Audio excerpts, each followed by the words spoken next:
Gene mutations and the rampant ferocity of monstrous beasts have led to the emergence of formidable creatures sweeping across the globe. In this tumultuous backdrop, individuals endowed with extraordinary abilities, known as supernatural beings, rise to become the vanguards of a new era. In a world where martial prowess reigns supreme, strength dictates all, and these supernatural beings, armed with their unique powers, ascend to the pinnacle of society. However, Su Sun awakens an ostensibly inconspicuous grade ability weak electricity. Although this power is regarded as the lowest tier within the realm of supernatural beings, Su Sun harbors a remarkable secret. He is an exceedingly rare genius of cultivation. As supernatural beings worldwide vie to showcase their extraordinary powers, Su Sun opts for an alternative path: cultivation. Against the backdrop of global supernatural abilities, he embarks on a distinctive journey of cultivation, demonstrating to the world an alternative possibility. That even with the weakest of powers, one can attain transcendent enlightenment through the path of cultivation. How will the world respond to such a Su Sun? In what ways will his journey of cultivation reshape the fabric of this world? On Blue Star, in the examination venue of Tu City, a tense atmosphere envelopes the surroundings. Su Sun clutches a rudimentary wooden stick tightly, his complexion pale, his gaze fixed intently on the first-tier Biasta bristled boar. This mutated wild boar, massive in stature, has glowing red eyes and approaches with menacing strides. A first-tier beast, the bristled boar. Its bristles are said to be as tough as armor. This is quite troublesome. Su Sun muses inwardly, beads of sweat trickling down his cheeks, soaking his attire. 50 years ago, beasts on Blue Star underwent sudden genetic mutations, becoming powerful and highly aggressive. The rampage of these ferocious beasts plunged human civilization into peril. In this context, a cohort of individuals possessing extraordinary powers emerged: supernatural beings. Though Su Sun was fortunate enough to awaken his abilities and join the ranks of supernatural beings, his power level is the lowest and grade, with the capacity of weak electricity. Such an ability undoubtedly places him at a significant disadvantage in the martial examination. Nevertheless, Su Sun does not waver. An indomitable fire burns within him. I will gain admission to the Academy for Supernatural Beings. I will prove my worth. As the bristled boar closes in, Su Sun takes a deep breath, summoning his courage to charge forward. He swings the stick, but it splinters upon impact, leaving the bristled boar unscathed. This strike incites the beast's fury, and it lets out a deep roar, charging ferociously at Su Sun. Caught off guard, Su Sun is violently struck aside, crashing to the ground, blood spilling from his mouth. Drones hover above, anxiously inquiring if assistance is required, but Su Sun, gritting his teeth against the pain, resolutely declines. He knows that accepting help would mean forfeiting the examination, an outcome he simply cannot accept. Struggling to rise, Su Sun's eyes reflect determination and resolve. He extends his right hand once more, the faint purple sparks of electricity dancing in his palm. Though this feeble light poses no threat to the bristled boar, Su Sun refuses to surrender. At that moment, the bristled boar charges again, and Su Sun's body arcs through the air, crashing heavily to the ground, his consciousness beginning to fade. Outside the examination hall, parents of the candidates anxiously await in the plaza. The holographic projection relays real-time updates from the martial examination, with Su Sun, only candidate awakened with great abilities, occupying the center stage, drawing considerable attention. As Su Sun collapses, an uproar erupts among the spectators. Parents murmur among themselves, expressing confusion and concern over Su Sun's bravery and recklessness. School officials and Education Bureau leaders are equally anxious, urgently instructing inquiries about whether the candidate's parents intend to withdraw him from the examination. Unexpectedly, Su Sun's parents are absent, having accompanied his brother to the martial examination in Harbin. This revelation shocks and infuriates everyone present. Just as all believe Su Sun's fate is sealed, a miracle occurs. A radiant blue light envelopes him, and a beam descends from the heavens, striking him. His injuries swiftly mend, and his eyes gradually flutter open. Simultaneously, a fully armed team of supernatural beings approaches him rapidly, while the ferocious bristled boar charges once more. What is happening? Su Sun surveys his surroundings, a look of bewilderment etched across his face. Chapter 0002. 500 years ago. A continuation of fate, Su Sun vigorously shook his head, memories flooding his mind like a torrential downpour. After failing the martial arts examination, he fell into despair. But by chance, he found a mentor, embarked on the path of cultivation, and ascended to immortality in the vast world. He comprehended the secrets of heaven, and then the power so formidable it could not be resisted tore Su Sun apart. When he regained consciousness, it was the present. Candidate number 36, beware of the charging boar. Just as Su Sun was lost in thought, an approaching ability user shouted a warning. Su Sun abruptly looked up to see the fierce boar charging directly at him. Candidate number 36, boar. Had he really returned to 500 years ago? The martial arts examination site. Before he could fully comprehend the situation, the boar's tusks lunged towards his chest. Instinctively, Su Sun leveraged the force of the tusks to deflect them aside and rolled to his feet. With a loud thud, the boar's sharp tusks lodged themselves into a stout tree trunk, unable to be withdrawn momentarily. Without hesitation, Su Sun picked up a broken half of a wooden stick from the ground and thrust it into the boar's eye. The eye was the boar's only weakness. With a squelching sound, the stick pierced deep into the boar's head. The boar merely grunted a few times before falling silent. You have successfully slain a non-stage fierce beast and earned 10 examination points. Chimed the notification from the smartwatch on Su Sun's wrist. After the defeat of the boar, a team of ability users, brave enough to come to his aid, rushed towards him. Upon seeing the slain boar, the members of the team wore expressions of astonishment. Su Sun's movements had been as fluid as flowing water, executed flawlessly. Even they, seasoned hunters of fierce beasts, would not dare claim to have such proficiency. Yet, a mere candidate had achieved it. The team leader scrutinized Su Sun from head to toe. Candidate number 36, are you all right? Su Sun shook his head. I'm fine. Since you are unharmed, let us leave this place. The examination grounds are perilous, the team leader insisted. Leave? Why would I leave? I did not voluntarily withdraw, nor did I call for help. I can still participate in the martial arts examination, Su Sun asserted. The team leader was momentarily taken aback. Indeed, Su Sun had not chosen to withdraw voluntarily, and his guardian had not intervened. They had merely followed orders to provide assistance. Just then, a voice crackled through the team leader's radio. The rescue team is withdrawing from the examination grounds. Candidate number 36 may continue the examination. Upon receiving the command, the rescue team swiftly retreated. Su Sun gazed at his hands, disbelief washing over him. He had truly returned to 500 years ago, in his previous life. Although he had inadvertently embarked on the path of cultivation, failing the martial arts examination remained his greatest regret. After his failure, he had stumbled upon an opportunity to ascend, taken under the wing of a master passing through Blue Star, and embarked on the path of cultivation. 300 years later, upon returning to Blue Star, he found that human civilization had been utterly annihilated by fierce beasts.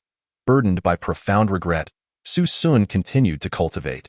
And 500 years later, he became a revered immortal, the first in the vast world to fully comprehend the secrets of heaven.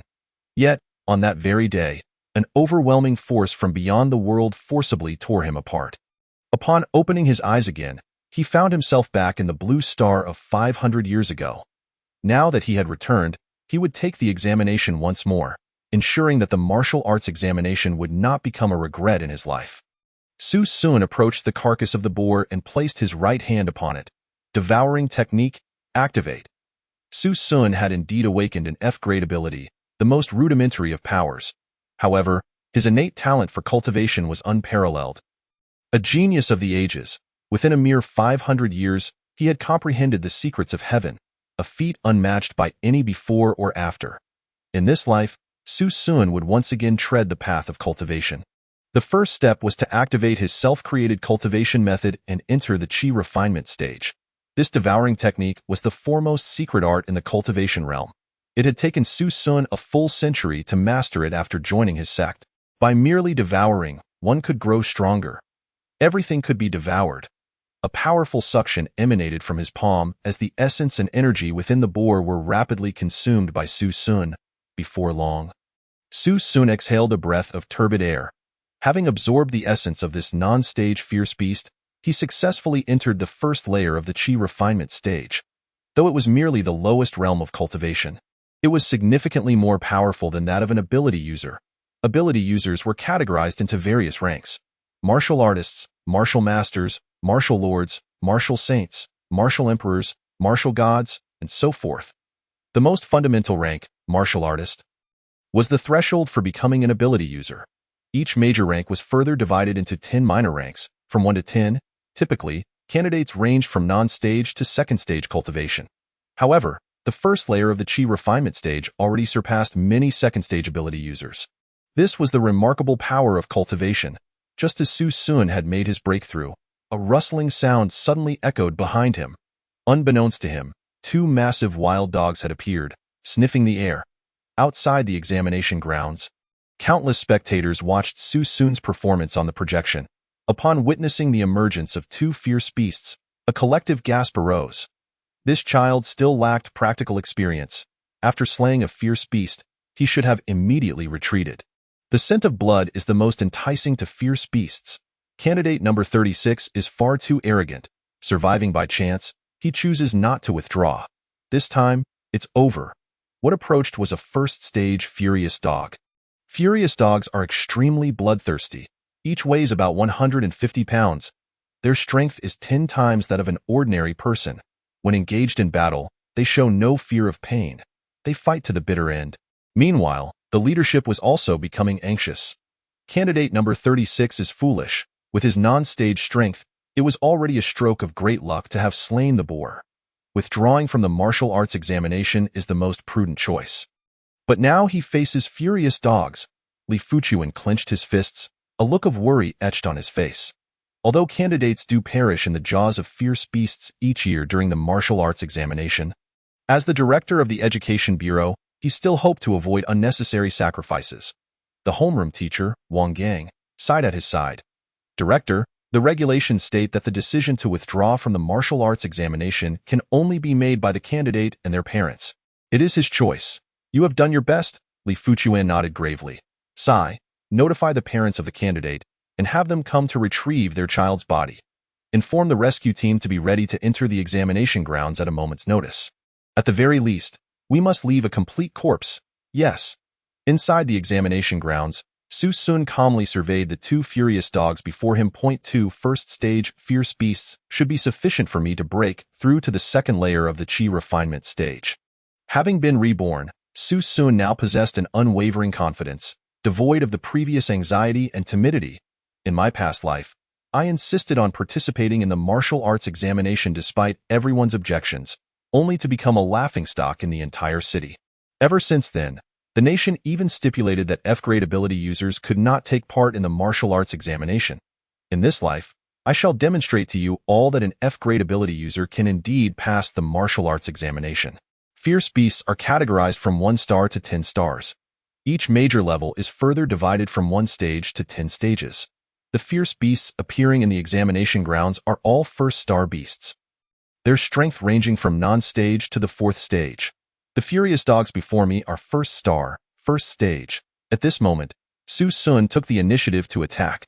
He charged directly at the 2 furious dogs. In an instant, a menacing bolt of lightning crackled to life in Su Sun's right hand. Palm Thunder. Chapter 0003. Instant kill of fierce beasts, F-grade ability. Su Sun unleashed the purple lightning in his palm against one of the furious dogs. With a crack, the palm thunder detonated upon the furious dog, instantly causing its fur to stand on end. Its body stiffened abruptly, collapsing to the ground. Palm thunder is one of the introductory martial arts techniques for cultivators. Though merely a beginner technique, its power should not be underestimated. Using it against a first-stage furious dog was akin to using a sledgehammer to crack a nut. The other furious dog, witnessing its companion being slain, did not flinch in fear but instead let out a furious bark, lunging for Su Sun's throat. Facing the oncoming beast, Su Sun simply seized the furious dog by the throat with one hand. He pivoted and slammed the furious dog violently into the ground. Having entered the first layer of the Qi refinement stage, Su Sun's physique was already 10 times stronger than before. He raised his fist and struck the furious dog's head with a powerful blow. With a crack, the dog's head burst open like a watermelon, splattering blood all over Su Sun. The two first-stage furious dogs fell before him, instantly killed. You have successfully slain two first-stage fierce beasts and earned 100 examination points. Announced the smart watch on his wrist, Yu Sun took a deep breath, gazing at the two first-stage fierce beasts he had slain. He crouched down and placed his hands on their carcasses. Activating the devouring technique, outside the examination grounds, there was a moment of silence. Everyone was astounded by Su Sun's overwhelming strength. He had instantaneously killed two first-stage fierce beasts. This kid is a non-stage ability user? Is this a joke? He crushed the furious dog's head with a single punch. Are you telling me his ability is weak electricity? Just moments ago, the purple lightning in candidate number 30 SIX's hand exhibited fluctuations stronger than those of A-grade ability users. How could his ability possibly be F-grade weak electricity? The crowd buzzed with speculation. Meanwhile, the leadership stood in collective silence. They had initially thought Su Sun was overestimating himself by continuing in the martial arts examination. But witnessing him annihilate two first-stage fierce beasts left them dumbfounded. Principal Zhang, are you certain that candidate number 30 SIX's ability is F-grade weak electricity? Are you sure he is a non-stage ability user? Faced with Li Fuchuan's inquiry, Principal Zhang's expression turned awkward. He scratched his head and glanced at the homeroom teacher, Wang Gang. Wang Gang responded earnestly, indeed, Su Sun's ability is classified as F-grade weak electricity. During the previous assessment, he had not yet reached the first-tier level of ability and was considered a non-tier ability user. Li Fuchuan pressed further. Then how do you explain his recent performance? Wang Gang found himself momentarily at a loss for words. I doubt I cannot provide an explanation. Leader! Look! Su Sun has entered the advanced area. What? In the examination arena, Su Sun, having absorbed the essence of two ferocious dogs, successfully elevated his strength to the second layer of the Qi refining stage. If my memory serves me correctly, the examination area is divided into three zones. The ordinary zone, where only non-tier and first-tier beasts appear. The advanced zone, where second-tier and third-tier beasts can be found. And the core zone, which contains only third-tier beasts and even the possibility of fourth-tier beasts. The minimum score required for admission to any ability university is 300 points. But this would only allow entry into an ordinary institution. To gain admission to a prestigious institution like Shanhua University, one must achieve a score of at least 1,000 points. Therefore, the advanced and core zones are now more suitable for me. With that, Su Sun boldly stepped into the advanced zone. At that moment, his smart wristwatch emitted a warning. Attention, you have entered the advanced area, where second-tier and third-tier beasts will be present. Before Su Sun lay a dense forest. His eyes scanned the surroundings in search of a third-tier beast known as the Swift Rabbit. Although the Swift Rabbit is a third-tier beast, its combat ability is not particularly strong. However, defeating one could yield Su Sun an additional 200 points. Furthermore, the essence within a third-tier beast is more abundant, allowing for a rapid enhancement of Su Sun's strength. Yet, despite its lack of combat prowess, the Swift Rabbit is exceedingly fast and possesses maximum agility. In previous martial examinations, few candidates have managed to capture a Swift Rabbit. Suddenly, a white figure in the distance caught Su Sun's attention. It was a pure white rabbit with red eyes, resembling a dog. Currently grazing beneath a tree, the third-tier beast, Swift Rabbit, has been located. Su Sun's eyes lit up as he hurried towards it. However, the Swift Rabbit, highly alert, vanished from sight the moment Su Sun took a step forward. Without hesitation, Su Sun took off in pursuit. In the dense forest, he pushed his speed to the limit. At the second layer of the Qi refining stage, his physique was already 20 times that of his previous self. Running at full speed, he could cover 100 meters in 10 seconds. Yet, while Su Sun was fast, the Swift Rabbit was faster. Not only was the Swift Rabbit swift, but it was also incredibly agile, capable of changing direction effortlessly in the forest without losing speed. Above, a drone was fervently broadcasting Su Sun's chase live. Outside the examination arena, spectators shook their heads and chuckled upon witnessing Su Sun's pursuit of the Swift Rabbit. Candidate 36 is quite cunning. Although the Swift Rabbit's combat ability is weak, it is still a third-tier beast, and if he can slay it, he would earn a substantial score. However, there is a reason the Swift Rabbit is valued so highly. Its speed is unmatched, even Bolt would struggle to catch up. This kid stands no chance. A seasoned instructor once stated, anyone can accelerate in a straight line, but true speed is demonstrated through sharp turns. The swift rabbit's cornering ability surpassed even its straight-line speed. Based solely on this, there was no way Su Sun could catch up to the swift rabbit. In the examination arena, the distance between Su Sun and the swift rabbit continued to grow. Just as it seemed the rabbit was pulling further away, Su Sun took a deep breath and began to circulate his internal energy. Misty Step, he activated. As the words left his lips, his legs became enveloped in a surge of spiritual energy, and his speed suddenly surged. The technique Su Sun employed was the entry-level martial skill, Misty Step.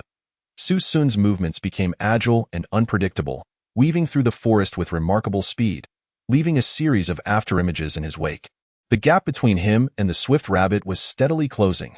Misty Step is a technique Su Sun created himself. It not only drastically increases his speed, but also renders his movements erratic, making it difficult for opponents to lock onto him. As the distance between Su Sun and the swift rabbit diminished, he extended his right hand. Lightning Palm. A bolt of violet lightning materialized in his palm. He cast it through the air, striking true. With a crackling sound, the swift rabbit was electrocuted to the ground. Its once pure white fur now charred black. Having slain a third-tier beast, he earned 200 examination points. His total score surpassed 300, thus surpassing the minimum pass mark for ability universities.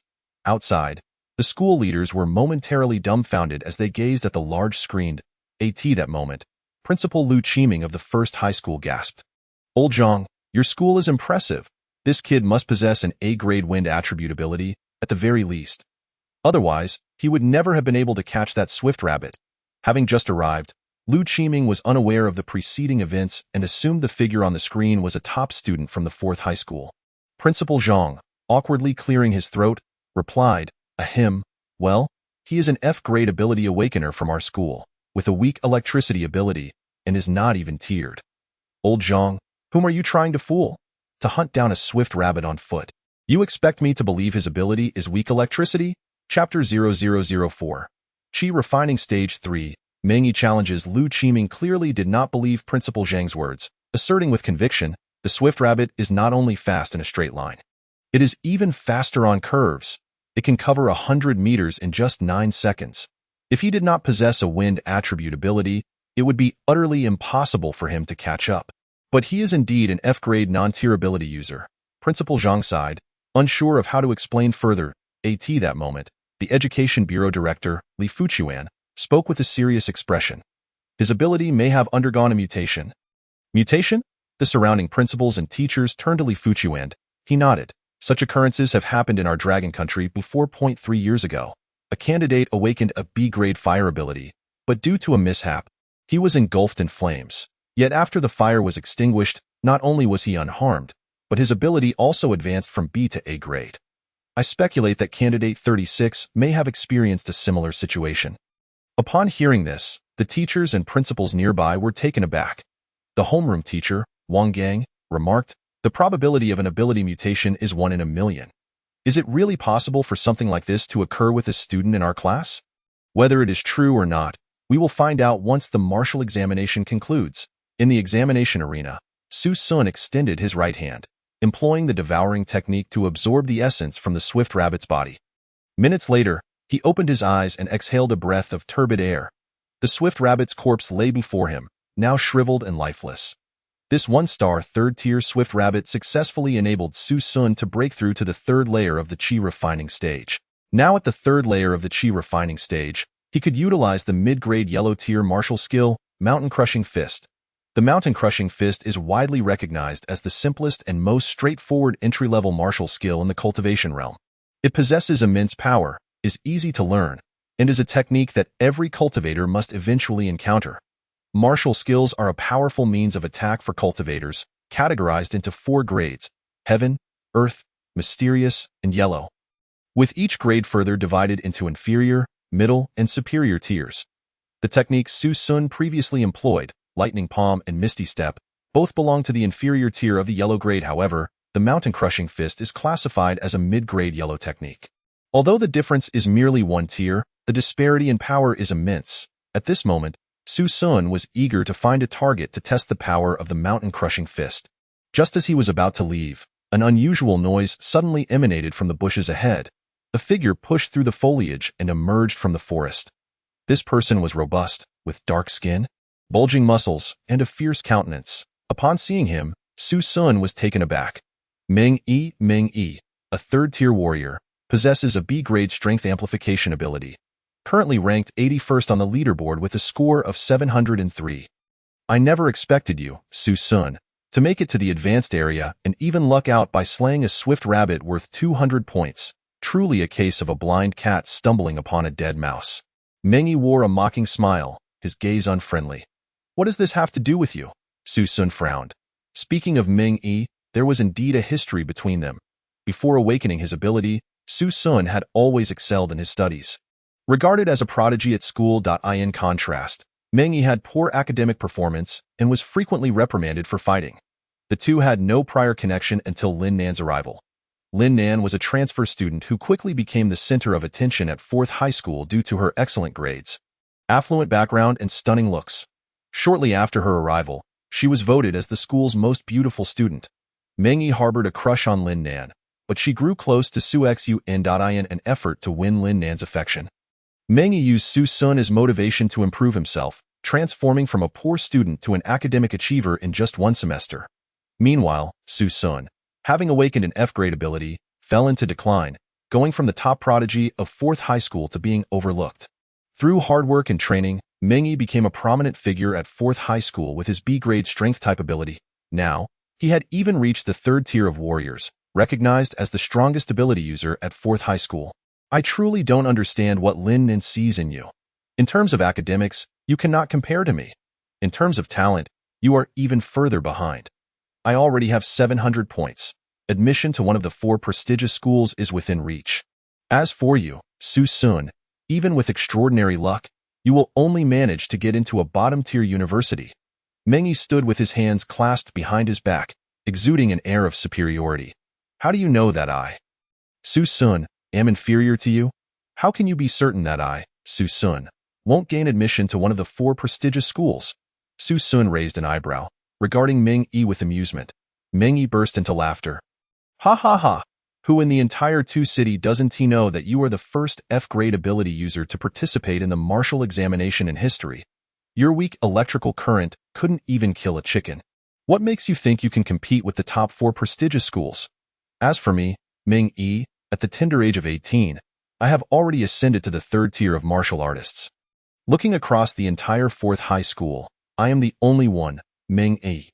What do you, Su Sun, have to compare with me? Su Sun, for 2 years, I have lived in your shadow, but now, I shall boldly defeat you in front of all the candidates and their parents. With that, Meng Yi pointed at the drone hovering in the air. Among the top 100 rankings, Meng Yi stands at 81. Thus, he is qualified to be broadcast live outside the examination hall. I, Meng Yi, hereby challenge you, Su Sun. The stakes are my entire exam score. Do you dare to accept? Meng Yi gazed at Su Sun with fierce determination. It is against the rules for candidates to harm one another. Yet challenges between candidates are permitted. One may refuse, but if accepted, they are not under the protection of the examination hall. Even if one were to be killed, it would be in vain. This rule was set forth by Director Li Fuchuan of the Education Bureau. In his words, if young people do not possess a bit of blood and guts, what can they truly call themselves? Young. Su Sun looked at Meng Yi with an indifferent expression. You wish to challenge me? I am afraid I have no interest. I have never regarded you as my opponent. Are you afraid? Meng Yi scoffed.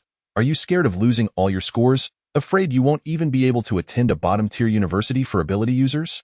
Or are you worried that news of your defeat will reach Lin Nan? Are you a man? If you claim you, Su Sun, are not a man, then I, Meng Yi, will retract my challenge. Su Sun frowned slightly. Looking at Meng Yi, are you truly this confident? I, Meng Yi, am indeed this confident, Su Sun. To prevent others from claiming I, Meng Yi, am bullying you due to my higher cultivation, I shall refrain from using my abilities. If you can defeat me, I will not only hand over all my scores to you but will also obey your every command from that day forth. Do you dare to accept the challenge? The atmosphere had escalated to this point.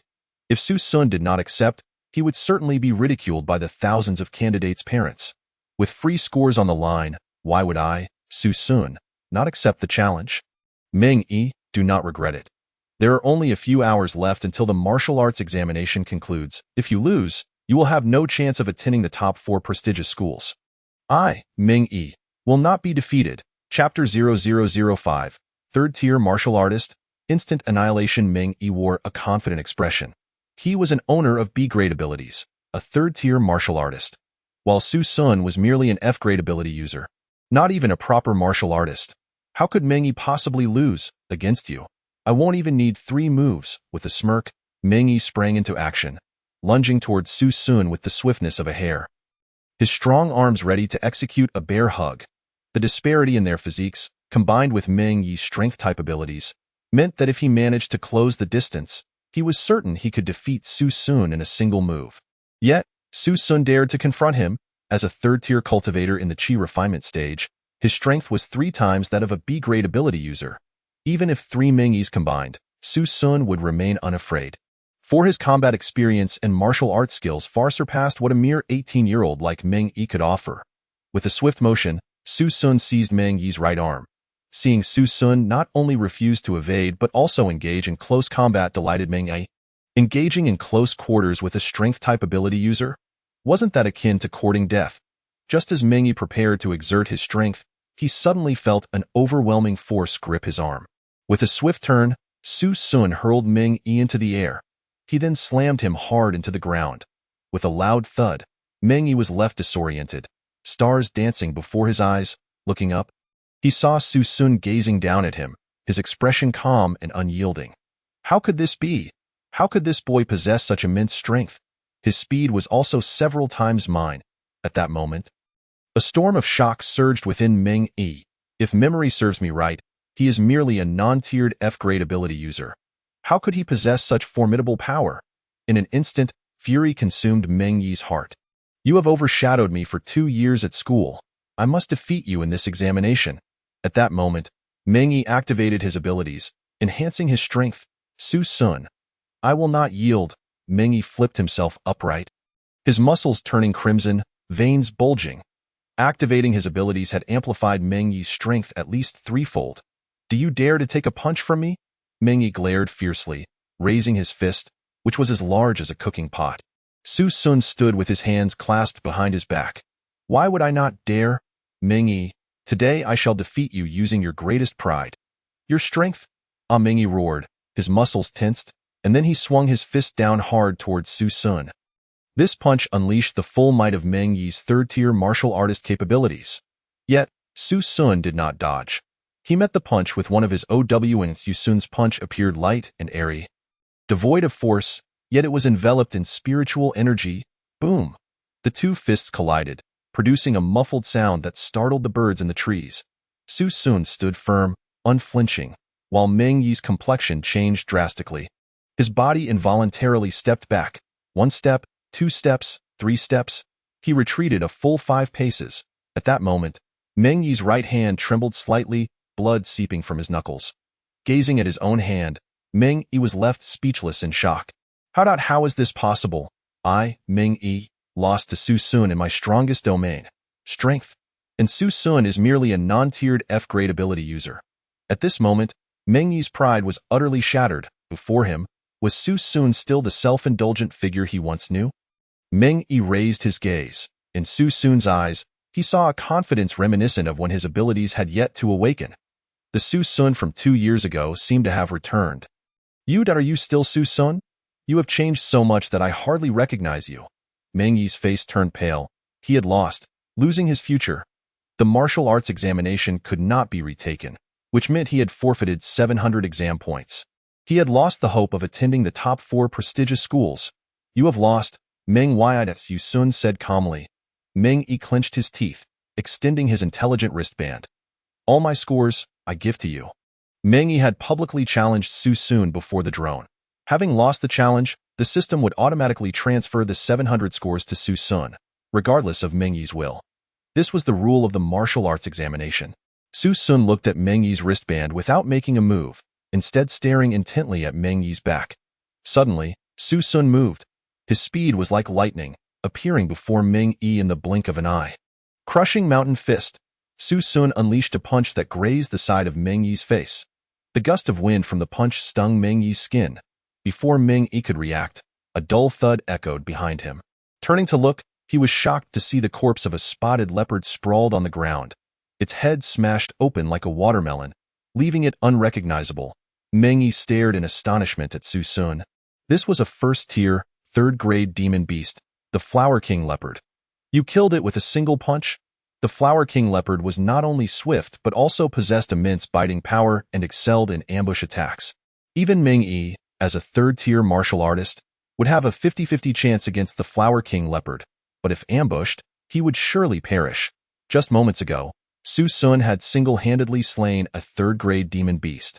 Not only did he save Meng Yi's life, but he also left Meng Yi utterly stunned. You are not an F-grade ability user at all. You are undoubtedly a strength-type ability user, and at least an A-grade. So you have been pretending to be a pig to eat the tiger. Su Sun wiped the blood from his fist and said nonchalantly, I told you, I have never regarded you as my opponent. Previously, Meng Yi had thought Su Sun was boasting, but now he realized it was he who did not qualify to be Su Sun's rival. At this moment, Meng Yi felt complete respect for Su Sun. Su Sun, I concede. Take my scores. Meng Yi reluctantly extended his wrist, presenting his wristband to Su Sun. What use do I have for your scores? No, thank you, Su Sun replied coolly. No? Meng Yi's eyes widened. You already have 300 points? Add my 700, and you have surpassed the admission threshold for the top 4 prestigious schools. You don't want it? Indeed, if I accept your 700, I will pass the threshold for the top 4 prestigious schools. But what about you? You may not even qualify for a bottom-tier university for ability users, Su Sun remarked with a smile. At that moment, Meng Yi was struck with shock. How foolish he had been. After treating Su Sun in such a manner, Su Sun was instead considering his future. Meng Yi felt a wave of shame wash over him, turning his face crimson. With a resounding clap, Meng Yi placed his hand on Su Sun's shoulder. Without uttering another word, brother, from now on, you, Su Sun, are my Meng Yi's brother. Should you need anything in the future, do not hesitate to ask. The enmity between Su Sun and Meng Yi was completely resolved at that moment. Outside the examination hall, applause erupted in the square. Director Li Fuchuan clapped and nodded in appreciation. This Su Sun has truly exceeded my expectations. Old Zhang, your student is impressive.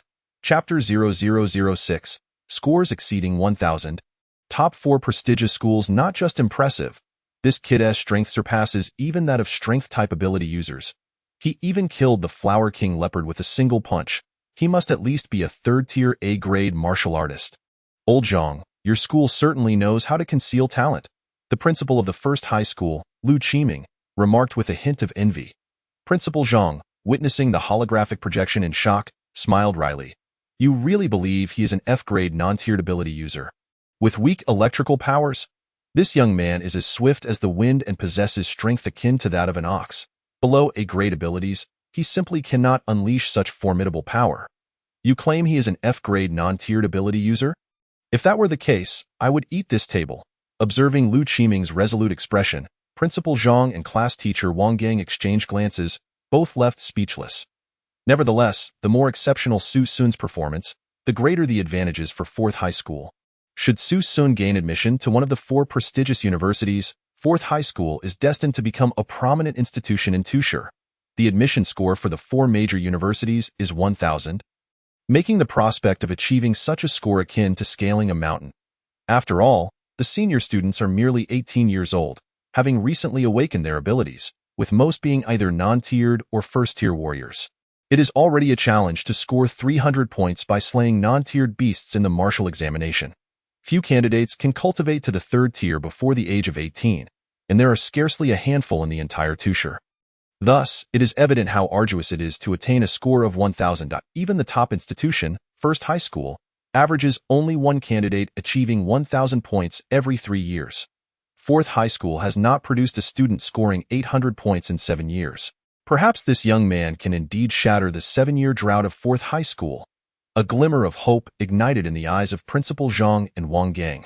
Within the examination hall, after Meng Yi departed, Su Sun half-squatted before the corpse of the Flower King leopard, placing his right hand flat upon its body while activating the devouring technique. Moments later, the essence within the Flower King leopard was absorbed into Su Sun's body. Leaving the leopard a desiccated corpse, Su Sun did not intentionally evade the drones above, as they were too far to capture any discernible difference after the essence had been drained. If I manage to encounter a few more Flower King leopards, I should be able to break through to the fourth layer of Qi refinement. For Su Sun, there is no bottleneck in the Qi refinement phase. As long as there is sufficient essence, he can continue to advance. Su Sun dashed into the thicket, seeking the next beast. Soon, a second-tier beast, the Azure Wind Wolf, came into view. This creature is an exceptionally swift wolf, bloodthirsty and ferocious, and upon spotting Su Sun, it launched an immediate attack. With a single strike of palm thunder, Su Sun incapacitated it, swiftly delivering a fatal blow. Slaying the first-tier Azure Wind Wolf earned him 100 points, bringing his total to 610. After absorbing the essence of the Azure Wind Wolf, Su Sun sprinted towards the direction from which the wolf had come. Generally, wolves are pack animals, so it is unlikely for a lone wolf to appear without reason. There is a high probability that a pack is nearby. As Su Sun anticipated, he soon spotted a group of 6 Azure Wind Wolves about 200 meters away, feasting on the carcass of a wild boar. The one he had just slain was likely a lookout. Upon identifying his target, Su Sun held his breath and cautiously approached. Once he was close enough, he tensed his body, unleashing a burst of speed toward the pack. Mountain-crushing fist. With a powerful strike, Su Sun obliterated one Azure Wind Wolf skull. He then executed a roll upon landing, gathering palm thunder in his hand and striking another Azure Wind Wolf on the back, incapacitating it before swiftly delivering a lethal blow. The other 4 Azure Wind Wolves reacted instantly, lunging at him from 4 directions with gaping jaws. At that moment, Su Sun slipped away, activating the illusory step technique to swiftly escape the encirclement. Utilizing his agile movements, he resolved the 4 Azure Wind Wolves within mere minutes. Slaying 6 first-tier Azure Wind Wolves netted him 600 points, bringing his total to 1210. He had surpassed the admission threshold for the 4 major universities. Wiping the sweat from his brow, a sense of satisfaction crept across his lips. In his previous life, failing the college entrance examination had been his greatest regret. In this life, he had finally rectified that regret. Who says F-grade ability users cannot gain admission to the 4 prestigious universities? I, Su Sun, shall prove you wrong. Su Sun sat down to absorb the essence from the 6 Azure Wind Wolves. Outside the examination hall, the square had fallen into utter silence, devoid of sound. Originally, 100 screens displayed simultaneous footage, but now all eyes were fixated on a single candidate, Su Sun. His ranking had surged from the bottom to the very top. This candidate number 36 is exceptionally formidable. He is now in first place. Just moments ago, he was at the bottom. The combat experience of candidate number 36 is truly remarkable. Even I, an 8th-tier warrior, feel inadequate in comparison. His strength, speed, and reflexes are impressive. 4th High School has indeed produced a dark horse. Parents of the candidates murmured among themselves, while Principal Zhang, overwhelmed with excitement, slammed his thigh and exclaimed, "Excellent!" His shout startled the surrounding school leaders. Embarrassed, Principal Zhang chuckled, "My apologies, I got a bit carried away." Beside him, Principal Lu Qiming of First High School, with a hint of envy, remarked, "Excitement is only natural. With 1210 points, admission to the 4 prestigious universities is assured. This year, your 4th High School is bound to gain fame." At that moment, Lu Qiming was consumed by jealousy, for Su Sun had outstripped their candidate by 200 points. The second-place candidate was one they had carefully nurtured for the martial examination. In previous years, First High School had monopolized the top spot, but this year, 4th High School had produced Su Sun, breaking a decade-long record of First High School's dominance. Even the Education Bureau Director, Li Fuchuan, nodded in approval, stating, "This Su Sun is quite impressive. I have decided that after the martial examination concludes, the Education Bureau will award him a scholarship of 200,000. 200,000 is no small sum. In past years, the top candidate would receive a maximum scholarship of 50,000, but for Su Sun, it had escalated to 200,000. This illustrates just how highly Li Fuchuan regards Su Sun. Meanwhile, Su Sun's class teacher, Wang Gang, beamed with pride, boasting to his colleagues, "Did you see that candidate number 36? First on the leaderboard, my student." As the crowd's focus remained on Su Sun, a teacher suddenly exclaimed, "Look, candidate number 36 has entered the core area." Chapter 7, 4th Layer of Qi Refinement. Navigating the core within the examination hall, after absorbing the essence of the 6 azure windwolves, Su Sun successfully broke through to the 4th layer of Qi refinement.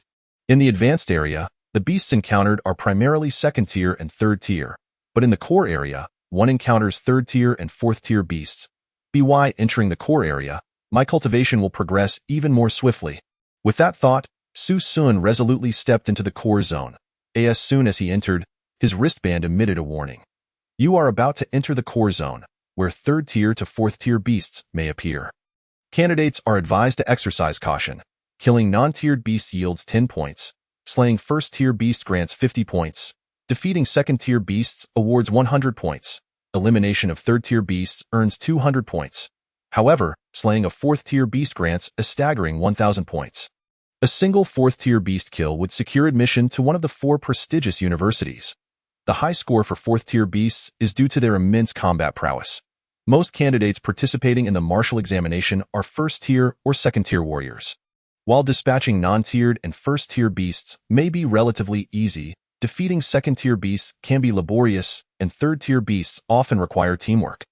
However, 4th tier beasts are nearly impossible to defeat without the combined effort of dozens of candidates, and casualties are inevitable. Thus, 4th tier beasts command such high scores. In Tusher's martial examinations over the past 15 years, only one record exists of a 4th tier beast being slain. That instance occurred when the 4th tier beast had just given birth and was weakened, allowing a few candidates to exploit the opportunity and emerge victorious. Therefore, it is rare for candidates to voluntarily venture into the core area. The core area is eerily silent, with scarcely any other candidates in sight. As Su Sun treaded cautiously, he surveyed his surroundings. Suddenly, he halted, straining to hear a sound in the distance. With his enhanced hearing at the 4th layer of Qi refinement, he discerned what seemed to be a cry for help. About 500 meters away, at the foot of a mountain, a severely injured young woman had been cornered by several beasts. Dressed in a form-fitting black combat suit now stained with blood, her attire was torn, revealing multiple wounds on her fair skin. Her hair was pulled back into a ponytail, and her petite face was fraught with panic, tears welling in her eyes as she gazed at the beasts surrounding her. Trembling with fear, before her, 4 3rd-tier Flower King leopards slowly advanced, while behind them loomed a larger and more formidable 4th-tier Flower King leopard, glaring menacingly at her. What to do? I never expected to stumble into the core area and encounter a 4th-tier beast. Who will come to my rescue? Lin Nan trembled, filled with regret. Lin Nan, a candidate from 4th High School, possessed A-grade ice abilities and was a 3rd-tier warrior. With her talent and strength, defeating a 3rd-tier Flower King leopard would pose no challenge. Yet, as a student, she lacked the combat experience to confront the assault of 5 Flower King leopards, especially with one being 4th tier. After only a few exchanges, her internal energy was depleted, and she was forced into a corner by the 5 Flower King leopards. At that moment, the 4th-tier Flower King leopard emitted a low growl, prompting the other 4 to close in on Lin Nan, baring their sharp fangs. To them, human flesh is a delectable treat. Lin Nan closed her eyes in despair, feeling utterly powerless to continue the fight. At this moment, calling for reinforcements was futile. With a fierce roar, a 3rd-tier Flower King leopard lunged at Lin Nan's throat. Lin Nan trembled in fear. But just then, a figure burst forth from a nearby thicket. Like the wind, the figure stood before Lin Nan and bellowed. Mountain-crushing fist. A punch was unleashed, striking the leopardess head with the force of a hammer, smashing a watermelon. The leopardess skull exploded instantly. Hearing the sound, Lin Nan instinctively opened her eyes and looked up. Upon seeing Su Sun, her eyes widened in disbelief. Su Sun was drenched in the blood of ferocious beasts. Exuding a chilling aura of lethal intent, his gaze brimming with intense battle spirit, as if he were a war god descended from the heavens. This presence made Lin Nan doubt that the person before her was indeed Su Sun. Su Sun. Su Sun glanced back at Lin Nan and simply said 2 words, "Don't move." After that, he charged directly towards the ferocious beast, initiating the attack, Thunder Palm. An electric orb shot from Su Sun's palm, striking a Flower King leopard directly. The beast was immediately paralyzed, rendered incapable of movement. Su Sun's movements were swift and agile. He rolled forward and smashed his fist into the leopard's head, shattering it. To defeat a 1st star, third-tier beast while being at the fourth level of chi refinement was a sheer dimensional suppression. At that moment, the other two third-tier Flower King leopards flanked Su Sun from behind. But he executed a whip kick, obliterating one of their heads. As he landed, he instantly threw another punch, and the other leopardess head exploded as well. All four third-tier Flower King leopards were annihilated in an instant by Su Sun. Now only the fourth-tier Flower King leopard remained, watching Su Sun with an expression of deep trepidation. It sensed the aura of danger emanating from him, even after witnessing Su Sun slay its four subordinates. The leopard showed no intention of retaliation. Instead, it slowly began to retreat, then turned and fled. The leopard was incredibly fast, but Su Sun was even faster. He activated the ethereal step technique and pursued, casually dislodging a rock from the mountain wall, swinging his arm and hurling it. Whoosh! The rock flew like a cannonball, striking the hind leg of the fourth-tier Flower King leopard with pinpoint accuracy. The leopard immediately tumbled sideways, quickly turning its body low and letting out a deep growl, attempting to intimidate Su Sun. Yet Su Sun did not hesitate for a moment. He threw another punch, mountain-crushing fist. Bang! The head of the fourth-tier beast exploded instantly, killing four third-tier Flower King leopards, awarded him 800 exam points, bringing his total to 2010. Killing a fourth-tier Flower King leopard awarded him an additional 1,000 points, raising his total to 3010. With a score of 3010, Su Sun had shattered the record for martial exam scores in the entire city. Behind Su Sun, Lin Nan stared blankly at his formidable silhouette. Was this truly the Su Sun she knew? Having sat beside him in class for 2 years, Lin Nan understood Su Sun well. An F-class ability with weak electric powers, a non-stage martial artist. Utterly powerless. This was the fixed impression Su Sun had left on Lin Nan. But now, with a single punch, he had obliterated the head of a fourth-tier beast, single-handedly defeating 5 Flower King leopards. Dominating the core area, was he still the Su Sun she once knew? Who are you? Lin Nan questioned as Su Sun turned to look at her. His gaze softened with a hint of affection. Little pumpkin. Don't push yourself if you lack strength. The core area is perilous. Chapter 0008, Citywide Spotlight. Examine Su Xun. Sun. Is that really you? At this moment, Lin Nan felt a mix of shock and joy. Upon hearing the term Little Pumpkin, she realized that the person before her was indeed Su Sun. This nickname was given by Su Sun himself, and he was the only one in the entire 4th high school who called her that. Lin Nan hurriedly approached Su Sun, hands on her hips as she playfully twisted his ear, her expression one of mock indignation. You called me Little Pumpkin again. I told you, don't call me that anymore. Though she appeared fierce, she was exerting no real strength. Su Sun immediately feigned immense pain. All right, I won't call you that anymore, Lady Lin Nan. Hearing this, Lin Nan huffed and released him. Su Sun, how have you suddenly become so powerful? Weren't you a non-stage ability user? Lin Nan voiced her lingering doubts. Su Sun smiled and didn't elaborate. Let us not discuss that for now. How many points did you score? 650, and you? I have 3010, Su Sun replied nonchalantly. Over 3,000, my goodness. You've surpassed the admission line of the 4 prestigious schools by 2,000 points. You've set the highest martial exam score record in the city. Lin Nan exclaimed in astonishment.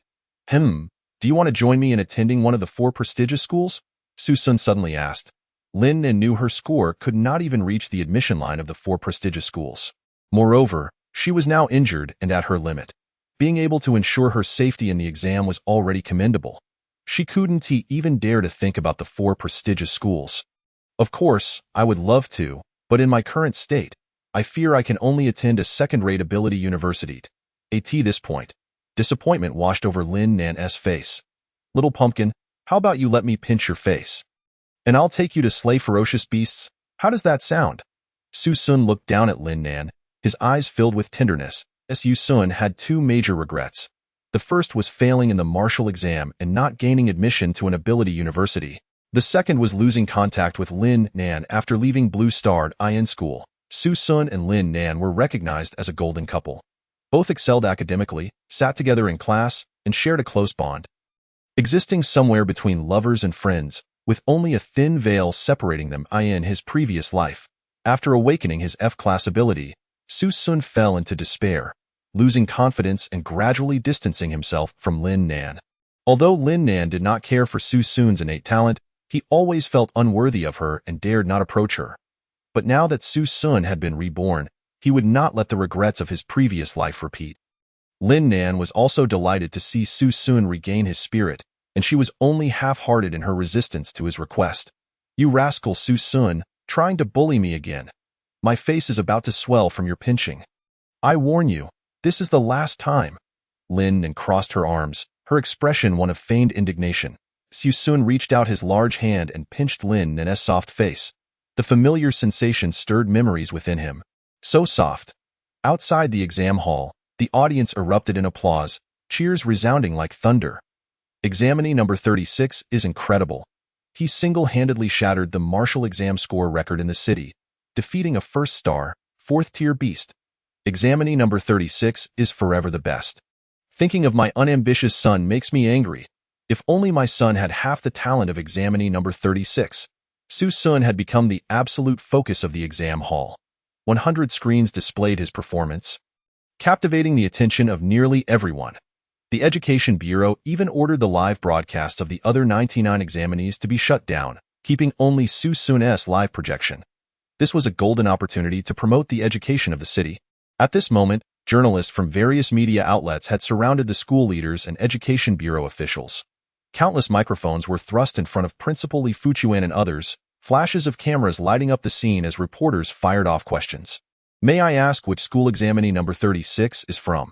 Is he a key student nurtured by the school? Examinee number 36 has broken the martial exam score record in the city. What is the teaching style of his homeroom teacher? Are the parents of examinee number 36 present? With such an outstanding son, how did you educate him?" In response to the barrage of questions from reporters, Principal Zhang of the 4th High School stood up, beaming with pride. "Hello, everyone. I am the principal of 4th High School.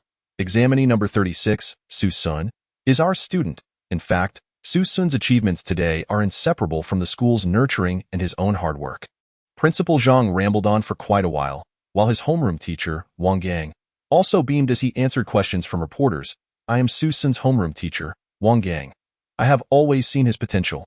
Li Fuchuan watched Su Sun on the big screen, unable to contain his joy. As the director of the Education Bureau, nurturing such a talent was a significant achievement in his career, beneficial for his future promotions.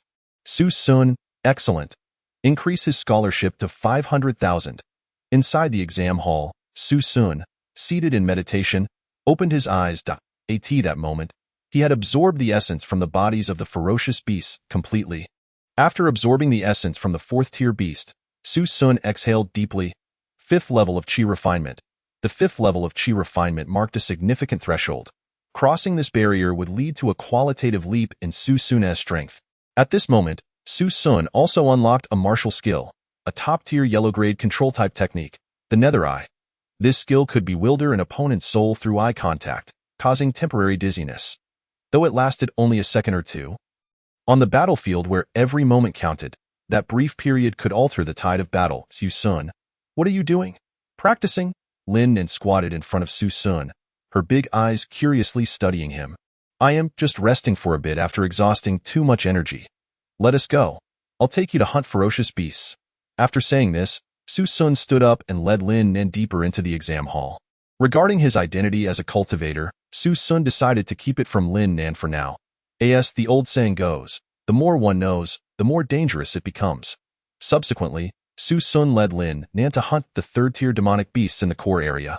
Taking the initiative, Su Sun launched an attack, allowing Lin Nan to deliver the finishing blow when the beasts were on the verge of collapse, thus earning examination points. After slaying just a few 3rd-tier ferocious beasts, Lin Nan's score surpassed the admission threshold of the 4 prestigious academies. His score had exceeded 1,000. However, Lin Nan expressed some concern. "Isn't this a bit unfair to the other candidates?" Su Sun chuckled and shook his head. "In this world, fairness has never existed. All resources must be fought for. Those who are soft-hearted will only perish faster." Such profundity, yet it seems to hold some truth. Suddenly, a warning echoed. "Warning, all candidates, please evacuate the core area." Repeat. "All candidates, please evacuate the core area." In Chapter 0009, Demonic Beasts Appear, Candidates Beware. The wristbands of Su Sun and Lin Nan vibrated urgently. "Emergency news. Emergency news. A strange 6th-tier demonic beast has appeared in the core area. Repeat. A strange 6th-tier demonic beast has appeared in the core area.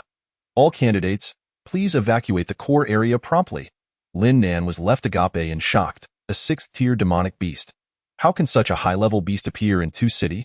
Su Sun, we must leave the core area at once. At this moment, Su Sun remained unfazed, a glimmer of delight flashing in his eyes. If I slay a 6th-tier beast, I could directly advance to the 6th layer of Qi refinement. Lin Nan, you leave first. I will follow shortly. What? You're not coming with me? Lin Nan was taken aback. I want to challenge the 6th-tier demonic beast. Su Sun, are you out of your mind? That's a 6th-tier demonic beast.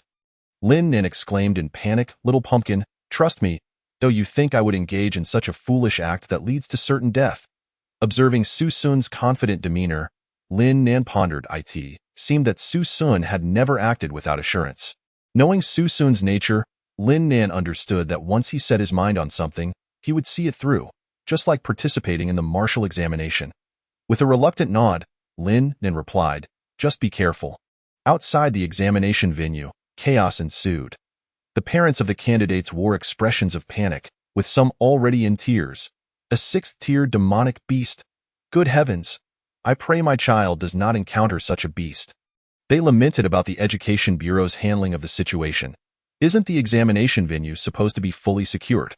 Were the beasts not captured and placed inside? How could a 6th-tier beast have appeared?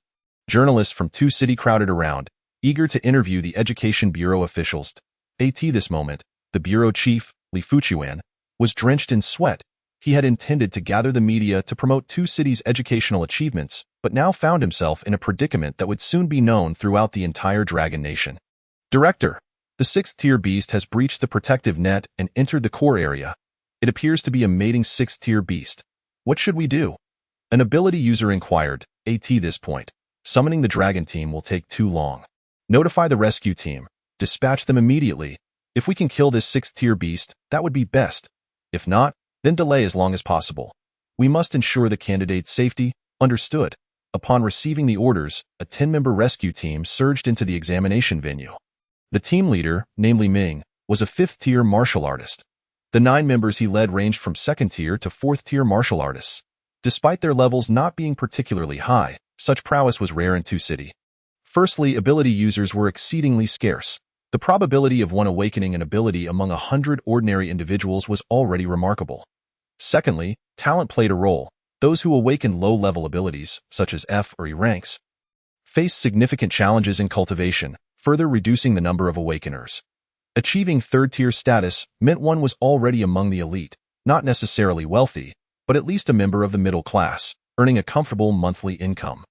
Thus, the strength of this rescue team was not to be underestimated. The rescue team swiftly entered the examination venue, and soon the roar of a tiger echoed through the jungle. The birds in the trees were startled into flight, and the demonic beast scattered in fear. Li Ming's expression changed dramatically. Damn it.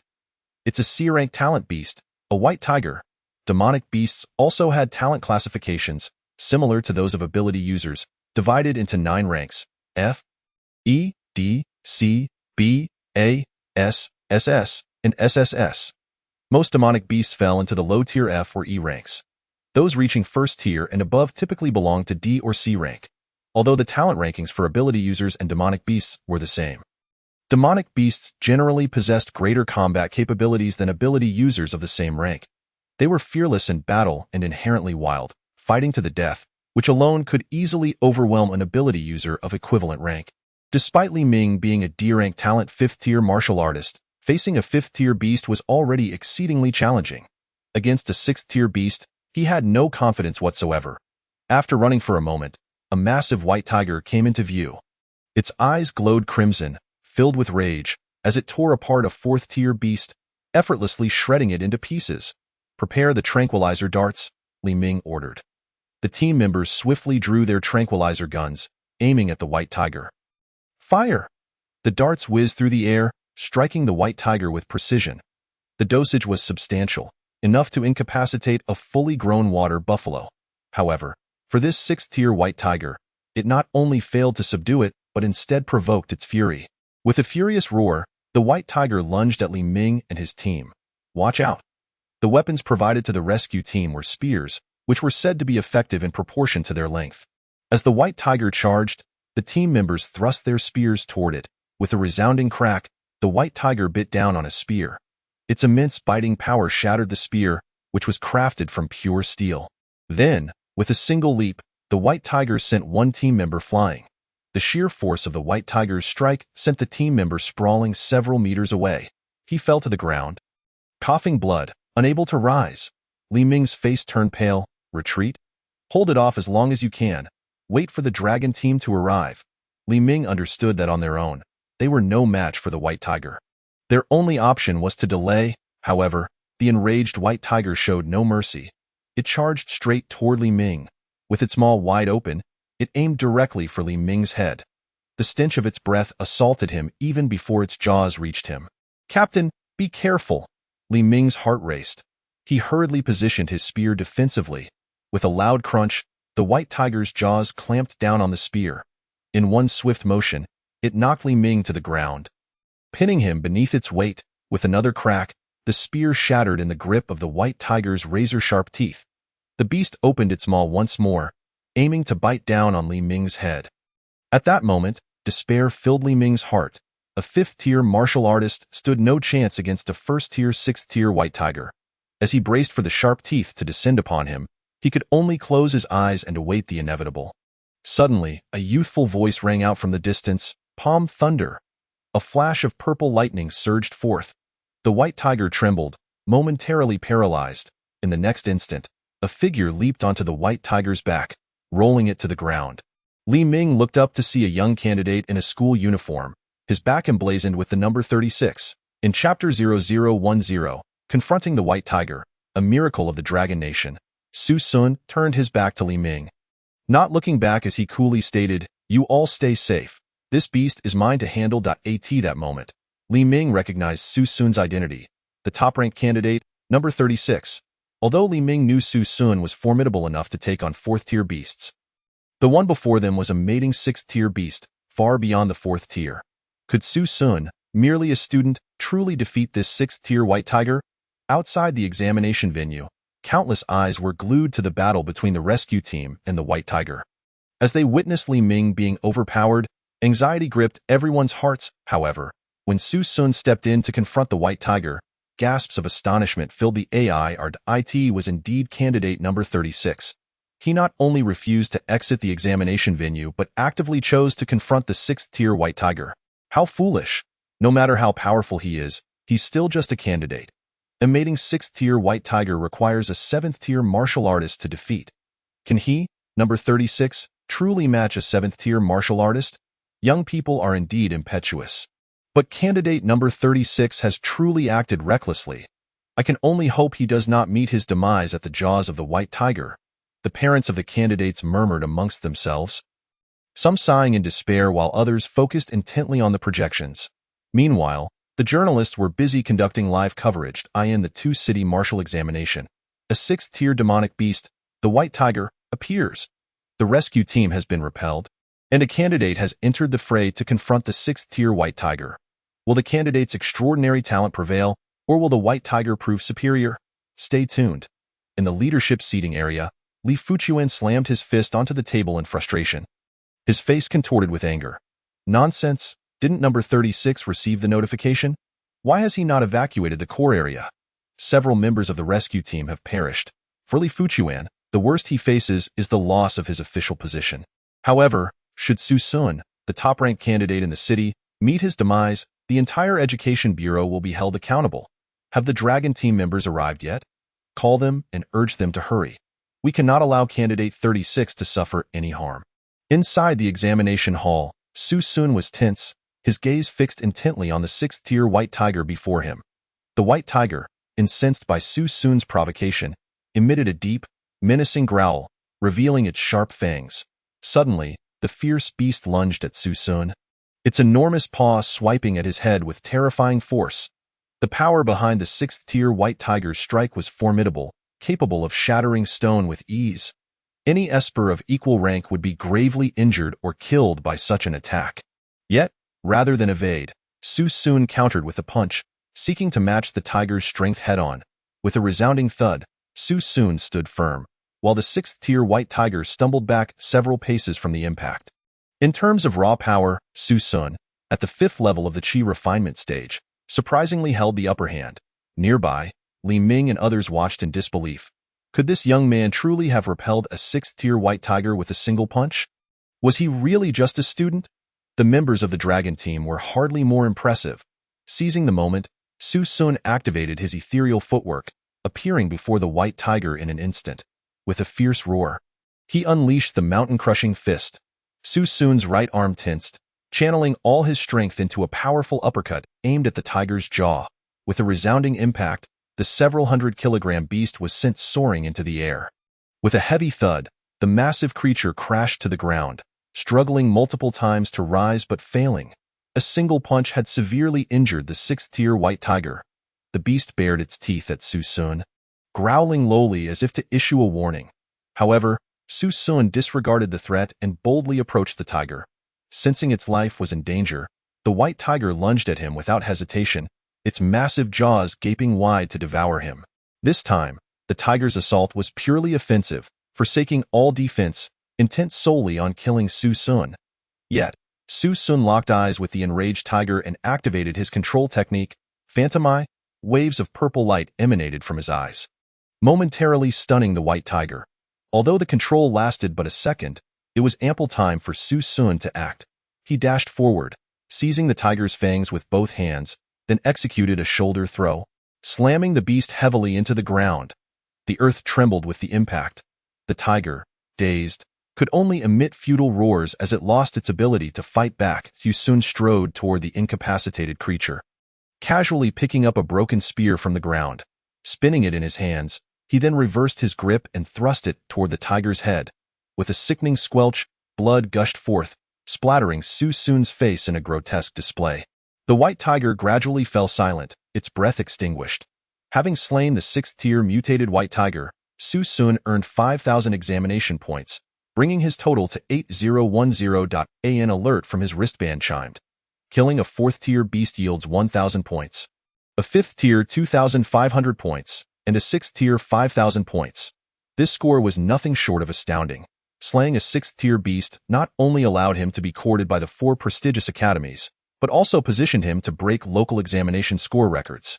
For an 18-year-old to kill a sixth-tier beast was an extraordinary feat, one no other candidate in the entirety of Longhua had achieved. Thus, Su Sun was the first. Following Su Sun's victory over the white tiger, the rescue team members, including Li Ming, were left in stunned silence. Su Sun had single-handedly and unscathed vanquished a sixth-tier beast. This meant that the tiger had not even forced him to exert his full potential. Such prowess was beyond the reach of their rescue team and even the strongest of the dragon team. Yet, Su Sun was merely an 18-year-old student. A genius? No, he was nothing short of a prodigy. Su Sun's extraordinary strength left Li Ming and his colleagues feeling utterly inadequate. They were a group of men in their 30s, outshone by a mere child. Outside the examination hall, silence reigned, so profound that even the sound of a falling pin could be heard. Parents of candidates stood frozen, shock etched on their faces. The expressions of the Education Bureau leaders were equally riveting, rendered speechless. The first to regain composure was a reporter from the city, her camera still broadcasting live. My heavens, what have I just witnessed? An 18-year-old candidate has killed a sixth-tier beast with his bare hands. A miracle for Longhua. Chapter 0011. The martial examination concludes, a shining star. He is the pride of our city. The future of Longhua, a miracle of Huaxia. He is none other than Candidate 36 from the 4th High School of the city, Su Sun. Before their television screens, countless viewers in the city bore witness to Su Sun's glorious moment. His name would undoubtedly echo throughout the streets and alleys of the city within a day. The parents of candidates present erupted with excitement. Incredible. He is truly remarkable. To kill a sixth-tier white tiger at 18. Members of the dragon team are hardly more impressive. Ha ha ha. Our city has produced a dragon. Why do more students from the neighboring city of Hushi gain admission to Esper universities each year? Was it not due to the genius who scored 4,000 points 5 years ago? But this year, our city has birthed a prodigy scoring 8,000 points. Candidate 36 will single-handedly elevate the entire city's economy. At the head table, Li Fuchuan slammed his palm on the table, laughing heartily. Ha ha ha! Fate has bestowed glory upon our city. A decade of promotion cannot match the impact of Candidate 30's a single punch. This blow has catapulted our city's education into the limelight. Li Fuchuan beamed with excitement, his face aglow. Initially, the intrusion of a sixth-tier beast into the examination hall would have spelled disaster for the Education Bureau. Had there been no casualties, he would have faced suspension. Had there been injuries, he would have lost his position. Yet now, a candidate had slain the sixth-tier beast, turning the incident into a boon for Li Fuchuan. He could now showcase to the entirety of Longhua just how formidable their city's candidates were. 8,000 points. This was not just a city record. It might even surpass provincial ones. Beside him, Principal Lu Qiming of the first high school spoke with envy. At that moment, he was not merely envious. He was filled with jealousy. Why should such immense fortune elude him? He understood that from now on, there would only be one prestigious school in the city, the Fourth High School. The principal of Fourth High School beamed with pride. Do not speak of provincial rankings. Last year's national champion only scored over 6,000 points. With 8,000 points, the national champion is surely within our grasp. Class teacher Wang Gang exclaimed excitedly. So, does this mean our Fourth High School is destined to become a prestigious institution? Undoubtedly a prestigious institution. Wang Gang, Su Sun is your student. You've done well, Principal Zhang declared. Starting tomorrow, we shall establish an elite class for espers. You will be the homeroom teacher. Thank you, Principal. Within the examination hall, Li Ming regarded Su Sun with a complicated expression as he rose to his feet. Young brother, thank you, Su Sun replied nonchalantly. No need for thanks. I merely sought points. Observing Su Sun's calm demeanor, Li Ming felt a chill. Had he possessed such strength at Su Sun's age, he would have been insufferably arrogant. Yet, Su Sun exhibited maturity and composure. Each move calculated and lethal.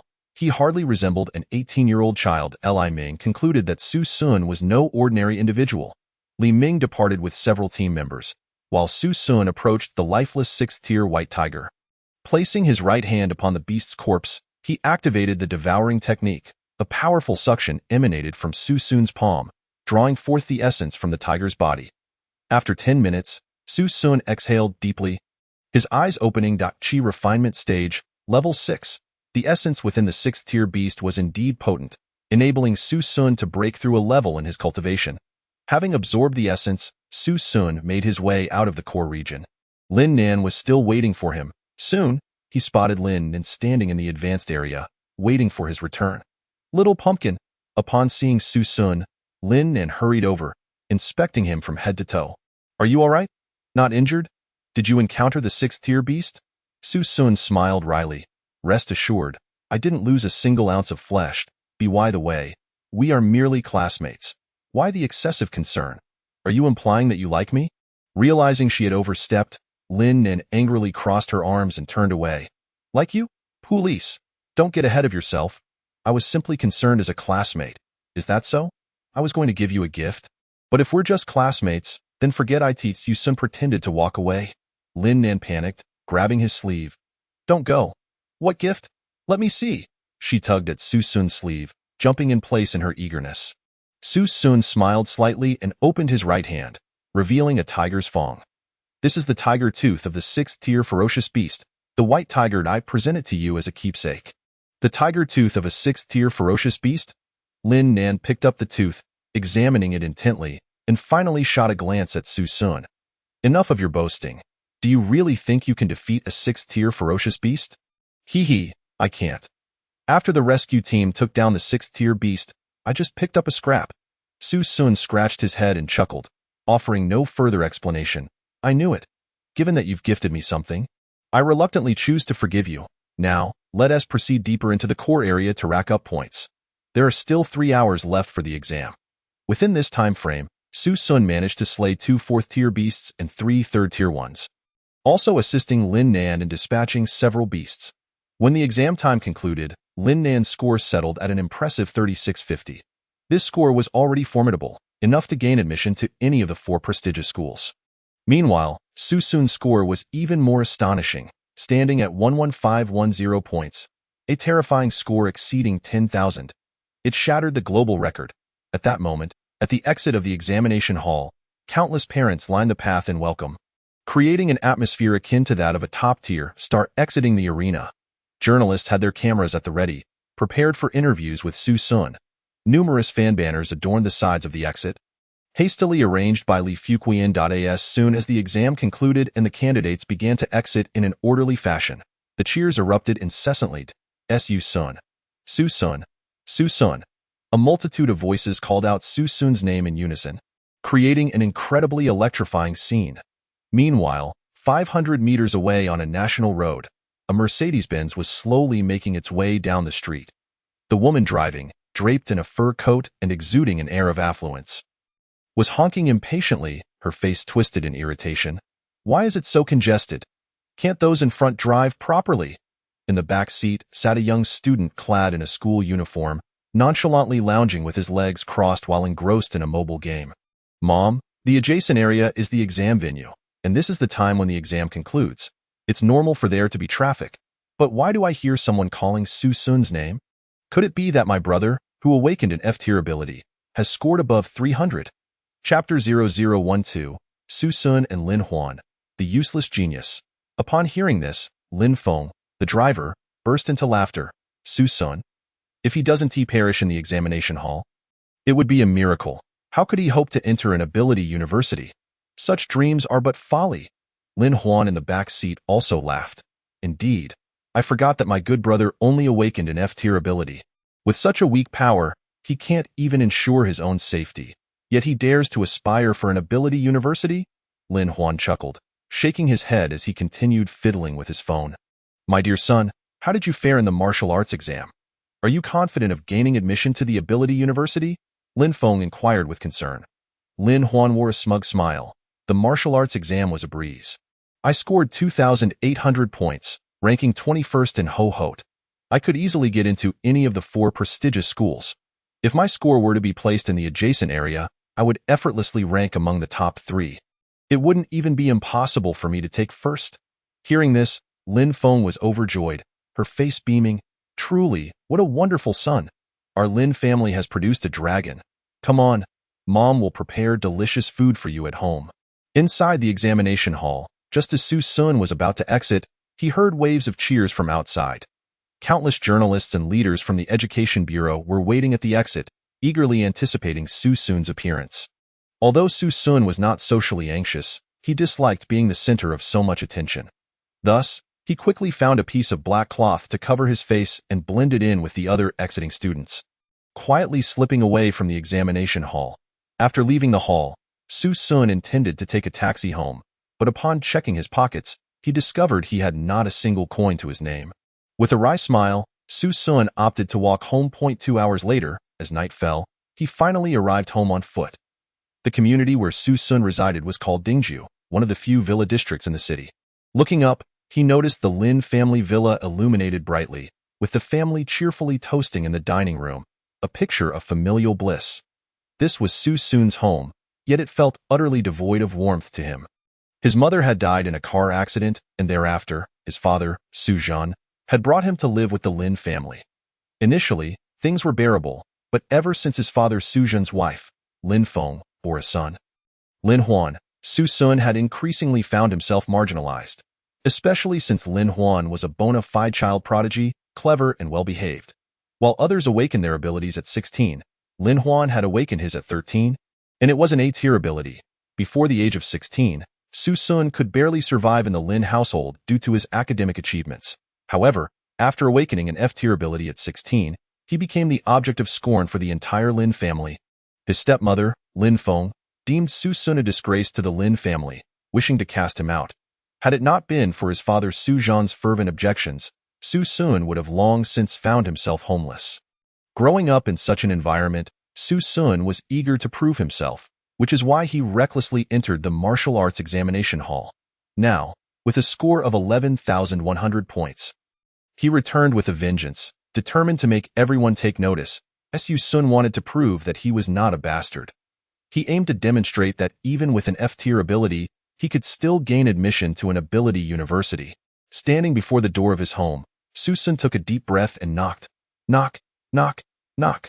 Shortly after, a kindly middle-aged woman opened the door for him. "Xiao Sun, why are you back so late? Hurry in and have dinner."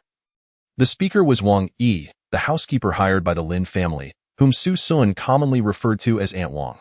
She was the only person in the Lin household, aside from his father Su Zhan, who did not look down on Su Xun as Su Sun changed his shoes at the entrance and stepped into the villa Dai in the dining room. His father Su Zhan and stepmother Lin Feng were celebrating Lin Huan. A large 18-inch cake on the table, with Lin Huan seated at the center. "Why, good son, you are truly the pride of your mother. From this day forth, our Lin family has a martial arts university student." "Mom, Dad, I'm back," Su Sun announced as he stood by the dining table. Upon hearing his voice, Lin Feng's expression immediately soured with impatience. "Why are you back so late? Do you have no sense of time? How long must the entire family wait for you to eat?" Lin Feng frowned. Su Sun glanced at the remnants of the meal on the table but said nothing. "Did you wait for me? The exam venue is at least 10 kilometers away from the Lin family. With not a single cent to my name, I could only walk home." Lin Feng had stipulated that Su Sun could only have a monthly allowance of 100 yuan, which included breakfast expenses. Because of this, Su Sun had no protective gear, let alone a decent weapon for the examination. Su Zhan, looking at Su Sun in silence, felt a bit awkward and cleared his throat. "Xiao Sun, come sit down and eat." Su Sun took a seat beside Su Zhan, and Aunt Wang immediately retrieved some food she had set aside for him from the warming cabinet. Had it not been for Aunt Wang's thoughtful consideration, Su Sun might not have had a proper meal. "Xiao Sun, how did you fare in the martial arts exam?" Before Su Sun could respond, Lin Feng sneered. "Is there even a need to ask? With his F-tier awakening, what could he possibly achieve? He would struggle to kill a chicken. You want him to slay ferocious beasts? If he doesn't perish inside, it would be a miracle." Su Zhan chuckled awkwardly without saying a word. In the Lin family, Su Zhan held little authority. After all, his food, clothing, and even job were provided by the Lin family, so he naturally dared not speak up. It went fairly well. He should be able to get into an ability university without issue. Su Sun mumbled as he ate. "Ha ha ha." As soon as he said this, Lin Huan, who was eating cake, burst into laughter. "Brother, you are quite the joker. This is the funniest joke I've heard all year. You, an F-tier ability user, get into an ability university? If you could get in, why would I, an A-tier awakened one, be needed?" Lin Feng frowned, looking at Su Sun with disdain. "Su Zhan, look at your good son. He has already learned to lie at such a young age. Is this the son you raised? A bastard is indeed a bastard. Ill-mannered." Upon hearing the term bastard, Su Sun's hand froze mid-bite, and a cold glint flickered in his eyes. Bastard. Those two words had pierced his heart for more than a decade. Each time he heard them, it felt like a dagger stabbing deep. The reason he fought so hard was to prove that he was not a bastard. Noticing the change in Su Sun's expression, Lin Feng mocked. "Oh, are you angry? If you are, then don't eat our Lin family's food. Don't forget, without our Lin family, you would have starved on the streets." Su Sun sneered and nodded. "Ha ha, you are right. Had I not eaten your leftovers these past years, I would have starved to death long ago. So tell me, how much would it take to compensate the Lin family?" "Su Sun, be quiet." Chapter 0013, Mending Old Wounds. Speaking frankly, Su Zhan slammed the table and stood up, admonishing. "Apologize to your mother." "Mother?" Su Sun shook his head with a cold smile, putting down his bowl. "My mother has long since passed away. She was never my mother. Did she ever treat me as her son? Over the years, she has called me a bastard time and again. Lin Huan's monthly allowance is 5,000. Mine is a mere 100. Meals never wait for me. Why can Lin Huan study in Ho Hot, while I, Su Sun, am left to fend for myself in Tushur?" Before his rebirth, Su Sun had lived a life of cowardice, never daring to express anger towards the Lin family. This was his first time. With a resounding bang, Lin Feng slammed the table, rising angrily, exclaiming, "How dare you? How could my Lin family raise such an ungrateful wretch? Can you even compare to my precious son? My son awakened an A-level talent. What about you? What pathetic talent have you awakened? An F-level weakling. What do you have to compare with my son? Sending you to Ho Hot, even if I sent you to Shangjing, you'd still be nothing but a waste. Can you even get into a university for supernatural abilities? You bastard. You are destined to remain a lowly person in this life." Lin Feng's words struck deep. Su Sun let out a cold laugh. I beg your pardon, but my score is 11,100, the highest in Tushar. I am certain to enter one of the 4 prestigious universities. I hope I haven't disappointed you. Upon hearing this, Lin Huan burst into laughter. 11,100. No national champion has ever scored that high. You, an F-level awakener, managed to achieve 11,100? Have you perhaps suffered too much shock and lost your mind? Lin Feng, Su Zhan, and Lin Huan were completely unaware of what had transpired in Tushar that day. Su Sun looked at Lin Huan and said, "The truth of my words will be revealed in 3 days." Bang. Lin Feng slammed the table, glaring at Su Zhan. "Su Zhan, look at your fine son. Now he lies without even batting an eye. This is the good son you raised." Faced with Lin Feng's fury, Su Zhan could only force a smile, hastily trying to appease her. "Perhaps our son has been under too much pressure lately and is just talking nonsense. Dear, don't take it to heart. Pressure? What pressure could a waste like him have? Su Sun, have you grown wings now? If you have the ability, stop eating at my Lin family's table. Stop sleeping in my Lin family's bed. And as for the expenses we've incurred in raising you over the years, it's not much, just 2 million. Pay it back." Lin Feng crossed her arms, angrily berating Su Sun. Rising to his feet, Su Sun looked at Lin Feng and declared, "I have no intention of staying with the Lin family. 2 million, is it? Very well, in 3 days, I will return every penny with interest." With that, Su Sun strode out of the Lin residence. "Sun." Su Zhan attempted to rise and follow, but was halted by a furious shout from behind. "Su Zhan, if you dare step out of this house today, you shall never return." Su Zhan wore a troubled expression, ultimately watching Su Sun's departing figure. Helplessly sighing, standing on the street, Su Sun felt a wave of confusion wash over him. In all of Tushar, where else could he go besides the Lin family? Just endure these 3 days, he thought.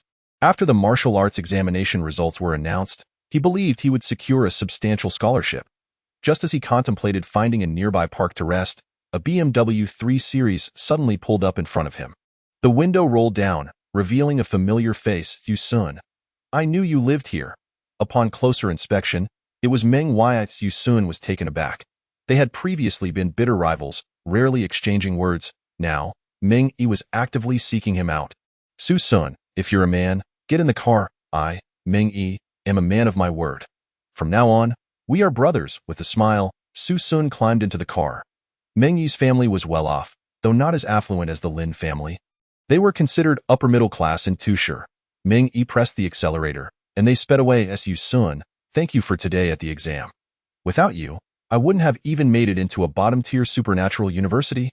But now my total score is over 1,000. I should have no problem getting into one of the 4 prestigious schools. By the way, Su Sun, I saw your score. How did you suddenly become so strong? I thought you were an F-level awakener."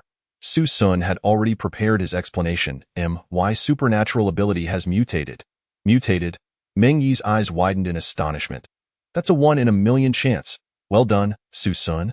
You've struck it rich. To celebrate our acceptance into supernatural universities, let's go. I'll treat you to drinks." Meng Yi took Su Sun to a barbecue restaurant, ordering several hundred yuan worth of food. Then they engaged in deep conversation about life. Meng Yi was, at heart, a person who could let go of grudges. Although he had once regarded Su Sun as a mortal enemy, now that he had put that behind him, they spoke openly. They drank late into the night, and since Su Sun had nowhere to stay, he followed Meng Yi back to his home. Meng Yi's parents were often away on business, leaving him alone in the house. Once they arrived, Meng Yi collapsed onto his bed and fell asleep, while Su Sun took a shower and sat cross-legged on the bed. Having reached the 6th level of Qi refining, Su Sun knew that while he wouldn't face a bottleneck before the foundation establishment stage, advancing too quickly could also be detrimental. He sat on the bed, stabilizing the energy he had gained throughout the day. Now at the 6th level of Qi refining, it was time to practice the Qilin body technique. After 500 years of wandering through the immortal realm, Su Sun had only relied on 2 techniques. The first was the devouring method, and the second was the Qilin body technique. Martial arts techniques are classified into 4 levels: heaven, earth, mystery, and yellow. However, both the Qilin body technique and the devouring method do not fall into these 4 categories. Their levels are even higher, divine grade. The devouring method was a technique Su Sun created after becoming an immortal, while the Qilin body technique was a divine technique passed down from his master. The Qilin body technique consists of 7 realms, each providing different effects. Upon mastering all 7 realms, one would gain the ability to peer into the secrets of heaven. The cultivation method of the Qilin body technique is quite peculiar. It requires one to endure blows. As a body cultivation technique, it allows one to convert non-lethal attacks into bodily strength. In other words, the more blows Su Sun endures, the stronger he becomes. At this moment, there happened to be a very suitable practice partner available. Hey, don't fall asleep. Shanghai University is one of the 4 prestigious supernatural schools. While there are many supernatural universities in Huaxia, only 4 are regarded as the top schools, and Shanghai University is one of them. At this moment, the university's leadership sat attentively in a conference room, closely watching the content being projected. This year's highest score came from Tushar in the Beha province. Candidate number 36, Su Sun, over 11,000 points. Everyone, please carefully observe his battle footage. The speaker was Chen Ping, the director of the Academic Affairs Office at Shanghai University. Although Shanghai University is one of the top schools, it proactively invites outstanding candidates to join after each martial arts examination. Ordinary candidates find it nearly impossible to enter Shanghai University, but those scoring over 2,000 points can choose from any of the 4 prestigious schools. TO attract candidates scoring above 2,000. Even Shanghai University, which ranks at the bottom among the top schools, must take the initiative. This year, the candidate with the highest score, 11,000 points, is Su Sun, and here is his detailed information. Chun Ping pressed a button on the remote, and Su Sun's information appeared on the big screen. Su Sun, male, 18 years old, F-level supernatural awakener, with a weak electric ability, not categorized as a supernatural user, and a martial arts examination score of 11,510 points. Upon seeing Su Sun's detailed information, the conference room erupted into chaos. What? An F-level non-categorized supernatural user? Weak electric? How could someone like this score over 11,000 points? He must have cheated. An F-level supernatural user struggles to protect themselves, let alone achieve the highest score in the nation. This candidate has issues. The teachers in the conference room murmured, their expressions grave. Chen Ping nodded, saying, upon first seeing Su Sun's information, I also suspected his score was inflated. And significantly so. However, upon further reflection, I find that unlikely. Su Sun's martial arts examination was broadcast live. The wristbands worn by the candidates were developed and uniformly distributed by the state. It is nearly impossible to fabricate scores. If his score is legitimate, then this young man must possess remarkable abilities. Next, I will play the footage of Su Sun's battle during the martial arts examination. Let us analyze whether this candidate has indeed cheated. With that, Chun Ping pressed the remote again, and Su Sun's battle video appeared on the projection. In the video, Su Sun moved like the wind, racing through the jungle at incredible speed, making sharp turns without losing momentum, even making it difficult for drones to keep up with him. Witnessing Su Sun's speed, everyone gasped in amazement. That speed is comparable to an A-level wind supernatural user. Soon, a white tiger appeared in Su Sun's field of vision. Ready to pounce on a rescue team member, Su Sun, gathering a ball of lightning in his hand, hurled it at the white tiger. Once the tiger was incapacitated, Su Sun lunged forward and performed a body slam on the beast. At this moment, Chen Ping hit the pause button. Look closely. Due to an unforeseen incident at the Tushar examination site, a 6th-tier feral beast, the white tiger, appeared. Next, the video continued with Su Sun battling the white tiger. The tiger swiped its paw at Su Sun, who met it head-on. After the clash, Su Sun stood his ground, while the white tiger was pushed back several steps. Then, the white tiger suddenly hesitated for a moment, and Su Sun seized the opportunity to perform a shoulder throw, leaving the tiger dazed. Finally, Su Sun used the tip of his foot to lift a broken spear and dispatch the white tiger. After watching the combat video, a profound silence enveloped the conference room. Chen Ping also wore a serious expression. He requested that all the teachers share their perspectives. The educators present were all formidable abilities users, each one capable of commanding respect and suppressing adversaries. Their critiques were both professional and incisive. The first to rise was a middle-aged teacher wearing glasses, who remarked, this examinee's speed and strength are unparalleled among his peers. His velocity rivals that of wind-type ability users of the same rank, and his power surpasses that of a Baihu strike. His abilities cannot possibly be merely F-grade weak electricity. Another teacher stood up, stating, I hold a differing opinion. This candidate exhibited composure and decisiveness during combat, with battle experience comparable to seasoned veterans. He is certainly not an ordinary examinee. He must have undergone specialized combat training from a young age. And his guardian is likely a master-level figure. Chen Ping nodded thoughtfully. Indeed. I surmise that his abilities have either mutated or he is a dual ability user. His ability rating must be at least A grade, with a potential maximum of SS grade. Furthermore, his strength should be at the 7th stage of martial arts. Mutations and abilities are exceedingly rare, and dual ability users are even more exceptional. A dual ability user possesses 2 innate powers, making them exceptionally formidable and their growth potentially terrifying. Many teachers concurred with Chen Ping's assessment. He then addressed all the educators, stating, as per our usual practice, let's proceed to a hand vote for levels 1, 2, 3, and the special category. The admissions process at Shanda consists of 2 channels.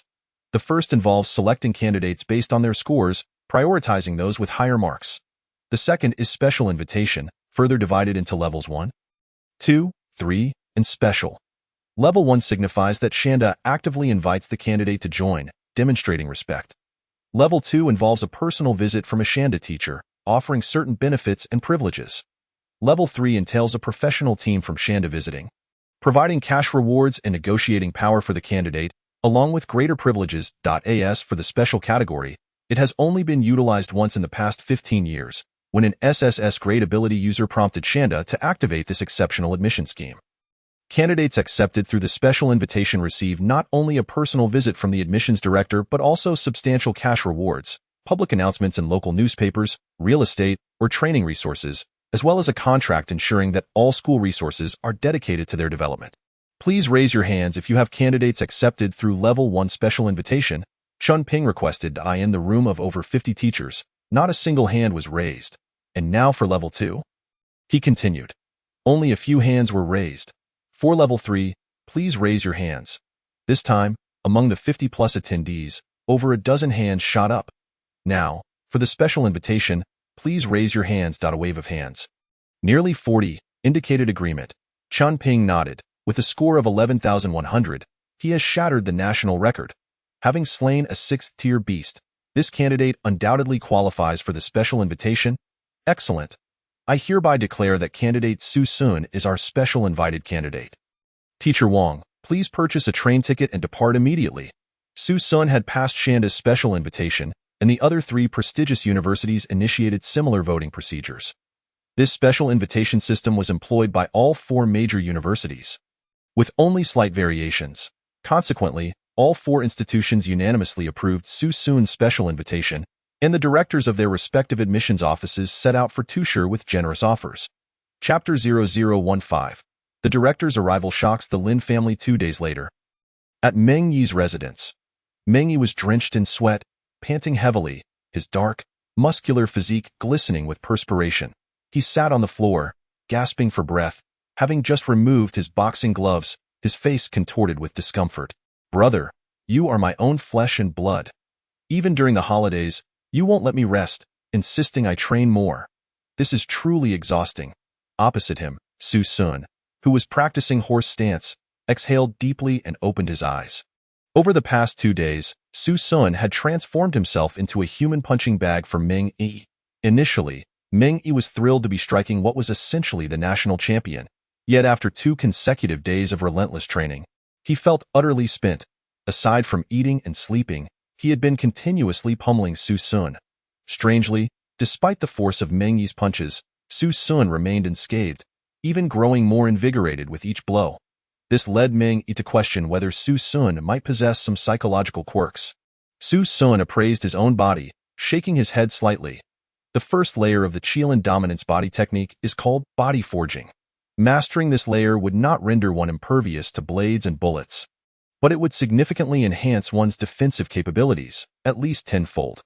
Whether cultivators or abilities users, initial stages rely heavily on physical strength, which is why Su Sun was eager to practice the Qilin dominance body technique.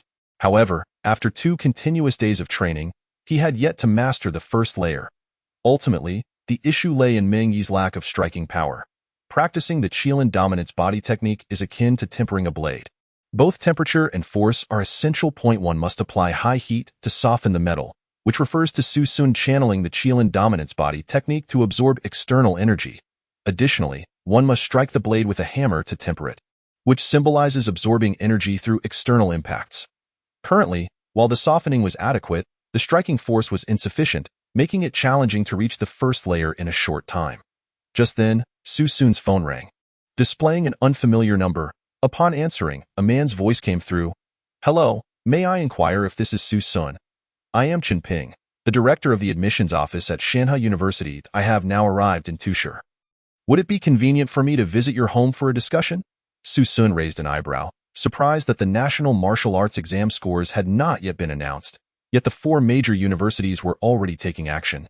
"Certainly, I will return home immediately." Meanwhile, at the Lin family residence, everyone was anxiously gathered around the phone. Only Lin Huan appeared relatively relaxed, reclining on the sofa with his legs crossed, munching on an apple. "Dad, Mom, Uncle, and third uncle, do not worry. The admission score threshold for the 4 major universities is 1,000 points, and I scored 2,800, which places me on their special invitation list.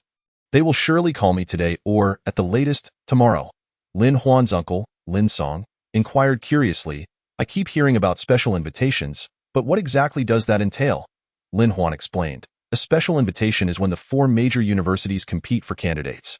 It is divided into levels 1, 2, 3, and special. Those scoring over 2,000 are typically level 1. Over 3,000 qualifies for level 2. Over 5,000 for level 3. As for the special category, only 3 individuals have ever been admitted as special candidates among the 4 major universities. Upon hearing this, Lin Huan's third uncle, Lin Hu, burst into laughter. "Ha! My nephew is truly remarkable. Others find it difficult to enter the 4 major universities. Yet they are actively inviting my nephew to join. Huaner, you are the pride of our Lin family." Lin Huan's lips curled into a smug smile. Just then, Lin Jun, his father, inquired, "So, which abilities university do you wish to attend?" Without hesitation, Lin Huan replied, "Of course, it's Modu University. Modu is economically vibrant, and Modu University ranks first among the 4 major universities. Naturally, I will apply there." "What about Shanghai University? It is closer to home," his mother, Lin Feng, asked with a hint of reluctance. "Only a fool would choose Shanghai University. It ranks at the bottom among the 4 major universities. The educational resources are mediocre. Without government support, Shanghai wouldn't even qualify as one of the 4 major universities." Lin Huan rolled his eyes dismissively. Just then, a sudden ding-dong sounded as the doorbell rang. Who could that be? It wouldn't be that illegitimate child returning, would it? Lin Feng's face contorted with disdain at the thought of Su Sun. She hurried to the entrance and swung open the grand door of the villa, saying, "I told you, you illegitimate child." Before she could finish her sentence, Lin Feng froze. Outside the Lin residence stood several luxury cars, all gleaming Mercedes Maybachs, accompanied by a dozen sharply dressed elite individuals. Lin Hu, the third uncle, felt an ominous sense of foreboding. As the only abilities user in the Lin family, he sensed that the aura of these individuals was formidable, each possessing the strength to obliterate the Lin family. "Excuse me, may I ask who you are?" Lin Feng inquired, perplexed. The middle-aged man at the forefront, portly and wearing a benevolent smile, replied, "Allow me to introduce myself. I am Zhang Jinping, the director of the admissions office at Modu University." Upon learning of his identity, Lin Feng's demeanor underwent a complete transformation. "Oh, it is Director Zhang. Please, come in, come in." Zhang Jinping and his team entered the Lin residence. And as soon as they stepped inside, he got straight to the point. "I apologize for the intrusion. Today, I come representing Modu University. You must be the mother of the candidate, correct? The results of candidate number 36 are exceptionally impressive. He has already passed our special invitation vote, and I am here today to sincerely extend an invitation to candidate number 36 to choose Modu University." At these words, Lin Huan's eyes widened in disbelief. The director of Modu University was personally inviting him. Such a scene is reminiscent of the news we encountered just a few years ago. What a coincidence that Lin Huan's number is also 36. Yet he did not participate in the examination in the capital city, but rather in Hohhot. "Director Zhang, may I inquire how many levels of special invitations I have passed?" Lin Huan asked nervously. Zhang Jinping looked at Lin Huan, harboring no doubts about his identity. After all, they shared the same father. and their resemblance was not surprising. With a smile, Zhang Junping replied, "You have successfully passed the special invitation of our esteemed institution." Special. Upon hearing these two words, the entire Lin family widened their eyes, breathless with anticipation. Lin Huan was overwhelmed by immense joy, his mind momentarily blank. He was ecstatic. With a score of 2,800, he had been accepted by the prestigious Magic City University for a special invitation. Could it be that this year's candidates performed poorly? Or was it due to his exceptional performance that, despite the score not being exceptionally high, he had caught the attention of Magic City University? Are you serious?" Lin Huan asked, trembling with excitement. Chapter 0016, The Dragon of the Lin Family, Lin Huan's Choice. Zhang Junping nodded with a smile. Of course it is true. This is a contract drafted by Magic City University. Please take a look. A beautiful secretary behind Zhang Junping handed Lin Huan a contract with both hands. As Lin Huan opened and read the contract, his heart raced, and his breath quickened. "If you agree to sign the contract, Magic City University will grant you a one-time cash reward of 5 million yuan and provide you with a property in the capital city, the location of your choosing. After enrollment, the school's cultivation resources will be prioritized for you. And 2 female liberal arts students will assist you with your daily life. At Magic City University, you will reside in a standalone villa." All members of the Lin family were astounded by Zhang Junping's introduction. 5 million yuan, a property, cultivation resources, female students to care for him, and living in a villa. This was more than just attending school.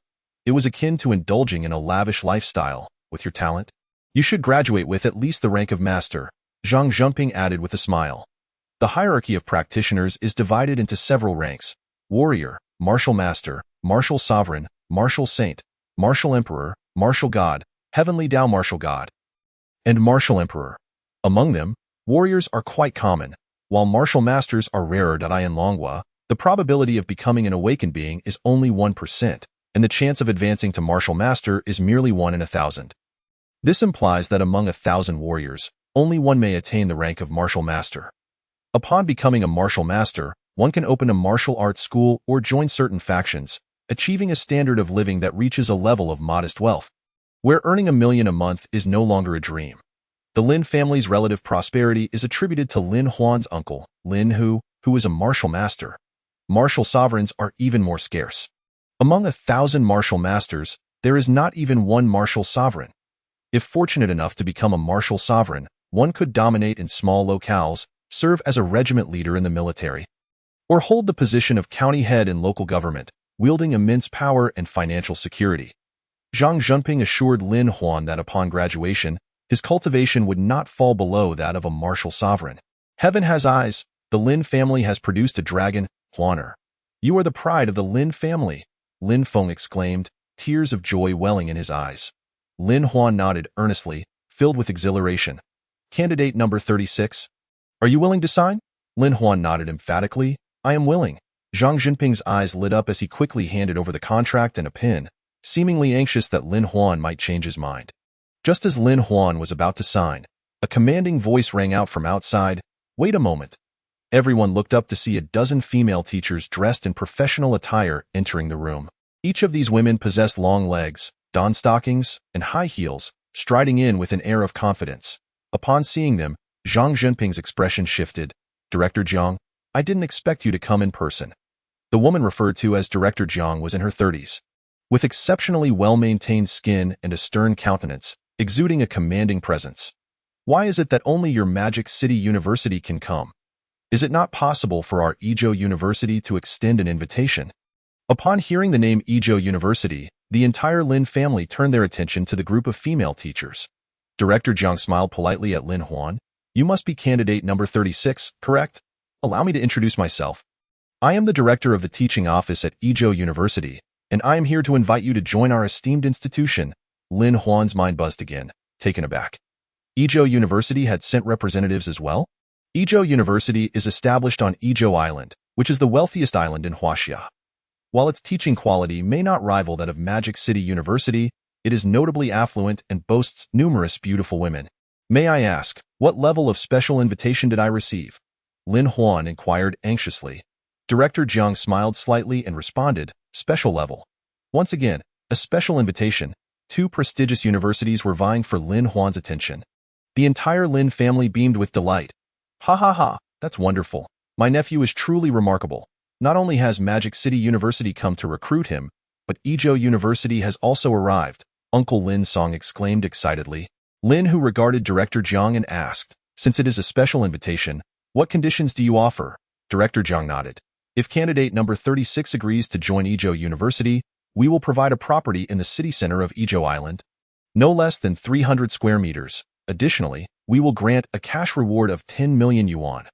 The property prices in the city center of Izhou Island are exorbitant, with a square meter costing no less than 50,000 yuan. Offering a 300 square meter property is tantamount to gifting 1.5 million yuan. Before the Lin family could fully process this, Director Jiang continued, furthermore, upon joining Izhou University, we will assign 4 local female university students to assist you for life. She waved her hand, and 4 innocent-looking female students, all just 18, stepped forward, their bashful smiles making Lin Huan feel as if he were basking in spring's warmth. Instantly captivated, I want to go to Izhou University. On the side, Zhang Jinping furrowed his brow.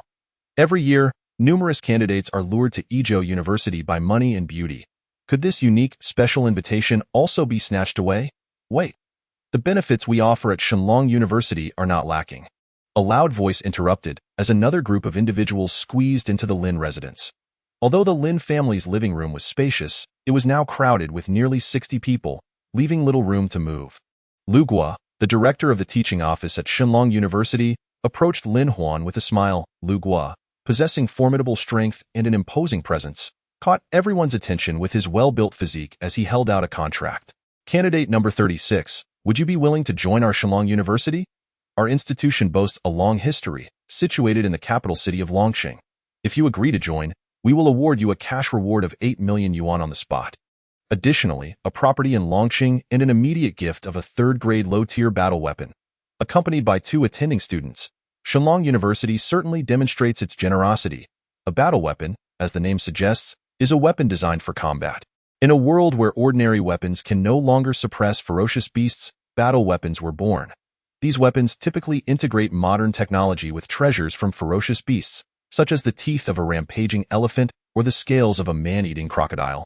Battle weapons are exceedingly rare, classified into 9 levels from 1st to 9th.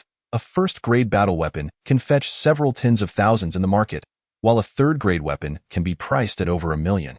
Shenlong University is indeed generous in its offerings of a third-grade weapon. To be honest, Lin Huan was quite tempted.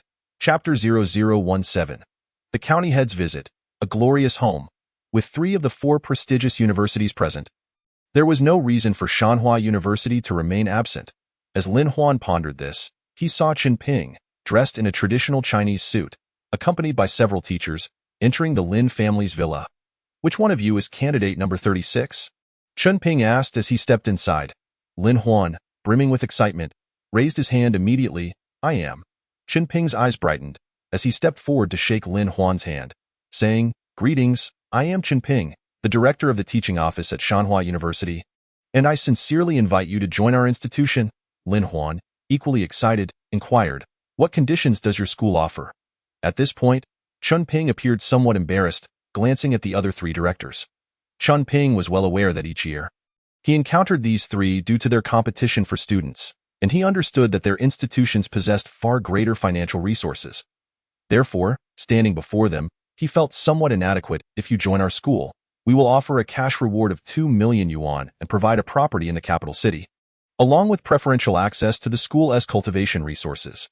After Chen Ping finished, Lin Huan blinked. Is that all? That's all, Chen Ping replied. Lin Huan scoffed, TSK. You are quite stingy, Shanhua University, compared to the offers from the other 3. Your institution can easily be overlooked. Chen Ping fell silent. Indeed, Shanhua University occupies a rather awkward position. Although it is one of the 4 prestigious universities, it lacks the financial strength of Izhou University, the location advantage of Magic City University, and the rich heritage of Shenlong University. It owes its status as one of the 4 prestigious universities solely to government support. Why is there support for Shanhua University? The reason is simple. Within the borders of the 4 provinces of Shanhua, there is not a single school for awakened individuals, and apart from Longqing, the entire northern region lacks such institutions. Both Modu University and Izhou University are situated in the southern region. Had it not been for the fact that Longqing serves as the capital, Shenlong University would not have found its place in the north. The directors of the four esteemed institutions have all arrived, and now it is time for Lin Huan to make a choice. Why, precious son? All four prestigious universities are here. Choose one, no matter which you select. Your mother will support you, Lin Feng said with a radiant smile. Lin Huan gazed at the representatives of the four distinguished universities, his eyes shifting between Izhou University and Shenlong University. Ultimately, he directed his gaze toward Izhou University. I choose. Before Lin Huan could finish his sentence, a series of thunderous bangs startled everyone present. The firecrackers went off, followed by more explosions, creating a lively atmosphere.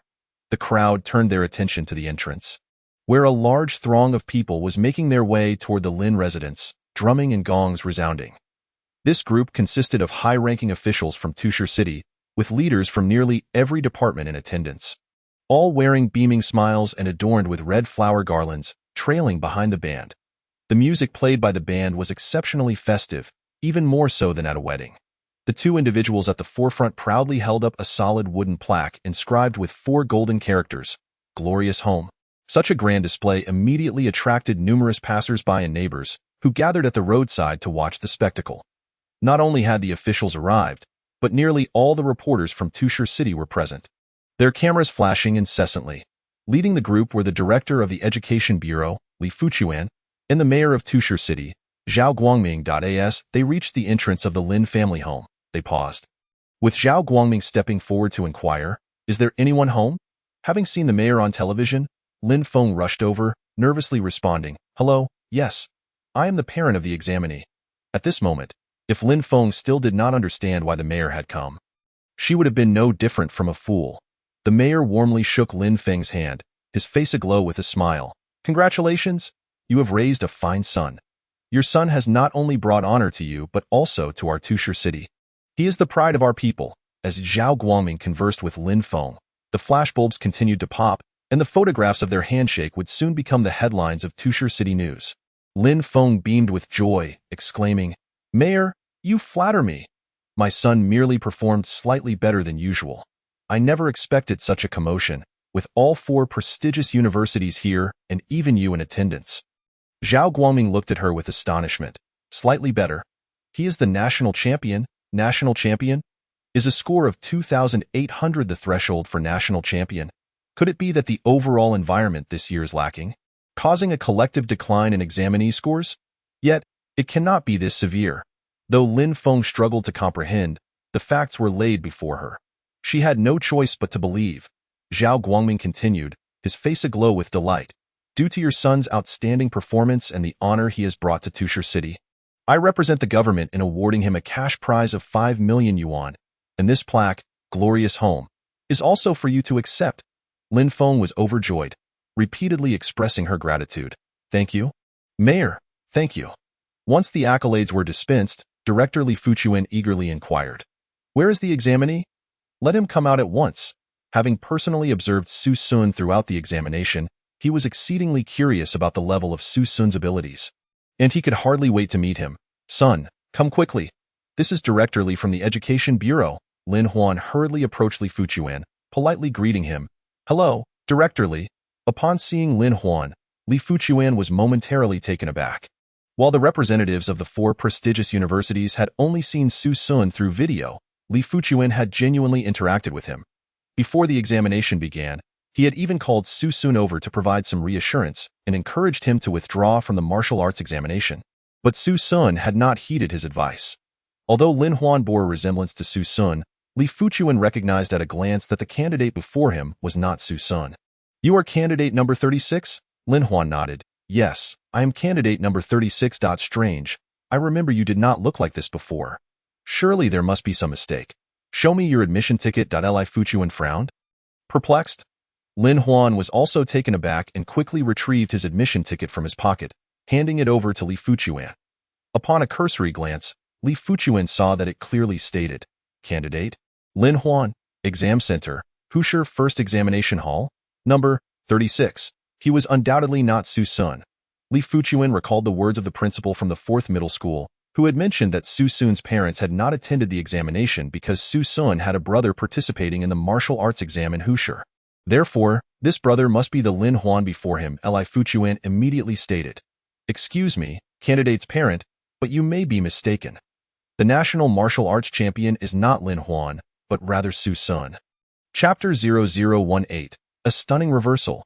Champion Su Sun Su Sun? The mere mention of this name rendered the Lin family silent. Lin Feng was stunned for a long moment before incredulously exclaiming, "The national champion is Su Sun? How can that be? Director Li, are you mistaken?" Uncle Lin Song anxiously inquired. "Yes, Director Li. Su Sun has only awakened the most elementary F-level ability. His cultivation is even at the stage of a novice.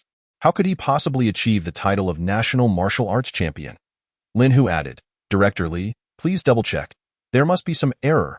Lin Huan possesses an A-level ability and is a 5th-tier martial artist. How could the National Martial Arts Champion not be Lin Huan? But that waste, Su Sun?" Lin Huan stared blankly at Li Fuchuan, unable to process the information. Li Fuchuan's expression was solemn. "There can be no mistake. I was present during Su Sun's examination. I was the invigilator. Su Sun indeed achieved a terrifying score of 11,100 points, effectively securing the position of National Martial Arts Champion. 11,100 points. This revelation detonated in the minds of those present like a bombshell. Everyone's thoughts went blank.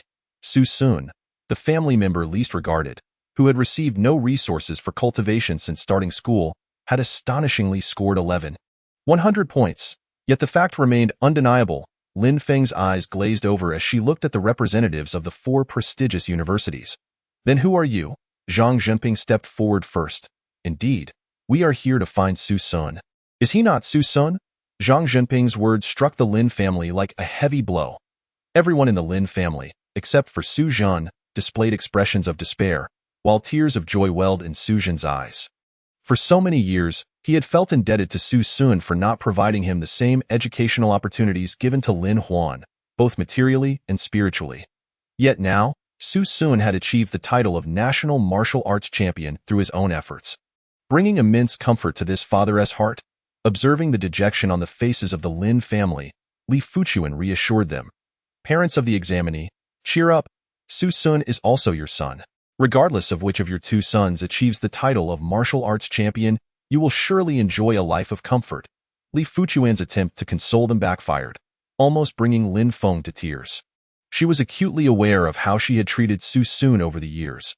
If Su Sun were to become a significant figure one day, it would be a miracle if he did not seek revenge against the Lin family, let alone bring them any comfort. "No, I do not understand." Lin Huan clenched his fists, gritting his teeth, his eyes aflame with anger. How could an F-level ability user who had not even reached the novice stage possibly become the National Martial Arts Champion? And I, an A-level ability holder, a 5th-tier martial artist. Why was the National Martial Arts Champion not me? Li Fuchuan shook his head slightly. "Lin Huan, is it? I have reviewed your scores. 800 points is hardly sufficient to claim the title of National Martial Arts Champion. While your performance may be commendable in Tushur or Husher, it falls far short on a national scale. Moreover, Su Sun, despite being an F-level ability user, single-handedly defeated a 6th-tier raging white tiger. 4th-tier beasts are mere playthings before him. Sometimes, talent does not equate to strength. What do you have to compare with Su Sun?" Li Fuchuan's words left Lin Huan speechless, forcing him to stifle his indignation.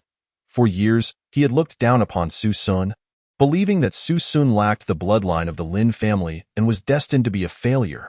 Yet now, this failure stood towering above him, rendering him only able to look up in awe. He was consumed with resentment. "We are here to reassess Su Sun's ability level. We want to see if there has been any mutation in his abilities. Where is Su Sun?" Mayor Zhao Guoming smiled slightly. No sooner had he spoken than a figure dashed to the entrance of the Lin family villa, and it was none other than Su Sun. "I'm here." The moment Su Sun appeared, he became the center of attention. Reporters and paparazzi swarmed around him, leaving no room for escape. The flashes of cameras went off endlessly, capturing every moment. At this point, Su Sun had become the focal point of Tushur City, while the Lin family stood in stark contrast, overlooked and out of place. Upon seeing Su Sun, Li Fuchuan's eyes lit up. "Su Sun, congratulations, 11,100 points. you have secured the title of National Martial Arts Champion. On behalf of the Tushar City government, I extend my heartfelt congratulations. Additionally, I am also here to present you with a cash prize of 5 million yuan. As soon as the words left his mouth, a resounding applause erupted, and amidst the presence of numerous media outlets, Li Fuchuan personally handed over a bank card to Su Sun with both hands. As Su Sun smiled and engaged with the city mayor and Li Fuchuan. They posed for several photographs in front of the reporters. Then, Li Fuchuan eagerly inquired, Su Sun, have you awakened a dual ability? Or has your power undergone a mutation? How else could your strength have surged so dramatically in such a brief period? Su Sun had long prepared a response to this question. I initially awakened an F-grade ability related to weak electricity, but just days before the martial arts examination, a bolt of lightning struck me from the sky. Ever since then, I have noticed a significant enhancement in my power. It seems what you refer to as an ability mutation may have occurred. Upon hearing this, the crowd fell into contemplation. Li Fuchuan nodded and said, since a mutation may have occurred, would you be willing to undergo a re-evaluation of your ability level? Before Su Sun could respond, a device was wheeled in front of him. It resembled a computer. With numerous wires connecting the display screen to a crystal ball nearby, Su Sun had previously used this device when awakening his abilities. It could precisely calculate various metrics of the test subject, including strength, speed, physique, reflexes, and mental acuity, ultimately assessing the subject's combat prowess and ability rating. To use it, one simply needed to place their palm on the crystal ball. At that moment, representatives from the 4 prestigious academies, the Lin family, and the media all focused their attention on Su Sun, eager to discover the level of ability possessed by this national martial arts examination champion. Su Sun placed his right hand on the crystal ball and took a deep breath. At that instant, a current coursed through his body, beginning the assessment. The display flickered as various data rapidly changed. 3 minutes later, the readings stabilized on the screen.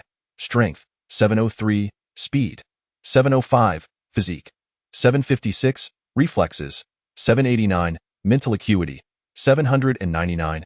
Combat rating, SS level, ability evaluation, SS level, cultivation, 7th stage martial artist. After witnessing this set of data, the entire venue fell into a hushed silence. A deathly stillness enveloped the crowd, all rendered speechless by the astonishing figures displayed on the screen. Such terrifying data emanated from a mere 18-year-old youth. Chapter 0019. 7th Stage Martial Artist. SS ability. The data presented for Su Sun was entirely authentic. The strength of an ability user is determined by the potency of these 5 metrics. Indeed, Su Sun was a cultivator, and every upgrade in his cultivation level correspondingly enhanced his physical attributes. This meant that, considering Su Sun's 6th layer of qi refinement, his attributes were equivalent to those of a 7th stage martial artist. However, this did not imply that a 7th stage martial artist's strength was on par with Su Sun's, for he possessed a unique attribute that the device could not detect: spiritual energy. Spiritual energy is a distinctive power of cultivators, its might surpassing that of ability users, akin to the difference between rusted iron and tempered steel. Furthermore, the martial techniques Su Sun mastered were inaccessible to ability users. Thus, in terms of combat prowess, even a 9th stage martial artist would likely find themselves no match for Su Sun. Nevertheless, Su Sun's physical attributes astonished everyone present. Li Fuchuan gasped in disbelief, exclaiming, to think you are an SS-level ability user. Your weak electricity has risen from F grade to SS grade. How terrifying. S-grade ability users are already a rarity, and SS-grade users are scarcely seen even once a year globally.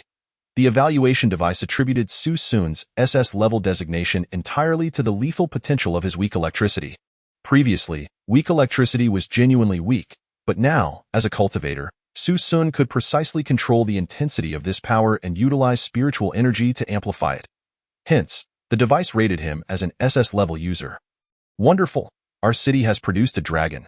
Su Sun, you are the pride of our city. The city mayor, Zhao Guangming, applauded joyfully. The crowd erupted in applause, celebrating Su Sun's achievements. Meanwhile, representatives from the 4 prestigious academies could hardly contain their excitement. As the applause subsided, they rushed to Su Sun's side. The first to approach was Zhang Zhenping, the director of the admissions office at Modu University, who directly stated, "Greetings. I am Zhang Zhenping, the director of the admissions office at Modu University. I sincerely invite you to join our institution. If you agree, Modi University will offer you a cash reward of 5 million yuan, along with a property in the city, the location of your choosing. Upon enrollment, you will receive priority access to our training resources, and 2 female students will assist with your daily needs. At Modi University, you can reside in a standalone villa. The offer was quite tempting, and Su Sun swallowed hard. Just then, the attractive director from Izhou University squeezed in front of him, flashing a charming smile. Su Sun, permit me to introduce myself. I am the director of the admissions office at Izhou University, and I am here to invite you to join our institution.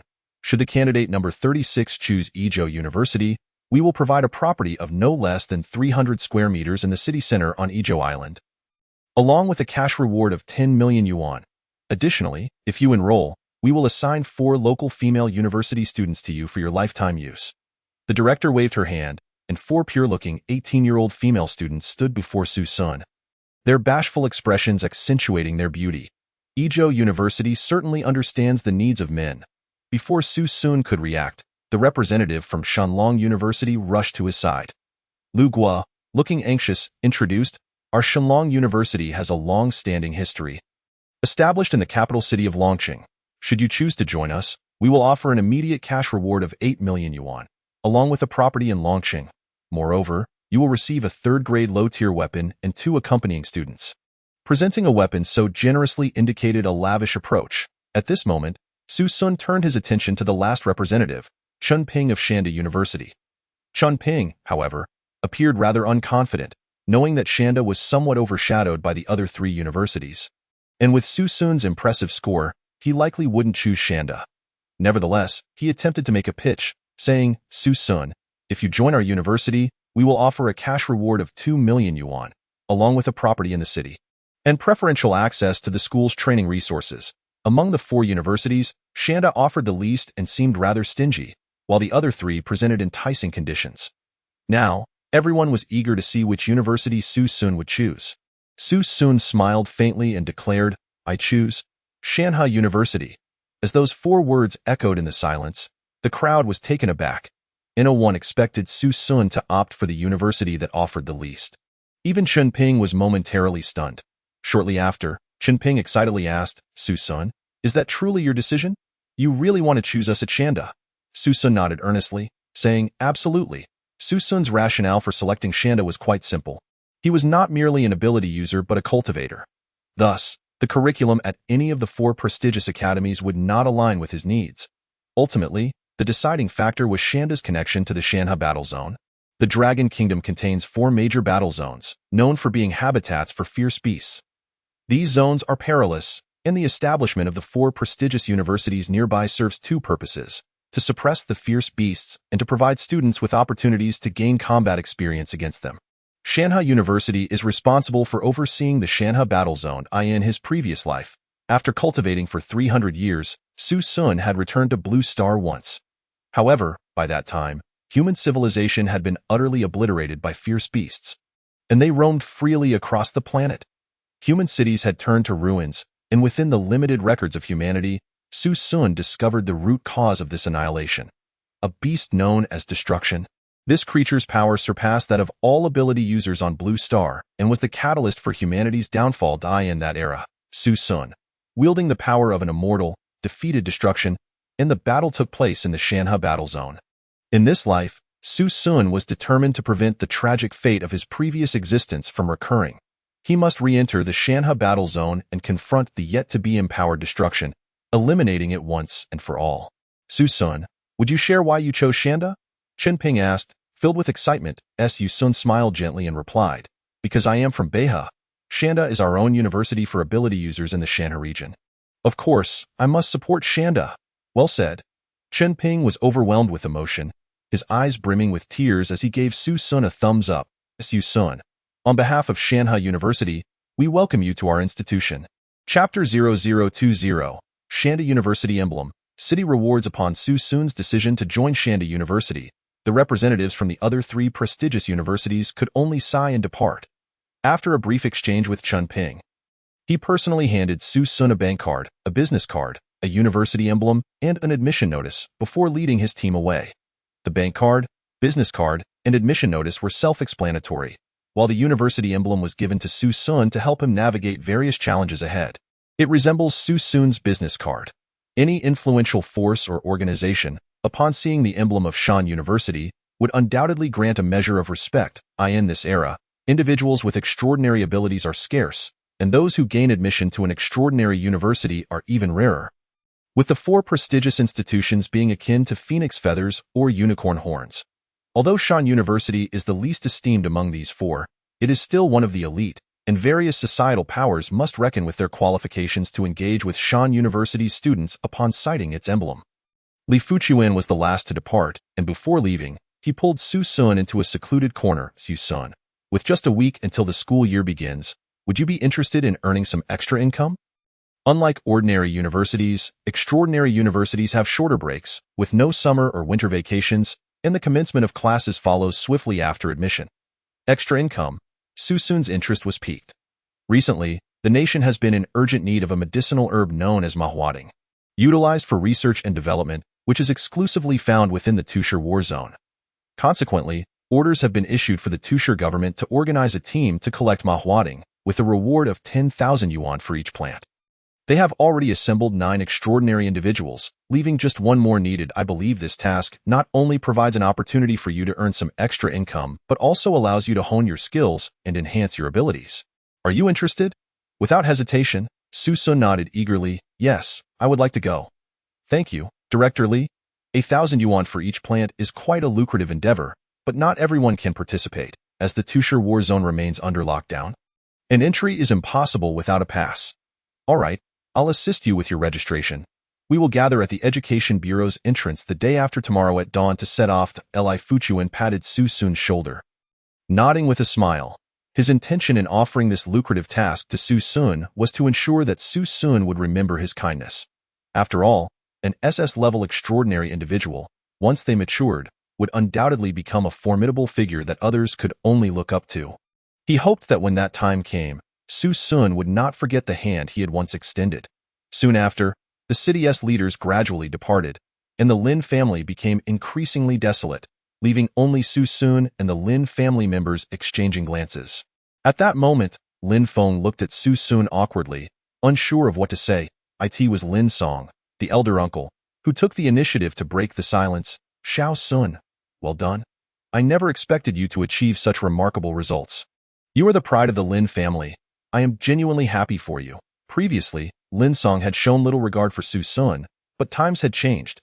Su Sun had now grown into a national martial arts champion and could potentially become a master in the future. Lin Song's attitude had made a complete turnaround, replacing his former disdain with a blend of warmth and subtle flattery. Su Sun smiled knowingly and looked at Lin Song. Oh, so now I am part of the Lin family? Didn't you all insist that I leave the Lin family when I awakened my F-level abilities? Upon hearing this, the Lin family members exchanged awkward glances. Third Uncle Lin, who furrowed his brow and stepped forward, angrily rebuking Su Sun. How dare you speak to your elder uncle like that? Have you forgotten whose bread you were raised on? In the past, any hint of dissatisfaction from Su Sun would have sent him cowering at Lin Hu's loud reprimands. But this time, Lin Hu's tactics were evidently ineffective. Su Sun looked at Lin Hu and sneered. Oh, I certainly remember. I, Su Sun, grew up on the leftover food of the Lin family. Lin Feng was infuriated by Su Sun's resolute attitude. Su Zhan, look at the good son you've raised. Hearing Lin Feng speak, Su Sun turned sharply to face her. Stepping closer, Lin Feng, I recall you once said that if I could produce 2 million, it would repay the Lin family's kindness. I, Su Sun, admit it. These years, I have lived in the Lin family, eating the Lin family's leftovers. Here are 2 cards containing a total of 7 million. I am repaying the Lin family in full. With a resounding thud, Su Sun threw the bank cards onto the ground. As for kindness, I, Su Sun, have repaid it. From this moment on, I, Su Sun, have no further ties with the Lin family. It's a clean break. Su Sun's words struck the Lin family like a heavy blow to the chest. Was this not what they had long desired? Lin Feng had dreamed night and day of expelling Su Sun from the Lin family. And now, that dream had come true, so why could none of them smile? Because the current Su Sun exhibited an extraordinary talent that would elicit their deep regret. In the future, Su Sun would undoubtedly stand at the pinnacle of Longhua. He would ascend to heights that would render all others awestruck. At that time, Su Sun's gratitude would not merely amount to this trifling 7 million. An S-level extraordinary individual. How many such figures exist in all of Longhua? At this moment, Lin Feng was filled with profound regret. Had she known Su Sun possessed such divine talent, she should have treated him better. Then perhaps he wouldn't be severing ties with the Lin family now. At this juncture, Lin Feng realized her folly. She began to feel apprehensive, forcing a smile at Su Sun. Su Sun, I was wrong in the past. I apologize. Please don't leave the Lin family. We are all family. Su Sun scoffed. Family? Lin Ai, I'm sorry, but I cannot comprehend what you are saying. Furthermore, I have no mother. My mother passed away when I was 3. After uttering this, Su Sun cast a lingering glance at his father. Su Jun, Dad, there's something I've long wished to tell you. I have not been happy these past 10 years. With this statement, Su Sun departed the Lin family without looking back. Su Jun gazed at Su Sun's retreating figure, a whirlwind of emotions swirling within him. Did he not realize how much he owed Su Sun? After Su Sun's departure, Lin Feng erupted in fury. Rebellious, rebellious. Is Su Sun trying to drive me to my grave? So what if he became the national martial arts champion? Is that impressive? I refuse to believe my son cannot surpass him. Son, you will definitely exceed him. 1Tu?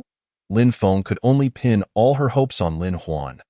But at that moment, Lin Huan appeared lost and dejected, self-deprecatingly laughing. With 11,000 points and SS-level abilities, how could I possibly surpass him? It's impossible for this lifetime. Witnessing her son's lack of confidence, Lin Feng grew anxious. So what if he has SS-level abilities? Mother has money. I will enroll you in the best tutoring classes. Son, you will definitely surpass Su Sun. Crush Su Sun. Chapter 21. The genius Su Kai. Social standing matters. After leaving the Lin family, Su Sun felt an overwhelming sense of relief. He finally accomplished something he had longed to do in his previous life, but never dared to. He had freed himself from the suffocating confines of that household. The Tushar government awarded Su Sun 5 million, while Shan University granted him 2 million, totaling 7 million, which he handed over entirely to Lin Feng. He did not regret this decision. Money, while valuable, is ultimately a material possession. And Su Sun was confident he could earn countless sums of 7 million in the future.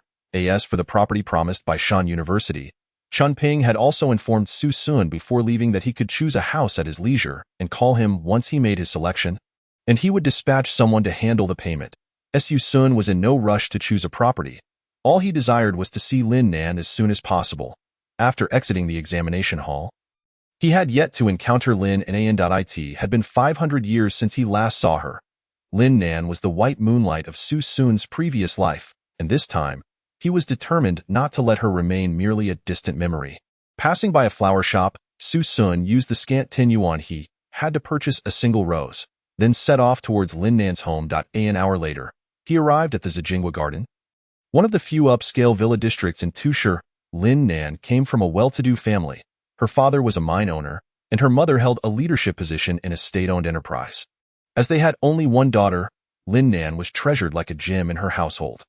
Outside the Lin family villa, Lin Nan stood at the road's edge, glancing around.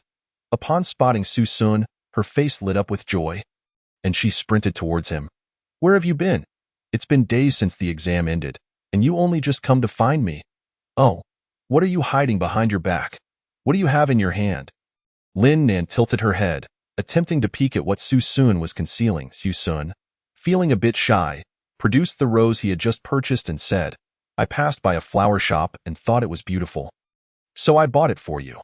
Although Su Sun had been a celestial lord in his past life, he had spent almost all his time cultivating and remained somewhat naive regarding matters of the heart. Upon seeing the rose, Lin Nan's eyes sparkled. She accepted the flower, her radiant gaze fixed on Su Sun. You brought me a rose. Do you know what it means to give a rose? Su Sun scratched his head. I don't know. Silly. Only lovers give each other roses. You gave me a rose. Do you like me? Lin Nan stood on her tiptoes, playfully gazing at Su Sun. Taking a deep breath, Su Sun thought, as a man, he should be brave in love. It was time to confess. Just as he was about to voice his feelings, a thunderous roar interrupted him. The sound of an engine thundered, followed by a screeching halt as a Ferrari sports car skidded to a stop before Su Sun and Lin Nan. The scissor doors opened and a tall, slender man clad in a North Face jacket stepped out, carrying a bouquet of roses, seemingly 99 flowers, towards Lin Nan with a charming smile. Nan Nan, I personally bought this bouquet from the flower shop for you. Sukai approached Lin Nan, his face adorned with an affectionate smile. However, Lin Nan's smile faltered, growing increasingly awkward. Sukai, you should take back the flowers. I do not wish for my parents to misunderstand.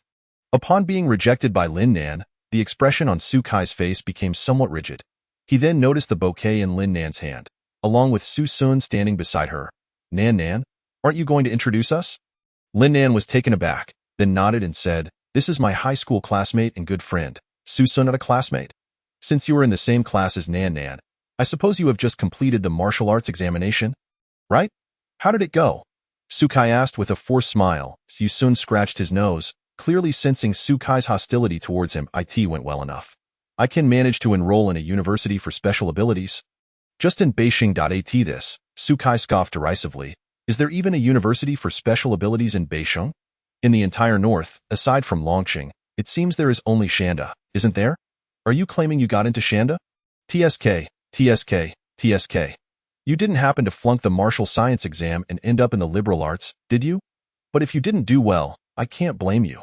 The exam was indeed quite challenging this year. I didn't perform well myself, only scoring over 3,000 points, just enough to enroll in one of the 4 prestigious universities. Sukai was clearly flaunting before Su Sun, attempting to intimidate him. Yet, Su Sun merely smiled slightly and replied, oh, then you did quite well. Well enough, I suppose. After all, I have been immersed in various medicinal baths and taking all sorts of tonics since childhood. Otherwise, how could I have reached the 6th stage of a martial artist at the age of 18? If I couldn't even get into one of the 4 prestigious universities, how could I justify the tens of millions my parents spent on me? Sukai's lips curled upward, his eyes brimming with arrogance. Sukai, that's enough. Stop talking. At this moment, Lin Nan frowned slightly at Sukai. Unbeknownst to him, the person standing before him was the top martial scholar of the Dragon Kingdom. Just as Sukai was about to speak again, a BMW suddenly drove up the road. The car stopped in front of the Lin family's villa, from which a somewhat portly middle-aged man emerged, clad in a hard hat and holding documents. He was Lin Nan's father, Lin Zhangwo. Nan Nan, come here and help me carry these things. Okay, I'm coming, Lin Nan replied, jogging over. Once Lin Nan was a distance away, the smile on Sukai's face vanished, replaced by a cold demeanor. Kid, keep your distance from Lin Nan. You two are not from the same world. Su Sun looked at Sukai and inquired, why not? Why not? Lin Nan scored 3,800 points on her exam. She is also an A-grade special ability holder, a 4th-stage martial artist. She could get into the 4 prestigious universities with her eyes closed. Her future is bound to be brilliant, and what about you? A student from a 3rd-rate martial arts university in Beha province. Do you think you deserve Lin Nan? After hearing Sukai's words, Su Sun shook his head and chuckled. I don't deserve her. Do you think you do? With a confident smirk, Sukai leaned against his sports car. Of course. My family's circumstances are on par with Lin Nan's, a perfect match. Moreover, I am also an A-grade special ability awakener. A 6th-stage martial artist, a prospective student of one of the 4 prestigious universities. Do you really think I, Sukai, am unworthy of Lin Nan? Su Sun shook his head. You are unworthy. At least I believe Lin Nan does not like you. What a joke. If she does not like me, does she like you? Sukai shot back with derision, eyeing Su Sun's attire from head to toe. Your entire outfit probably costs less than $200. It's all faded. This shows your family's circumstances are average. Do you really think you, a mere toad, can feast on swan meat? A single piece of my clothing costs several thousand, perhaps the equivalent of your father's monthly salary. Compared to me, do you think you measure up? With that, Sukai rolled his eyes. Just then, Lin Zhangwo approached briskly with Lin Nan, a warm smile on his face upon seeing Sukai. Xiaokai is here? Come in and have a cup of hot tea. Sukai also donned a humble smile towards Lin Zhangwo. Certainly, Uncle Lin. Subsequently, Sukai cast a somewhat provocative glance at Su Sun, seemingly flaunting his relationship with Lin Zhangwo. At that moment, Lin Zhangwo noticed Su Sun for the first time. Having never seen him before and noticing that Su Sun was of similar age to Sukai, he curiously asked, and who might this be? Lin Nan quickly interjected, Dad, he is my classmate, Su Sun. A classmate? Then you should come in for a cup of tea as well, Lin Jiangwo said indifferently, not paying much attention to Su Xun Su Sun. However, did not mind. Having cultivated for 500 years, what social niceties had he not encountered? He walked alongside Su Kai towards the Lin family villa. Su Kai smirked, whispering mockingly, Uncle Lin is merely being polite.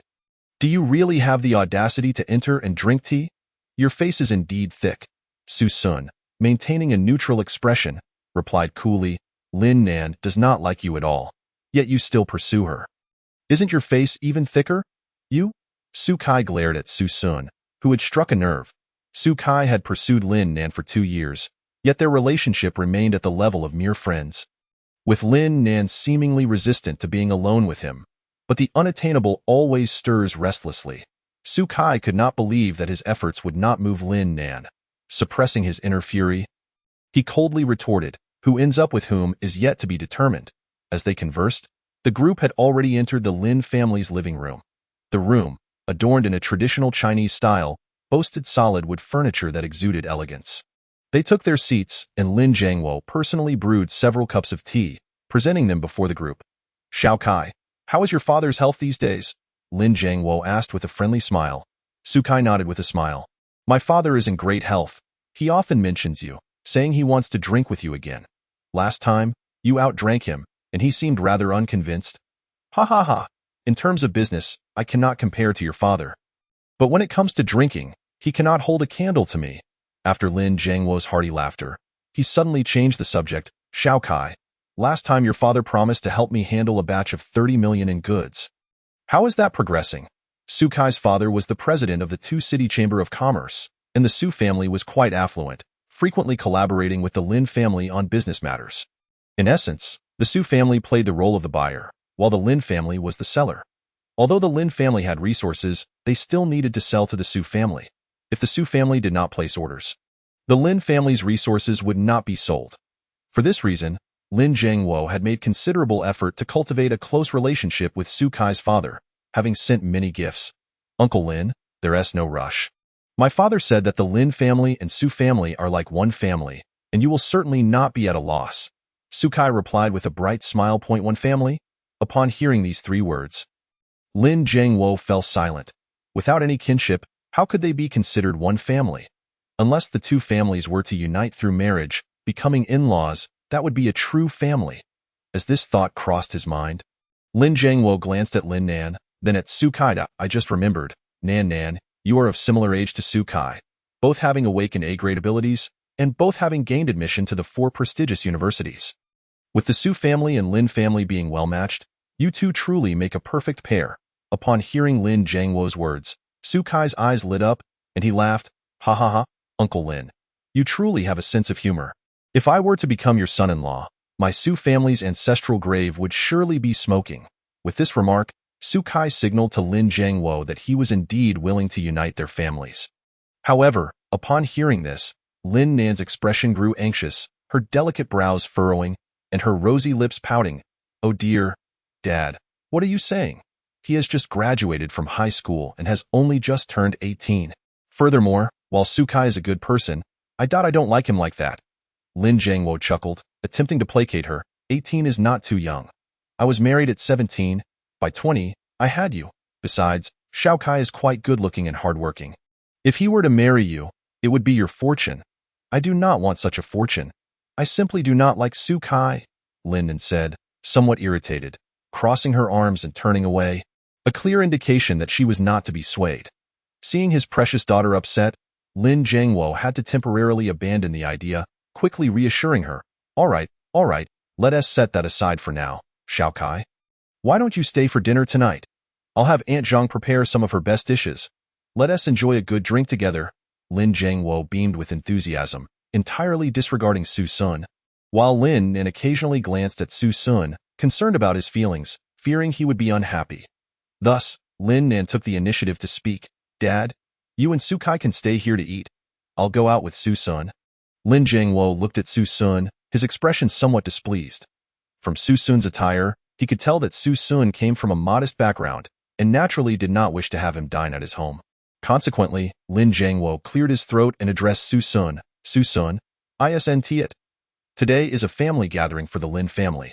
It is not convenient to host guests. Why don't you come back another day to see Nan Nan? Lin Jiangwo had directly issued a dismissal. Nearby, Su Kai gleefully observed Su Sun, his gaze filled with mockery, as if to say, "See, this is the difference between you and me." Su Sun scratched his nose. Just about to rise and leave, when Lin Jiangwo's phone suddenly rang urgently.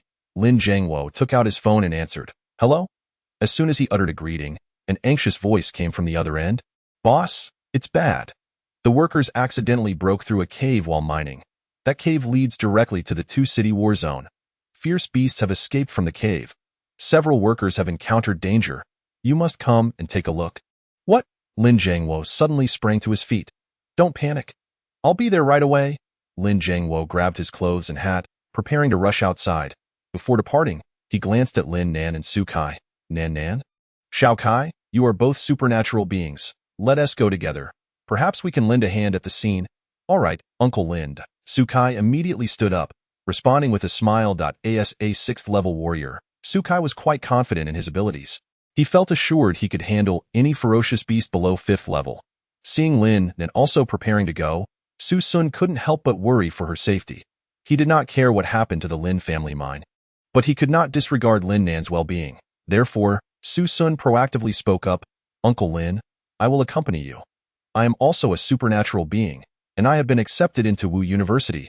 Upon hearing this, Lin Jiangwo frowned slightly, but given the urgency of the situation, he thought that an extra pair of hands could be beneficial. He nodded without further thought. "Fine, let us go together. Get in the car." Half an hour later, Lin Jiangwo's BMW arrived at the mine entrance. The scene inside the mine was chaotic and frantic. The police had arrived first and set up a cordon, prohibiting unauthorized personnel from entering. The mine was a wreck, blood splattered everywhere, and several severely injured workers lay on the ground, unable to move. Medical personnel were on standby, with an ambulance idling nearby, its engine never turned off. Lin Jiangwo hurriedly got out of the car, and a mine supervisor wearing a blue cap approached him immediately. "Boss, you finally made it. That ferocious beast has already devoured several of our workers. There are still a few injured workers trapped inside the mine. Right now, that beast is guarding the entrance, and no one dares to go in." The supervisor's face was filled with panic. "What? Aren't the police on site? They should go in and take down that beast." Lin Jiangwo asked urgently. At that moment, a police officer approached Lin Jiangwo and saluted him. "Hello, I am Officer Zhang Xian from the station. That beast is a C-class, 6th-level raging bear. The small-caliber handguns we officers are equipped with may not be able to take it down with a single shot. If we open fire recklessly, we might provoke the raging bear, endangering the safety of the workers inside the mine." Lin Jiangwo was sweating profusely, having already lost several workers. For each death, he would have to compensate several million. If more were to die, his family's mine would be doomed to closure. "What can we do? We can't just wait around." Lin Jiangwo was at his wit's end. Officer Zhang Xian replied, "The only option now is to wait for the dragon team to handle this matter. They have the capability to kill the raging bear, but they are quite far away and will take at least 2 hours to arrive. 2 hours. By the time the dragon team arrives, it will be too late." The workers inside the mine just called. They said 2 brothers have lost too much blood and are already unconscious. If they do not receive treatment soon, their lives will be in jeopardy. The supervisor shouted anxiously, his face flushed. "Then there's nothing we can do unless you find a social supernatural being to take the risk and resolve this situation yourselves," Zhang Xian added helplessly. "Find a social supernatural being?" Lin Jiangwo looked towards Su Kai. At this moment, Su Kai was his only hope. "Xiao Kai, Uncle Lin remembers you are a 6th-level warrior, right? You also possess A-class supernatural talent. You should be able to handle that raging bear, right? It is merely a C-class talent." Lin Jiangwo gazed at Su Kai with expectation. Su Kai suddenly found himself in a predicament, stammering and unable to respond. Although the raging bear is only a C-class talent, it is still formidable. Ferocious beasts do not fear death or pain, and they have survived in the wild for years, possessing tough skins and immense strength. Their combat prowess far exceeds that of the same-tier supernatural beings. To kill this 6th-level raging bear, at least a 7th-level warrior would be required. While Su Kai was a 6th-level warrior, he had little practical combat experience. His cultivation had primarily been acquired through elixirs and medicinal baths. For him to confront the raging bear would be tantamount to offering himself as a sacrifice. Shao Kai, don't you always boast about your strong combat abilities? Since you could get into one of the 4 prestigious universities, dealing with this raging bear should be a piece of cake for you, right? Shao Kai, I beg you, please, if this raging bear injures anyone else, I would have to sell my house just to cover the compensation. Lin Jiangwo was utterly desperate, pleading with the younger generation. Su Kai hesitated at first, but Lin Nan's next words struck him deeply. Dad, Su Kai is just a student. How could he possibly handle a raging bear? I isn't this sending him to his death. Su Kai, don't listen to my dad.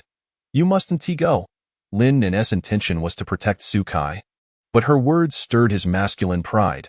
A man cannot say he can't do it. Uncle Lin, leave this matter to me. It's just a small 6th-level raging bear. I will definitely take care of it for you. After saying this, Su Kai strode confidently into the mine. The police officer Zhang Xian behind him reminded, this is your voluntary decision. Any injuries or fatalities are at your own risk. Lin Jiangwo watched Su Kai's retreating figure with a face full of anxiety. Su Kai was his last hope. Once inside the mine, Su Kai immediately regretted his decision, but with no turning back, he pressed on toward the raging bear. Along the way, he picked up a steel pipe, cautiously eyeing the massive beast. The raging bear weighed over 400 kilograms, stood nearly 3 meters tall, and was covered in thick fur, with paws larger than a human face. At that moment, the raging bear was feasting on a human corpse. Upon sensing Su Kai's intrusion, it raised its head and let out a low growl. This sound served as a warning to Su Kai, urging him not to disturb its meal. Yet Su Kai had already closed the distance, leaving him with no retreat. With a fierce shout, he charged toward the raging bear. He swung the steel pipe forcefully at the bear's head. With a resounding thud, the immense force sent the steel pipe flying from Su Kai's grasp. He felt a tingling in his hands. Looking at the raging bear, it was completely unscathed. This strike had thoroughly enraged the creature, which stood upright, towering over Su Kai, and swiped a massive paw toward him. Watch out! Zhang Xian couldn't help but shout a warning. In a moment of urgency, Su Kai activated his supernatural ability. A class supernatural ability, Scorching Flames. Su Kai swung his hand fiercely, and a massive fireball erupted from his palm. However, despite its ferocity, the fire lacked true lethality. It merely singed some of the bear's fur. Watching from the sidelines, Su soon shook his head slightly. The supernatural ability is impressive, but it's being wasted. The force wasn't concentrated on a single point. How could it be effective? After extinguishing the flames on its body, the raging bear grew even angrier and swiped at Su Kai again. This time, Su Kai had nowhere to escape and was sent flying. His body crashed against the cave wall before thudding down to the ground. He spat out a mouthful of blood. The raging bear clearly did not intend to relent, lifting its massive paw to stomp on Su Kai's head. With the bear's weight and strength, a single strike could easily crush Su Kai's skull. Danger! Open fire! Seeing the situation escalate, Zhang Xian and several other officers immediately drew their weapons and began firing. Bang, bang, bang! Bullets struck the raging bear's body, causing it to stagger back. But the bear's tough hide and the officers' small-caliber handguns were insufficient to inflict any real damage. They could only temporarily suppress it. It's impossible to kill it. If only we had rifles or sniper rifles. The police south gunfire managed to drive the raging bear back, but this was merely a stopgap measure. Enraged by the pain, the bear grew even more frenzied, lifting a nearby 500-kilogram minecart and hurling it towards Su Kai. Save me! To Su Kai, the minecart loomed larger and larger. He felt a tremor run through his body as yellow liquid trickled down his pants. At that moment, Su Kai was engulfed by despair. He regretted it. He was only 18. He did not want to die in such a senseless manner at the hands of a ferocious beast. Lin Jiangwo, witnessing Su Kai's imminent demise, was filled with despair and regret. If Su Kai were to die, the Su family would not spare him, nor would the Commerce Association of Tushar. Was heaven determined to destroy the Lin family? Tears of regret streamed down Lin Jiangwo's face. As the minecart was about to fall, Officer Zhang Xian couldn't help but close his eyes, unable to bear the thought of witnessing Su Kai's death. To everyone, Su Kai appeared doomed. Even Jesus could not save him. But at that critical moment, whoosh, Su Sun vanished from her spot. She transformed into a shadow, rushing past the police line at incredible speed towards Sukai. Su Sun, seeing her charge forward, Lin Nan couldn't help but exclaim, instinctively reaching out to help, but was seized by Lin Jiangwo. His eyes reddened, filled with determination. I have already lost everything. I cannot afford to lose you too. Just as time seemed to slow, Su Sun employed her elusive footwork, reaching Sukai's side in an instant. As Sukai was on the verge of being struck by a mining truck, Su Sun leapt forward, scooping him up and executing a roll to safety. In the next instant, a 500-kilogram mining truck crashed down, creating a substantial crater in the ground. Had it fallen upon Sukai, it would have reduced him to mere pulp. Once safe, Sukai, still in shock, stared blankly at Su Sun, tears of gratitude streaming down his face. He had never anticipated that it would be Su Sun who came to his rescue at such a critical moment. You, Sukai attempted to speak, but was abruptly interrupted by Su Sun. No time for chatter. Get out of here. Don't be a hindrance. Leaving the site was exactly what Sukai desired. Without a second thought, he scrambled away from the mine, using both hands and feet to escape. The cave entrance. Only Su Sun stood against the formidable, raging bear. Upon seeing Sukai return unharmed, Lin Jiangwo let out a long sigh of relief. With Sukai alive, there remained a glimmer of hope for the Lin family. Nan, your classmate is quite the good person. If he were to perish, I would provide his family with double the compensation, Lin Jiangwo expressed with gratitude. Lin Nan gazed at Su Sun's silhouette, her eyes filled with determination. Who dies is still uncertain. Inside the mine, Su Sun locked eyes with the ferocious bear. His act of saving Sukai was entirely motivated by his desire to assist Lin Nan. After all, if Sukai were to die, the Lin family would certainly suffer as well. Moreover, this sixth-tier beast was a rare find, and its essence could significantly bolster Su Sun's strength. This sixth-tier raging bear was even stronger than the sixth-tier white tiger he had encountered previously. How intriguing! At that moment, rather than feeling fear, Su Sun was filled with excitement. He seemed to have found an excellent sparring partner. The first layer of the Qilin dominance body technique focused on body forging. Body forging required an immense external force to stimulate Su Sun. The punching power of a third-tier warrior was still too weak. This sixth-tier raging bear was just right for him. Come, hit me. Right here. Su Sun beckoned the raging bear with a taunting gesture, pointing to his chest. The bear, enraged, unleashed a furious roar and swiped its massive paw directly at Su Sun. In contrast, Su Sun did not flinch or evade.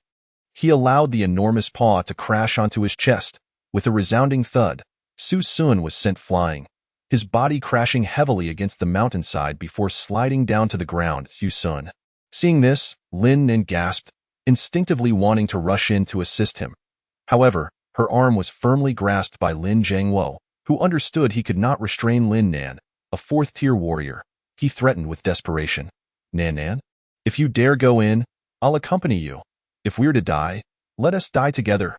Lin Nan, anxious and conflicted, could only jump in frustration. Meanwhile, Su Sun, after being struck, slowly rose from the ground. He looked at the raging bear and bellowed. That felt good. Bring it on! The blow had given Su Sun a slight advancement in his Qilin dominance body technique. One strike was worth 100 punches from Ming-Yi. Su Sun moved toward the raging bear. And the bear, undeterred, slammed its paw down onto Su Sun's back, driving him into the ground. As if that wasn't enough, the bear raised its colossal paw again, delivering several heavy blows to Su Sun's body. Yet, Su Sun was not harmed. Instead, he exclaimed in delight. Ah, this is amazing. Is that all you've got? Haven't you eaten? After a flurry of strikes, the raging bear became thoroughly enraged. It picked up a log, as thick as a utility pole, and swung it towards Su Sun with all its might. Bang, bang, bang. The bear rained down blows, and after dozens of strikes, it finally paused, panting heavily. Yet, to everyone's astonishment, Su Sun rose once more from the ground. His clothing was tattered, his body caked in mud, but his expression radiated sheer exhilaration. This is exquisite. I feel just one step away from mastering the first layer. Stupid bear. Haven't you eaten? Hit me harder. Right here. Su Sun extended his right hand, beckoning the bear, shouting, Come over here. His audacious antics left Lin Jiangwo and the surrounding officers dumbfounded. How could this young man endure such punishment? Not even a sixth-tier raging bear could bring him down? Zhang Xian stood speechless. Lin Jiangwo, drenched in sweat, pondered how each time he thought Su Sun was finished, he miraculously stood back up. Should I provide the compensation or not?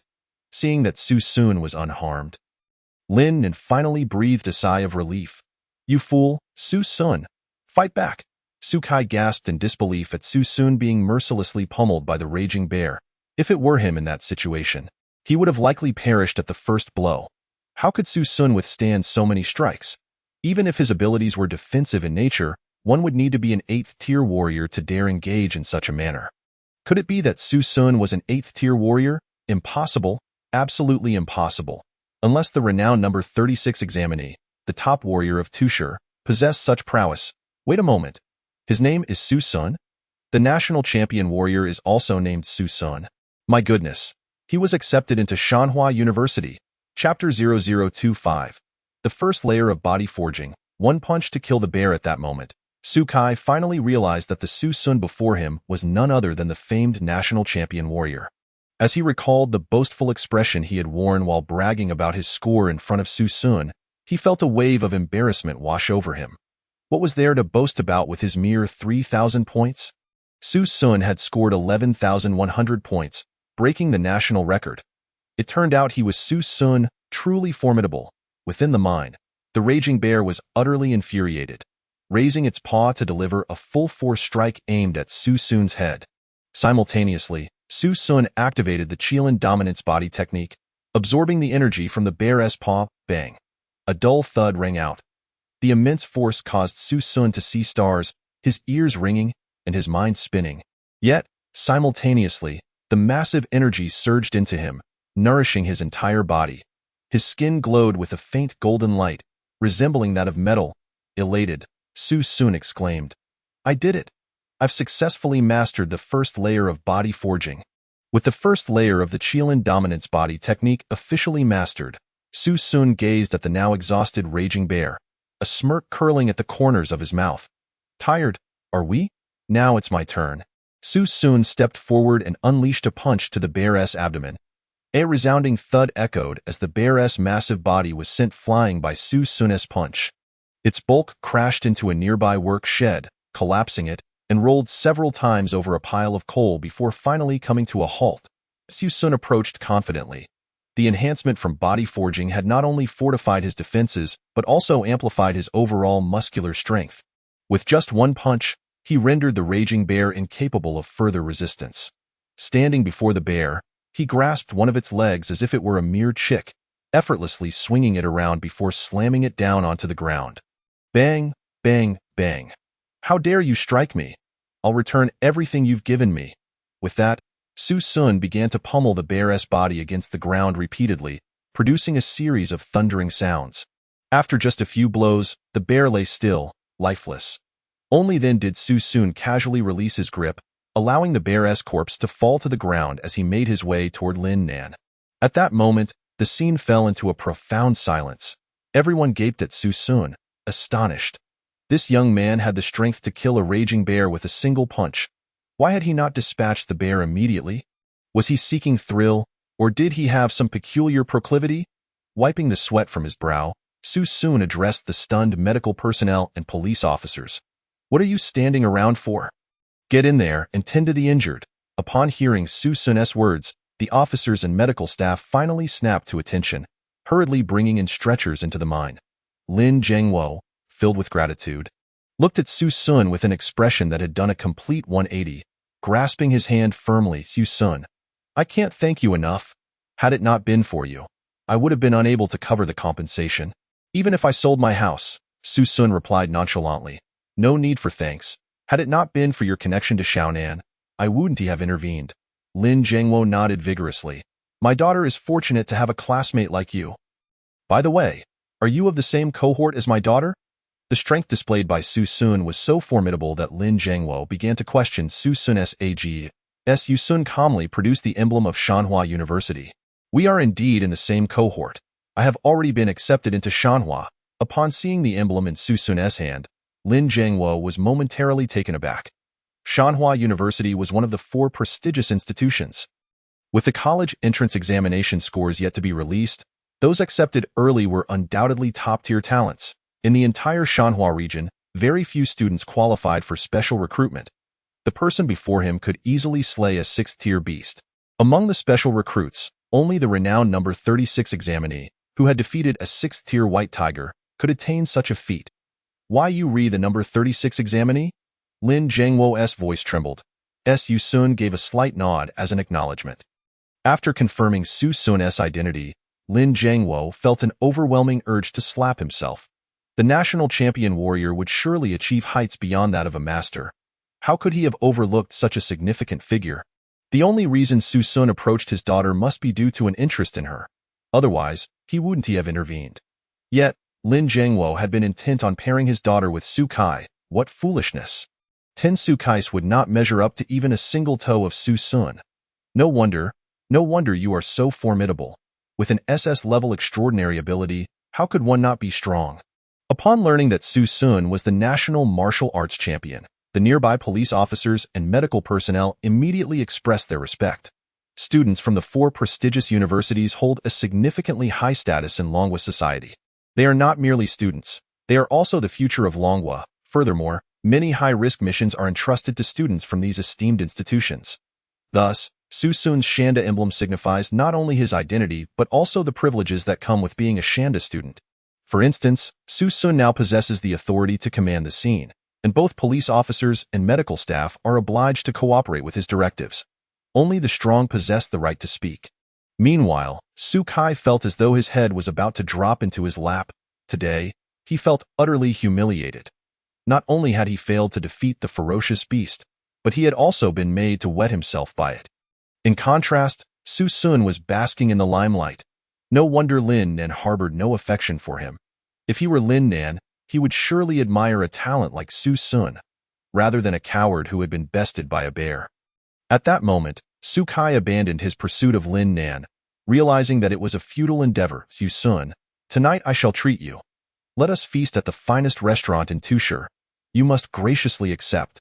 Lin Jiangwo declared enthusiastically. Upon discovering Su Sun's identity, Lin Jiangwo no longer held any disdain towards him. What if Su Sun's family background is average? He is, after all, the national martial arts champion. Once he rises to prominence, even the mayor of Tushar would have to show him some respect. As for the Su family behind Su Kai, forget them. If they were to learn that the Lin family had a martial arts champion as a son-in-law, they would likely come crawling to curry favor with the Lin family. Su Sun glanced at Lin Nan, who appeared quite proud of Su Sun's performance today, and she somewhat haughtily remarked, "What are you looking at?" "My dad is asking you a question." "All right, in consideration of Nan's face, I shall reluctantly agree," Su Sun replied with a slight smile and a nod. Following that, it was time to wrap things up, and Su Sun returned to the mine to absorb the essence of the rampaging bear.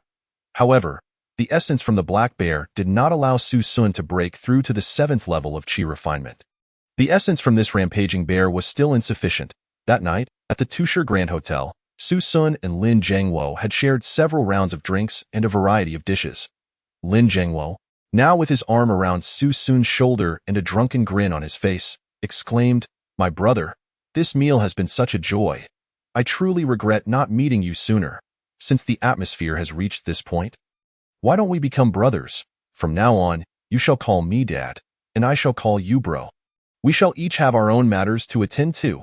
In Chapter 0026, Heirloom, Dagger Cold Moon, Lin Jiangwo, having had too much to drink, was flushed and slurring his words, while Su Sun remained relatively clear-headed.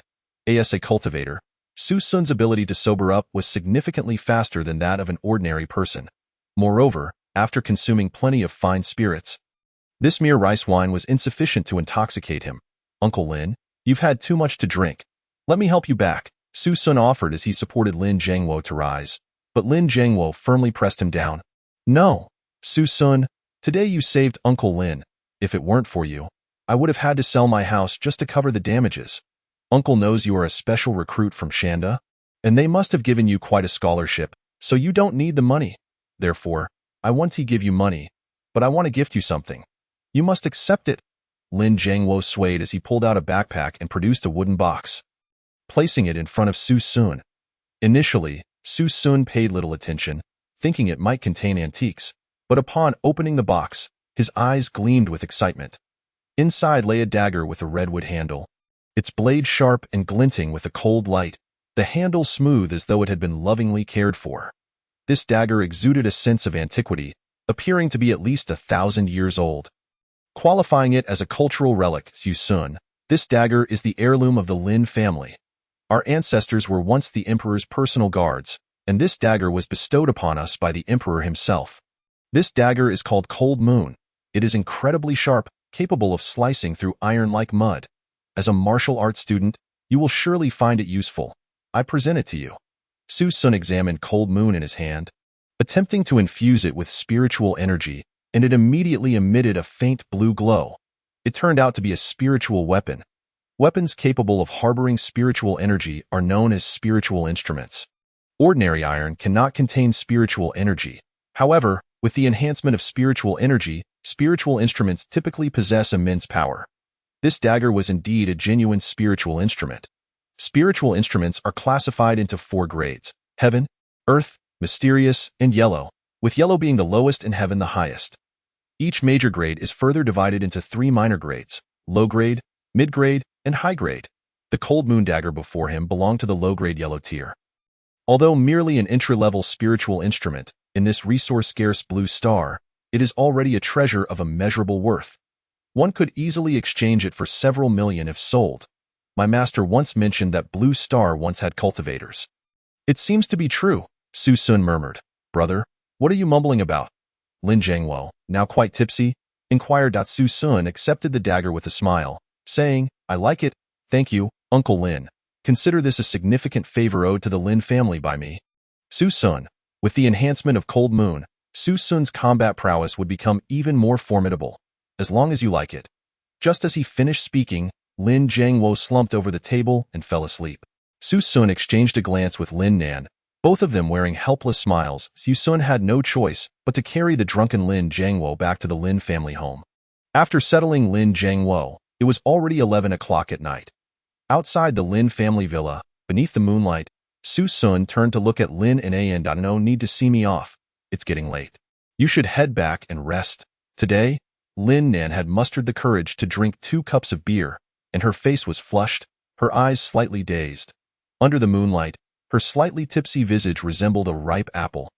Somewhat alluring, Su Sun. Are you really just going to leave? Don't you have anything to say to me?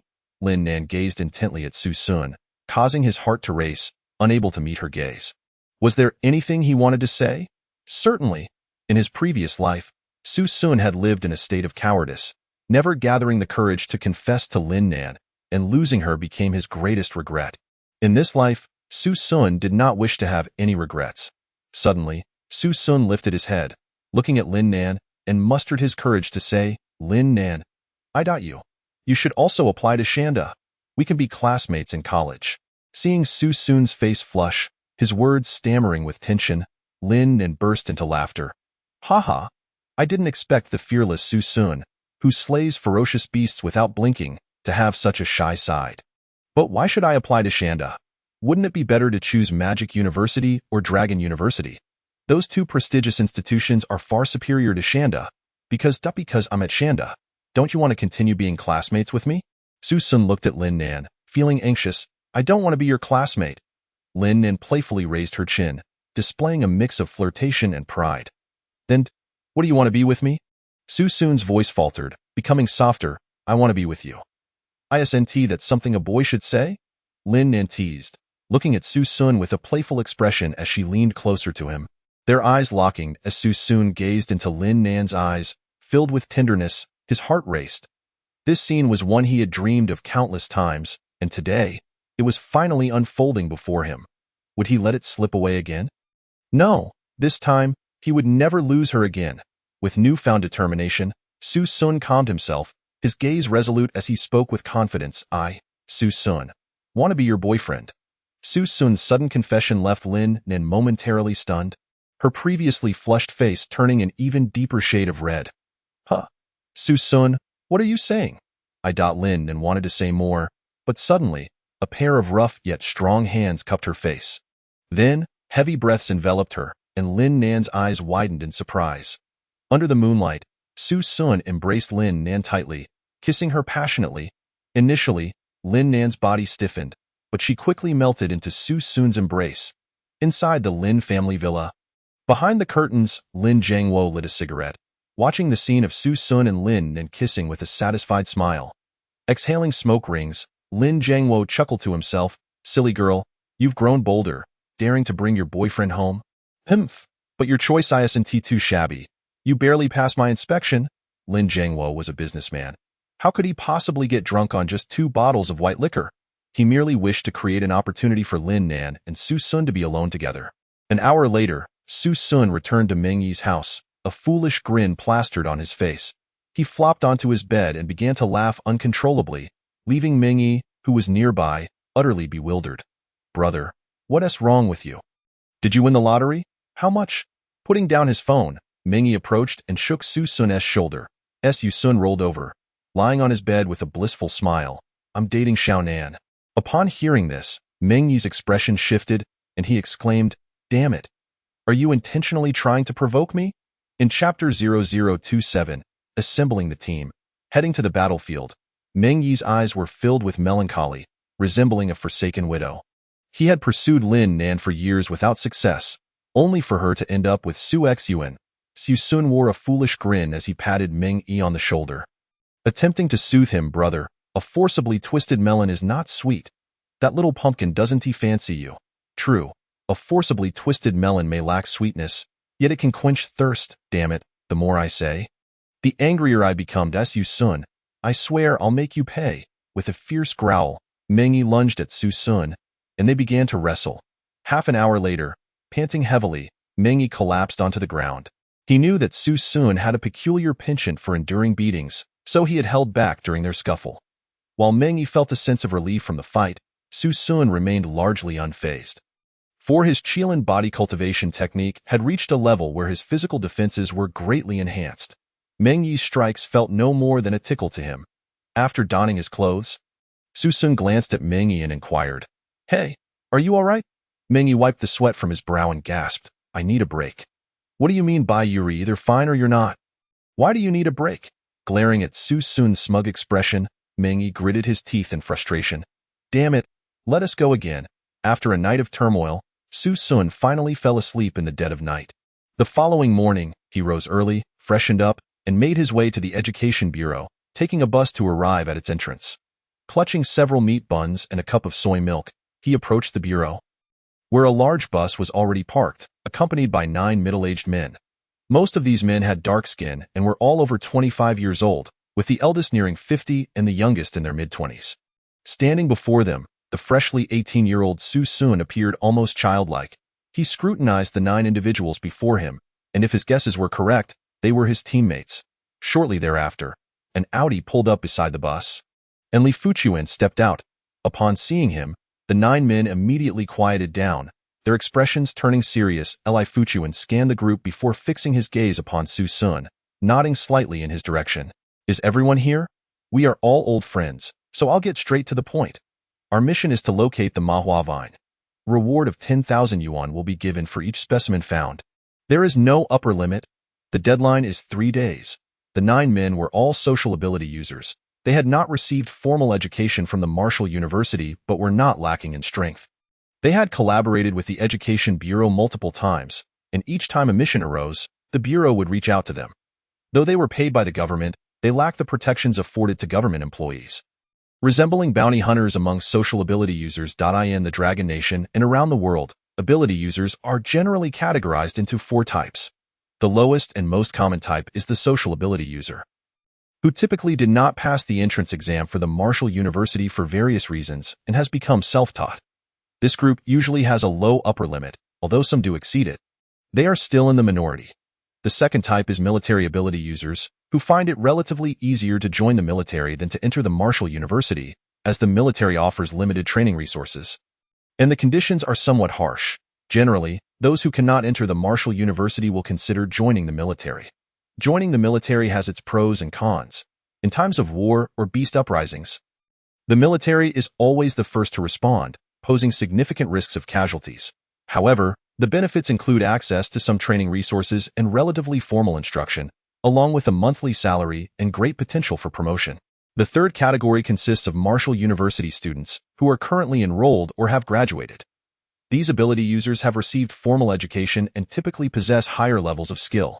Finally, the special category is that of family ability users. In the Dragon Nation, there are powerful families that possess secret and invaluable cultivation techniques passed down through generations. These ability users neither join the military nor attend school but dedicate themselves to rigorous training within their families. They are often quite mysterious, with varying levels of strength. Some family ability users are indeed formidable, rivaling those from the Marshall University, while others may have fallen behind due to lack of resources. The 9 individuals currently collaborating with the Education Bureau belong to the social ability user category. Although their individual strength may not be remarkable, they are appreciated for their utility and willingness to take risks for money. The Bureau does not have the authority to mobilize military ability users, and Marshall University students are too costly to engage, while connections to family ability users are lacking, making social ability users the Bureau's best option. As per usual, let us appoint the most experienced among us, Old Gue, as the team leader. Li Fuchuan glanced around before settling his gaze on a robust middle-aged man. The man, known as Old Gue, was in his 30s, with dark skin and sharp eyes, possessing the cultivation level of a 7th-tier warrior. He had collaborated with the Bureau for many years and boasted extensive combat experience. Old Gue surveyed the 8 individuals behind him. His brow furrowing, Director Li, we agreed on 10 people. Why are there only 9 now? Where's the last person? The others also looked curiously at Li Fuchuan. Each previous operation had consisted of 10 members, all of whom were familiar with one another. Yet this time one had mysteriously been omitted. Li Fuchuan smiled and pulled Su Sun from the corner, introducing him. Allow me to present Su Sun. He will take Old Zhang's place and join you for this mission. Him? Old Gue scrutinized Su Sun from head to toe, disappointment evident in his eyes. He had anticipated that Old Zhang's departure meant a stronger recruit was joining their ranks, only to find that the new addition was merely a half-grown child. Director Li, are you joking? We're undertaking a mission where our lives are on the line. What do you mean by bringing a kid along? Old Gue expressed his discontent vehemently. Li Fuchuan chuckled and explained, he may be young, but he is no ordinary child. Rest assured, he won't disappoint you. At the very least, he is stronger than Old Zhang. With that, Li Fuchuan waved his hand, eager to proceed. All right, time is of the essence. Everyone, get on the bus quickly. We can discuss further once we're on board. Under Li Fuchuan's direction, the group of 10 boarded the bus. Once inside, the vehicle roared to life and headed towards the 2-city combat zone. Inside the bus, a robust yet shorter man patted team leader Old Gue on the shoulder. Old Gue, while Old Zhang's abilities may have dwindled, he still had the strength of a 3rd-tier warrior. This kid has just turned 18 and awakened his powers only 2 years ago. He can barely match Old Zhang's level, and his experience pales in comparison. Li Fuchuan's decision to include him in the team raises questions. Chapter 0028, 2-City Combat Zone. Team Leader Old Gue. Within the bus, none of the passengers recognized Su Sun, nor were they aware that he was the top scorer in this year's National Martial Arts Examination. Although the title of top scorer garnered significant attention, and Su Sun had made headlines in local news and newspapers, very few people were genuinely familiar with him. Only fellow examinees and their parents would pay attention to the examination results and might recognize Su Sun. Others unconnected to the examination would not concern themselves with the results or remember who the top scorer was. Thus, the 9 individuals on the bus were unaware of Su Sun's identity. The man who had just spoken was named Lugio. He was strong in both cultivation and combat, serving as the second in command in the team after Old Gue. Old Gue was a 7th-tier warrior, while Lugio was a 6th-tier warrior. Old Gue was classified as a C-level ability user, while Lugio fell under D-level. Casting a glance at Su Sun through the rearview mirror, Old Gue scoffed. Need I even think? He is surely just a rich kid trying to gild himself due to insufficient scores. Every year, numerous candidates fail the martial arts examination due to low scores.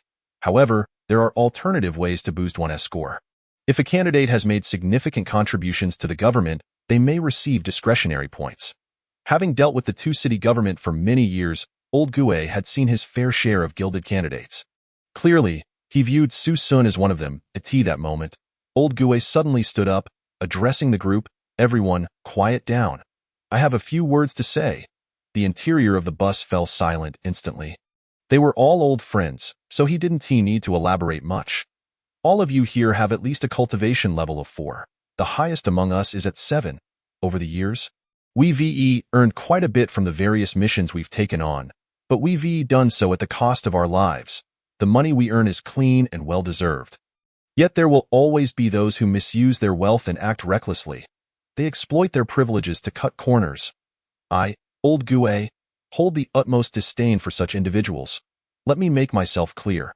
If anyone drags the team down, I won't show any mercy, not even to Jesus. With that, Old Gue concluded his speech, leaving the bus in a state of quiet contemplation. Su Sun sat in the last row, choosing not to speak. He could sense the team's resistance towards him, perceiving him as a privileged rich kid. He had no desire to explain himself, for he did not require their understanding. Just then, the oldest man on the bus stood up and moved to sit beside Su Sun. The man, in his 40s, bore a kind expression and gently patted Su Sun's shoulder, offering reassurance. Old Gue can be quite temperamental. He is not targeting you, so don't take it to heart. Su Sun smiled and nodded. Thank you, I'm not bothered. The man smiled and said, that's good. My name is Wang Fu, but you can call me Lao if you by the way. Here's your equipment. Make sure to keep it safe. Lao Fu handed Su Sun a backpack, which upon inspection revealed 3 days' worth of rations, along with a bracelet. When Su Sun put on the bracelet, he discovered it had both positioning and communication functions. Nodding in acknowledgement, he donned the accessory. You must adhere to the arrangements once you enter the combat zone. It is fraught with danger. Lao Gue has navigated the Tushar combat zone for years. Possessing a combat-oriented ability. As long as you follow him, you will accomplish this mission and earn merits, Lao Fu explained patiently to Su Sun. Curiosity piqued, Su Sun inquired, do you all hold Lao Gue in high regard? Lao Fu shook his head with a chuckle. Haha, it's not so much about admiration, but Lao Gue is undeniably formidable. During the martial arts examination years ago, he could have gained admission to Wu University, but due to misplaced trust in a traitor, he lost his scores and missed that opportunity. Had he succeeded, he would at least be a martial master by now. Su Sun nodded, surprised to learn that Lao Gue had such a backstory. And what about you, Uncle Wang? Upon hearing Su Sun address him as Uncle Wang, Lao Fu was momentarily taken aback, then laughed heartily. Haha, I'm just lacking in innate talent. I possess a D-level ability, and it's a supportive one. In this lifetime, I'll merely follow behind others, providing a bit of healing and mana restoration, earning a meager living. This was Su Sun's first encounter with a societal ability user. And it dawned on him that not all ability users could transcend social strata. Individuals like Lao Fu, possessing low-level supportive abilities, often fared worse than ordinary people. Regular folks could work diligently without fear. But someone like Lao Fu, despite having an ability, found it rather lackluster, trailing behind others to scrape by, all while risking his life. It became clear to Su Sun that transcending social strata required not just effort, but also inherent talent. Soon after, the vehicle arrived at the Tushar combat zone. The area was surrounded by tall barbed wire, electrified to prevent savage beasts from breaching the barrier and entering the city. At the entrance stood a dozen armed soldiers. Once the bus halted, Lao Gue submitted the necessary documents, and shortly thereafter, the iron gate swung open.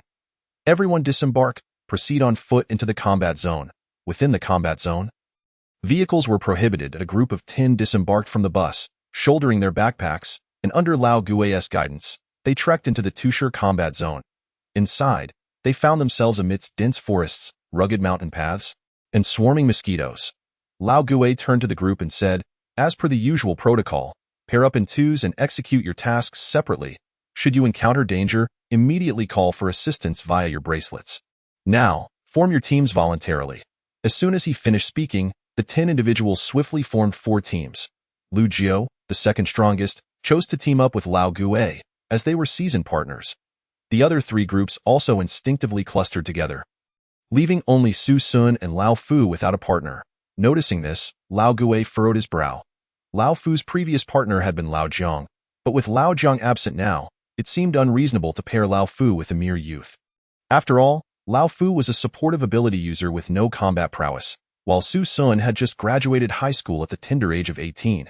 Could they really survive together? No one wanted to team up with Lao Fu and Su Sun. It was simply untenable, a pairing of an auxiliary ability user and a young novice. Lao Gui scanned the group, and upon being scrutinized, they all lowered their heads. That moment, one person muttered, "I'll team up with Lao Fu. At least he is a supportive ability user. Partnering with this kid is just asking for trouble." Despite their unspoken sentiments, everyone considered Su Sun a liability. After all, what combat prowess could a student who failed to gain admission to Wu University possibly possess? This wasn't an examination hall. It was a treacherous arena where a single misstep could cost one their life. Who would risk their life for such a burden? Lao Gui's brow tightened. As the leader, he felt responsible for Su Sun, even if he wasn't particularly fond of him. "Lugio, you'll team up with Su Sun, and I'll pair with Lao Fu." At this, Lugio's face contorted into a pained smile. "Boss, don't joke around. I came out here to earn money. You know I have an elderly mother at home. If I'm stuck babysitting this kid, it's going to hinder my progress." Lugio also rejected the notion of teaming with Su Sun. Lao Gui's anger flared. "Damn it. I can't believe this. I don't understand what Li Fuchuan was thinking. He took the perks but left us with the mess. If this kid gets hurt or dies, we'll be held accountable. Kid, you'll be on my team." Lao Gui was irate, especially because he despised babysitting, particularly half-baked kids. Lao Fu patted Su Sun on the shoulder and reassured him. "Young man, as long as you stick with Lao Gui, you needn't worry about safety." Su Sun smiled at Lao Fu, then turned to Lao Gui, saying that it's unnecessary. "I can manage on my own. Let Lao Fu accompany you." His declaration. An eerie silence enveloped the group, with everyone staring at Su Sun in shock. Lao Gui raised an eyebrow, demanding, "What did you say? Repeat that." "I said I can handle it alone." Su Sun replied, looking Lao Gui in the eye and reiterating his stance. Lao Gui, incredulous, burst into laughter, his gaze fixed on Su Sun as he shouted, "Kid, this isn't your home. I'm not your father. I have no obligation to coddle you. Have you never felt the harshness of society? The savage beasts here want to treat you with kid gloves like your family, out here in this jungle. If you last half an hour, I'll consider you impressive." Lao Fu nudged Su Sun, urging him with raised eyebrows, "Silly boy, what nonsense are you spouting? Quickly apologize to the captain." The rest of the squad looked at Su Sun with mockery, relishing the prospect of him going solo. As his fate was of no concern to them, "I want to apologize. I've done nothing wrong. If you're unwilling to team with me, then I want to partner up. Isn't that exactly what you all want?" Su Sun's retort infuriated Lao Gui. "Fine, you've got guts. I hope that when you encounter a savage beast, your bravado holds up. You prefer to go solo? Do you? Think you're a lone wolf? I'll grant you that wish. Lao Fu, stick with us. Let him go solo." Lao Fu, seeing the situation escalate, could only nod helplessly. "Kid, you truly haven't faced the trials of society. Have you? Going solo? Humph, you will come to regret that." Lugio sneered as he passed by Su Sun. "Move out," Lao Gui commanded, and the group sprang into action, swiftly leaving Su Sun standing alone, clutching a photograph depicting the appearance of the Mahua vine. Su Sun was determined. The Mahua vine, a rare medicinal plant growing at tree roots, was essential for him to convert into money. As he currently had no funds, Su Sun dashed into the jungle, his eyes scanning the roots, and soon enough, he discovered his first Mahua vine. Drawing out his dagger, he severed the vine from its roots and placed it in his backpack. At that moment, he realized a limitation. The storage capacity of the backpack was finite, allowing for a maximum of 10 Mahua vines. What to do with any excess? They would have to be carried on his person. If only he had a storage ring. A wry smile crossed Su Sun's face. Storage rings were artifacts from the realm of cultivation, capable of containing items within a self-contained space, rendering them weightless and highly portable.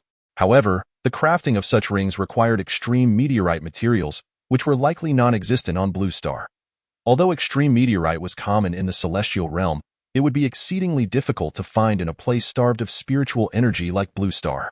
Urgently, Su Sun raced through the jungle, quickly finding the second, third, and fourth Mahua vines. Half an hour later, a fourth-tier savage beast suddenly appeared, launching a surprise attack from behind. However, Su Sun sensed it in advance. Spinning around to draw his dagger, Hanyu, swiftly dispatching the creature in an instant. Now at the 6th level of Qi refinement, bolstered by the Qilin dominance technique and the Hanyu, Su Sun found slaying a fourth-tier savage beast to be as easy as reaching into his pocket.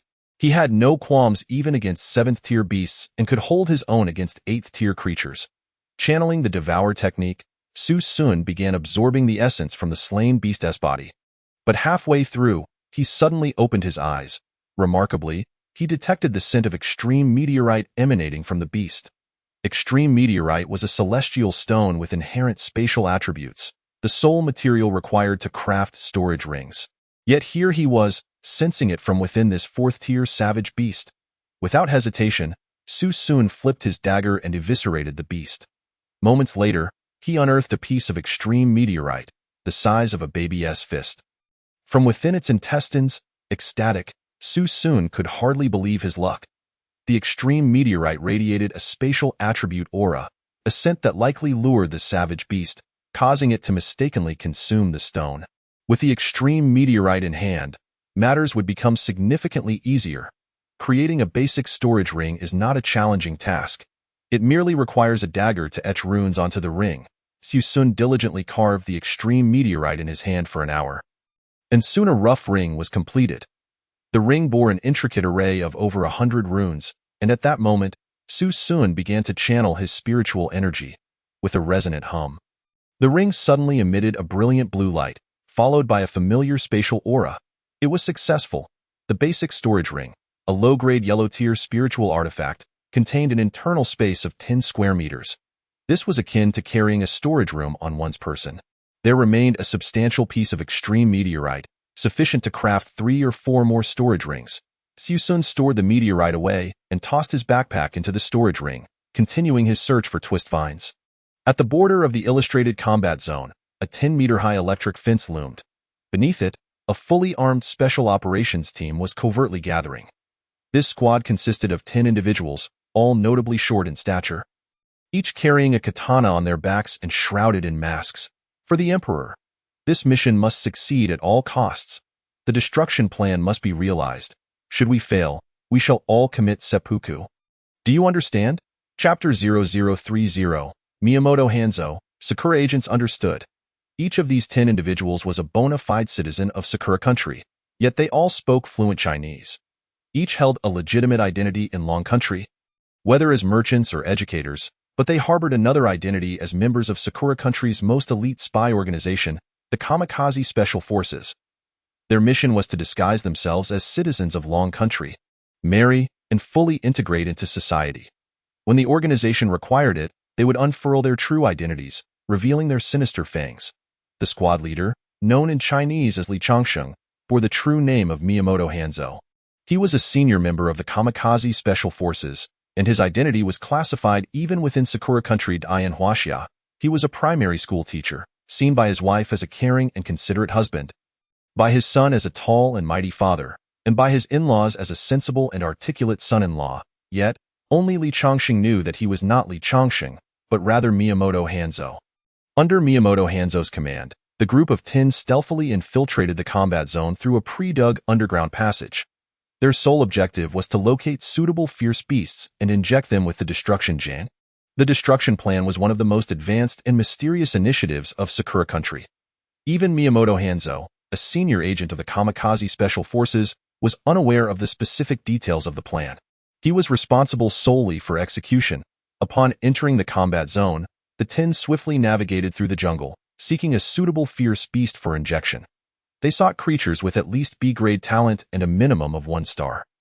6-tier status. B-grade. 6th tier was their minimum requirement, with higher talent and cultivation levels increasing the likelihood of successful integration of the destruction gene. However, after searching the jungle for an extended period, the squad found no suitable beasts. At the forefront of the group, Miyamoto Hanzo suddenly twitched his ears and signaled for silence. The entire squad immediately halted, crouching low. With a vigilant expression, he parted the thicket ahead to peer into the distance. 2 robust men in combat attire were chopping some plants beneath a tree, and as they drew closer, the conversation between the two became audible. The rewards for this mission are quite generous. A single twist vine fetches 10,000. This will net us several 100,000. It's a pity about old Jiang, who was replaced by an inexperienced rich heir. He won't see a penny of this. Indeed, that old scoundrel Li Fuqiu, It takes the money while we do the dirty work, and if anything goes awry, we bear the blame. How infuriating. I need to relieve myself. Wait for me." As he spoke, one of the men approached the position of Miyamoto Hanzo. The burly man showed no caution as he walked directly to the bushes where Hanzo hid, unfastened his trousers, and prepared to urinate. But before he could do so, a cold glimmer flashed. A dagger swiftly sliced across the man's throat. He stared wide-eyed, clutching his bleeding throat in terror. Before he could utter a sound, two shadowy figures leapt from the thicket. Lunging towards the two men chopping the twist vines, .1 agent swiftly covered the mouth of the social esper, plunging a dagger into his heart.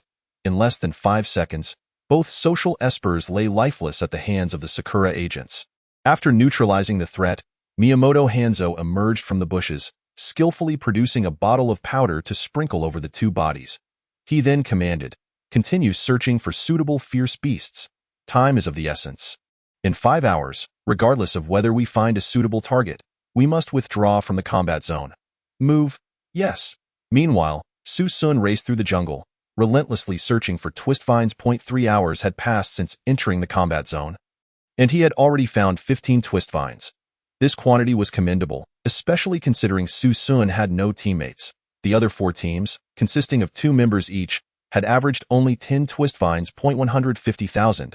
This was the first time he felt earning money was so effortless, akin to picking it up off the ground.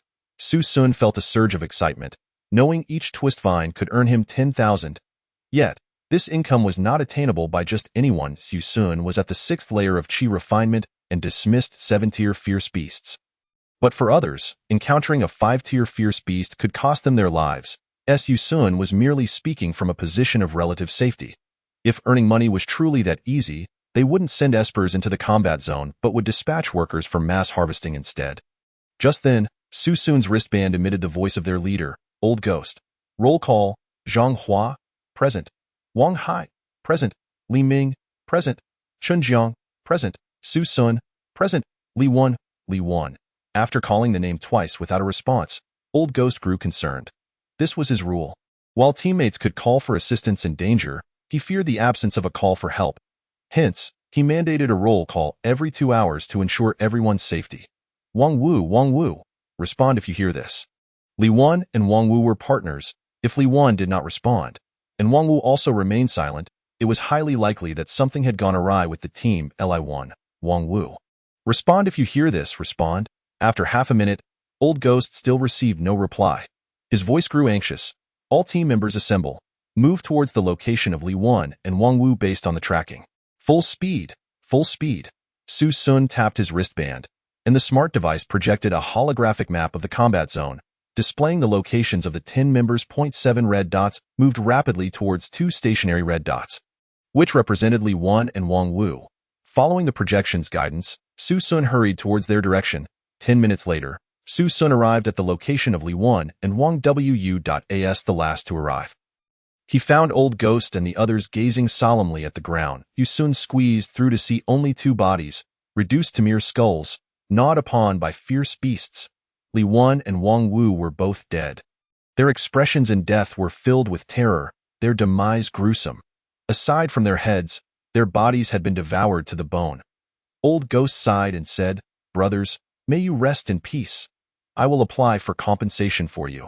Chapter 0031. Li Wan and Wang Wu. Mysterious death. Su-sun gazed at the dismembered remains of the two, his brow furrowed. How did they meet their end? Old Ghost replied gravely, "They were killed by fierce beasts. Both were 4th-tier warriors, and the beast capable of killing them in an instant must be at least 6th tier. Killed in an instant by a 6th-tier beast? What do we do now?" Su-sun inquired. Old Ghost sighed. "We will retrieve the remains and apply for compensation from the Education Bureau. This is not the first occurrence. I've said it before, we are those who earn our living with our heads on the line. Kid, you're fortunate. Had you encountered a 6th-tier beast, your fate would have mirrored theirs. This is the brutal reality." Su-sun frowned. "No, that's not right. They weren't killed by a fierce beast." Old Ghost shot a displeased glance at Su-sun. "Then tell me, how did they die?" "In the combat zone. It's either beasts or beasts. Their bodies have been thoroughly consumed by beasts. Their belongings and twist vines remain intact, if not a beast." Then was it a person who killed them? Su Sun scrutinized the corpses, but if they were truly killed by a sixth-tier beast, they wouldn't have had time to call for help. Even if one was killed instantly, the other would surely have had time to call for assistance. Yet they did not. What does that indicate? It indicates that they likely encountered two sixth-tier beasts. Old Ghost analyzed, that's even less likely. As far as I know, there are no pack-hunting beasts above the 5th tier in the two-city battle zone. 2 6th-tier beasts would never join forces to ambush humans. Su Sun deduced. For a moment, Old Ghost was rendered speechless. He sneered and turned to Su Sun. Kid, do you fancy yourself a famous detective like Conan? Li Wan and Wang will have no enemies. And they are not the kind of pampered rich kids like you. Aside from the 10 of us in the two-city battle zone, there is no one else. Even if we encountered others, what reason would there be to kill them? Furthermore, being killed by a beast is considered a work-related injury during a mission. Each person receives 3 million in compensation, but being murdered falls under criminal cases. If we cannot find the culprit, the families of those two will receive not a penny. Are you willing to cover that cost? Lu Jiu also glanced at Su Sun with some annoyance. Please do not question the captain's judgment. All right, we've consumed more salt than you've eaten rice. No one believed Su Sun's words. Even he began to doubt himself. Could it be that those two were truly killed by a beast? Su Sun crouched down, scrutinizing the ground, when suddenly he discovered several grains of white powder. He pinched the white powder with his fingertips and sniffed it, a pungent, metallic scent assaulting his nose. After years of alchemy, Su Sun instantly recognized what it was. It was powder made from human bones. In the immortal realm, he had also ground the bones of deceased immortals into powder to concoct elixirs, but the powder before him was made from ordinary human bones. This powder held no medicinal value, yet it possessed a tremendous allure for beasts. Could it be that someone killed these two and deliberately scattered bone powder to attract the beasts to devour their corpses, creating the illusion of being slain by beasts? The deaths of these two were far too suspicious, utterly abnormal. Captain, I request to suspend the search for the Twisted Vine and focus entirely on investigating the cause of death for Li Wan and Wang Wu. They were absolutely not killed by beasts. Furthermore, it would be best to notify Director Li and have him send reinforcements. The cause of their deaths is not simple. After hearing Su Sun's words, Old Ghost's expression turned cold. Kid, you really think too highly of yourself, don't you? I won't say much about your connections, but you claim they weren't killed by beasts. Do you have evidence? No, which is why I want everyone to help investigate. Su Sun replied. Help investigate together? This bounty mission is the highest in history. Finding a single twisted vine rewards 10,000. We brothers all have families, parents to care for. The mission only lasts 3 days. Are you asking us to abandon our means of survival to investigate a non-existent murderer? Old Ghost's words left Su Sun silent. If he had evidence, he could persuade them to assist in the investigation. They would feel obligated. But now, to ask them to forsake the highest bounty task in history based solely on his conjecture was clearly impossible. After all, one must look after their own interests. Lu Jiu crossed his arms and shook his head. Li Wan and Wang Wu are dead, and we are more heartbroken than anyone. Yet all evidence points to them being killed by beasts. What do you expect us to believe you with? Su Sun nodded and said, I understand. Then I won't trouble everyone further. I fear no one when barefoot. I will investigate on my own. They needed to provide for their families. But Su Sun did not. If they did not believe him, then he would go alone. Su Sun did not know Li Wan and Wang Wu, but since this matter had come to his attention, he could not turn a blind eye. As he turned to leave, Old Fu grew anxious. Child, do not act recklessly. The two-city battle zone is very dangerous. As he spoke, Old Fu attempted to chase after Su Sun, but Lu Jiu held him back.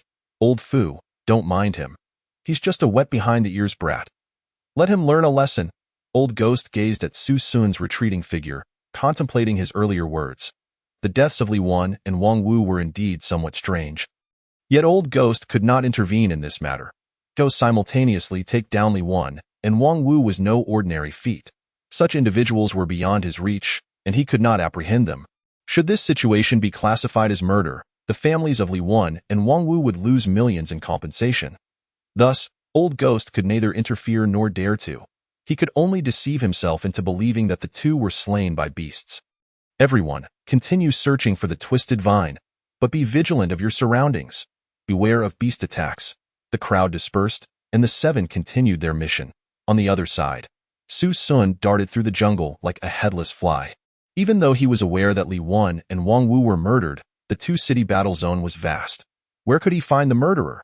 The possessions of Li Wan and Wang Wu remained untouched. What motive could the murderer have? Only their small team had reported entering the battle zone. If there were indeed others, they must have entered illegally. What could their purpose for entering the two-city battle zone be? Su Sun was at a loss. As he raced through the jungle, suddenly, with a rustle, a dark shadow darted out from the bushes, lunging towards Su Sun. Chapter 0032. The rampaging beast, destruction revisited instinctively, Su Sun rolled to evade the shadow's assault. Turning back, he gasped in shock. It was a sixth-tier leopard. Muscular and robust, its eyes glowed a fierce red. Its muscles writhed, emitting a low, rumbling growl from its throat. The leopard's emotions appeared unstable. It fixed its gaze on Su Sun. Muscles taut, launching itself like an arrow towards him. Extending its massive paw, it struck at Su Sun's head. Su Sun executed the ethereal step technique, dodging with a swift turn. With a resounding crash, the leopard's paw slammed into a tree, snapping it in half with a thunderous crash. The strength of this sixth-tier leopard was astonishing. One must note that speed is the leopard's forte, but strength is not. Yet this leopard demonstrated power surpassing even an eighth-tier white tiger. Had the leopard taken drugs? Relentlessly pursuing Su Sun, the leopard attacked again as Su Sun evaded. The leopard, almost frenzied, continued its assault on him, closing in with every step.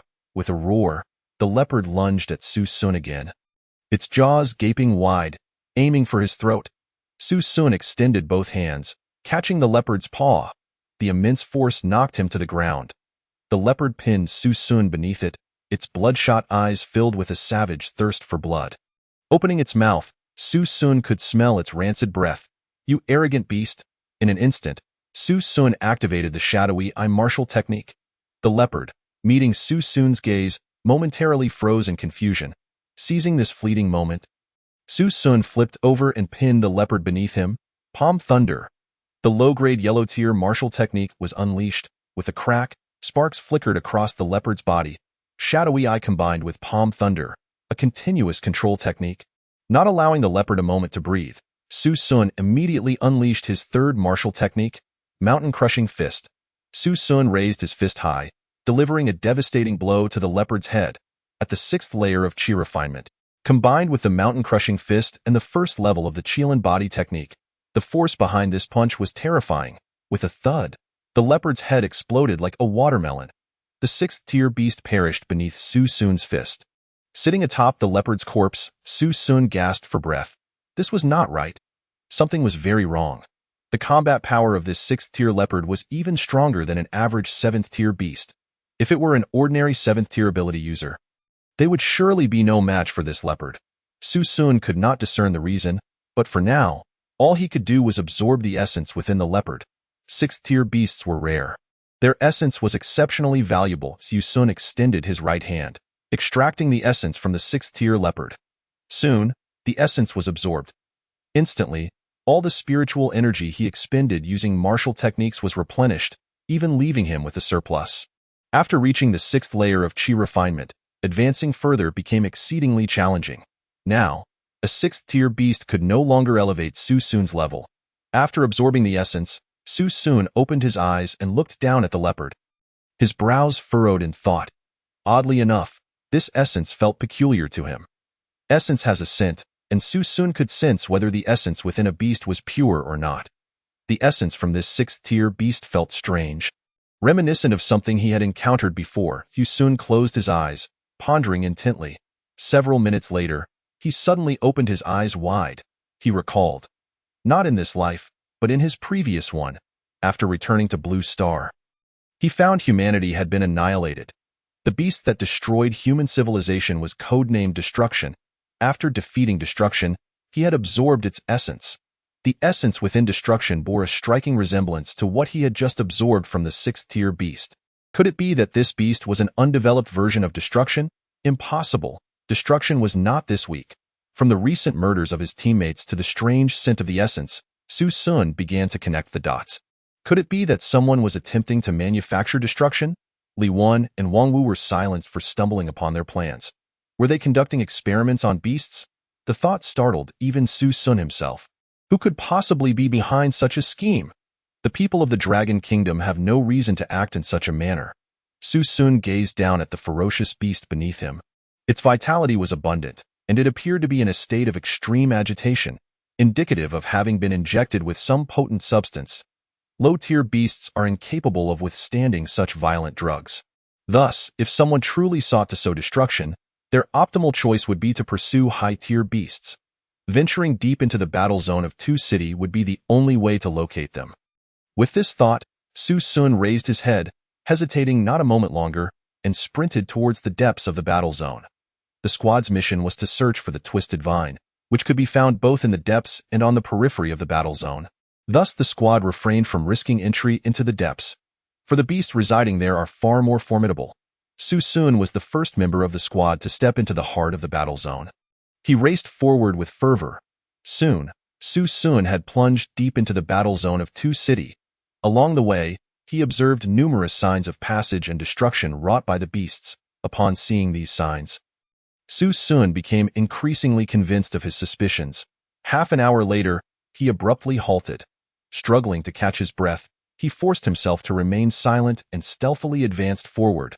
Parting the thicket, Su Sun was taken aback by the astonishing sight before him. 3 short men clad in black tactical gear were in the process of sedating a 6th-tier beast. They retrieved a syringe filled with a substance from their portable containers and injected it into the beast's body.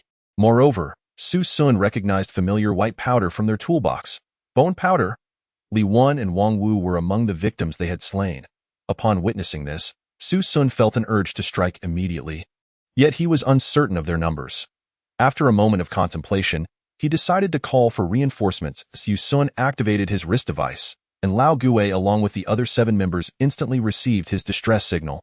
Having completed this, Su Sun intended to bide his time, but to his astonishment, one of the 3 men turned his gaze towards Su Sun's direction. Who is it? In that moment, a flying knife shot directly towards Su Sun. Such keen vigilance! Su Sun barely inhaled before being detected. Since he had been discovered, Su Sun ceased to feign ignorance and erupted from the underbrush. Ethereal steps. Su Sun's speed left behind afterimages as he swiftly approached one of the cherry blossom operatives. Delivering a powerful punch, mountain-crushing fist. Chapter 0033. Mysterious drug. 1 against 7. The cherry blossom operative before him was no weakling, a 6th-tier warrior. Yet, before Su Sun, who was at the 6th level of the chi refinement stage, he was insufficient. With a resounding thud, the operative's head was smashed to pieces, brain matter splattering everywhere. Witnessing the demise of their comrade, another cherry blossom operative furiously shouted in their native tongue. Baka? Su Sun immediately realized, damn it, a little devil? Daring to wreak havoc on my Dragon Kingdom's territory, seeking death, Su Sun charged towards the 2 remaining cherry blossom operatives. These 2 operatives, having undergone professional training, simultaneously drew their swords, attacking Su Sun from both sides. In response, Su Sun swiftly unsheathed his dagger, Cold Moon, from behind his waist, gripping it in reverse, and raised his hand to parry. Bang! One of the swords shattered upon striking the blade of Cold Moon. The cherry blossom operative's sword was mere iron, while Su Sun's Cold Moon was a low-tier spiritual weapon. At that moment, the other operative swung their sword towards Su Sun's waist. Su Sun locked eyes with the cherry blossom operative and unleashed his martial technique, Phantom Eye. The cherry blossom operative's gaze instantly became vacant. The sword in his hand halted. In that brief moment of distraction, Su Sun turned and lunged at one of the cherry blossom operatives, effortlessly slashing Cold Moon across his throat. With a thud, one operative collapsed, blood gushing from his severed throat. In another swift motion, Su Sun hurled Cold Moon like a throwing knife.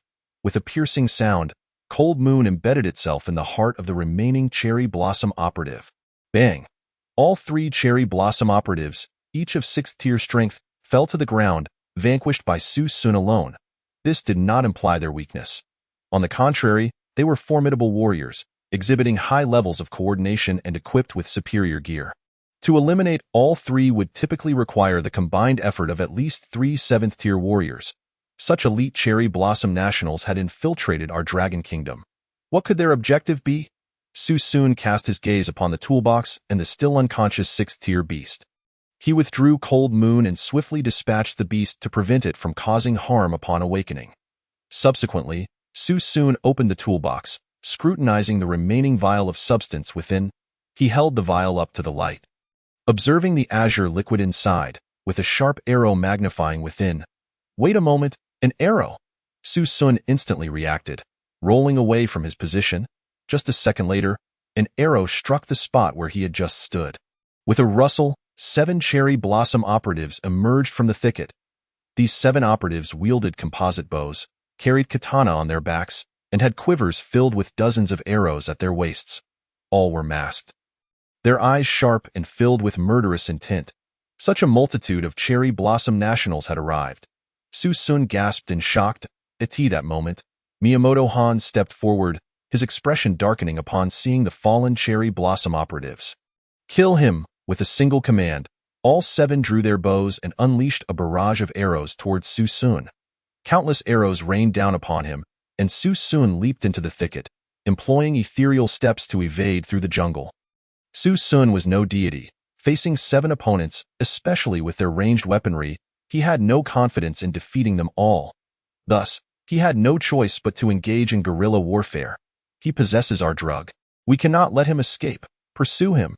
Miyamoto Hans issued the pursuit order, and the 7 operatives rushed through the jungle, relentlessly chasing Su Sun.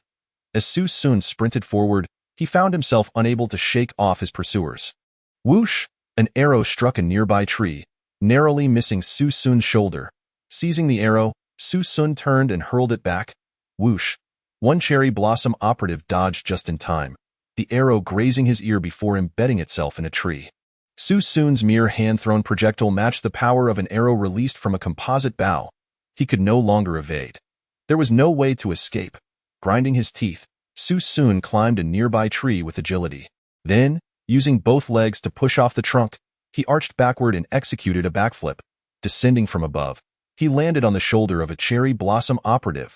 Before the operative could react, Su Sun clamped his legs around the operative's head and, harnessing his core strength, twisted violently. With a crack, the cherry blossom operative's neck was broken on the spot. Upon landing, Su Sun intended to flee again, but the remaining 6 cherry blossom operatives had completely encircled him. Armed with swords, they advanced menacingly, their blades gleaming menacingly. Su Sun reversed his grip on his dagger, warily eyeing the 6 among them. The one he feared most was Miyamoto Hans. His aura was formidable, strong enough to elude Su Sun's perception. Miyamoto Hans regarded the fallen cherry blossom operatives with an expression devoid of emotion. For men like them, sacrificing themselves for the emperor was the highest honor. Dragon Kingdom youth, you are both young and powerful. You are the most experienced warrior of your age that I have encountered. We of the Cherry Blossom Nation need talents like you. Join us. We can provide you with the finest resources.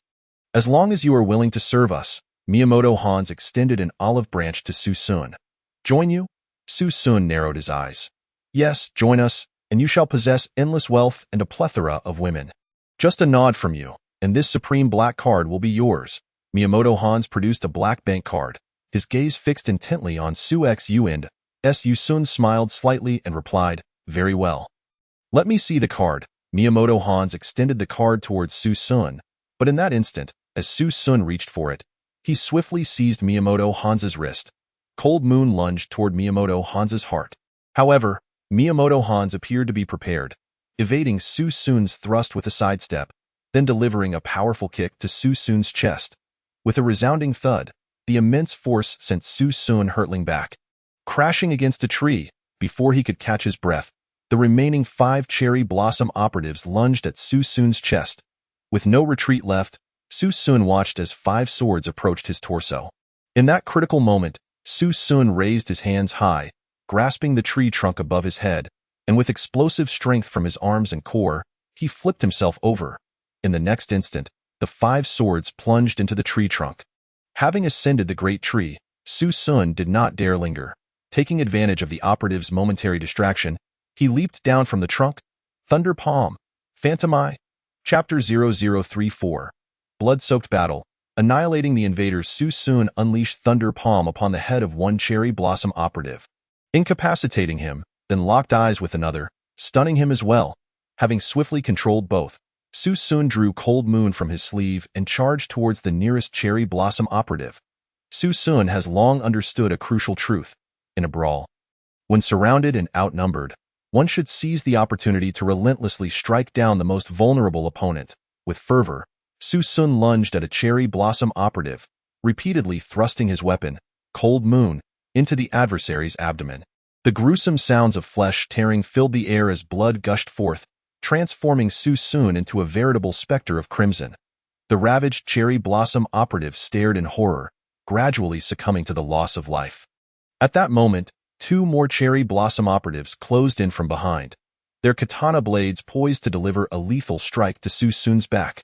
With a swift motion, the blades cleaved through the fabric of his clothing, exposing raw flesh and drawing forth a torrent of blood.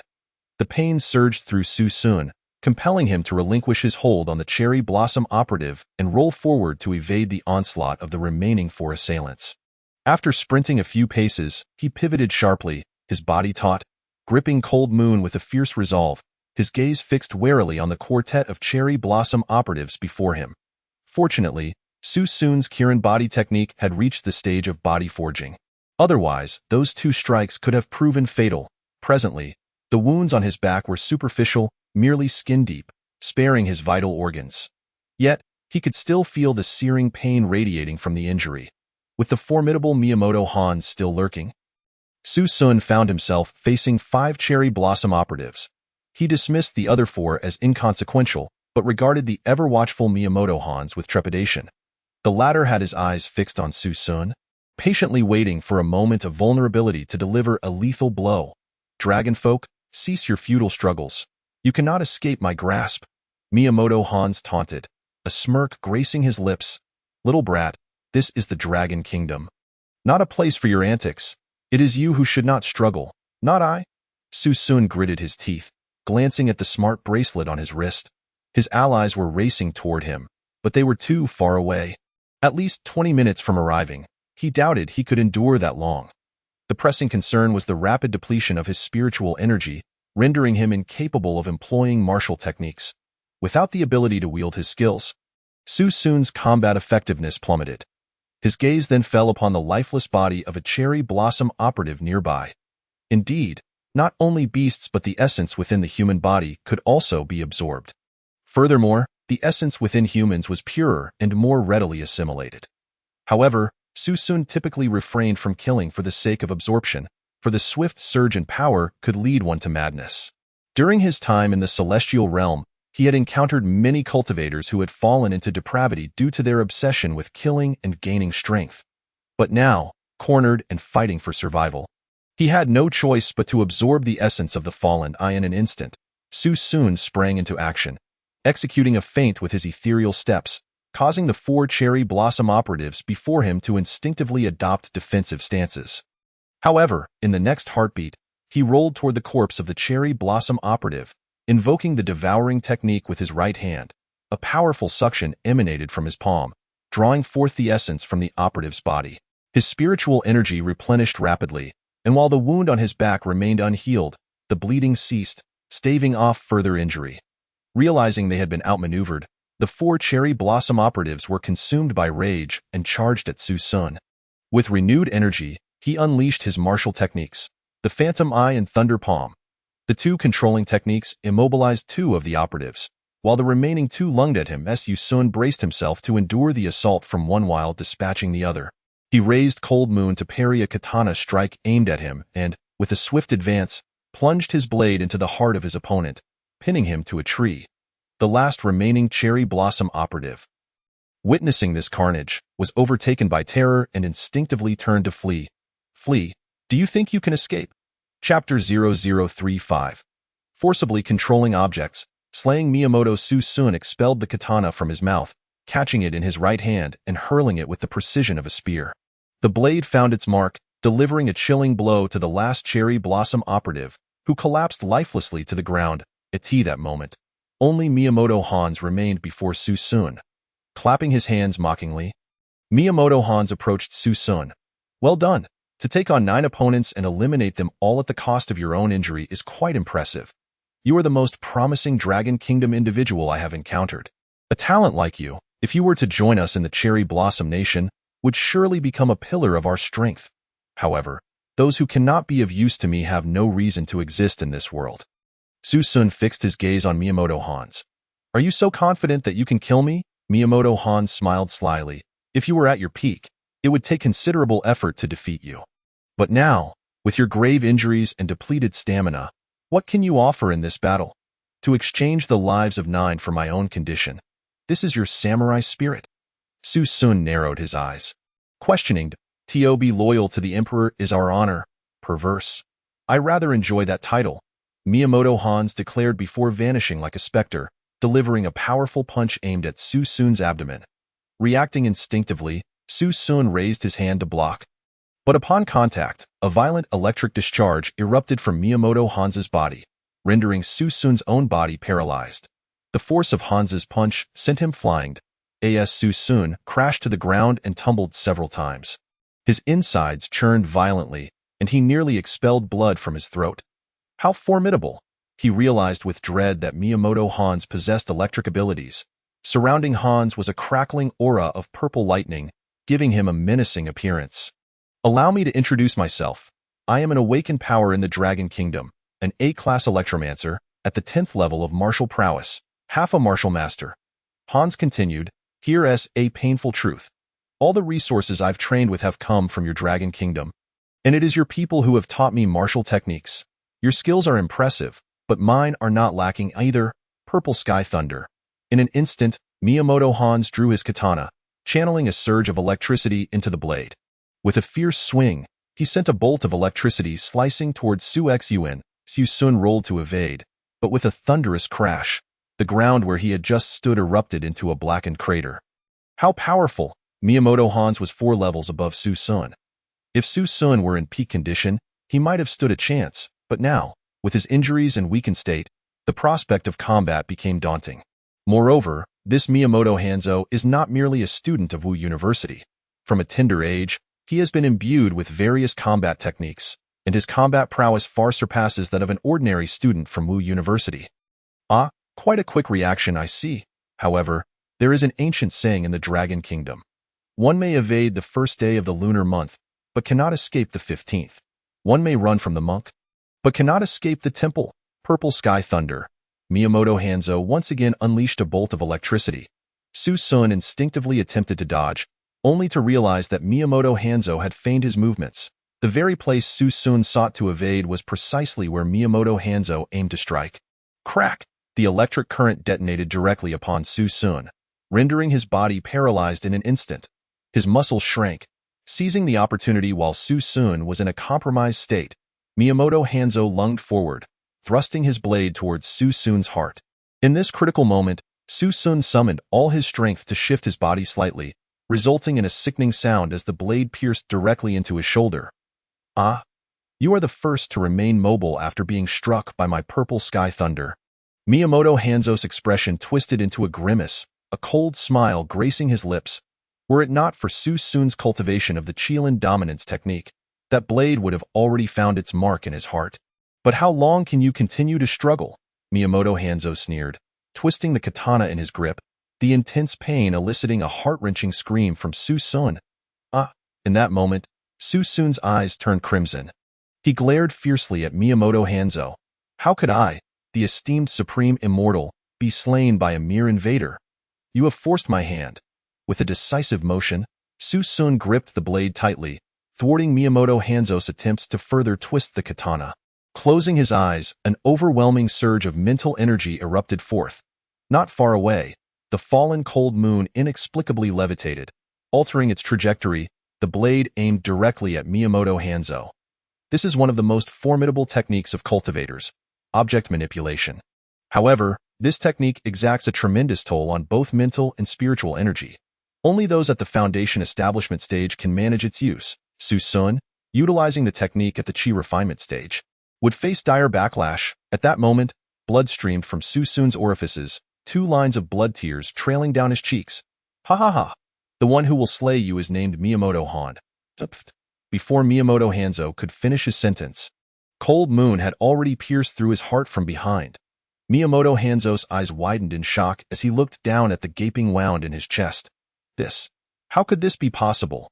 With a thud, Miyamoto Hanzo's body collapsed heavily to the ground, his eyes remaining wide open even in death. After Miyamoto Hanzo's demise, Su-sun finally relaxed completely. At that moment, his eyelids felt as heavy as lead. In the final moment before Su-sun closed his eyes, a team led by Old Ghost arrived, albeit belatedly. Upon Old Ghost's arrival at the scene, he was so astonished that he struggled to articulate his thoughts. Not only Old Ghost, but the other 6 as well appeared pale, their lips trembling. The scene before them was nothing short of horrific. The ground was strewn with corpses and blood, the remnants of a fierce battle evident everywhere. Although this small team had extensive experience battling ferocious beasts, aside from Old Ghost, who had taken lives, the other 6 had never killed anyone. Faced with such a bloody spectacle, one individual could not contain himself and retched on the spot. Lu Jiu stared at the slain Sakura agents, incredulity etched on his face. What on earth transpired here? Did Su-sun single-handedly slay all these people? In Lu Jiu and his companions' eyes, Su-sun was merely a young lad gilding his resume. They never anticipated that he could, through sheer force of will, vanquish such a multitude of foes. Old Fu, in a hurry, exclaimed, "What are you standing there for? Quickly, help Su-sun staunch the bleeding. Contact Director Lee. Have him dispatch a helicopter for rescue." Even Old Ghost, usually composed and calm, trembled as he spoke. "Yes, call for support immediately. Su-sun must not die." Chapter 0036. Unauthorized personnel prohibited. Beyond this point, Old Fu rushed forward to staunch Su-sun's bleeding and produced a blood-enhancing pill from his pocket, placing it into Su-sun's mouth. This blood-enhancing pill, valued at 30,000 yuan each, was something Old Fu hesitated to consume himself, yet now he offered it without hesitation to save Su-sun's life. Lu Jiu began directing the others to clean the battlefield. The more they looked, the more they were filled with dread. They beheld 10 corpses sprawled haphazardly on the ground. Each of these 10 individuals was clad in tactical gear. Equipped with radio communication devices and composite bows, each bearing a katana on their backs, fully armed, it was evident that they belonged to a professional special operations team. Yet now, not a single member of this elite unit survived. All their wounds were fatal, and all these lives had been extinguished by Su-sun alone. This barely 18-year-old youth possessed such formidable strength, facing 10 adversaries single-handedly. Who exactly is this child? Is he merely gilding his resume for the Education Bureau? It certainly does not appear so. Lu Jiu, pale-faced, gazed at the corpses on the ground, suppressing the urge to vomit as he spoke. Old Ghost, equally astonished, felt a surge of disbelief, especially after assessing the cultivation levels of these 10 individuals. 6 of them were 6th-tier warriors, 3 were 7th-tier warriors, and 1 was a 10th-tier warrior, a half-step master. Any ability user beneath the master level would only meet their demise here. What on earth transpired? Old Ghost, seasoned in battle, felt that if he were to face these 10 Sakura agents alone, he would last scarcely a minute. Only a master could contend with such forces, but where in this world could one find so many masters? Achieving the master realm is not merely a matter of local renown. It guarantees a lifetime of comfort. Even the director of the Education Bureau, Li Fuchuan, barely reaches the master level. To uncover the truth behind these events, they would likely have to wait for Su-sun to awaken. Soon, a helicopter appeared in the battle zone, descending slowly. As the doors opened, Li Fuchuan, accompanied by medical personnel and special operations team members, rushed forth. "Where is Su-sun? Is he all right?" Li Fuchuan's face was etched with anxiety. His expression frantic. It was as if it were his own son who had been injured. In truth, even if Li Fuchuan's biological son were wounded, he would not exhibit such fervent concern. However, Su-sun was different. Su-sun was the top scorer in the National Martial Arts Examination, a special recruit from Mountain University, the only genius to emerge from Tusher in nearly a decade. He was the hope that would elevate Tusher to the world stage. If he were to perish, Li Fuchuan's tenure as the Education Bureau director would effectively come to an end. After all, it was he who had proposed sending Su-sun into the battle zone for training.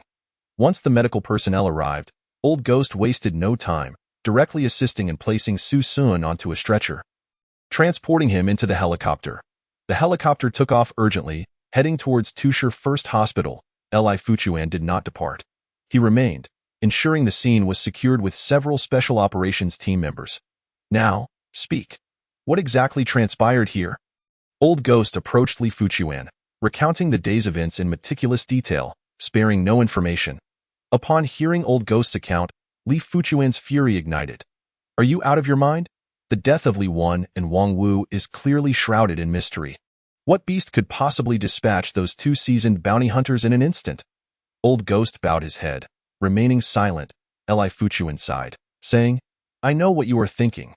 You fear that if you defend Li Wan and Wang Wu, you will forfeit the 300,000 yuan compensation for each of them. But do you realize? If Su Sun dies, never mind their compensation, all 7 of you will end up imprisoned for life. This declaration left Lu Jiu in shock.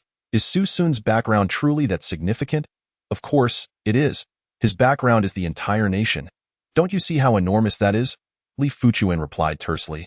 Lu Jiu and Old Ghost exchanged glances, bewildered, and asked, the entirety of the Dragon Kingdom? Who exactly is this Su Sun? Are you all not following the news? Su Sun, this year's martial arts examination champion. A score of 11,100, a special recruit from Mountain University. Old Ghost, you too have experienced the martial arts examination. Do you comprehend what a score of 11,100 signifies? These words plunged the entire scene into a profound silence. The 7 individuals stood dumbfounded, exchanging wide-eyed glances, speechless. Particularly Old Ghost, whose expression turned exceptionally vivid. Having undergone the martial arts examination himself, he understood just how brutal it was. A group of barely adult children confronting ferocious beasts, forcing them to face slaughter. Scoring 300 points was already a remarkable feat. Though Old Ghost now appeared calm and collected during his examination, he could not even attain 300 points. 11,100 points were a dream beyond his wildest imagination. At this moment, all 7 individuals lowered their heads, having previously assumed Su Sun to be a gilded heir. However, it was now evident they had misjudged him. Su Sun's strength eclipsed that of any among them. He had no need for gilding. Old Ghost, I understand how you feel, but am I Li Fuchuan the sort of person to resort to such measures? While there have been those seeking to gild their resumes over the years, the funds they provided never lined my pockets. They were all utilized for the cultivation of extraordinary ability users across various universities.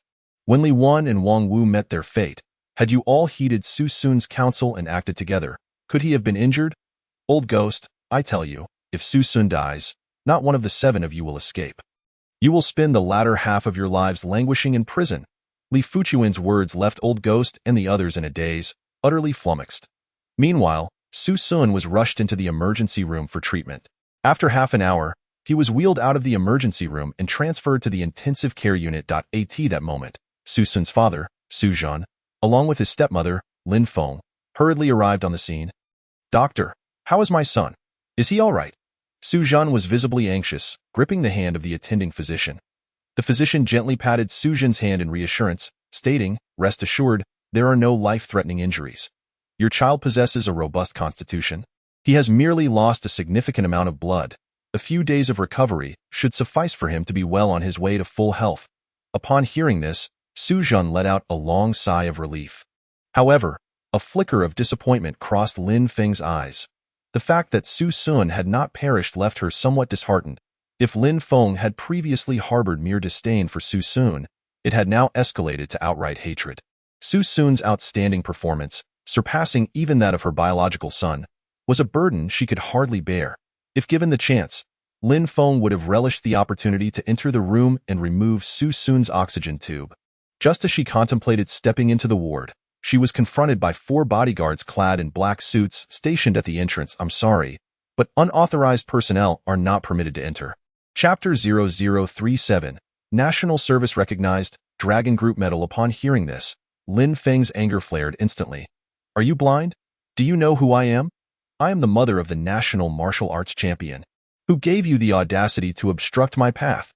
No sooner had she spoken than Li Fuchuan appeared in the corridor, accompanied by several others. My apologies.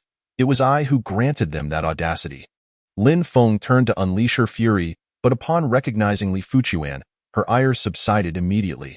She quickly adopted a conciliatory tone. Director Li, I am Su Sun's mother. Am I truly not allowed to visit him?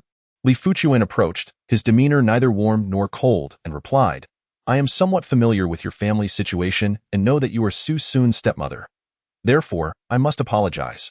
Until Su Sun awakens, no one aside from the leadership of our city is permitted to visit. This concerns the future of our dragon nation. The future of the nation? That seems rather exaggerated, does it not? Su Sun is merely a student.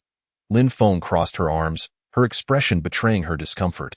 Li Fuchuan refrained from responding to her question and instead introduced, Allow me to present, this is Feng Qilan, the leader of the Dragon Group's local division. Upon hearing the name Feng Qilan, all present immediately stood in solemn respect. The Dragon Group, a formidable organization comprised of individuals with extraordinary abilities, wielded immense power, capable of toppling corrupt officials and confronting tyrants. Their authority was such that their presence commanded compliance from all sectors. Whether it be the Education Bureau or the police, their status was comparable to that of the Ming Dynasty's Jinui, if not surpassing it. The Dragon Group typically refrained from meddling in the affairs of ordinary citizens, focusing instead on matters concerning extraordinary individuals, such as apprehending rogue agents and uncovering spies. The criteria for joining the Dragon Group were exceedingly stringent. They recruited solely from graduates of martial arts universities, and not all graduates were afforded the opportunity to join. Only through rigorous competition and internships could one become a formal member. Feng Qilan, in his 40s, was already the head of the local division, wielding authority that even the capital's officials envied. So, you are the esteemed group leader, Feng. It is an honor to finally meet you. Lin Feng and Su Jian expressed their utmost regard. Feng Qilan merely nodded, stating, currently, Su Sun is under the continuous protection of our Dragon Group personnel. I ask for your understanding. As he spoke, 4 individuals emerged from behind Feng Qilan, taking the place of the 4 bodyguards at the entrance. Observing the heightened security surrounding his son, Su Jian could not help but feel a pang of worry.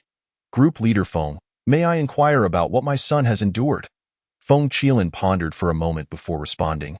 Your son has rendered great service to the nation.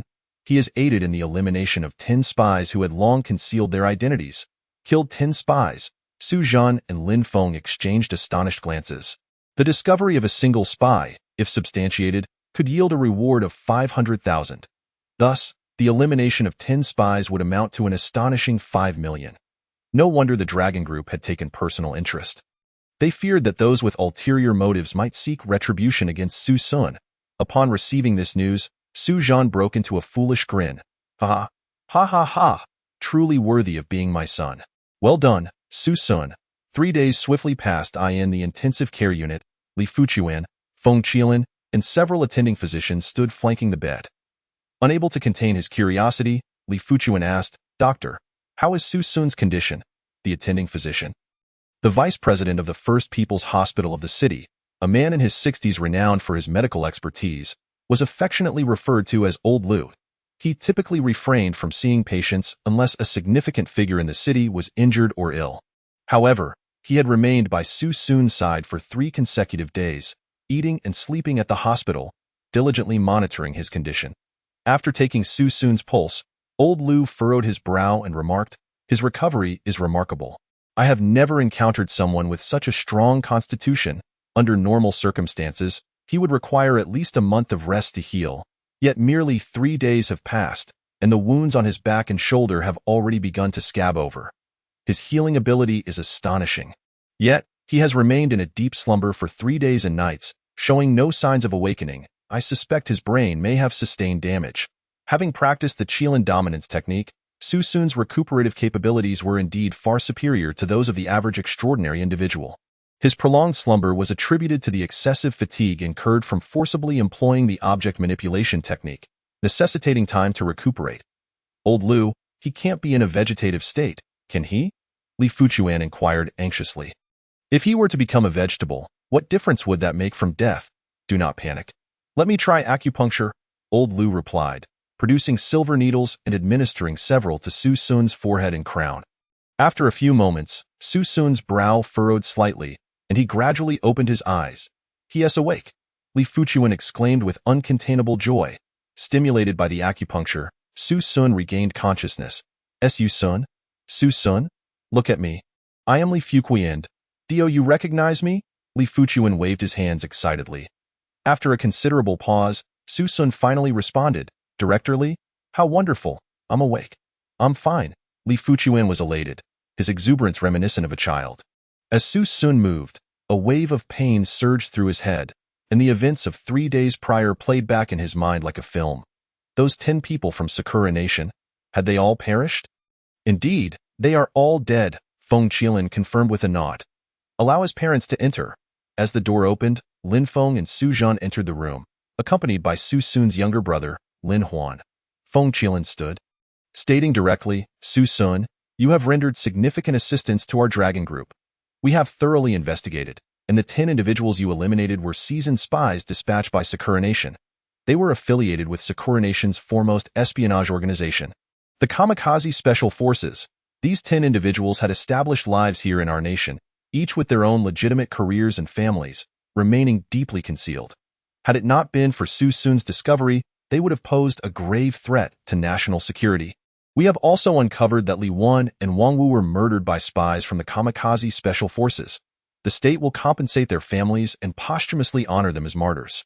Furthermore, we formally reward Su Sun for his service to the nation, 5 million in cash and a special merit medal from the Dragon Group. Chapter 0038. Special Merit Medal, Dragon Group Invitation. The mention of the Dragon Group's Special Merit Medal sent Lin Huan's voice trembling with excitement. While he was not envious of Su Sun's 5 million reward, Lin family wealth was modest, yet 5 million was attainable. The Dragon Group's Special Merit Medal stirred an envy that was almost unbearable. The Special Merit Medal from the Dragon Group represented the utmost honor from the organization.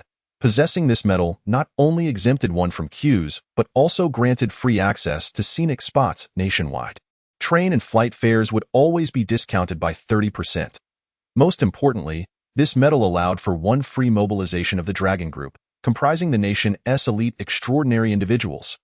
This medal could even be transferred or sold. With market prices soaring to over 10 million, now, Su Sun had obtained this solid gold medal. Thank you. Su Sun nodded slightly from his bed. Truly worthy of being the national martial arts champion. 6 6th tier, 3 7th tier, and 1 10th tier opponents eliminated at the cost of your injury. Such a record is unparalleled globally. You've done well. Would you be interested in joining our Dragon Group? Feng Qilin's words left Lin Huan breathless. Joining the Dragon Group was the dream of countless martial arts graduates. Many had dedicated their lives to this pursuit, yet failed to gain entry, while Su Sun, a mere high school graduate yet to enter university, was being invited to join. Before Su Sun could respond, Lin Huan interjected, "Isn't it stipulated that the Dragon Group only recruits martial arts graduates as members?" Group leader Feng, "Isn't this a breach of protocol?" Feng Qilin glanced at Lin Huan and remarked nonchalantly, "Indeed, according to the regulations, the Dragon Group exclusively recruits graduates from Wu University as its members. However, the rules also state that in exceptional circumstances, one may submit a request for consideration. Given Su Sun's performance and innate talent, there would be no reason for the higher-ups to deny his application to join the Dragon Group. Talent is always in demand, and the Dragon Group is no exception." Feng Qilin's words rendered Lin Huan's expression quite grim. It is worth noting that the members of the Dragon Group wield considerable power. Even the most junior preparatory members can command respect and influence wherever they go. Although the salary of the Dragon Group is not negligible, it is relatively modest for those with special abilities. A preparatory member earns merely 10,000 yuan a month, while a formal member makes 30,000 yuan monthly. However, with great power, wealth becomes a secondary concern. Under the gaze of the others, Su Sun gently shook his head, stating, "I do not wish to join the Dragon Group." For Su Sun, as a cultivator, the members of the Dragon Group, being extraordinary individuals, were fundamentally different from him. Additionally, Su Sun cherished his freedom and abhorred constraints, which reinforced his reluctance to join. "Oh? Why is that?"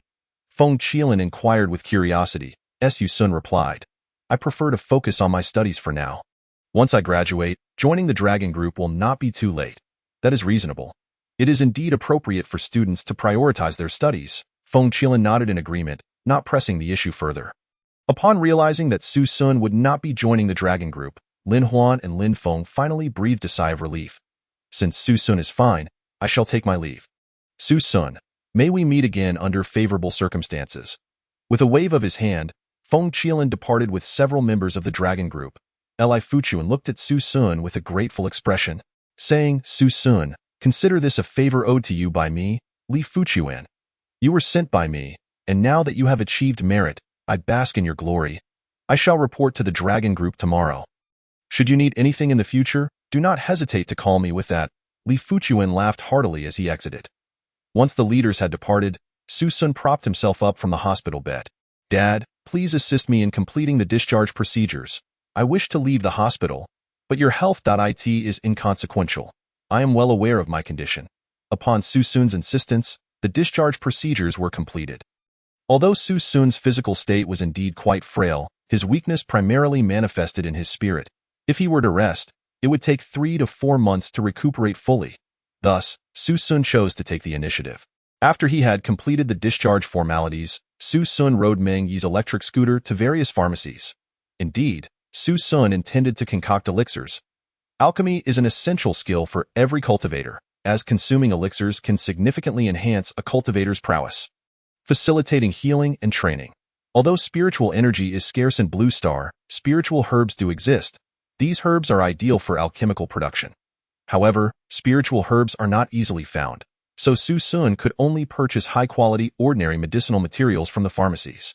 While the elixirs produced from these materials may not yield exceptional effects, they would suffice for Su Sun's current needs. Due to the large quantity purchased, which consisted of relatively precious traditional Chinese medicinal materials, Su Sun casually spent 2 million yuan. After settling the payment, he returned to Meng Yi's home, carrying 2 large sacks of medicinal materials. Upon seeing Su Sun enter with the enormous sacks, Meng Yi was taken aback. Goodness, have you taken up a side job collecting plastic bottles? Enough of the chatter. I need to borrow your kitchen, Su Sun said, dashing into the kitchen. Indeed, Su Sun intended to use a rice cooker for alchemy.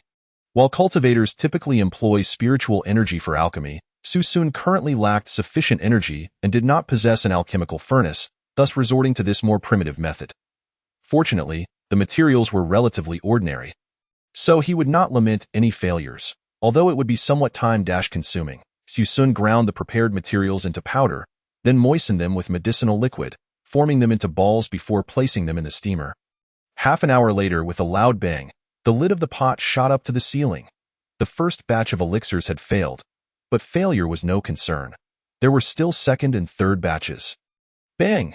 Several hours later, Meng Yi's kitchen was engulfed in a cloud of smoke, with the walls covered in black char. When Meng Yi entered the kitchen, his eyes widened in disbelief. Are you trying to get me killed? My dad will murder me when he comes back. Su Sun scratched his head, feeling somewhat embarrassed. I will compensate you. With that, Su Sun continued his alchemical endeavors. Meng Yi, being a true friend, despite his concerns, allowed Su Sun to continue using his kitchen. Half an hour later, Su Sun's eyes brightened. Success! Opening the pot lid, a fragrant elixir was revealed before him, each pill a vibrant green and plump. This batch produced a total of 10 pills. At this moment, Meng Yi approached, inhaling deeply. How delightful! What is this? Qi blood pill. Consuming it will dramatically increase your vitality. Regrettably, the raw materials are average. This batch only produces low-grade elixirs. I shall gift you 2. They should suffice to elevate you to a 4th-tier warrior. Are you jesting? Just these 2 will enable me to break through to a 4th-tier warrior? Meng Yi rolled his eyes and casually grabbed a handful of Qi blood pills. Stuffing them into his mouth, chewing, he mumbled indistinctly. I could easily eat 4 of your pathetic pills in one go. Seeing Meng Yi swallow 4 Qi blood pills, Su Sun said nothing further, merely gazing at him with a look of pity. He pocketed the remaining 6 Qi blood pills. These pills were unparalleled in restoring vitality. One alone could rejuvenate Su Sun completely. Such a remarkable item was unique to Su Sun in all of Blue Star. Moreover, their production cost was low, merely a few thousand yuan each. Compared to the market's elixirs, which cost tens of thousands and offered little efficacy, Su Sun's Qi blood pills were exceptionally benevolent, if mass-produced. They could yield immense profits for Su Sun. As Su Sun continued to refine Qi blood pills, his success rate increased, averaging 1 successful batch every 3 attempts. While Su Sun was busy with alchemy in the kitchen, in the living room, Meng Yi's eyes were bloodshot, his veins bulging as if he were about to explode. Su Sun, I feel like I'm going to burst. This is unbearable. What the hell did you make me eat? In the kitchen, Su Sun, unperturbed, replied, Qi blood pills. They enhance vitality. I told you, 2 would suffice for your breakthrough. You insisted on consuming 4. This is your own doing. What do I do now? Am I going to die? No. Meditate to regulate your energy. Just practice as you normally would. Upon hearing this, Meng Yi immediately sat down to meditate, attempting to digest the overwhelming surge of vitality within him. Soon enough, the night passed, and Su Sun had exhausted the medicinal materials he purchased for 2 million yuan. He had achieved considerable success, producing over 100 Qi blood pills and an equal number of cooling pills. While Qi blood pills enhance vitality, cooling pills replenish mental energy. Consuming a single cooling pill allows one to stay awake for an entire day and night, invigorating the mind without harming the body. Serving instead as a tonic for mental fortitude, Yu Sun casually swallowed 2 cooling pills, feeling his fatigue dissipate instantly, and the headache from forcibly using his telekinesis gradually faded. In the living room, Meng Yi lay sprawled on the sofa, utterly exhausted. After a day and night of relentless training, he had finally digested the effects of the 4 Qi blood pills by dawn at that moment. Meng Yi's cultivation had ascended to a 5th-tier warrior. What agony, yet what euphoria! I never imagined I would break through 2 minor realms in one night. Su Sun, give me some more of those Qi blood pills. Observing Meng Yi's eager expression, Su Sun could not help but temper his enthusiasm. If you take more, you might explode. First, stabilize your realm. Once your body can keep pace with your cultivation, then you may consume more. All right, I shall follow your guidance. After all, you are my leader. Pack your bags. We are preparing to depart. It's time for Wu University to commence, Yu Sun said casually. Tomorrow marked the opening day of Wu University, and as students, they needed to arrive tonight for registration. Upon learning that Su Sun had applied to Wu University, Meng Yi decided to apply as well. In Meng Yi's words, you, Su Sun, are my brother. Wherever you go, I shall follow. After tidying up their belongings, the two set off, each carrying a backpack. Upon reaching the station and checking in with their identification cards, the train soon departed. Wu University, situated in the heart of the Four Rivers provinces, is a region that belongs solely to the university. Despite being merely an institution of higher learning, Wu University is remarkable. It has directly stimulated the economic development of the entire Four Rivers provinces. 2 hours later, the train entered the Wu University area, where the university is nestled among 4 towering mountains, surrounded by various buildings. There are university towns, food vendors, herbal medicine shops, weapon retailers, hotels, and companies, everything one could imagine. Countless businesses thrive here, relying on the university, and the area surrounding Wu University is rapidly evolving, resembling an emerging city. Thus, this region is colloquially referred to as the Wu University Special Zone.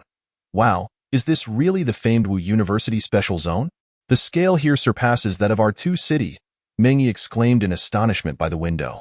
This marked the first time Su Sun set foot in the Shanda Special Zone. Before long, the train arrived at Shanda Station. Upon stepping out, Su Sun and Meng Yi were greeted by a bustling scene filled with traffic and towering skyscrapers. It was hard to fathom that this was merely an area adjacent to a university. Yet it thrived more robustly than many second-tier cities. They were not the only new students disembarking. Numerous others, like Su Sun, were equally taken aback by the spectacle before them. Wasn't it said that Shanda only had 30,000 martial arts students? How could the surroundings be so vibrant? Meng Yi couldn't help but blurt out a rather foolish question. Su Sun replied nonchalantly, indeed, Shanda has only 30,000 martial arts students. However, let us not forget, Shanda also boasts 30,000 liberal arts students. It is not merely one of the 4 prestigious institutions in the martial arts realm, but also a top-tier university in the humanities, and one of the few 985,211 universities in Longhua. That only sums up to 60,000, yet the commercial district adjacent to Shanda seems populated by no fewer than several hundred thousand, right? Are these hundreds of thousands reliant on those 60,000 for their livelihoods? Meng Yi inquired, Do you consider Shanda to be just an ordinary school? At this juncture, a youth donning gold-rimmed glasses suddenly appeared beside Su Sun and Meng Yi. The young man stood tall, with fair skin and striking features, immediately capturing the attention of several female students as he exited the station. He exuded an aura of youthful charm reminiscent of a young Li Bai. With his arms crossed, he stated coolly, Shanda nurtures not mere students, but formidable individuals endowed with extraordinary abilities, elite talents from various fields. This small Shanda district houses countless listed companies. Why do you think they established their headquarters here? To attract talent swiftly, with talent retained, the Shanda district thrives with powerful individuals. The weak cannot enter, and the strong cannot leave. The entire Shanda district is steeped in social intricacies. Some thrive here like fish in water, while others beg for survival yet cannot bear to leave. Why? Because once you exit, you may never return. The admission letters we hold in our hands are tickets to the Shanda district. Those lacking capability will eventually be expelled, even with their tickets in hand. Hence, the Shanda district is also referred to as the Shanda Special Zone. Ming Ai, captivated by the eloquent youth before him, couldn't he resist asking, "Brother, who might you be?" The youth, rather self-importantly, flicked his bangs and replied, "Zhang Deshuai, the martial arts champion of Dongshan Province."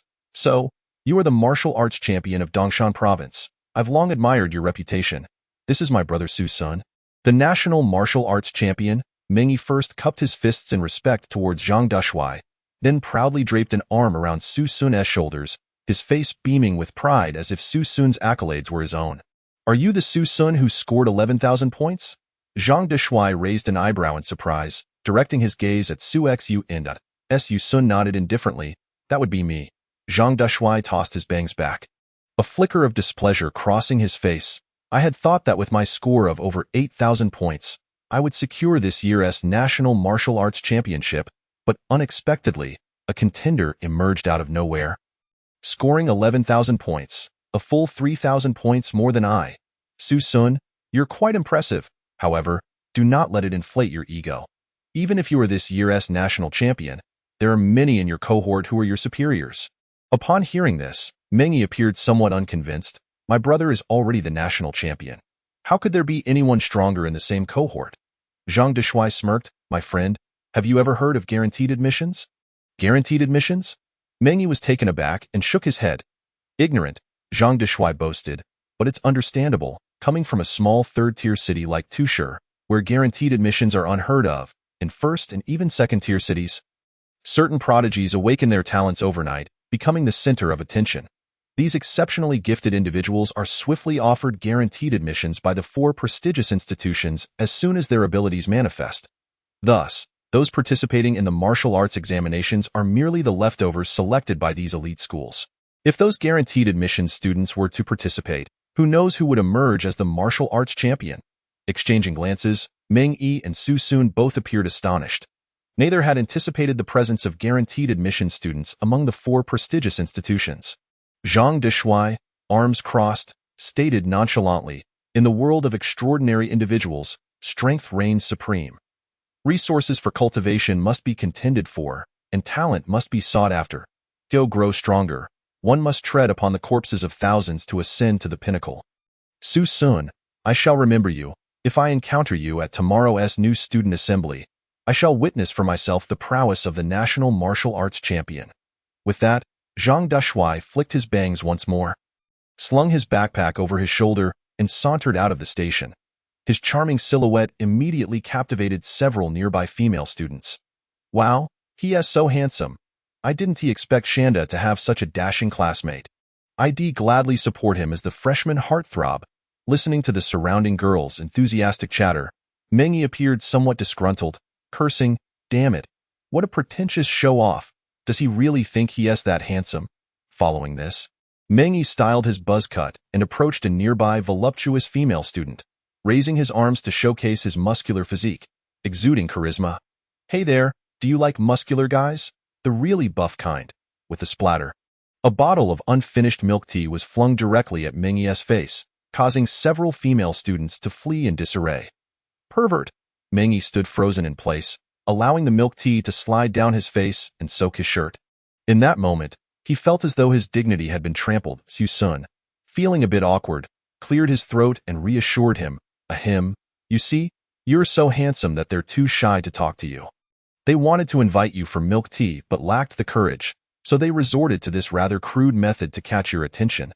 Meng Yi's mouth twitched in annoyance. "Get lost." Not long after, Su Sun and Meng Yi arrived at the entrance of Shanda. Although they had previously researched Shanda University online, standing at its gates left them in awe of its grandeur. The very sight of the entrance, spanning over 100 meters, was striking. Majestic characters spelling out Shanda University were elegantly inscribed above. gleaming in the midday sun. Especially the carved characters seemed almost alive, evoking a sense of both reverence and trepidation, compelling one to bow in homage. Goodness, the entrance is so magnificent. Is this truly a school? I thought I had arrived at the United Nations headquarters. Mengyi exclaimed in astonishment. Xu Sun nodded slightly, remarking, now I understand why so many candidates dream of being admitted to the 4 prestigious institutions. Studying in such a school is, in itself, a privilege. At that moment, the entrance was teeming with people. Countless students and parents laden with luggage awaited outside, causing traffic chaos on the road. Complaints echoed from parents. What is going on? We came to study. Not to stand in line. It's been 2 hours. Why aren't we allowed in yet? Exactly. My child is sweating. You've exhausted my kuan. Are you responsible for that? Where are the school officials? Step forward and explain. Inside the gates, several security personnel clad in black uniforms stood with their hands clasped behind their backs. The average age of these guards was under 30, yet they were robust and exuded a powerful aura. Despite merely being security personnel, each of them was at least a 6th-tier martial artist, earning over 30,000 a month. Alongside them were dozens of student council members tasked with welcoming the new students. Amidst the parents' complaints, a sophomore stepped forward and bellowed, "What's all the racket about? Open your eyes and look. Entry begins at 5 o'clock. It's only 4 now. Until then, no one is allowed inside." The senior's outburst provoked the ire of the new students' parents, who were all accomplished individuals in their own right. They would not tolerate being admonished by a mere youth. How dare you speak to us like that? Don't you know to respect your elders at such a young age? Bring your teacher out. I want to file a complaint. Why do you get to sit while we must stand? Give us a reason. Otherwise, I'll expose you online. A torrent of accusations flooded in, yet the sophomore remained unperturbed. A student behind him brought over a chair, and the senior sat down, casually sipping tea while propping his legs up. The surrounding students looked on with mocking expressions, deriding the new students' parents. This year's newcomers are really pathetic. They're all adults, yet they still need their parents trailing behind. Indeed, they can't even carry their own luggage. Do they not have hands? As the student council members continued their mockery, the new students' parents grew even more agitated, hurling accusations with exaggerated expressions. At this moment, Nia Wushuang set down her teacup. Rising with a frosty glare, enough, with a thunderous roar, Nia Wushuang unleashed a powerful aura that resonated with the might of a 10th-tier martial artist, instantly silencing the entire scene. Many parents of new students appeared pale and trembled in their legs. Among those closest to Nia Wushuang, some even succumbed to nausea right on the spot. The freshmen, who were also endowed with abilities, quivered in fear, their foreheads beaded with sweat upon sensing Nia Wushuang's overwhelming pressure. With a cold smile, Nia Wushuang declared, "This is the first lesson I, Nia Wushuang, impart to you. This place is not your home. Sheathe your airs of nobility. Here, the strong survive and the weak perish. The rules set forth by the school are to be adhered to. Anyone wishing to transgress these rules should first consider whether their fists are strong enough." He reiterated, 5 o'clock is the entry time. Does anyone dare to dissent? After his words, Nia Wushuang retracted his oppressive aura. And at that moment, the crowd felt as if a heavy stone had been lifted from their shoulders, each one left with lingering trepidation. The atmosphere became eerily silent, as no one dared to utter a word in defiance. Nia Wushuang resumed his seat, leisurely sipping from his thermos.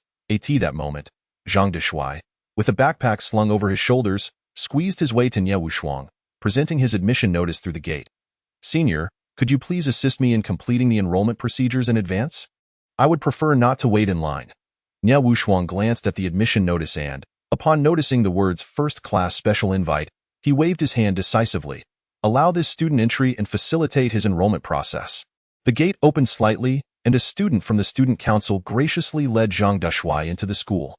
Witnessing this, the surrounding parents began to murmur amongst themselves, speculating about Nia Wushuang's actions. Although there were hints of favoritism, the terrifying pressure he had just exerted silenced any potential objections. Just then, Su Sun and Ming Yi also squeezed forward. Upon seeing Zhang Deshuai gain entry with his admission notice, Su Sun attempted to do the same with his own. "Senior, may I also enter? I would prefer not to wait in line." Nia Wushuang accepted the admission notice, his eyes lighting up upon reading the prominent words special class invite. He had been aware of the exceptional new student from Shanda this year. To be a special class invite at Shanda is to be among the most extraordinary of talents, destined to become a pillar of the university. Recognizing such brilliance, Nya Wushuang was keen to show respect. Rising from his chair with a beaming smile, he said, "Su Sun, please come in. On behalf of Shanda, I welcome your arrival." With that, the gate swung wide open, allowing Su Sun to enter. Su Sun glanced back at Meng Yi, saying, "He is my brother. Your brother is my brother. Come in together." Nya Wushuang maintained his affable demeanor as he ushered Meng Yi inside as well. Meng Yi scratched his head, aware that he was benefiting from Su Sun's status, and smiled sheepishly. Nya Wushuang then addressed the students behind him. You, and you, accompany these two students." He turned to Su Sun. "I sincerely apologize. I cannot step away from the entrance. Otherwise, I would personally escort you through the registration." He deliberately selected a few attractive female seniors, who were indeed pleasing to the EY. Su Sun smiled. "Thank you. Senior NIE. No need for such formality. It is the duty of seniors to care for juniors." "After you." Su Sun, accompanied by Meng Yi and the lovely senior girls, proceeded into Shanda. Observing how easily Zhang Dishui and Su Sun gained entry with merely a glance at their admission notices, others quickly rushed to Nya Wushuang, seeking the same favor. "Senior, I too would like to avoid cutting in line. May I enter early?"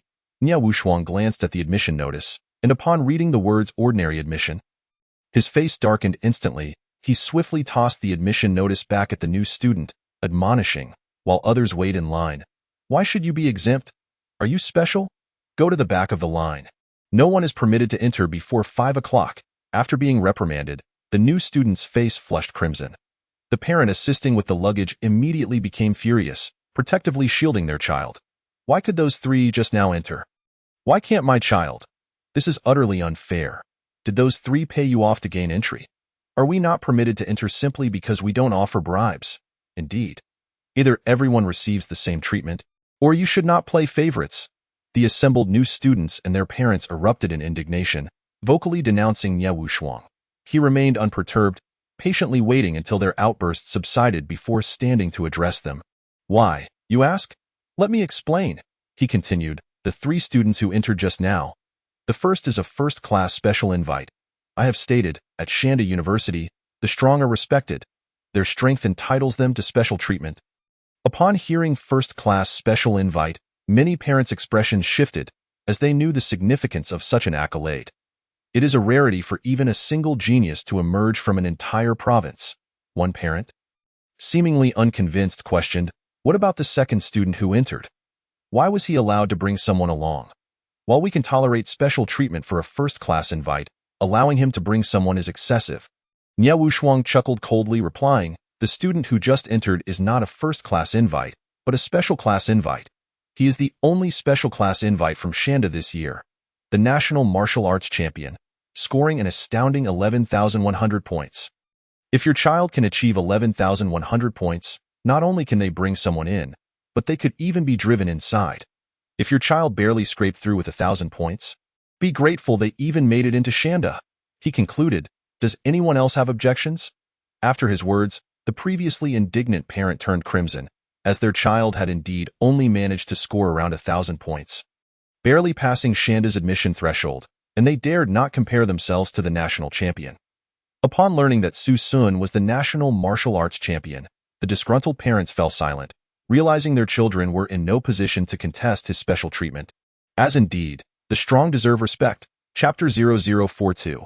Enrollment Procedures and the Utility of Credits. Su Sun and Meng Yi followed the three senior girls into Shanda University, and upon entering, they were awestruck by the campus's beauty. The pristine grass along the pathways resembled a verdant carpet, adorned with a variety of colorful flowers. Upon entering Shanda, a crystal-clear lake sparkled under the sun's golden rays, and the spotless pathways gave the impression of being in a national-level scenic park rather than a mere school. The three senior girls, seeing Su Sun and Meng Yi's astonished expressions, could not help but chuckle.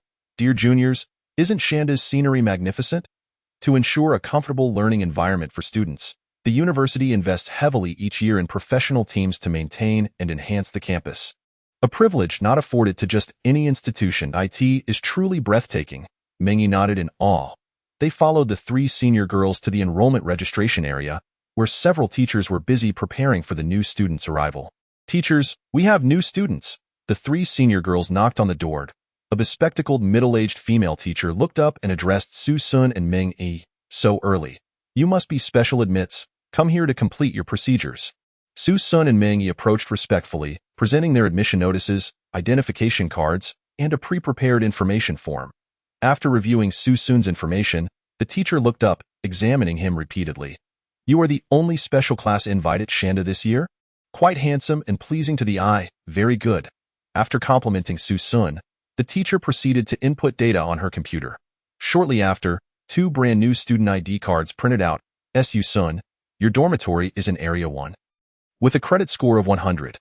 Ming Yi, your dormitory is in Area 4, with a credit score of 10. Now, go explore your new dormitories." Su Sun and Ming Yi took their student ID cards and left the office, guided by the three senior girls towards the dormitory area. Along the way, Su Sun curiously inquired, "Senior girls, what is the purpose of these credits?" A ponytailed senior girl smiled gently and explained, "Credits are of utmost importance to every student at Shanda. Firstly, to advance from freshman to sophomore, you need 1,000 credits. To move from sophomore to junior, you require 10,000 credits. From junior to senior, you must accumulate 50,000 credits. And to graduate from Shanda, you must complete designated tasks. Advancement has a time constraint. If you accrue 1,000 credits within the first month of school, you must still wait 3 months for a collective advancement to sophomore. Conversely, if you fail to accumulate 1,000 credits within 3 years, you will be forcibly expelled and lose your student status at Shanda." Su Sun and Ming Yi suddenly realized that in Shan University, one must accumulate a sufficient number of credits to level up. Consequently, credits became exceedingly significant. How crucial credits are. "So, Su Sun, doesn't that mean you already possess 1/10 of the required credits from the very start? You have 100, while I only have 10." Ming Yi cast a resentful glance at Su Sun, her expression reminiscent of a forlorn widow. The importance of credits extends far beyond mere upgrades. They are essential for all aspects of life at Shan University.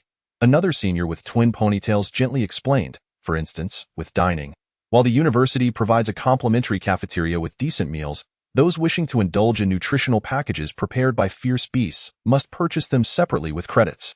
It is common knowledge that beast meat is highly nourishing and can enhance vitality. Furthermore, the university features specialized shops for combat skills, weaponry, and supplements. Such items cannot be bought with money. Only credits will suffice. Moreover, if one finds the dormitory environment unsatisfactory, they may also use credits to request a change. Now, do you understand the significance of credits? Su Sun and Ming Yi nodded in unison and said, "Understood. But how does one acquire such important credits?" Su Sun inquired curiously. The last senior with flowing waves of hair elucidated, "There are numerous methods to earn credits, the simplest being to accept tasks. The university regularly issues new tasks, such as hunting fierce beasts or apprehending fugitives, and completing these tasks grants credits. Additionally, there are rewards for mentors. Only mentors possess the authority to reward students with credits. And students cannot transfer credits among themselves, however, they can be gifted through mentors, typically for wagering purposes." Recognizing that some students may have insufficient cultivation to earn more credits, the university distributes varying amounts of credits to all students' cards monthly, and each student is permitted to recharge their card with 10 credits each month, at the rate of 1 credit for 100,000. Credits can also be directly exchanged for currency, with 1 credit equating to 10,000. After the three seniors finished their explanation, Su Sun and Ming Yi fully comprehended the situation. Soon after, the 5 of them arrived at the dormitory area, where the residences were built into the mountainside. Before them lay a community-style dormitory area. The ponytailed senior elaborated, "What you see now is Area 4, where students share dormitories with one another. Each dormitory is equipped with a private bathroom and study desk, along with complimentary Wi-Fi and utilities.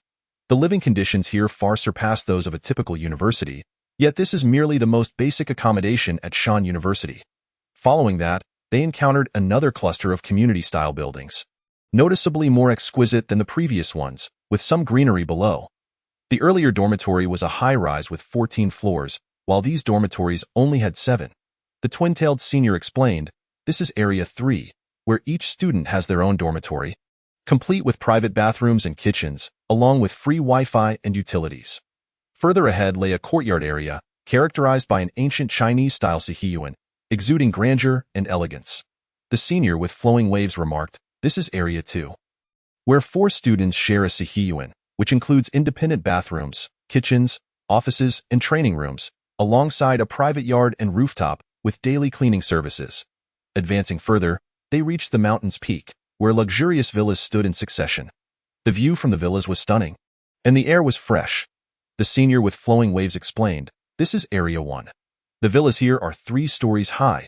Each level boasts a space of no less than 230 square meters. 3 students share an independent villa with 1 student per floor. The villas come with underground garages, and the yards feature private swimming pools. The luxury of these villas rivals that of the finest penthouses in the city." Chapter 0043. United we stand. Topple the freshmen. The construction of Areas 4 to 1 ascends from the base of the mountain to the summit, with Area 4 at the foot and the villas of Area 1 perched atop. Here, one can overlook the entirety of Shan University. Spending time at the summit imparts a sense of power and dominion. The 3 seniors guided Su Sun and Ming Yi to Villa number 36 within Area 1. Taking the elevator to the 4th floor. Upon entering the villa, they were greeted by a vast living room exceeding 80 square meters, with an outdoor balcony surpassing 30 square meters, furnished with 2 lounge chairs. Perfect for enjoying the panoramic view of Shan University. The expansive flat, spanning over 230 square meters, was exquisitely decorated, with top-tier furnishings and appliances, surpassing even the luxury of 5-star hotels. Meng Yi gazed at Su Sun's dormitory with envy, realizing that her own 2-person dormitory paled in comparison to the opulence of Su Sun's restroom. Su Sun, with such a spacious dormitory, don't you feel lonely? Don't you need someone to keep you company? Meng Yi feigned a delicate demeanor, winking at Su Sun as if to charm him. Observing Meng Yi's coy expression juxtaposed with her robust physique, Su Sun nearly choked. "Apologies, but I do not." "Su Sun, do you not understand the virtue of gratitude? You have been staying at my place for the past few days. You even blew up my kitchen. Do you have no conscience?" Meng Yi exclaimed in exasperation, adopting a stance that suggested she would rather go down in flames than concede. Su Sun could only offer a wry smile, responding helplessly, "All right, you can move in with me, but I must insist that you refrain from such repugnant antics in the future." Upon hearing Su Sun's acquiescence, Meng Yi's furious visage transformed into a smile. "Thank you, Su Sun." After the 3 seniors helped Su Sun settle in, they departed the villa. Su Sun and Meng Yi explored their new accommodation before preparing to head downstairs to the cafeteria for a meal. Just as they were about to descend, a sudden knock echoed at the door. "Hello, I'm the freshman from the 3rd floor. Since we will be neighbors, I came to introduce myself." A familiar voice rang out from outside. Su Sun and Meng Yi exchanged glances, and upon Meng Yi opening the door, they found a man standing there, with a fringe obscuring one eye, hands in his pockets, and a subtly melancholic expression on his face. After opening the door, the man tossed his hair back and said, "Allow me to introduce myself. My name is Zhang Deshuai, the martial champion of Dongshan province." Meng Yi did not extend her hand to shake Zhang Deshuai's, but merely snorted. I can't believe I'm living in the same building as you. What luck that is." Zhang Deshuai looked up, surprised to see Su Sun and Meng Yi at ITSU too, he exclaimed. Striding confidently into the living room and plopping down onto the sofa without hesitation. "Who would have thought that my neighbors would be you too? Perhaps this was fate." Su Sun retrieved a few bottles of carbonated drinks from the refrigerator and casually tossed them to Zhang Deshuai and Meng Yi. Zhang Deshuai shrugged in agreement. "Indeed, perhaps this is fate." Su Sun, I would like to propose a collaboration. Are you interested? Collaboration? How do we collaborate? Su Sun raised an eyebrow, intrigued by Zhang Deshuai's proposition. Zhang Deshuai stood up, hands still in his pockets, gazing out the window. At Shan University, all resources must be fought for. Resources for cultivation and learning must be contended for. If one wishes to avoid the drudgery of attending public classes every day, one must stand out among the new students, to be noticed by mentors and accepted as their students. Su Sun, since you are the national martial champion, you surely possess considerable skill. Would you be interested in partnering up for this? Su Sun and Meng Yi exchanged glances, and Su Sun inquired, "Public classes? Mentors? What do you mean by all this?" Upon hearing this, Zhang Deshuai looked at them with suspicion. "In a way, you didn't look up any guides before coming to Shan University?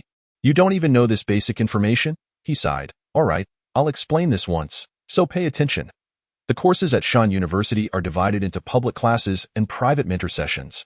Public classes occur daily, with content available in textbooks, and the teachers do not clarify every doubt. How much one learns entirely depends on personal aptitude. The other type is private mentor sessions. Many highly skilled mentors at Shan University possess extensive combat experience and have fewer students, allowing for one-on-one guidance, enabling faster learning and access to more resources. However, not all students can become ments. Only those who catch a mentor SI will be accepted. Tomorrow marks the day of the freshman orientation, where all new mentors will be present. If you wish to be accepted as a mentee, you must excel and stand out in the crowd, which is why I'm proposing this collaboration. Together, we shall challenge the new students. We will target the strongest and challenge them.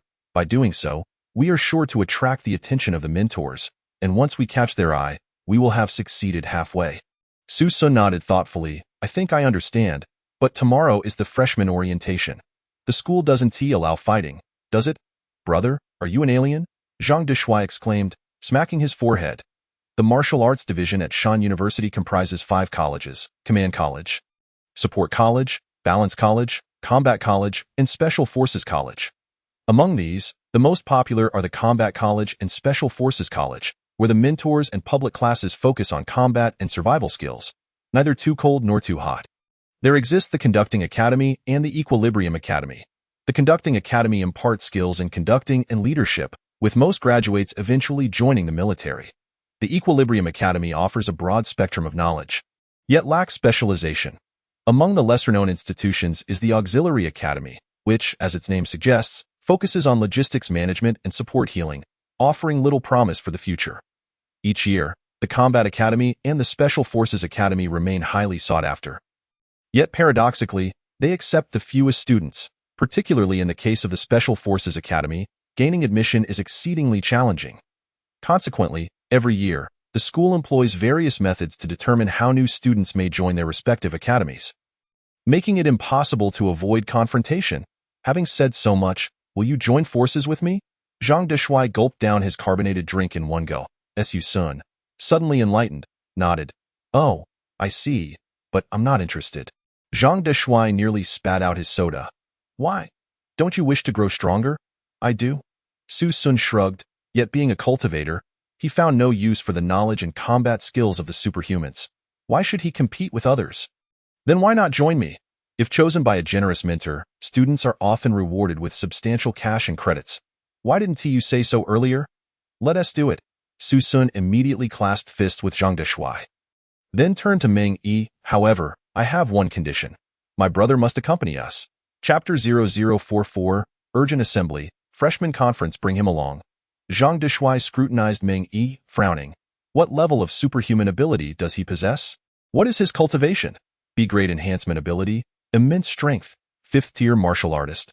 Meng Yi stated confidently. As for his cultivation, it's passable. His ability is average, but bringing him along is acceptable, provided that all actions are under my command. Zhang Deshuai replied coolly, hands in pockets. Meng Yi was about to retort, but a glance from Su-sun halted him. Fine, all actions will be led by you. Su-sun agreed to collaborate with Zhang Deshuai for a straightforward reason: credits and money. Su-sun's sole objective was to grow stronger. Only by becoming stronger could he eliminate the threat of impending destruction in its infancy. To achieve strength necessitated immense purchasing power. Materials and medicinal herbs were essential, and the most direct means to enhance Su-sun's purchasing power were plentiful credits and money. Excellent. Then let us toast to a fruitful collaboration. Just in time for dinner, I'll cover this meal. You two eat to your heart's content. Thus, the three made their way to the cafeteria at Shanda.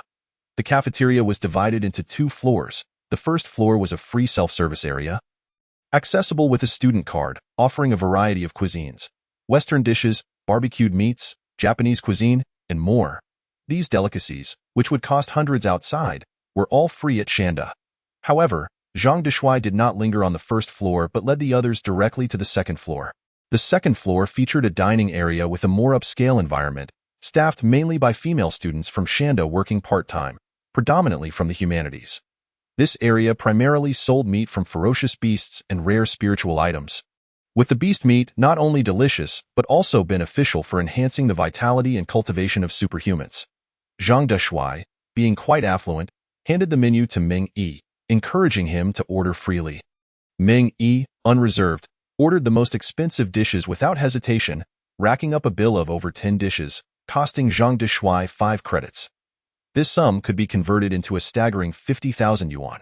Upon the arrival of their meal, Ming Yi and Su Sun feasted heartily. Su Sun had never tasted the beast meat before, as it was quite pricey on the market.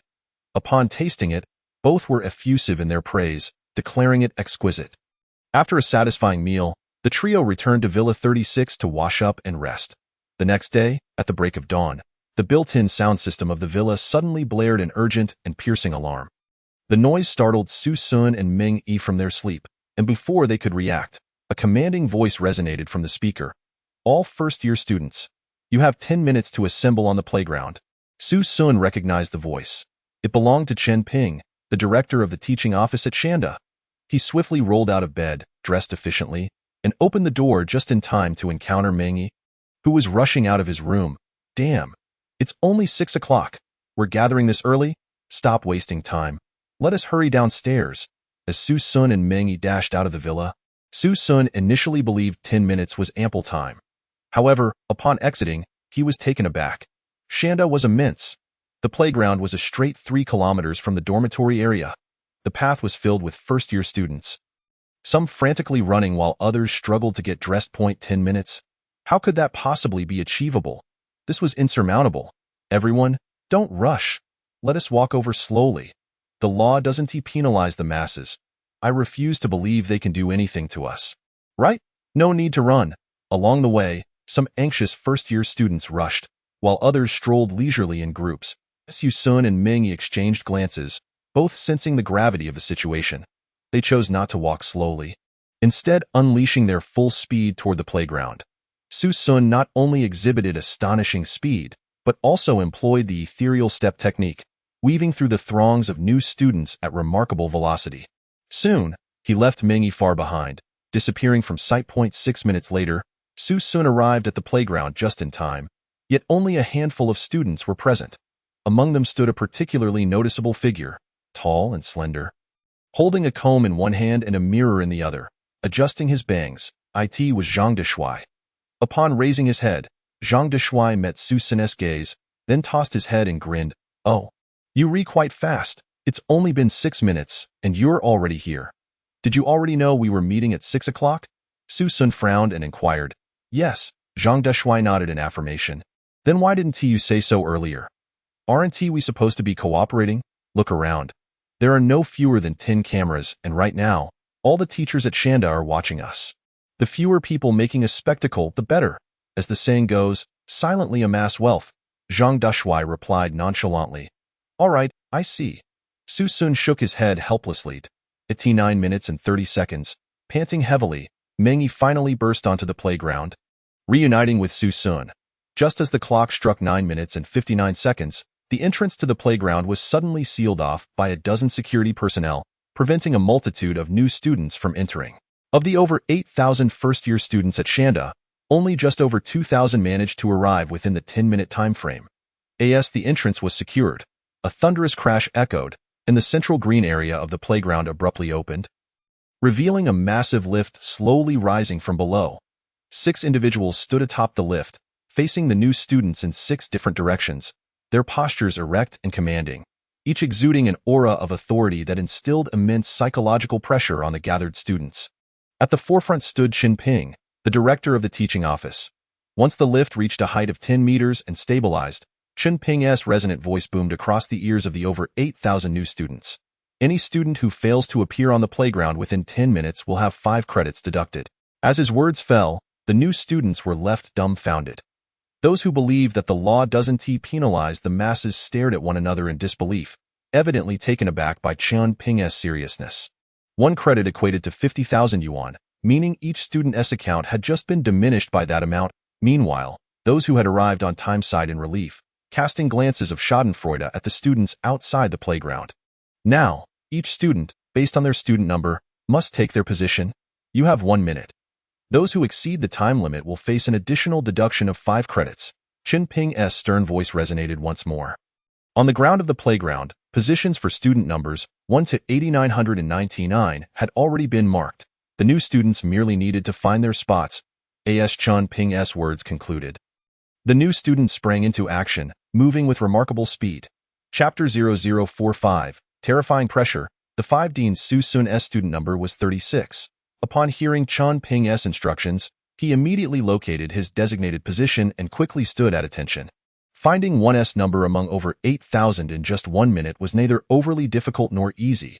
It was merely a test of quick reflexes. As the minute elapsed, the vast majority of new students found their places. Though a few unfortunate souls were penalized for exceeding the time limit, resulting in a deduction of 5 credits. It's worth noting that ordinary new students were typically allotted only 10 foundational credits upon enrollment. Once the new students had formed their ranks, the atmosphere quickly fell silent, with over 8,000 standing straight in their positions, resembling a row of electric poles on the platform. Chen Ping and the 5 deans remained silent, even motionless, exuding an intimidating presence. The entire playground was eerily quiet, with no one daring to make a sound for fear of attracting Chen Ping's attention and risking further penalties. Initially, the ranks were extremely quiet. But as seconds ticked by, Chen Ping and the 5 deans still did not utter a word or move an inch, resembling 6 statues. At this juncture, whispers began to ripple through the ranks. As the first individual spoke, a second voice soon followed, and merely 10 minutes had elapsed before a chorus of discussions erupted in the vicinity. A glance around revealed that everyone was engaged in hushed whispers. Su Sun furrowed his brow, perplexed by the antics of Chen Ping on stage. He cast his gaze toward the distant Zhang Deshuai, who turned back to wink at Su Sun, seemingly hinting at something. However, before Su Sun could respond, Chen Ping on stage suddenly made a move. He took a step forward, and with a thunderous roar, a shockwave erupted from his being. An overwhelming pressure instantly enveloped the entire playground. All the freshmen felt a sonic boom ringing in their ears, followed by a piercing tinnitus. The terrifying aura caused every newcomer to tremble uncontrollably, their faces paling rapidly. In that moment when Chen Ping unleashed his formidable presence, among the more than 8,000 freshmen, half were so overwhelmed that they collapsed to the ground. Looking around, one could see that where the pressure passed, newcomers fell as if they were stalks of wheat being harvested. It was only then that Su Sun realized this was Chen Ping's inaugural lesson for all the freshmen. Those who had gained admission to Shanda were, in their respective locales, the Armée de l'Armée. They had rarely encountered setbacks. Yet, upon entering Shanda, Chen Ping's primary objective was to instill in every freshman the understanding that there are always individuals beyond oneself, and that one's meager talents mean little within these hallowed halls. Amidst this terrifying pressure, numerous freshmen succumbed, yet many others valiantly stood their ground against the storm of oppression. Even Zhang Deshuai was among them. At that moment, Su Sun comprehended that this was an opportune moment to prove himself. On stage stood the director of the guidance office and the 5 deans, all of whom were scrutinizing the performance of the new arrivals. If anyone distinguished themselves and caught a dean's eye, their future would be exceedingly bright. However, as time progressed, Chen Ping's pressure intensified rather than waned. Of the 3,000-odd freshmen still standing, half succumbed once more. Only a little over 1,000 remained upright. These individuals had all surpassed the 5th rank in martial prowess, and their talents were predominantly rated B or above. On stage, the 5 deans were also observing the freshmen's performance. They were Fang Yuan, the dean of the Combat Academy; Tang Muhu, the dean of the Special Forces Academy; Jiang He, the dean of the Balance Academy; Li Weiming, the dean of the Command Academy; and Zhang Ruru, the dean of the Support Academy. The 5 deans gazed down upon the multitude of freshmen, assessing their displays. This year's newcomers were indeed noteworthy. Over 500 had been accepted as A-ranked, and more than 30 as S-ranked, with even 5 as S-ranked individuals, one of whom had been specially recruited by the academy. Fang Yuan, the dean of the Combat Academy, remarked with interest. Tang Muhu, standing with hands clasped behind his back, smiled confidently. Those who secure admission to the 4 prestigious academies are certainly not of ordinary caliber. In recent years, with the enhancement of the ability system, various potions that elevate talent have emerged on the market, making improvements in ability levels quite normal. Ultimately, what matters most is their actual performance. In previous years, freshmen under Director Chen's pressure had typically only managed to endure for about 10 minutes. Let us see how long this batch of youngsters can last. especially that one who was specially recruited. We shall see if this special placement proves worthwhile. Zhang Ruru turned to Jiang He and inquired, "How long do you suppose that special student can hold out?" Jiang He smiled slightly. 15 minutes. After all, he is merely a 7th-rank martial artist. If Director Qin fully unleashes his pressure, it could be lethal. I wager he can endure 20 minutes. After all, SS-ranked ability users are exceedingly rare. Jiang Ruru's gaze fell upon Su Sun within the crowd. 3 minutes passed, and over half of the remaining 1,000 freshmen collapsed, leaving just over 500 still struggling to stand. Not far away, Zhang Deshuai was already drenched in sweat, panting heavily, yet he turned back with a provocative expression towards Su Sun. "Hey, national champion, let us see who can last longer. Let us find out if you truly deserve that title." Su Sun rolled his eyes, not interested. "Loser pays the other one 1,000,000. A wager?" Su Sun's eyes lit up. "I accept." The freshmen of Shanda predominantly possessed abilities ranging from 4th to 5th rank, a remarkable feat among this group of 18-year-olds. After all, some societal ability users never surpass 4th or 5th rank even unto death. There were also a few exceptionally gifted or wealthy individuals who had reached 6th or 7th rank, but such individuals were exceedingly rare. Nevertheless, some monstrous talents had even attained 8th to 9th rank. These individuals were indeed the rarest of gems. Among them stood Zhang Deshuai, a prodigy with an S-ranked ability, boasting an 8th-rank martial prowess. Thus, he was confident that he could stand out in Chan Ping's assessment. Yet, when one looked at Su Sun, he stood steadfastly in place, not a bead of sweat gracing his brow, nor did his body tremble. Su Sun's physique had been nurtured by spiritual energy and coupled with his training in the Qian dominance technique. This level of pressure felt no more burdensome than a mere egg resting upon his shoulder. Suddenly, another wave of freshmen collapsed. 7 minutes had passed, and only a little over 100 remained standing. Meng Yi was among them. Meng Yi, possessing only B-ranked abilities, enduring for 7 minutes as a 5th-rank martial artist was already an extraordinary feat. As he fell, the pressure vanished instantly, as though it had solely targeted those who remained upright. Panting heavily, Meng Yi looked towards Su Sun. "Brother, hang in there. Bring glory to our city." Chapter 0046. A Gathering of Talents. The 10th-rank Razor Li Weiming, the dean of the Command Academy, observed the still upright over 100 freshmen with admiration.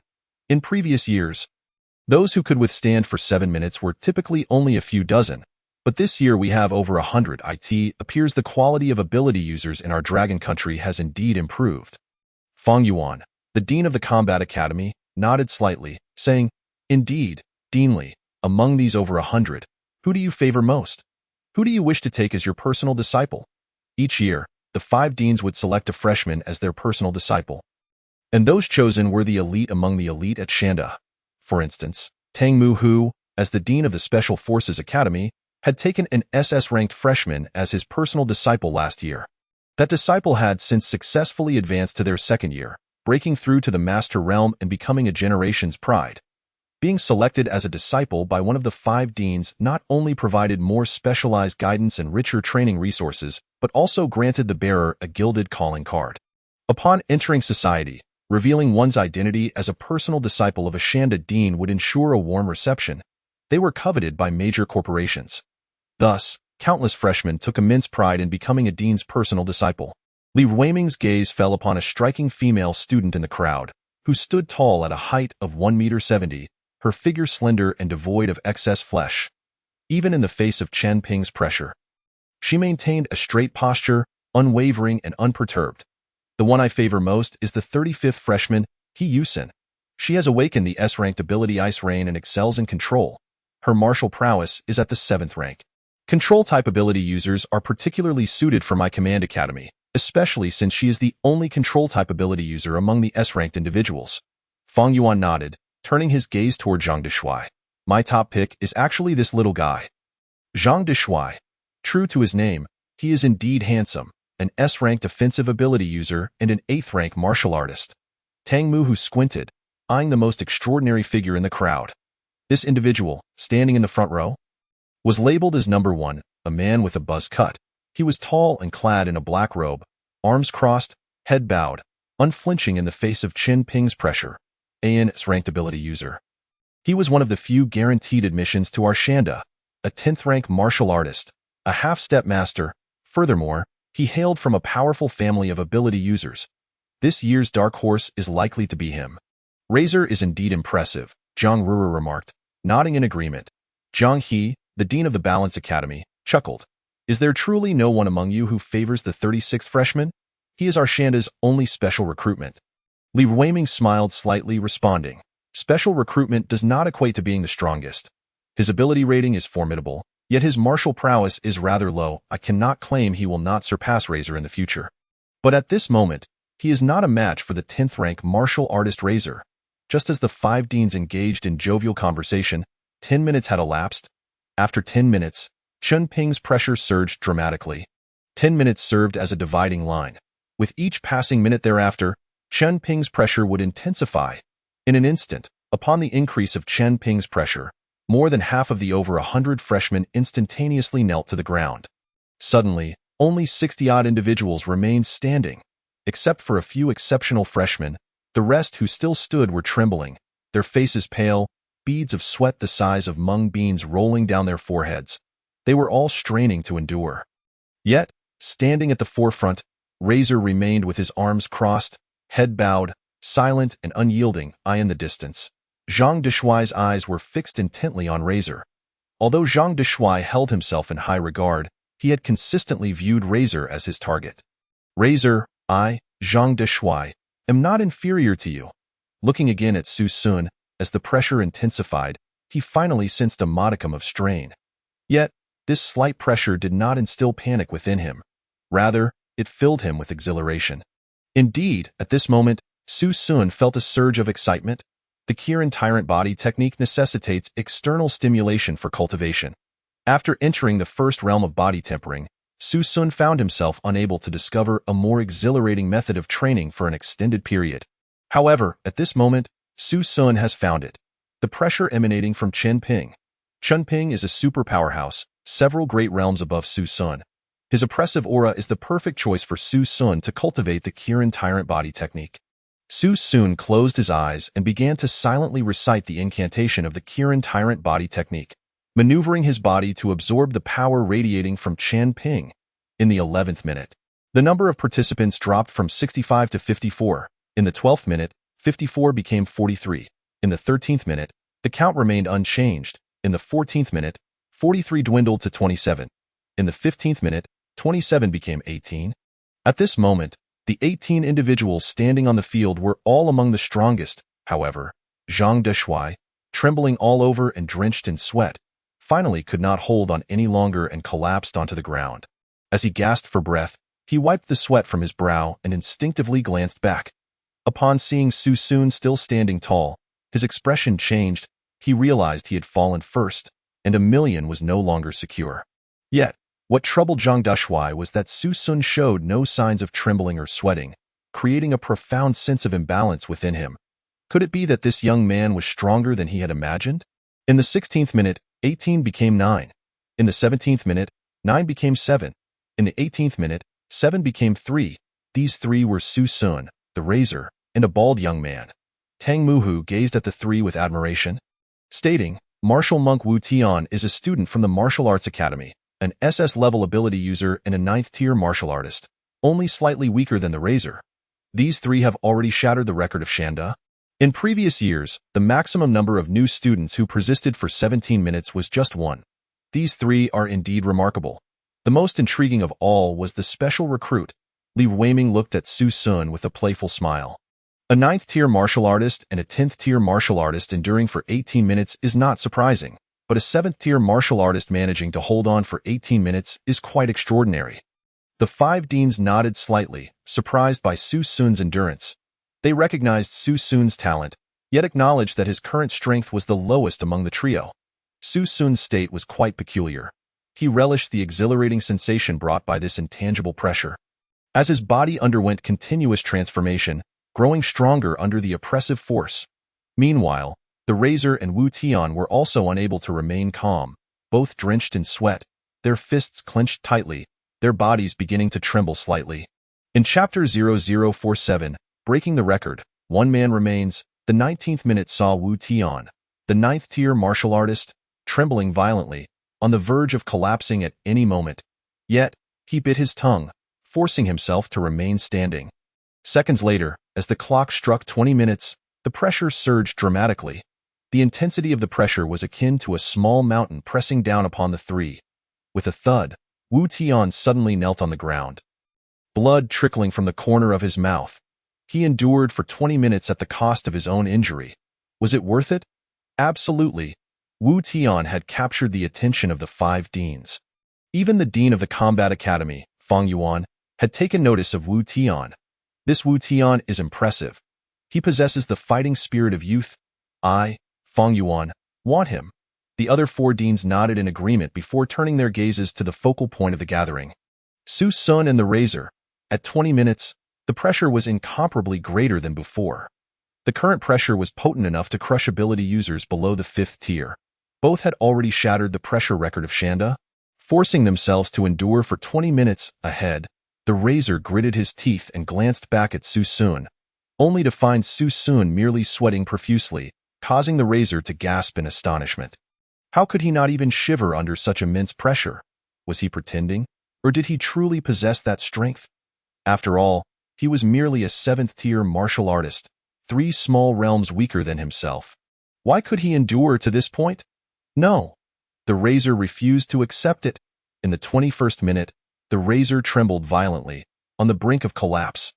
Meanwhile, Su Sun exhaled deeply, his muscles rippling, the overwhelming pressure having elevated his physical form. The pressure was still insufficient. He craved more. Su Sun endeavored to fully absorb the external energy to forge his body. In the 22nd minute, blood appeared at the corners of the Razor's mouth. His body had sustained internal injuries. He was nearing his limit, yet, glancing back, he saw that the 7th-tier martial artist had yet to fall. Why should he, a 10th tier, succumb? On the platform, the 5 deans gasped in astonishment. The dean of the Special Forces Academy, Tang Muhu, remarked, "This special recruit is rather interesting. A 7th-tier martial artist enduring for 22 minutes. In previous years, the most resilient 7th-tier martial artist managed only 15 minutes. To stand shoulder to shoulder with the 10th-tier Razor, this young man is quite remarkable." Jiang Roro crossed her arms and added, "Indeed, if he were willing to become my disciple, I wouldn't dismiss the idea." At 23 minutes, blood began to seep from the Razor's skin. The immense pressure threatened to tear him apart. He continued to persevere. He yearned for Su Sun to collapse, yet Su Sun showed no signs of faltering. In the 24th minute, Su Sun's skin began to tear. Blood flowed profusely from the Razor's body. On the platform, Chun Ping suddenly shouted angrily, "Number 1, Razor. If you cannot persist, do not force yourself. You have already performed excellently." Yet the Razor remained undeterred, his gaze fixed intently on Su Sun. In the 25th minute, the tremendous pressure intensified once more. This time, the Razor could endure no longer, collapsing to the ground, gasping for breath. The arena was left with only Su Sun. At this moment, all the new students gasped in awe, captivated by Su Sun's formidable willpower and strength. Heavens, we are all new students. I could only endure for 3 minutes. Yet number 36 has held on for 25 minutes, truly monstrous. What is his name? What? He is this year's martial arts champion, Su Sun, truly deserving of the title. From this moment forth, he shall be my idol. Su Sun, go for it. On the platform, the 5 deans wore solemn expressions. At 25 minutes, Su Sun had shattered the records of the entire Shanda and even the 4 prestigious academies. What was most astonishing was that Su Sun showed no signs of exhaustion. If number 36 were to join my Special Forces Academy, I would gladly take him as my disciple, Tang Muhu declared gravely. Jiang Roro, not to be outdone, replied, "Senior brother Tang, every year the best talents flock to your Special Forces Academy. Isn't it time for us in the Auxiliary Academy to have a turn?" Fang Yuan laughed heartily. "Ha ha ha. It would be a shame for such an excellent talent to go to your Auxiliary Academy to assist. Our Combat Academy is the most suitable for him." Jiang He smiled slightly. "My Balanced Academy also greatly needs such talent." Li Weiming rolled his eyes. "I have never seen you all so eager for new students in previous years. This year, count me in. My Command Academy also requires such talent." Su Sun's outstanding performance had captured the attention of all 5 academy deans. Yet he was still holding strong. Su Sun could distinctly feel his blood boiling. His skin felt ablaze. His muscles trembled. All these signs indicated that he was on the verge of stepping into the second realm of the Kirin Tyrant body technique, bone refining. The first realm, body tempering, greatly enhanced Su Sun's defensive capabilities, increasing his recovery and physical constitution. The second realm, bone refining, would fundamentally augment Su Sun's strength, rendering his bones as hard as iron. His body would become a weapon. At 26 minutes, Su Sun still did not falter. 27 minutes, 28, 29. As he reached 30 minutes, the 5 deans were left utterly astounded. Chun Ping exclaimed, "The pressure I exert is now sufficient to crush a 10th-tier martial artist." Yet this young man, with his 7th-tier cultivation, has managed to endure until now. Su Sun's remarkable performance had driven the 5 deans into a frenzy. "No one shall steal him today. This young man is mine," Fang Yuan declared, his eyes ablaze. Jiang Rou retorted, "The razor is impressive too. If you want the razor, then Su Sun is mine. To hell with that." "I want Su Sun," Fang Yuan countered. "Enough of this." "Su Sun belongs to my Special Forces Academy," Tang Muhu said coldly. Below, the razor was at a loss, feeling utterly despondent. AS and SS level ability user and a 10th-tier martial artist, he was the one being dismissed? Zhang Dashui, sitting on the ground, was on the verge of tears. "Su Sun, I beg you, just give up already. Every second you endure is a torment for me. It hurts my pride." Zhang Dashui had believed his strength to be on par with Su Sun's, but now it seemed that a single punch from Su Sun could make him cry for his mother. Su Sun was now flushed, akin to a searing iron, yet he did not feel pain. Rather, he relished the experience. He could clearly sense that he was just a step away from a breakthrough. However, the stimulation he was receiving was still insufficient. The incremental increase in pressure felt like simmering water for a frog, failing to provide the thrill Su Sun desired. With that thought, Su Sun suddenly opened his eyes wide, his gaze ablaze as he shouted at Chen Ping on the platform, "Chen Ping, have you not eaten? This level of pressure is nowhere near as potent as my mother's high-pressure cooker on a chicken. Did you get your position as the director of Shanda's guidance office through backdoor connections?" Chapter 0048. Harnessing Strength to Forge the Body, Level 2, Bone Refinement.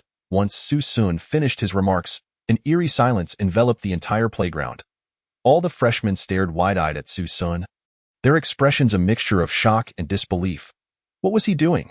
How could he dare to provoke the director of the instructional office, after enduring Chen Ping's oppressive aura for 30 minutes? Instead of feeling proud, he mocked Chen Ping's impotence. Not only did Su Sun ridicule Chen Ping, but he also delivered a resounding slap to the faces of the first-year talents.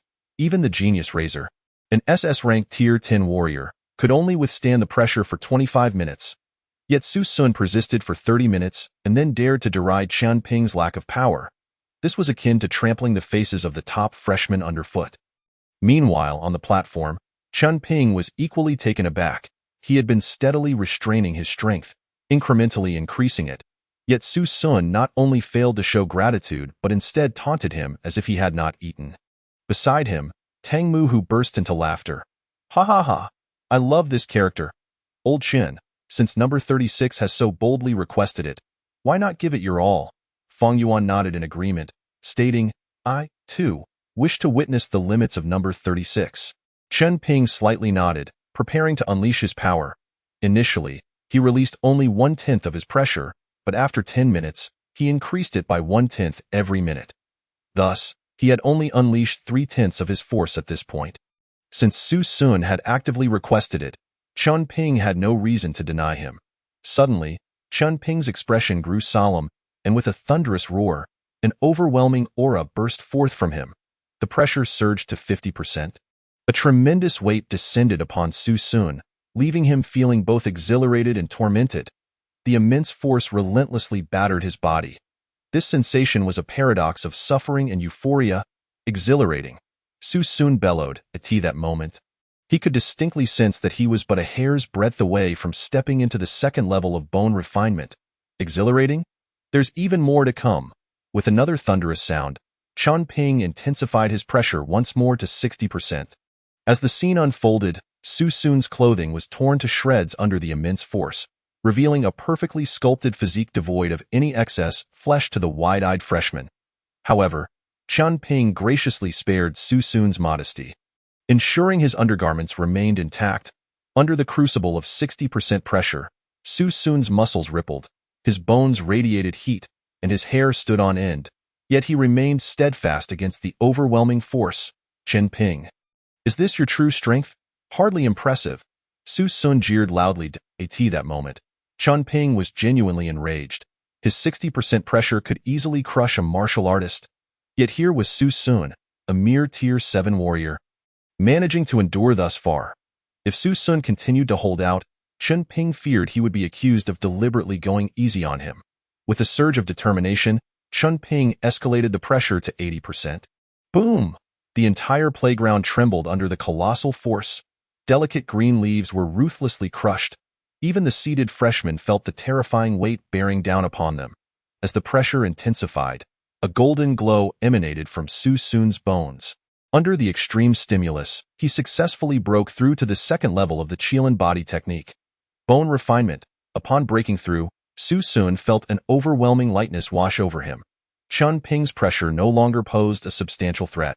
The pressure was merely a means of intimidation employed by ability users, not their principal method of attack. Thus, while it could easily crush newcomers, it held little lethality against those of martial artist rank or higher. Consequently, upon entering the second level of bone refinement, Su Sun completely disregarded Chen Ping's pressure. Chen Ping, too, noticed the change in Su Sun. Upon realizing the transformation within Su Sun's body, his eyes narrowed. This young man was utilizing my pressure to forge his body. What a clever lad! At that moment, Chen Ping understood that even if he escalated the pressure to its maximum, he could not overpower this young man. If he continued to press on, he might very well be the one to falter first. The exertion of such pressure was immensely taxing on one's vitality. Once his energy was depleted, Chen Ping would inevitably collapse. What to do? As the esteemed director of the instructional office, could he really allow a freshman to best him?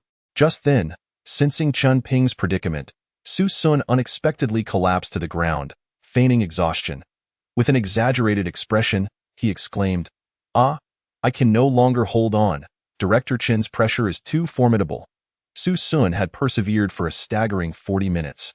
The crowd of freshmen erupted into a cacophony of astonishment. Number 36 was truly monstrous. He had endured for a full 40 minutes.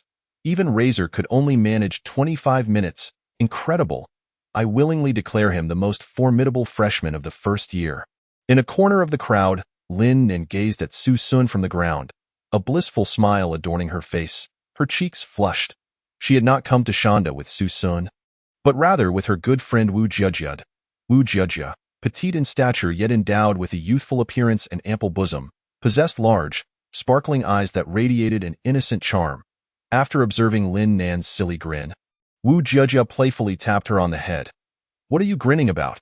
Have you taken a liking to that number 36 freshman? I must admit, he is quite impressive. Plus, he's from our tutor. If he were to pursue me, I might just consider it." Lin Nan rolled her eyes at Wu Jiejia. "He would never pursue you. Why not? With my stunning figure, even the toughest man would soften up within 3 minutes. Are you really that impressive? Mine is no less remarkable. Cut it out." On the platform, Chen Ping wore a wry smile as he retracted his pressure. The 5 deans behind him erupted into laughter. The freshmen in the audience were oblivious, but they recognized that Su Sun had not collapsed from exhaustion. He had merely been pretending. Fang Yuan chuckled. "Ha ha ha, old Chun. In the past, you were the one to intimidate the newcomers. But this year, it's the newcomer who has intimidated you." Jiang Roro covered her mouth, giggling. He, I can see it now. Number 36 was just playing with you. He borrowed your pressure to forge his body. And instead of achieving a sense of accomplishment, you're the one being mocked for not having eaten." Jiang He nodded in appreciation. "This newcomer is truly impressive. His physique is unlike any I've seen before. If he were to join my Equilibrium Academy, I would gladly invest all the resources of the academy in his training." Li Weiming rolled his eyes. "Spare me the theatrics. If this genius were to join my command academy, I would also devote all available resources to his development. I want him in my combat academy. Enough with the bickering." Tang Mu, who suddenly bellowed. This kind of talent can only truly unleash their potential in my Special Forces Academy. Let us not forget that a significant portion of Shanda's top-tier warriors hail from my Special Forces Academy. Chapter 0049. The 5 major departments and selection rules. Tang Mu, whose words silenced the other 4 deans. Indeed, the Special Forces Academy was the most sought-after and prestigious institution at Shanda. If Tang Mu who were to extend an invitation, Su Sun would likely not refuse. Enough chatter. We are about to commence the division into departments. Let us see which academy number 36 wishes to choose. Chen Ping interjected. The 5 deans nodded in agreement with his statement. On the playground, Zhang Deshuai and Mingyi hurried to Su Sun's side. Zhang Deshuai punched Su Sun's chest playfully, exclaiming, "Bro, you did well. Your vitality is remarkably robust. 40 minutes of endurance, truly impressive." Mingyi beamed with pride. "Of course, just look at who my brother is." Su Sun glanced down at his nearly naked form, now clad only in his undergarments, feeling somewhat embarrassed. "Before we discuss anything else, does anyone have an extra pair of pants to lend me?" "I do." Without hesitation, Mingyi removed his shirt and handed it to Su Sun. Su Sun tied the clothing around his waist, offering a temporary cover. At that moment, he could distinctly feel the gaze of several girls upon him, their eyes filled with a mix of admiration and shyness. In Shanda, Su Sun's appearance was considered handsome, especially with his muscular physique and the display of manly vigor he had just exhibited, winning him a throng of admirers. Zhang Deshuai seemed to sense this shift in attention, and thus he regarded Su Sun with a hint of rivalry. "Hey, just a warning. I am the #1 handsome freshman at Shanda. Don't you dare try to usurp my title with that." Zhang Deshuai flicked his bangs, revealing his eyes beneath. At that moment, Chen Ping's voice rang out. "Freshman of the first year, welcome to Shanhe University. Next, I will provide you with a brief overview of our 5 major departments. Auxiliary Academy, headed by Jiang Ro. The Auxiliary Department specializes in support and logistics, suitable for those with support abilities. The admission standards are relatively lenient. We welcome all applicants." Jiang Ro stepped forward. Nodding gently to the crowd of freshmen, 40 years old, she maintained an impressive appearance, and to the eager young men before her, she appeared less a seasoned woman and more a youthful matron. Many freshmen couldn't help but gaze at Jiang Ro with lustful glints in their eyes. Choosing the Auxiliary Academy isn't a bad option. There are plenty of girls there, Mingyi remarked. Scratching his head with a foolish grin, Chen Ping continued his introduction. Equilibrium Academy, led by Jiang He. The Balanced Academy emphasizes both scholarly pursuits and martial prowess, producing students who are truly versatile.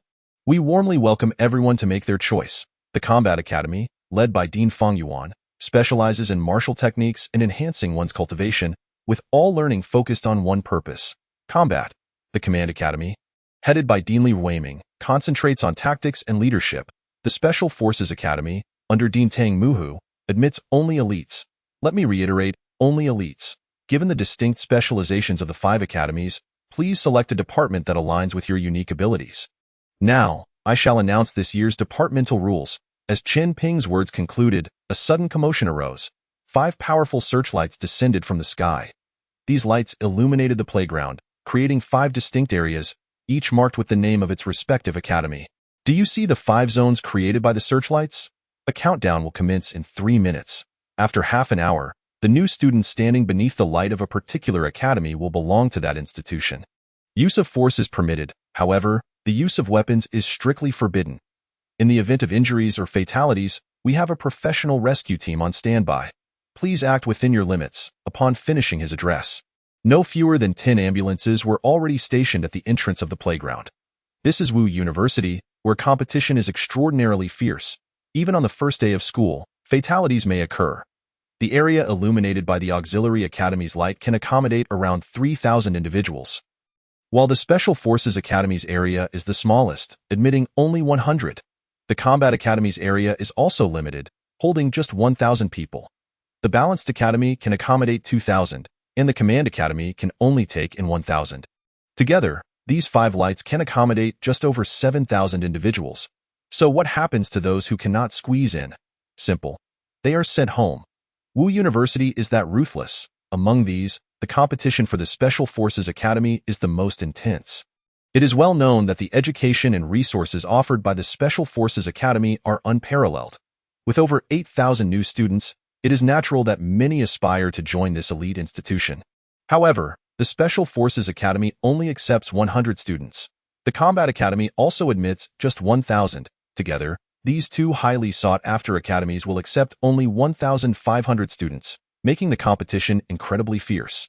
Zhang Deshuai approached Su Sun and said, "Hey, it's time for us to show what we're made of. After the start, the three of us should head straight for the Special Forces Academy. Let's take on the strongest. As long as we stick together, we needn't fear that the instructors won't notice us." Not far away, the instructors from the 5 academies had already taken their seats. Observing the new students' performances, Ming Yi, filled with enthusiasm, exclaimed, "Let's go. I can hardly wait." Su Sun noticed that many were focused on him, particularly those who had managed to endure for 15 minutes earlier, including the likes of the Razor and the martial monk Wu Tian.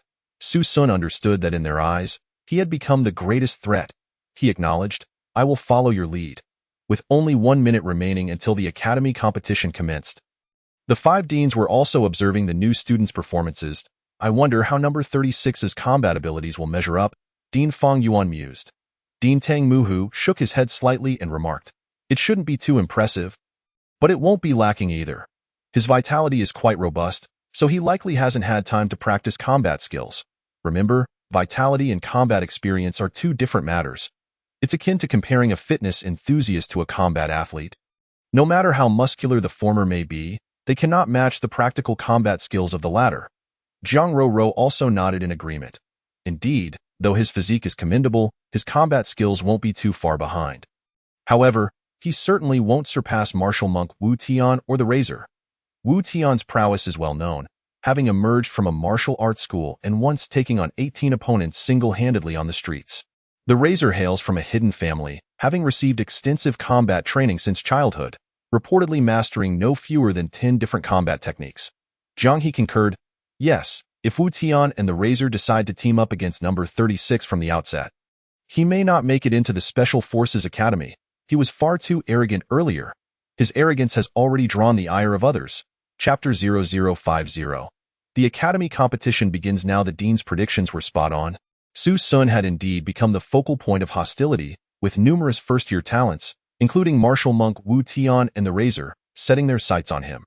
Although the Razor and Wu Tian were traditionally rivals, they now found themselves conspicuously aligned, whispering to one another while eyeing Su Sun. Not only were these 2 powerful figures collaborating, but many new students were also banding together for warmth in this brutal competition. Relying solely on individual strength would not suffice. Forming groups was the most straightforward and effective strategy.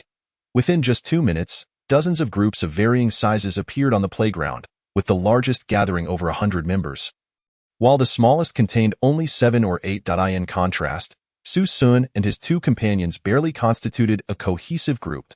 As the 3-minute mark elapsed, Chen Ping's voice resonated in the ears of all new students.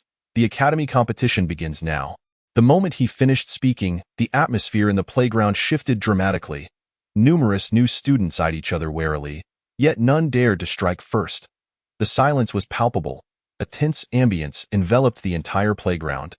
As all the new students, still shy from their initial meeting, hesitated to act, however, when one brave student stepped into the light of the Special Forces Academy, the playground erupted in chaos.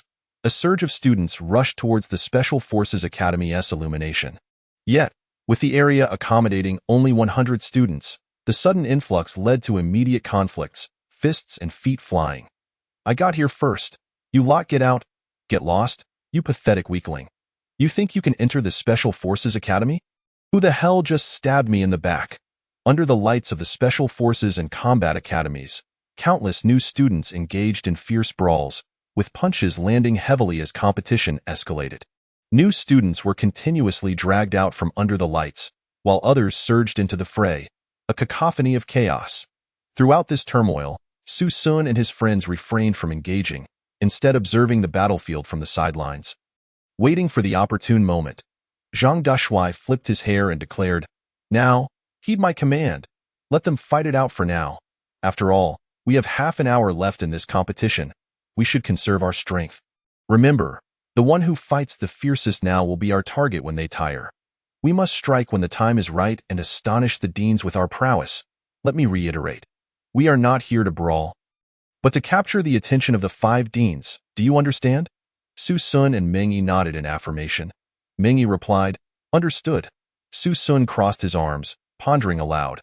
But with just the 3 of us, it might be difficult to catch the attention of all 5 deans. Are you foolish? We need to be outrageous, completely over the top. That's how we'll get noticed. To be outrageous, one must master the art of provocation. Watch me. Zhang Dushui clapped Su Sun on the shoulder, gesturing for him to observe. He boldly approached a pair of girls who were huddled together and without hesitation, raised his middle finger, taunting. You 2 weaklings should apply to the Auxiliary Academy. The Special Forces Academy is for strong individuals like me, not for cowardly types like you. Upon hearing his words, the 2 girls, in tears, fled the scene. Zhang Dushui returned to Su Sun, wearing a smug expression. Did you learn? You must master the art of provocation. As long as you're audacious enough, others will fear us, and then the 5 deans will take notice. Got it? I understand, Su Sun replied, somewhat bewildered. Then, he took a deep breath, sinking his energy to his dantian before bellowing. Everyone, stop right now. His voice resonated throughout the playground. The powerful tone startled both Zhang Dushui and Ming Yi. Every new student present heard Su Sun's commanding voice distinctly. Instantly, all the new students ceased their fighting, turning their puzzled gazes towards him. Zhang Dushui stared at Su Sun in disbelief, asking, Dude, were you a base in your past life? Ignoring Zhang Dushui, Su Sun amplified his voice. A skill any cultivator should possess. He stood tall, hands on his hips, and boldly declared, Forgive my frankness. You all are nothing but trash. You have greatly disappointed me. As soon as these words fell, Zhang Dushui and Ming Yi exchanged shocked glances, both taken aback. Before applying to Wu University, I had high hopes for all of you. I assumed that those who could make it here were the C'Armée de la C'Armée, the top-tier talents, but now, I must apologize. You all have truly let me down, fighting like children, pulling hair, and even biting. Your capabilities are no better than my dog tied up at home. Those so-called Razor and Martial Monk are too weak to even be worthy of carrying my shoes. Su Sun's resonant voice was heard by every new student, instantly igniting a wave of anger among them. What? ISNT number 36, just a martial prodigy. How dare he act so arrogantly, if you're so great? Why don't you take on 8,000 of us at once? All this talk is meaningless. If you're so tough, prove it by taking us all down. Faced with the taunts and skepticism of the new students, Su Sun displayed an audacious demeanor, pointing a finger at each newcomer present. Pardon my candor. With but a single finger, I could crush you wretched ants into the ground. Even if all 8,000 of you were to unite, you would still be no match for me, Su Sun. With your meager skills, perhaps it's best you return home to entertain children. Upon uttering these words, Zhang Dushui immediately clutched his hair, his entire being erupting in frustration. He yearned to silence Su Sun, yet fearing exposure for knowing him, he merely concealed his face and stealthily distanced himself. On the platform, Chun Ping furrowed his brow. Su Sun's words were undeniably brazen, to the point where he found it hard to endure. Number 36, that is enough. As soon as the words left his mouth, Su Sun turned his gaze towards Chen Ping, pointing directly at him with a swaggering tone. I, Su Sun, am speaking. You have no right to interject. Show some respect because you are the director of the guidance office. But without that title, you are nothing. Slap yourself twice. Do not compel me to take action. Upon hearing this, Chun Ping's expression darkened instantly, while Jiang Roro couldn't help but stifle a laugh. However, before she could contain herself, Su Sun's arrogant voice rang out. Excuse me, madam, what is so amusing? Did I mention you? At your age, why not return home to care for your grandchildren instead of meddling with students? What wisdom could you possibly impart? Cooking and cleaning, perhaps. As the atmosphere surged, the tension was palpable. Su Sun continued his tirade. And you, the grim-faced gentleman beside her, do you think you are impressive? What are you glaring at? If you are dissatisfied, step down and let us settle this. Let's see if I can bring you to your knees. Having finished his declaration, Zhang Dushui felt a wave of embarrassment wash over him. He wished to bury his head in the ground, feigning ignorance of Su Sun. Yet, clearly reveling in the moment, Su Sun grasped Zhang Dushui tightly, slinging an arm around his neck and pulling Ming Yi closer. Everything I just said reflects not just my sentiment, but that of my brothers. I, Su Sun, alongside my comrades Ming Yi and Zhang Deshuai, shall topple every single one of you newcomers. Anyone who dares to challenge us, step forward. Zhang Deshuai's eyes brimmed with tears as he looked at Su Sun, finally managing to utter, "You bastard." Su Sun raised an eyebrow, triumphantly replying, "What do you think? Learning on the fly, eh?" Now we've all made quite the impression on the 5 deans. With a heavy sigh, Zhang Deshuai appeared utterly defeated. Su Sun, if you want to court death, please do not drag us into it. Did you not say that the more arrogant, the better? To attract the attention of the deans. You even suggested we take on the strongest. I'm merely following your lead. As Su Sun concluded, the gazes of countless newcomers turned towards Zhang Deshuai, filled with hostility. Zhang Deshuai, on the brink of tears, lamented, "I didn't mean for you to be this audacious. I didn't suggest we take on all newcomers." After an extended silence, Chun Ping finally spoke up, "Su Sun, Ming Yi, Zhang Deshuai, very well. I hereby declare that whoever can defeat the 3 of you shall gain immediate entry into the Special Forces Academy."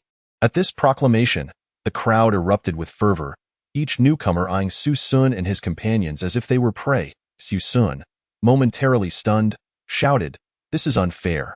What if we defeat them instead? If you 3 can overcome all 8,000 of them, I, Chen Ping, will personally reward you each with a battle weapon and ensure your admission into the Special Forces Academy." Hearing this, a manic grin spread across Su Sun's face. Now there was some merit to the challenge. Meanwhile, as Zhang Deshuai watched the throngs of newcomers encircle him, he gritted his teeth, realizing the point of no return had been reached. "Damn it!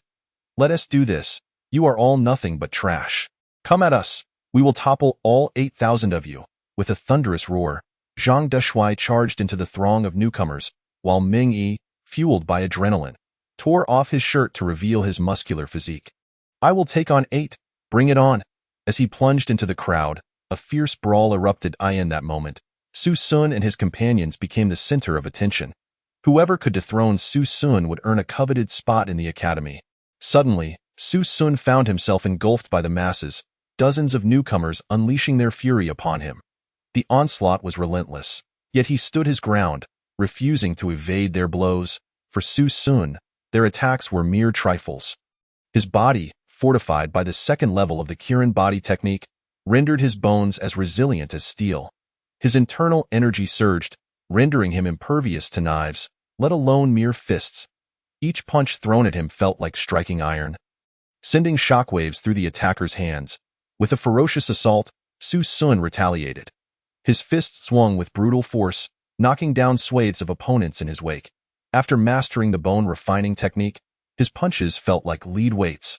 Capable of rendering foes unconscious with a single blow. One after another, he felled his assailants, charging towards the next wave of newcomers. Meanwhile, Zhang Deshuai and Ming Yi, though valiant, were quickly overwhelmed and lost in the chaos. Lacking Su Sun's physical prowess, they found themselves besieged by relentless attacks. Lightning strike, fireball, monkey steals peach. Zhang Deshuai was knocked to the ground, fists and feet raining down upon him. "Stop hitting my face.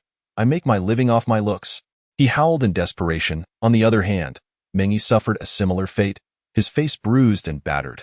Just when he managed to escape the fray, a shout from the crowd pulled him back into the melee. As Su Sun tore through the ranks, his presence was unstoppable.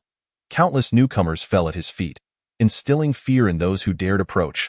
The 5 deans, observing from the platform, gasped at Su Sun's formidable prowess. Fang Yuan exclaimed, "This young man's hand-to-hand combat skills are astonishing. Isn't he an electrical ability user? How can his strength and defense be so formidable? Even enhancement-type ability users of the same level do not possess such raw combat capability."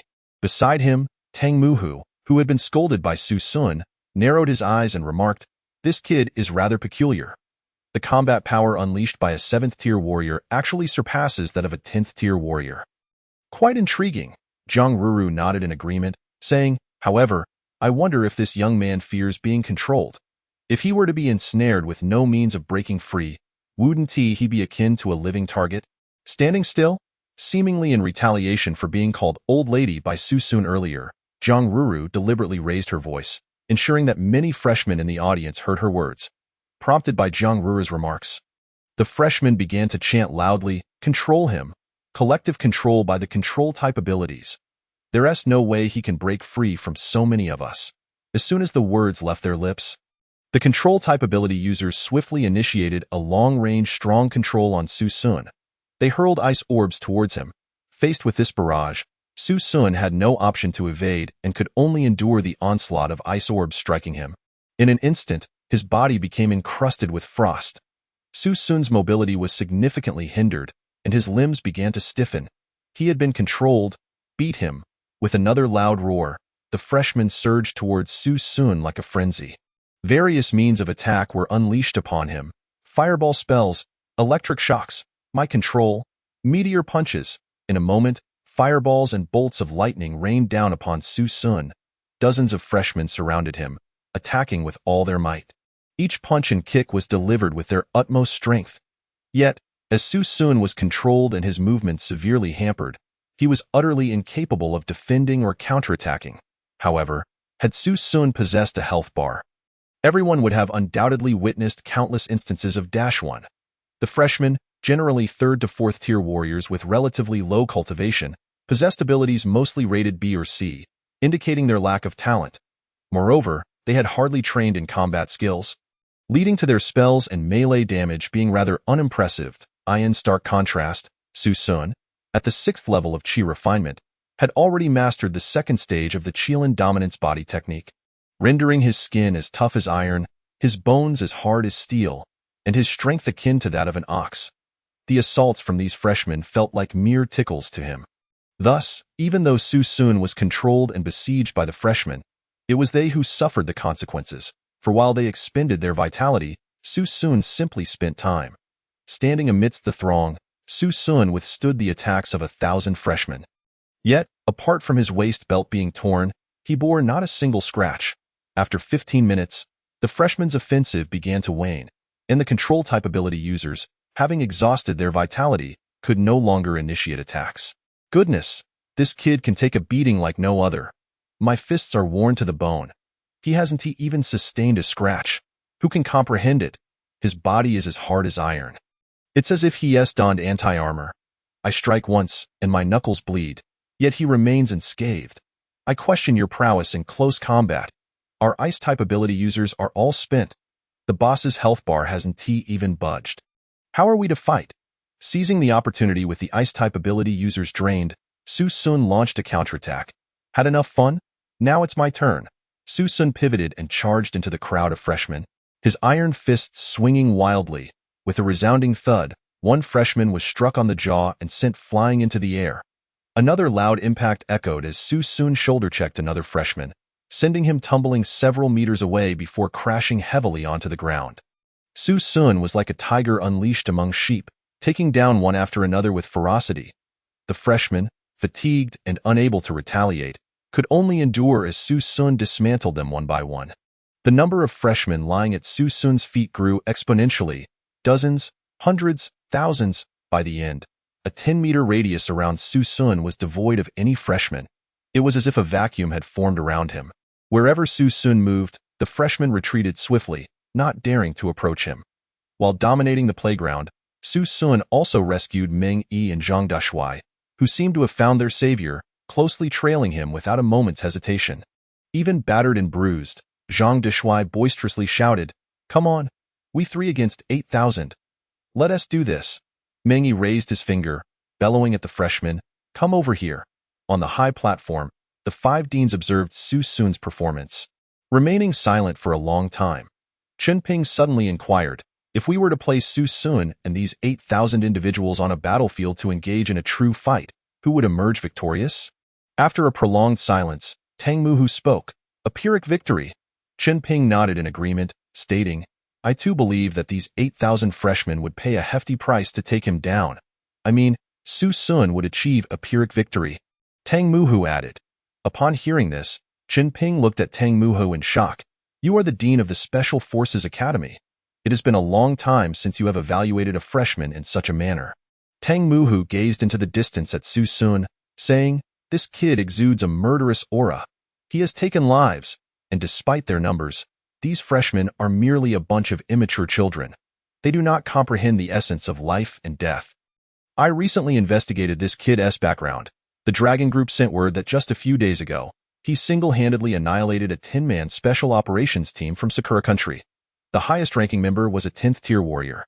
As the revelation sank in, the other 5 gasped collectively, astonished. The Kamikaze Special Forces? They train elite spies adept in various assassination techniques. A team so professional was eradicated by this one individual? Jiang He exclaimed in disbelief. Tang Muhu nodded. Had I not specifically researched his profile, I would not have known.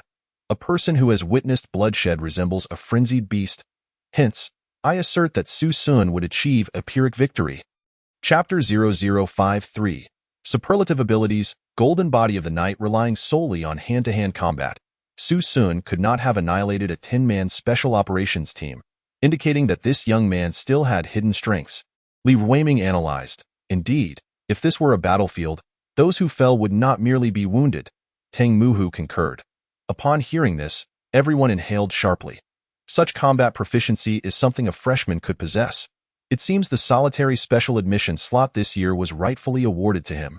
Chen Ping remarked in astonishment. With neither Tita nor Wu Tian having yet entered the fray, one wonders if the two combined would be able to contend with Su Sun. Jiang Ruru said. Her expression filled with anticipation. On the playground, a vast vacuum zone had formed around Su Sun, with no one daring to approach him. Zhang Dashui, behind Su Sun, shouted wildly, Come on, a bunch of cowards. 8,000 of you scared to face just 3 of us? Truly a bunch of weaklings. Go home and practice more. The audacity of Zhang Dashui incensed the freshmen, who gritted their teeth in hatred. If 8,000 of them were indeed toppled by just Su Sun and his 2 companions, they would become a laughingstock at Shanda. Yet, when it came to combat ability, none could rival Su Xun. At that moment, the crowd parted, and 2 figures emerged from the depths of the freshmen. None other than the 2 strongest individuals among the freshmen. Wu Tian and Tita. 8,000 against 3 is unnecessary. 2 against 3 will suffice. Wu Tian glared at Su Sun, his voice filled with fury. With Wu Tian and Tita stepping up to battle, the freshmen erupted in excitement. Number 36 is merely slightly resilient, but against the martial monk Wu Tian and Tita, he is certain to lose. Indeed, the martial monk Wu Tian possesses SS-tier golden body. His hand-to-hand combat capabilities are formidable. This young man has truly walked into the lion's den. Moreover, with Tita's SS-tier Dark Knight ability, the defeat of number 36 is all but assured. The freshmen brimmed with confidence in Wu Tian and Tita, their arrogance growing progressively bolder. Su Sun regarded these 2 widely acknowledged strongest freshmen with a playful smile. 2 against 3 is unnecessary. I need only to fight the 2 of you with that. Su Sun stepped forward, facing Wu Tian and Tita. The atmosphere instantly grew tense, as Wu Tian and Tita represented the 8,000 freshmen. Should they falter, the freshmen would falter too. Conversely, Su Sun stood for himself. If victorious, he would etch his name in history, yet if defeated, he would become a jest. Wu Tian's eyes gleamed with fervor as he limbered up, stepping towards Su Sun. You possess formidable hand-to-hand combat skills? Excellent. Let us see whose fists are harder. With that, Wu Tian shed his shirt, revealing a physique of robust muscles. Within mere seconds, his originally tan skin transformed into a metallic hue. This was Wu Tian's SS-tier ability, full body metallization. Once metallized, Wu Tian's hand-to-hand combat ability surged several tiers, rendering him nearly invincible in close quarters against opponents of the same level. Tita, with a cold chuckle, stepped forward, his body vanishing from sight. The SS-tier super ability, Dark Knight, grants him invisibility. However, Tita's current level is not high enough for complete invisibility. With careful observation, he can still be detected. Additionally, Tita's invisibility cannot be sustained for extended periods, and it is far more potent in darkness. Wu Tian and Tita had devised a strategy, with Wu Tian on the offensive and Tita lurking to assassinate.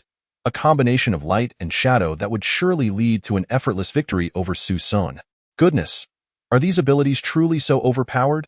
Mengyi asked, bewildered. Wu Tian grinned confidently. Are you frightened? It's not too late to kneel and apologize to everyone. Su Sun stepped forward boldly. In my dictionary, the word fear does not exist. Wu Tian's gaze instantly turned frigid. Without uttering a word, he took a swift step forward and unleashed a punch directed at Su Sun. In response to Wu Tian's sudden assault, Su Sun did not choose to evade but instead met the attack with a punch of his own. A resounding bang echoed, akin to the sharp sound of metal colliding. Su Sun's fist collided forcefully with Wu Tian's iron fist. Following the impact, a tempest surged within Wu Tian's heart. He felt the terrifying might of Su Sun's strength and the unyielding nature of his sinews. Akin to steel, how could anyone's fist be as hard as his own? After this exchange, Su Sun and Wu Tian immediately engaged in close-quarters combat. You throw a punch, I throw a punch. Neither of them chose to dodge but instead opted for the most primal and brutal form of face-to-face fist-fighting. Bang, bang, bang. Su Sun reveled in the fight, growing increasingly exhilarated. Other freshmen could hardly endure a single punch from Su Sun, forcing him to hold back. Yet, against Wu Tian, Su Sun could unleash his full strength. Meanwhile, Wu Tian felt an escalating sense of dread. He could clearly sense that Su Sun's body was even harder than his own. His strength surpassed Wu Tian's as well. What alarmed Wu Tian the most was that, after all this time, he still had no clue about the nature of Su Sun's abilities. With a loud thud, Wu Tian landed a heavy punch on Su Sun's chest. However, Su Sun remained unfazed. His body not retreating an inch, and a manic smile crept onto his lips. Brace yourself for this punch. Mountain-crushing fist. As the words left his mouth, Su Sun launched a ferocious punch. His fist moved with the swiftness of a gale. The incredible speed barely allowing Wu Tian to raise his arms in defense. With a resounding crash, the immense force caused Wu Tian's expression to change drastically. It felt as though a train had collided with him. The punch sent Wu Tian flying. Upon landing, Wu Tian's skin swiftly turned a shade of wheat, and a trickle of blood escaped from the corner of his mouth. Su Sun's punch had effectively nullified his abilities. Wu Tian's heart was tumultuous with shock. As an esteemed S-level close combat ability user, he had been defeated by a mere 7th-tier warrior. Had this kid taken drugs? Why was he so formidable? Razor, it's your turn. Wu Tian roared in fury. Simultaneously, the ambush from behind Su Sun, Razor, finally made his move. Clutching a dagger in his hand, Razor excelled in assassination. If he could just place the dagger against Su Sun's neck, victory would be assured. Razor moved with astonishing speed, appearing behind Su Sun in the blink of an eye. Just as Su Sun turned, the dagger was already poised to strike at his throat. However, Su Sun had long anticipated Razor's actions. In the moment of turning, he activated his martial skill, the Shadowy Eye. A purple light emanated from Su Sun's eyes. Upon locking eyes with Su Sun, Razor's gaze instantly became vacant. Seizing this fleeting moment, Su Sun grasped Razor's wrist with one hand while delivering a punch to his face with the other. Should this punch land, given Su Sun's strength, it would surely knock Razor out cold. If Razor fell, it would signify the defeat of the freshman. On the platform, Tang Mu sprang to his feet, shouting angrily. We cannot let him win. Li Ruiming, control him, the director of the Command Academy. Li Ruiming nodded and without hesitation, initiated a remote control over Su Sun. Chapter 0054, The Director's Control, Su Sun's Defeat. As the director of the Command Academy, Li Ruiming was a master of control, far surpassing Su Sun's realm. Thus, with merely a thought, an immense power invisibly bound Su Sun. Su Sun was taken aback, witnessing as his fist was about to strike Razor's face, yet he suddenly lost control over his body. His form became rigid, unable to move an inch. At that moment, Razor also regained his wits. Instinctively tilting his head, he evaded Su Sun's iron fist, then thrust his dagger multiple times towards Su Sun's heart. Ultimately resting the dagger against Su Sun's throat, you lose. Only then did Su Sun regain control over his body. With a lingering sense of trepidation, he glanced at the 5 directors on the platform, realizing that they must have intervened, for without their interference, he could not have lost. As the battle concluded, a chorus of boos erupted from the crowd. Razor's victory over Su Sun did not incite jubilation among the spectators, but rather expressions of relief. Even though Razor had won, it was a narrow victory, achieved through a 2-on-1 ambush. In a fair 1-on-1 fight, Razor might not have been a match for Su Sun. Su Sun was far too formidable. It took the combined efforts of the martial monk and Razor to barely subdue him. In a 1-on-1 scenario, would Razor and the martial monk not be defeated outright? Although they had won, the victory felt rather unglorious. First, thousands of individuals had exhausted Su Sun's energy.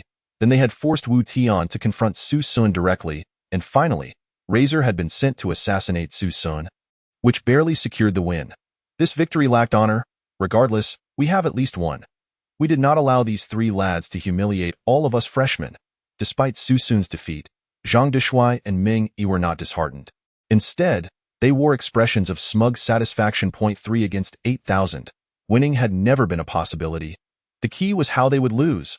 They had caused countless freshmen to flee in panic, and had even compelled two brilliant individuals to join forces against them, which was already a resounding defeat. Zhang Deshuai, brimming with pride, greeted the crowd of freshmen. We lost, ha! You all defeated us. His smug expression suggested that it was not they who had lost, but rather that they had triumphed. On the platform, the 5 directors and Chen Ping silently observed Su Sun. Ultimately, only the 6 of them knew who had truly won. They understood that Su Sun had not lost. In fact, it was a resounding victory. If those 3 lads had managed to topple all the freshmen, it would have inflicted a severe blow to their morale, and outsiders would mock the freshmen of Shan University as inept. Therefore, for reasons of both sentiment and logic, this lad could not win. Tang Mu Hu, with his hands clasped behind his back, spoke earnestly. Li Rui Ming nodded slightly in agreement. Indeed, 3 against 8,000. Not only did they not lose, even if they had, it would have been a glorious defeat. These 3 lads are quite intriguing. Su Sun and his companions successfully drew the attention of the school leadership through their actions. At that moment, Chen Ping stepped forward and declared loudly, Wu Tian, Razor, Su Sun, Zhang Deshuai, Ming Yi, the 5 of you are directly admitted to the Special Operations Academy. The rest may continue. As his words echoed, Su Sun and his 3 companions departed the training ground amid the envious gazes of the onlookers. Although Su Sun and his companions had ultimately faced defeat, their admission to the Special Operations Academy faced no dissent. As Su Sun's strength was undeniably formidable, while Ming Yi and Zhang Deshuai may not have been as strong as Su Sun, witnessing the trio being pummeled to the point of confusion led many freshmen to fall silent. After all, not everyone possesses the courage to step forward and take a beating. After tending to their injuries in the infirmary, Su Sun and his companions returned to their dormitory to change into clean clothes before making their way back to the training ground. Upon their return, the academy's competition had concluded. The trio quickly positioned themselves under the spotlight of the Special Operations Academy. Among the crowd, Su Sun sought the figure of Lin Nan and soon spotted him within the Command Academy. Lin Nan had not opted for the popular Combat Academy or Special Operations Academy, but had chosen the Command Academy, which was ultimately more suited to him. After all, Lin Nan was an A-grade ice ability user. And the Command Academy primarily focused on control and strategy, making it a fitting choice for him. On the stage, Chen Ping addressed all the freshmen, shouting, "Attention all freshmen! The Division of Academies has concluded. Please direct your attention to the large screen behind me. Search for your name on the screen. If your name does not appear, please leave the training ground within 10 minutes, behind Chen Ping." A massive screen slowly ascended, displaying a myriad of names. At that moment, Su Sun recalled Zhang Deshuai's words, stating that the teaching methods across different academies were divided into 2 categories: mentor-led instruction and open classes. Open classes occurred weekly, allowing students the freedom to choose whether or not to attend, relying solely on self-discipline. However, mentors provided face-to-face guidance, with fewer students, enabling tailored instruction. Yet, not all students qualified to be accepted as ments. Only those who performed exceptionally were granted this privilege. During the earlier chaos on the training ground, the mentors from the 5 academies had already arrived, observing the students' performances. The hundreds of names displayed on the screen represented those who could remain. As Su Sun and his companions searched for their names, they quickly spotted their own. The first name was Su Sun, followed by Razor, Wu Tian, Zhang Deshuai, and Ming Yi. Their outstanding performances had been firmly etched in the mentors' memories, which is why they were the first 5 names listed. Soon, Su Sun also saw Lin Nan's name on the list. Lin Nan had performed equally well and had caught the mentors' attention at that moment. The 5 directors approached their respective students. The Special Operations Academy had only accepted just over 100 students, yet the list contained merely a handful of names from the Special Operations Academy. After 10 minutes, only 15 individuals remained in the Special Operations Academy. Tang Mu, who regarded the 15 students before him, and said calmly, "Allow me to introduce the 3 mentors of the Special Operations Academy. Iron Fist Li Qing, Master of Martial Arts. SS-level close combat ability user. As he spoke, a robust middle-aged man stepped forward from behind Tang Mu who, upon hearing the term Master of Martial Arts, the freshman gasped in awe. Above warriors is the master level, above masters is the sect master, and only above sect masters is the master of martial arts. In this day and age, a master-level warrior is already considered exceptional. While a master of martial arts is akin to a sovereign presence, yet at Shan University, masters of martial arts were merely mentors. Swordmaster Zhang Wuji, master of martial arts, SS-level weapon ability user. A tall, slender man stepped forward. Elementalist Tang Yuan, master of martial arts, SS-level elemental ability user. A woman in her 30s stepped forward, offering a slight nod to the new students. Now, please select your mentors. With that declaration, the students of the Special Academy sprang into action. Zhang Deshuai chose the elementalist Tang Yuan, while Meng Yi opted for Iron Fist Li Qing. The other newcomers also made their selections, but Su Sun stood still, not choosing anyone. His hesitation was not due to the inadequacy of the three mentors, but rather because he was uncertain of who would be the best fit for him. As a cultivator, he was not an ability user. He could wield elements, refine his body, practice both sword and saber techniques. Tio put it bluntly, Su Sun possessed more skills than all three of the mentors combined. Choosing a mentor felt like a shackle. It would be better not to choose at all. That moment, all three mentors noticed Su Sun. He had garnered significant attention during the new student conference, and they all admired him, eager to recruit him as their disciple.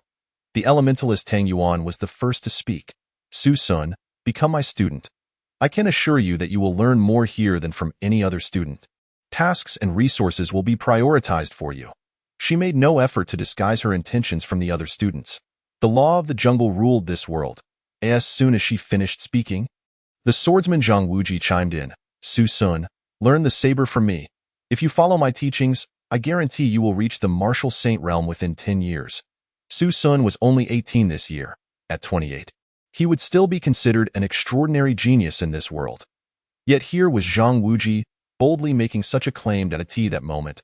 Iron Fist Li Qing interjected with a disdainful snort. You too? Be silent. He is a body cultivator. The best choice is to learn boxing from me. The combination of body cultivation and Iron Fist is the ideal match. Su Sun, train with me, and I will impart all my knowledge to you.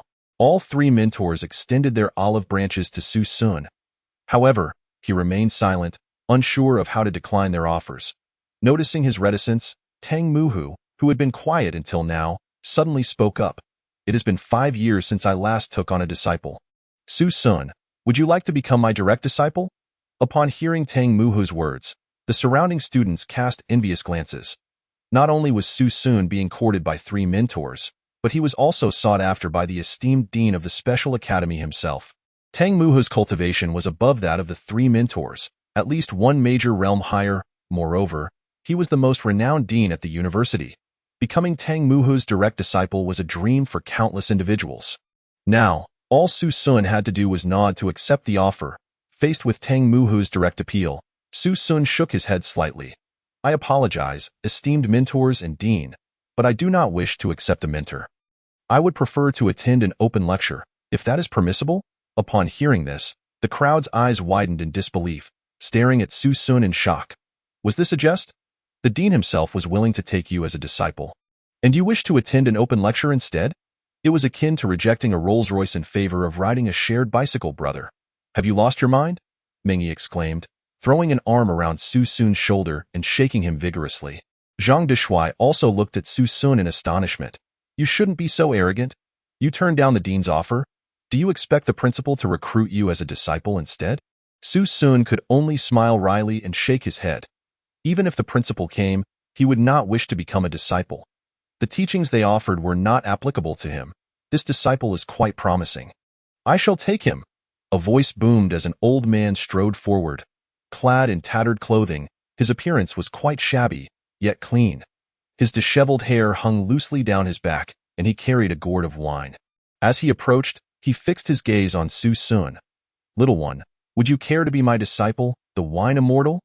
At the mention of the wine immortal, the surrounding students reacted with shock, instinctively distancing themselves from him. Jiang He looked at Tang Muhu with confusion. Wasn't there only 3 mentors at the Special Academy? Why was there a wine immortal? Tang Muhu's expression darkened. Though he was reluctant to explain, he felt compelled to do so.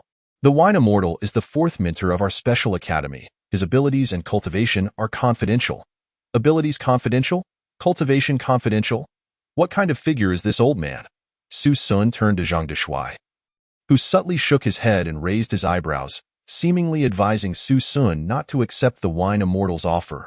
Little one, hic, it has been many years since I last took on a disciple.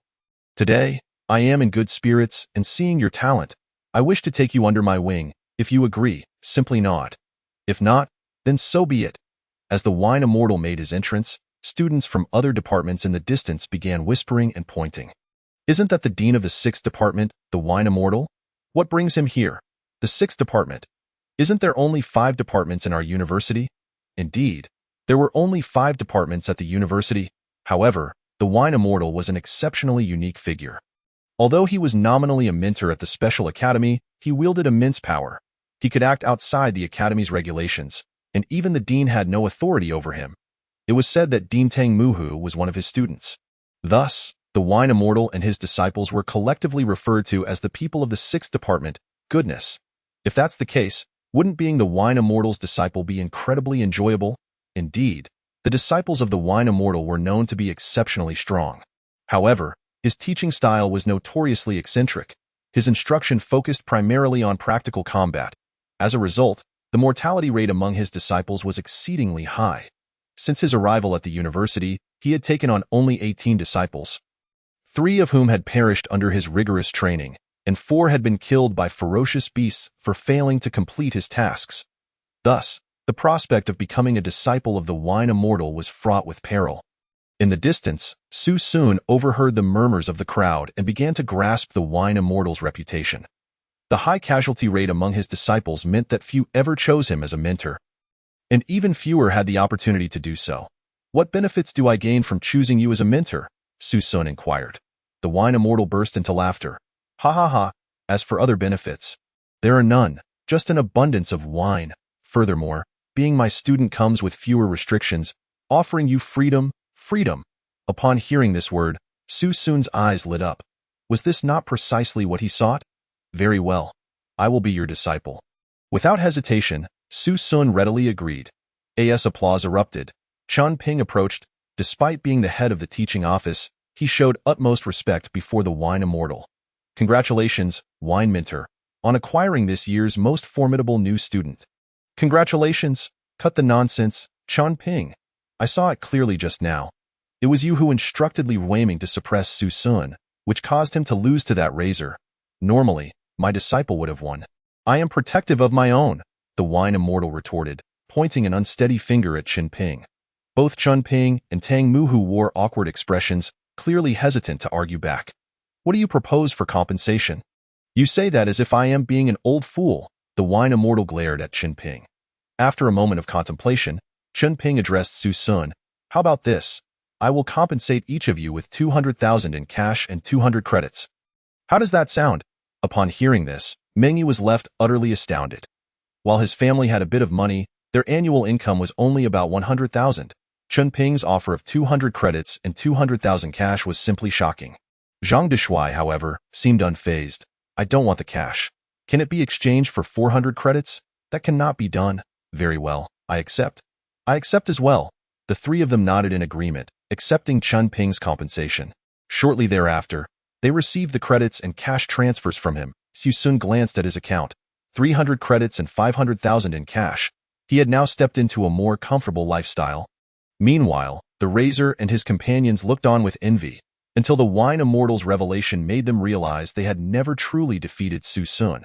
It was the dean's suppression that led to his loss. Once the compensation was settled, Chun Ping surveyed the new students and announced, "From now on, you will follow your mentor's arrangements." Dismissed. With that command, the group dispersed. The others followed their mentors to familiarize themselves with their teaching styles, while Su Sun remained awkwardly rooted in place, watching the wine immortal lounging on the grass and drinking. Master, what shall I do? The wine immortal took a swig of wine and let out a satisfied sigh. Good wine. So smooth. After a moment, he looked at Su Sun, his eyes slightly glazed with intoxication. Su Sun, You possess a solid foundation. Even in this hidden gem of a university, you stand out as quite exceptional. Today at the new student conference, you certainly made quite an impression, but do not think for a moment that all the other new students are inept. Ability users are categorized into social, martial, military, and familial types. The most formidable among them are not the martial or military users, but the familial ones. These individuals are often concealed from view, practicing their family's secret martial arts. Among the 8,000 new students present today, there are no fewer than 50 familial ability users, all of whom were directly recommended to the university. Today, they refrained from taking action. If they had acted, who could have emerged victorious in the end? It's still uncertain. Su-sun nodded in partial understanding. I see, teacher, that it's good that you understand. You may have heard a bit about my teaching style. Others have dubbed me the Dean of the Sixth Academy. Now that you have entered this esteemed institution, you must embrace my pedagogical approach. My sole teaching principle is that practical experience reigns supreme. It may come with some dangers, but flowers nurtured in a greenhouse cannot withstand the rigors of adversity. Behold, your first task has arrived. With that, the wine immortal tossed a piece of paper to Su-sun. Upon examining it, Su-sun discovered it was a wanted notice. Lin Dong, male, 43 years old, a first-tier martial artist, a C-class weapon system ability user, has committed crimes including robbing an armored truck, absconding with 30 million in cash, murdering 13 martial arts university students, and stealing dozens of medicinal pills. As Su-sun read on, his heart raced. Lin Dong was actually a nationally classified A-level fugitive. You have 10 days to apprehend him. Only by completing this initiation task set by your master will you earn the right to enter the Sixth Academy and meet your fellow disciples. After uttering these words, the wine immortal swayed unsteadily to his feet, stretched, and departed. Su-sun could only smile wryly. This old man truly held him in high regard, despite his superficial cultivation being merely at the 7th tier. He was tasked with capturing an A-level fugitive, a first-tier martial artist. However, having chosen this eccentric old man as his mentor, Su-sun had no choice but to carry out the assigned task. Yet, before embarking on this mission, he needed to bid a proper farewell to Lin Nan, as he had yet to see her since arriving at Shanda University. After calling Lin Nan and arranging to meet at the university gate, Su-sun made his way there. At the entrance of Shanda University, the pure and radiant Lin Nan, alongside the curvaceous lowly Wu Jiejia, formed a striking scene. Although Shanda was replete with beautiful women, such high-caliber beauties were indeed rare. As the two young women stood at the university gate, any male passerby couldn't help but glance multiple times, some even taking out their phones for discreet photographs. Lin Nan held her skirt with both hands, standing on tiptoe, peering eagerly into the university. Beside her, Wu Jiejia curiously inquired, "Hey, little pumpkin, who are you waiting for? I'm dying to know who could make my little pumpkin wait for so long." "You'll find out soon enough," Lin Nan replied with a slight smile. Wu Judge's curiosity was piqued as she too rose up on her toes to look into the university. As the two exquisite beauties stood at the entrance, it was nearly impossible to go unnoticed, and they were oblivious to a group of youths who had set their sights on them. "What are you two sisters waiting for?" Lin Nan turned to see 7 or 8 ruffians standing before them, sporting colorful hair, covered in tattoos, and smoking, exuding an air of reckless abandon. These individuals were notorious troublemakers in the Shanda area. "Who we're waiting for is none of your business," Lin Nan replied with a furrowed brow. Unfazed, the little sister has quite the fiery temper. "Allow me to introduce myself. I am Wang Wai. You see that billiards hall across the street? It's mine. Let's shake hands and be friends, Wang Yi." With his red hair and cigarette, extended his hand, his face brimming with swagger. The Shanda area was not like any other. Those who could own a billiards hall here were certainly not to be trifled with. "Sorry, I'm not interested," Wu Jiejia shot back defiantly. "Hey, you two ladies are really asking for it, aren't you? Do you know who Brother Yi is? Have you heard of the Qinglong Society in the Shanda area?" Brother Yi is a key member. A yellow-haired thug stepped forward, shouting, "Qinglong Society?" Upon hearing that name, Wu Judge's expression changed. Before coming, she had asked a friend about the Shanda area, learning about a particularly large gang called the Qinglong Society, which gathered a group of social ability users who claimed to maintain order but essentially extorted protection fees from local businesses. "Don't be scared, little sister. I just want to befriend you. Allow me to introduce myself. I am an A-class ability user. with the strength of a ninth-tier martial artist. Wang Yi patted his chest, beaming with pride. Did you hear that? Brother Yi is a ninth-tier martial artist, a class ability. If it weren't for Brother Ye's playful nature in school, he could have easily enrolled at Shanda. Don't think just because you're students at Shanda that you're something special. There is no superiority in front of Brother Yi. Chapter 0057. Wang Ye's bet. One punch to victory. What tier of ability user you are is of no concern to me. Are you leaving or not? If you don't, I'll call the police. Lin Nan's patience had worn thin, and she took out her phone to threaten them. Call the police? What a joke, little sister. Don't you know the police want to intervene in disputes among ability users? The yellow-haired thug burst into laughter. Then we'll call security. This is the entrance of Shanda. Wu Jiajia immediately countered. Even more ridiculous. The principle of Shanda is to foster independent growth in students. Once students leave the campus, Shanda doesn't care at all. Go ahead and try. Wang Yi sneered at Wu Jiajia, undeterred, shouted towards a nearby security guard. Hey, come over here. There are some thugs causing trouble. The security guard at the entrance merely glanced at Wu Jiajia before turning away, ignoring her. They really don't care. Wu Jiajia and Lin Nan instinctively tried to move back towards the university, but the 7 or 8 ruffians deliberately blocked their exit, encircling them. Go ahead. Let us see where you think you can run. The yellow-haired thug laughed mockingly. Wang Ye's greedy eyes roamed over Lin Nan's exquisite features and delicate skin, saying, Sister, why don't you come inside and play a couple of rounds of billiards with me? If you do, I'll let you leave. Otherwise, you won't be leaving today with that. Wang Yi reached for Lin Nan's wrist. Cornered, Lin Nan resorted to using her ability against Wang Yi. Ability? Ice Seal. Lin Nan touched Wang Ye's chest with her finger, and instantly, ice began to form around him. However, as a mere third-tier martial artist, Lin Nan was far outmatched, and in an instant, the frost shattered. Little sister, do you think Brother Yi is too hot? So you're giving me a nice ice pack? Thank you, little sister. You're so kind. Laughter erupted from the group of thugs. Flushed with urgency, Lin Nan shouted, Get away. My boyfriend is about to arrive. If you don't leave, he'll beat you up. Your boyfriend? Wang Yi scoffed, saying, Don't think I don't know. You're first-year students. Your boyfriend is probably just another first year. Generally, first-year students are at the 3rd or 4th tier at most. What can your boyfriend do even if he shows up? The yellow-haired thug chimed in, Exactly. With Brother Yi here, no one stands a chance. Is that so? Just as the yellow-haired thug finished speaking, Su Sun's figure appeared behind Lin Nan, his icy gaze fixated on the group of ruffians. A palpable displeasure evident. Lin Nan was Su Sun's Achilles heel.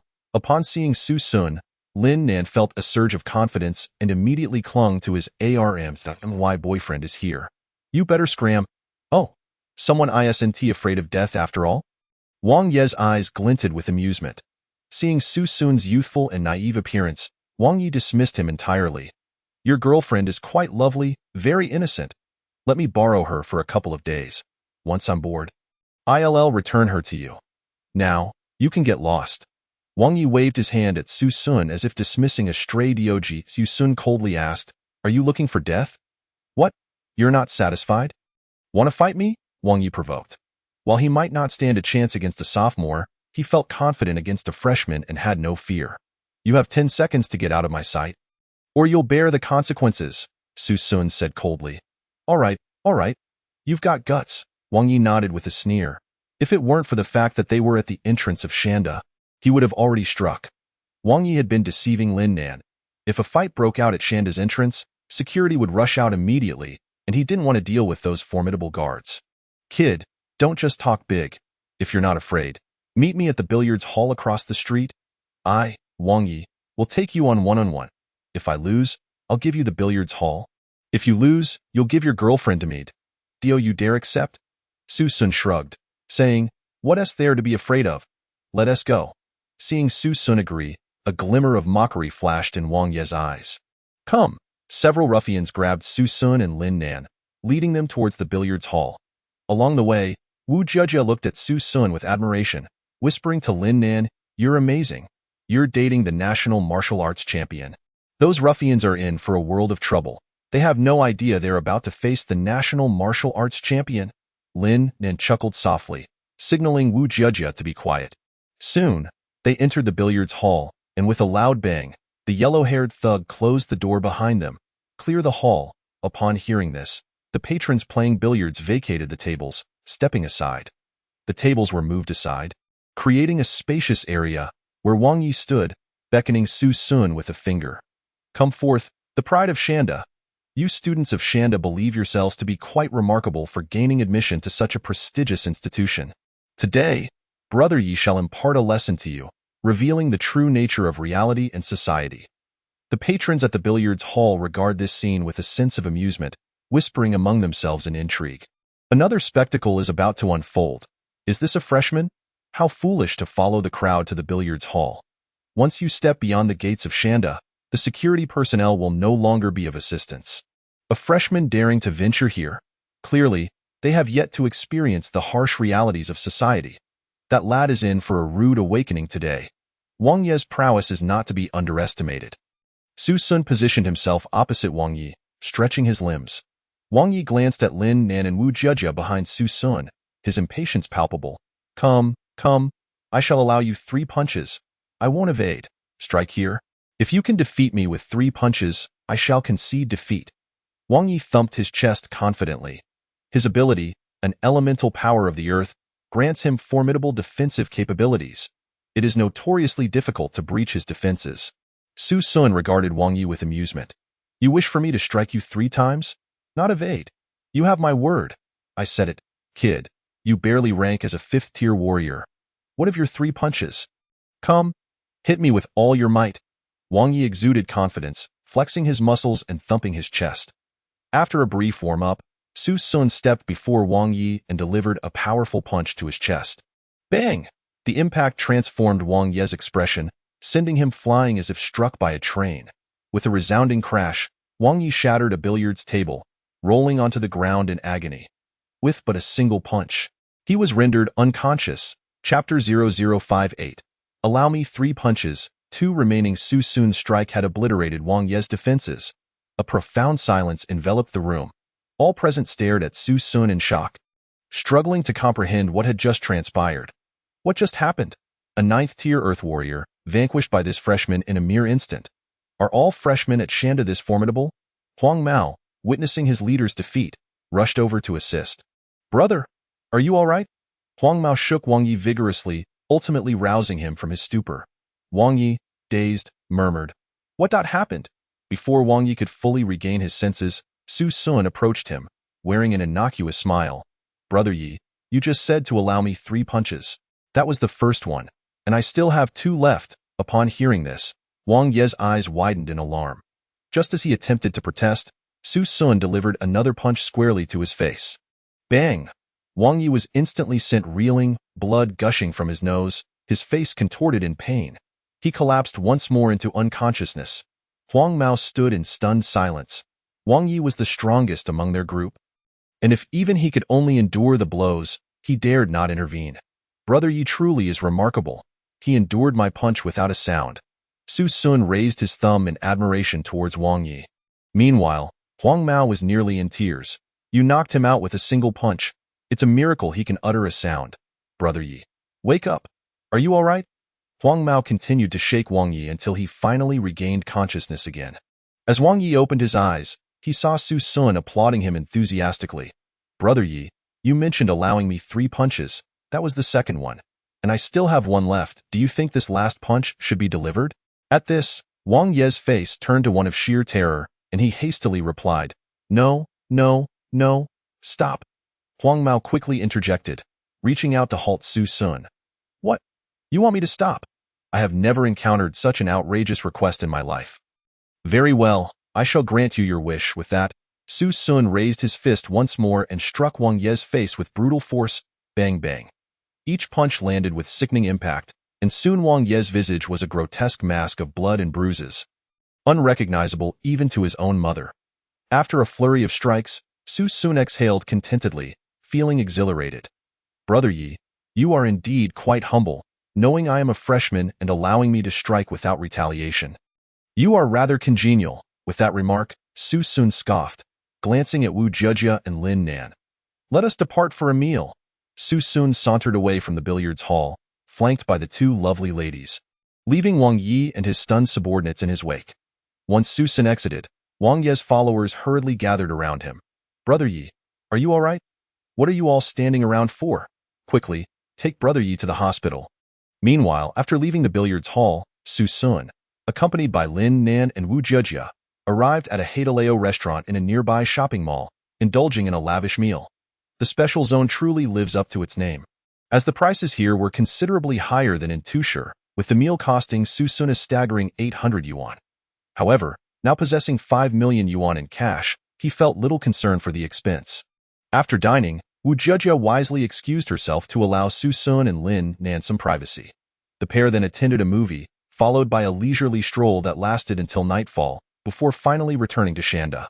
Lin Nan, also specially recruited to Shanda, resided in Area 3, not far from Su Sun's Area 1.at, the dormitory entrance. Su Sun and Lin Nan shared a passionate kiss, lingering until Lin Nan struggled for breath.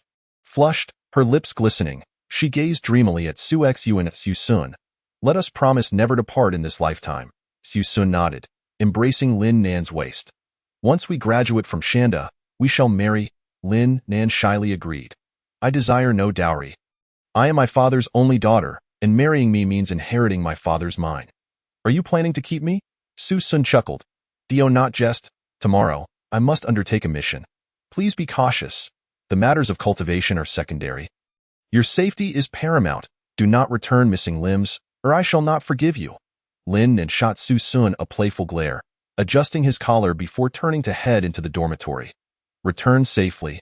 Remember my words, be cautious." After watching Lin Nan enter the dormitory, Su Sun departed. Upon returning to Villa 36, he found Ming Yi and Zhang Deshuai lounging on the sofa, engrossed in television. Upon seeing Su Sun, they glanced up and tossed him a bottle of soda. "You're back. We have something amusing to share. There's a peculiar person living downstairs." Chapter 0059. Calling the steward, $1 million luxury car a peculiar person? Su Sun raised an eyebrow. Zhang Deshuai nodded, explaining, "Indeed. Our Villa 36 has 3 levels. You reside on the 3rd, I on the 2nd, and the freshman on the 1st floor is quite odd, with skin as pale as a ghost. He ignores my greetings. Do you think he might be the vengeful spirit of someone who perished in this villa?" Zhang Deshuai remarked with an eerie expression. "Spare me." Su Sun rolled his eyes at Zhang Deshuai. Dismissing his words as nonsense, "I must inform you that I have a mission tomorrow, which may require me to be away for 10 days. Upon hearing this, Zhang Deshuai and Meng Yi sprang upright from the sofa in astonishment. "No way! You already have a mission?" "Our mentor has inundated us with a plethora of study materials, insisting that we devote ourselves to our studies in the dormitory. How fortunate you are in the 6th Institute. Just after getting acquainted with the mentor, you are already assigned tasks," Zhang Deshuai said with a face full of envy. "Undertaking tasks carries risks. Are you envious of that too?" Su Sun replied helplessly. "There are indeed risks. Yet there are also rewards. Completing tasks can yield high credits. You know how crucial credits are at Shanda. How about this, since the two of us have nothing better to do? Shall we join you in executing the task?" Zhang Deshuai's eyes lit up as he gazed at Su Sun. "Join in executing the task?" Su Sun raised an eyebrow. Meng Yi nodded in agreement. 3 heads are better than 1. "At least we can look out for each other. If both of you are going, then I shall join as well." Su Sun smiled wryly. "Very well, we shall set out together tomorrow." After a night of silence. The next morning, Su Sun rose early and called Meng Yi and Zhang Deshuai to wake up. After the 3 had breakfast, they set off with ample supplies. Zhang Deshuai and Meng Yi's backpacks were filled with some compressed biscuits and water, and Su Sun's pack contained similar provisions. However, Su Sun also possessed a storage ring, filled with the pills he had concocted and a dagger named Cold Moon. The trio, laden with their backpacks, exited Shanda together. At the entrance, Su Sun pulled out his phone to search for the task information sent by Ju Xian. The last known whereabouts of the suspect was in Chenghua town, which lay no less than 200 kilometers away. If they took a bus, it would likely take a whole day. Su Sun furrowed his brow, contemplating whether to hire a car when Zhang Deshuai exclaimed, "I have a solution with that." He took out his phone. "Butler, send a vehicle to the entrance of Shanda within 10 minutes. It must have excellent off-road capability." He hung up the call. Both Su Sun and Meng Yi looked at Zhang Deshuai with skepticism. Meng Yi scoffed. "Zhang Deshuai, do you really think of yourself as a young master? There are only 3 people in your household, including your parents, right? Do you even warrant a butler? Zhang Deshuai flicked his bangs. Hands in pockets. I am not exaggerating. Anywhere in the country, with just a call from me, Zhang Deshuai, there is no problem that cannot be solved. Stop boasting. If your butler truly appears within 10 minutes, I will directly call you. Good brother. Before Ming Yi could finish, a black Mercedes G-Class suddenly came to a halt before them. A suited foreign butler, smiling, stepped out of the car and handed the keys to Zhang Deshuai. Young master, the vehicle you requested has arrived, cleaned and fueled. Understood. Be gone.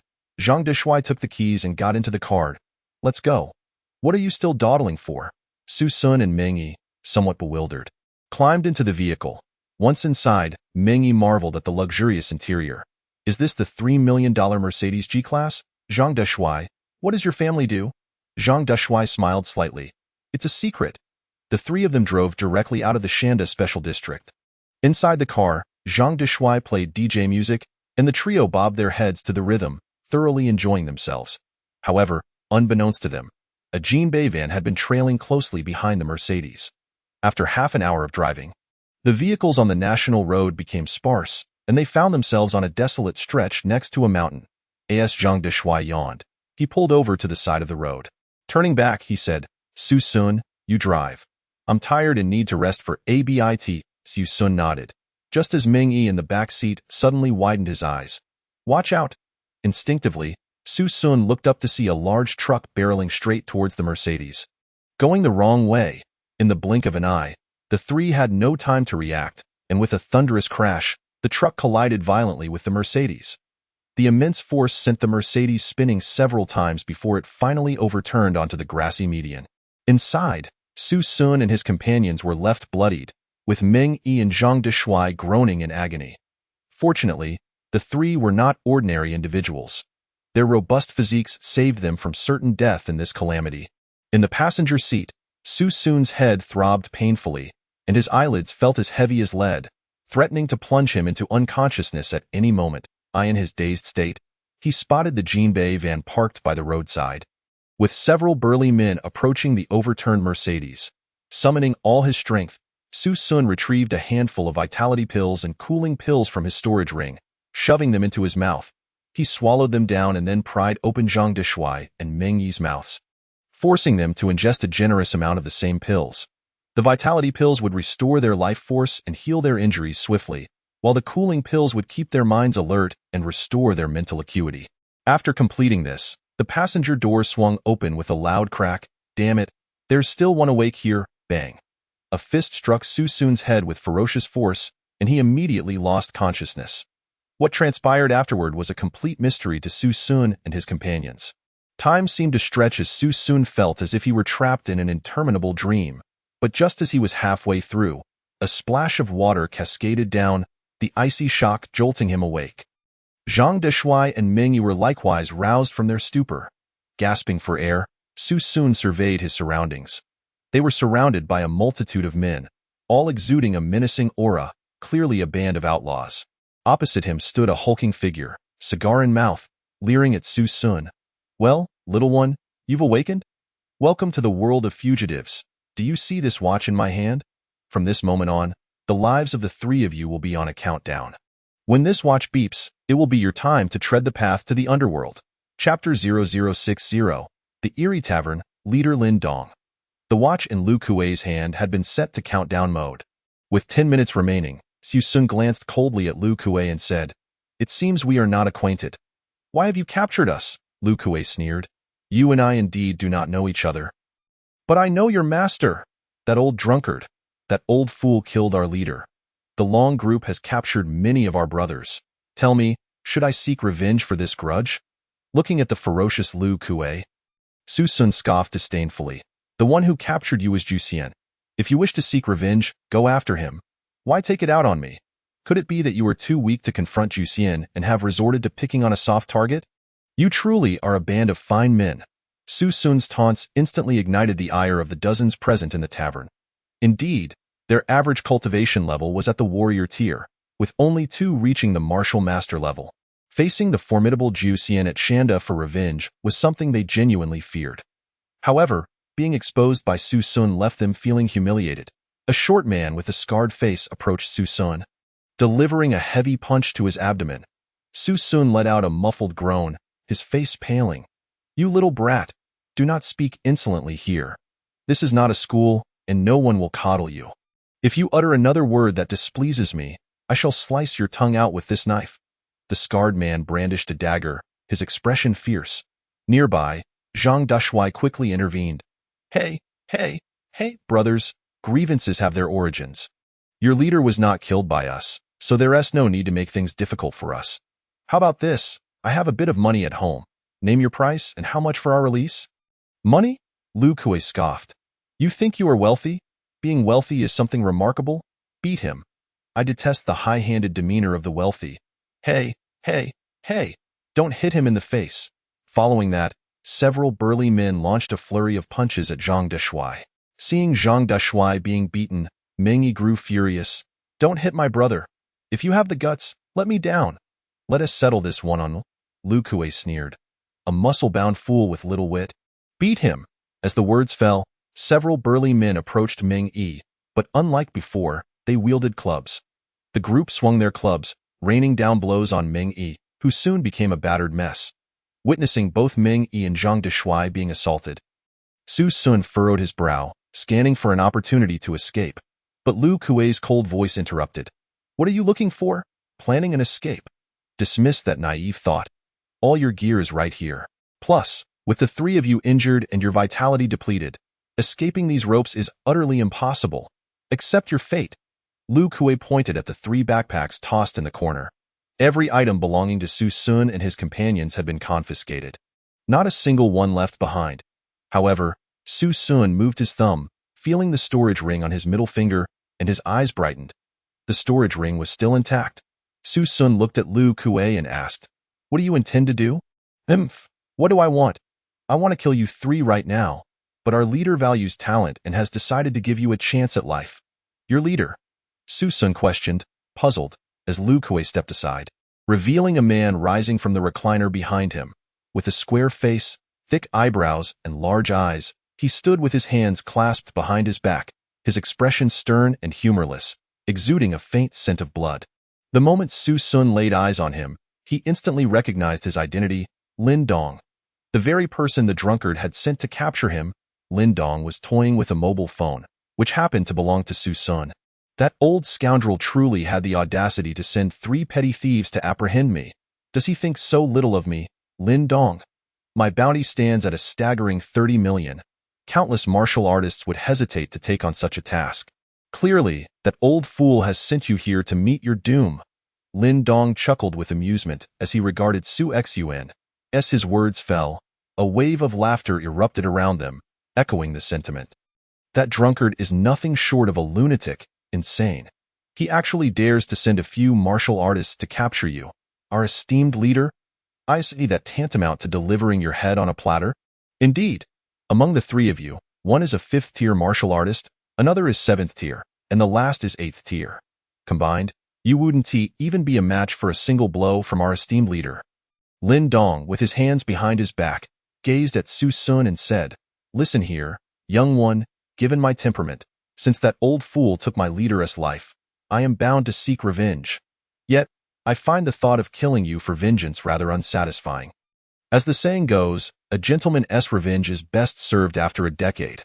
Since you have the fortune of being that old fool's disciples, you must possess exceptional talent. Why not kneel and acknowledge me as your godfather? I can provide you with ample resources for cultivation, and in 10 years, I shall require the 3 of you to personally eliminate that old fool. The sensation of being slain by one's own disciples must be quite delightful. Ha ha ha! Lin Dong erupted in a maniacal laugh, his face twisted with malice.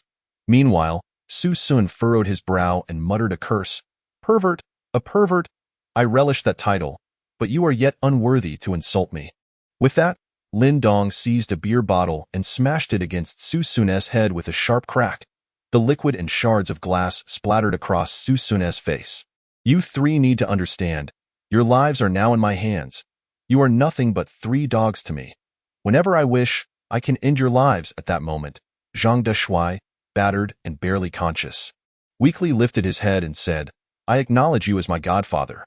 Will you let us go? Lin Dong turned to Zhang Dushui and replied with a grin, very well. It seems there is still someone with a sense of awareness. However, before I release you, you must first undergo our Gang-S initiation. With that, Lin Dong took a seat and waved his hand, prompting someone to bring forth a basin of water and place it at his feet. He removed his shoes and socks, submerging his foul-smelling feet in the basin, rubbing them together. As he scrubbed, Lin Dong poured a vial of liquid into the wash water. Tio aspire to be my godson. The first step is to relinquish your dignity. I, Lin Dong, only desire obedient dogs, not those with their own thoughts. This wash water contains my specially concocted poison. You must take the antidote once a week. Those who fail to do so within 3 days will bleed from all 7 orifices and perish. You wish to be my godson, don't you? Come, drink from this basin. Lin Dong gestured, and a henchman approached with the basin of foot-washing water. Zhang Dushui's eyes widened in horror. His earlier submission had merely been a delaying tactic. He never anticipated Lin Dong's twisted nature, compelling him to drink foot-washing water. Go hell with you. I refuse to drink your filthy water. Get lost.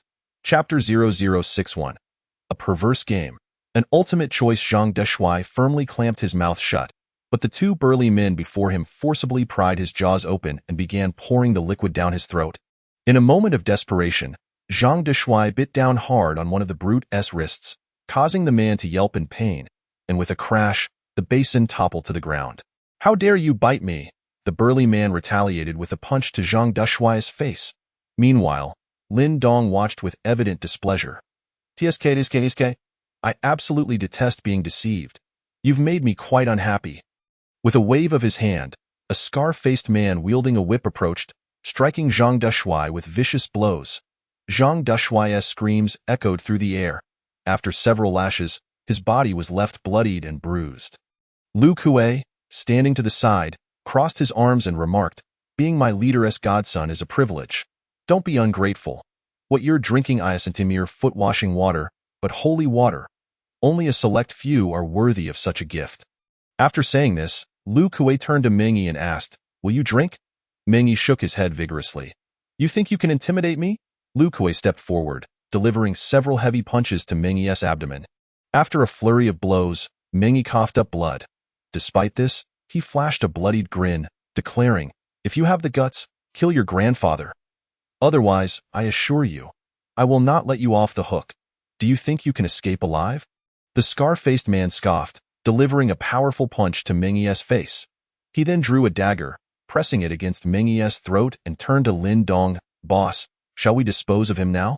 Lin Dong shook his head slightly, a smile playing on his lips as he turned to Su Sun. So, Su Sun, how about a little game? Lin Dong retrieved a revolver from a nearby drawer, swung open the cylinder, and removed 3 of the 6 bullets, then closed the cylinder and spun it. This revolver holds 6 rounds, but I've only loaded 3. This means you have a 50-50 chance of the gun firing when I pull the trigger. Su Sun, now you must make a choice. Will you shoot this long-haired fellow or the one with the buzz cut? Of course, if you refuse to choose, I'll shoot each of them in turn. Lin Dong wore a twisted smile as he fixed his gaze on Su Sun, who was now breaking into a sweat. Though their acquaintance had been brief, the bond among the 3 was genuine. And Su Sun could not bear the thought of anyone dying because of him. I want to choose. Shoot me instead. Su Sun gritted his teeth and said, no, shooting you violates the rules of the game. You must either choose or abstain. Please, make your choice. Lin Dong raised the revolver, aiming it at Zhang Dushui. His eyes locked onto Su Xun. Su Sun's eyes reddened as he shouted, I said, I want to choose. Shoot me, not choosing. You lack the privilege to say that. Since you refuse to choose, I shall choose for you. With that, Lin Dong pressed the revolver against Zhang Dushui's head and prepared to pull the trigger. At that moment, Su Sun could no longer contain himself. In a swift motion, he drew Hanyu from his storage ring. With a delicate flick, he severed the ropes binding him. Once freed, Su Sun rolled toward Lin Dong. Colliding with him, bang! The sound of a gunshot echoed through the tavern as Lin Dong stumbled back several paces. Seizing the opportunity, Su Sun swiftly cut the ropes binding Zhang Dushui and Mengyi. Regaining their freedom, the 3 immediately positioned themselves back to back, their expressions vigilant as they faced the throng of outlaws before them. Upon witnessing the trio break free, A wave of over 40 individuals in the tavern rose to their feet, glaring menacingly at them. Lin Dong, surprised, looked at Su Sun. Clapping erupted throughout the tavern, and Lin Dong regarded Su Sun with a mocking expression. Not bad. Quite impressive. Truly worthy of a student from the Mountain Academy. Exceptional indeed. But is it of any use? Just a futile struggle. 3 mere martial artists with extraordinary abilities. Even if you were in peak condition, you would still be no match for us, Lu Kuei. Arms crossed, stepped forward and commanded, 3 lost dogs, dare you resist? Kneel before me. The trio remained unfazed, their eyes locked onto the 40 or so men before them. I'm quite displeased at the moment. I have no desire to waste words with you 3. Kneel for life or stand for death. Lin Dong spoke coolly. Su Sun scoffed, saying, even a multitude of ants remains mere ants. Do you truly believe that with your pathetic crew? You can kill us? Once freed, Zhang Dushui erupted in laughter. Exactly, today, the 3 of us shall turn the tables on all of you. Mengyi, now exhilarated, resembled a frenzied gorilla, exclaiming, thrilling, fun, exhilarating. Seeing the determination in Su Sun and his companions, Lin Dong sneered, you wish to play, do you? Very well. I shall indulge you. Charge. Leave no survivors. As Lin Dong's words echoed, the scar-faced man lunged towards Su Sun with a sinister grin. Brat, taste my fist. His fist shimmered with a metallic sheen as he struck at Su Sun's head. A metal-type ability user, a 7th-tier martial artist. Yet, Su Sun hardly regarded him, meeting the attack with a punch of his own. With a dull thud, Su Sun stood his ground, while the scar-faced man's expression shifted drastically as Su Sun's powerful blow shattered the bones in his arm. Before the scar-faced man could recover, Su Sun seized his wrist, yanking him forward, and with merciless precision, Han Yu plunged into the man's abdomen. In an instant, blood erupted forth. The scar-faced man's eyes widened in disbelief as he collapsed to the ground. Defeated. Meanwhile, Mengyi unleashed his extraordinary power, rampaging through the crowd, while Zhang Dushui ignited his formidable fire abilities, engulfing himself in flames. As an 8th-tier martial artist, he became an unstoppable force. The tavern was abuzz with activity, and although Lin Dong had many subordinates, they were merely martial artists of the 3rd or 4th tier, utterly inadequate in the face of Zhang Dushui and Mengyi boss. It seems those 3 are unscathed. Their vitality is abundant. One of his subordinates cried out in terror. Lin Dong, without needing to be told, realized that the 3 individuals appeared vigorous and lively, completely unlike those who had just sustained injuries. All of this was thanks to the handful of pills Su Sun had administered to Zhang Dushui and Mengyi. The potent effects of the medicine had replenished their vitality during the time they were unconscious. A bunch of useless fools. Lu Kuei, you go. Lin Dong waved his hand, and Lu Kuei cracked his knuckles, stepping forward. Finally, he could stretch his limbs. Chapter 0062. The clash is imminent. Lu Kuei is instantaneously defeated. Lu Kuei, a B-grade weapon-type ability user, 1st-tier martial artist. Lu Kuei swiftly approached Zhang Dushui, and with a grip of his hand, a dark iron rod appeared in his grasp. Without a moment's hesitation, Lu Kuei swung the rod down with ferocity. Zhang Dushui, in a rush, could only raise a nearby table to defend himself. With a loud crash, Lu Kuei's iron rod shattered the table to splinters. Following that, Lu Kuei unleashed a flurry of blows, demolishing the table in Zhang Dushui's hands, leaving him with no place to evade. Little brat. Aren't you quite arrogant? Come on. Lu Kuei raised his rod and struck down hard on Zhang Dushui's shoulder, the immense force causing Zhang Dushui to kneel before him. The disparity in their strengths was staggering. One was an 8th-tier martial artist, while the other was merely a 1st-tier martial artist. The difference between a martial artist and a martial master was like the chasm between heaven and earth. Lu Kuei looked down disdainfully. With a coward like you? You dare to challenge us? Go die. Lu Kuei delivered a kick to Zhang Dushui's chest, sending him sprawling to the ground. Then, he brought the iron rod crashing down toward Zhang Dushui's head. If that rod landed, Zhang Dushui would undoubtedly meet his demise. Just as despair enveloped Zhang Dushui, a figure suddenly appeared before him. It was none other than Su Sun, who without a word braced his back against the incoming strike. Bang! A muffled thud echoed. Su Sun stood firm, unyielding. Lu Kuei was momentarily stunned. Typically, a 7th-tier martial artist would at least spit blood after taking a hit from him, yet this boy before him emerged unscathed. Su Sun pivoted, gripping Hanyu, and coldly regarded Lu Kuei. "Little brat, you possess some interest? Let's see how many of my strikes you can endure." With that, Lu Kuei lifted his iron rod to strike. Su Sun's method of defense was brutally straightforward, raising his arm to block. A glint of mockery flashed in Lu Kuei's eyes. His iron rod weighed 80 pounds. A single strike could shatter stone. What chance did human bones stand? He was confident that this blow would break Su Sun's arm. Bang! A crisp impact resounded. The rod struck, yet Su Sun's arm remained unyielding. Lu Kuei was taken aback. What was happening? Was he not harmed? Was his arm made of iron? Indeed, after reaching the second layer of the Qilin dominance technique, Su Sun's bones had become as hard as iron. There was little distinction between them. "Is that all?" Su Sun smirked, gripping Lu Kuei's iron rod with great force. Thunderous palm. His martial technique erupted.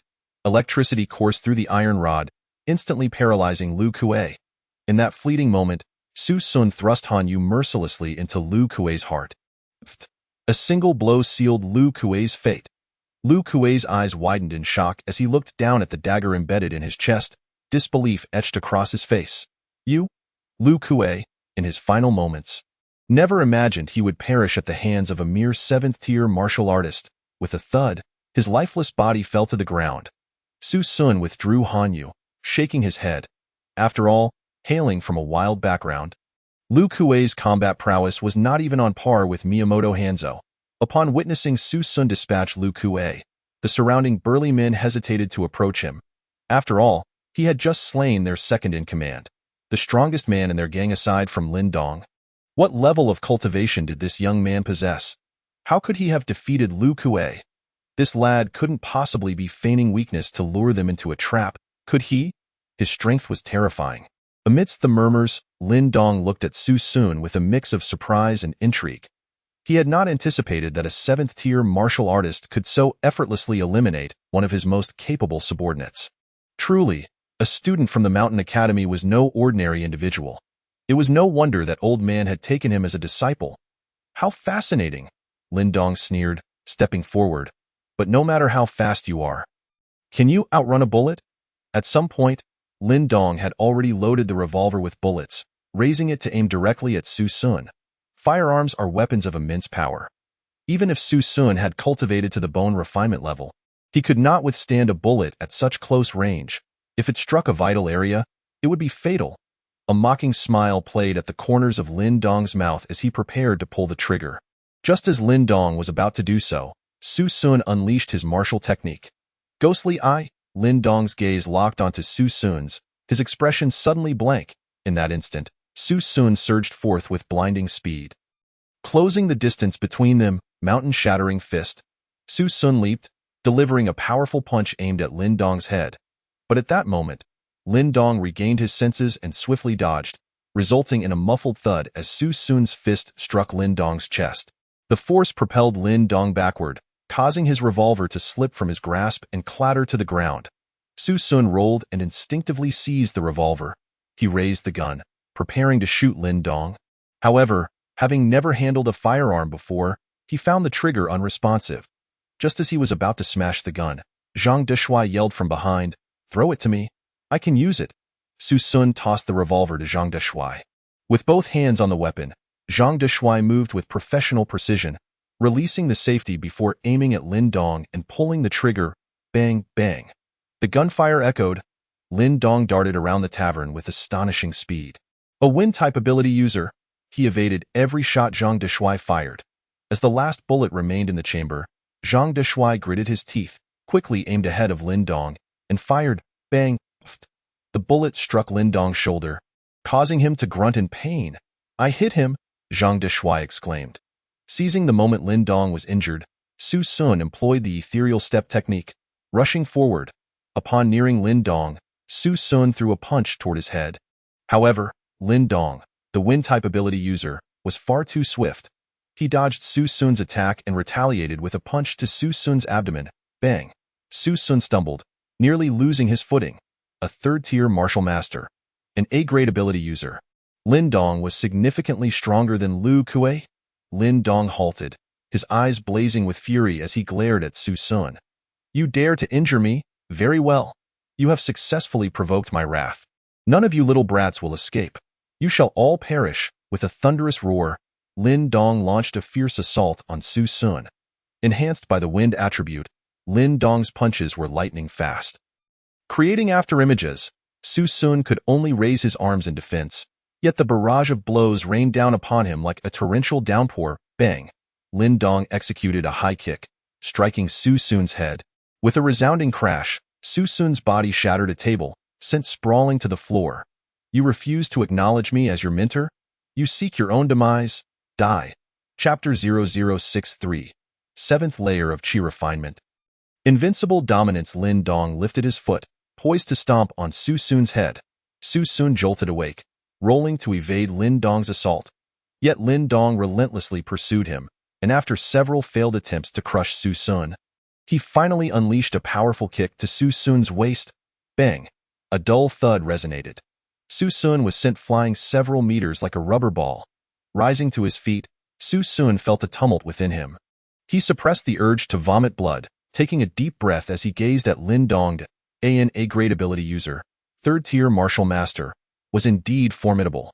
With Su Sun's current level of cultivation and martial skills, he could not hope to defeat Lin Dong, even with his injuries. If he wished to eliminate him, there was but one way: to level up. Once he broke through to the 7th layer of Chi refinement, he would be able to wield lower-grade Xian techniques.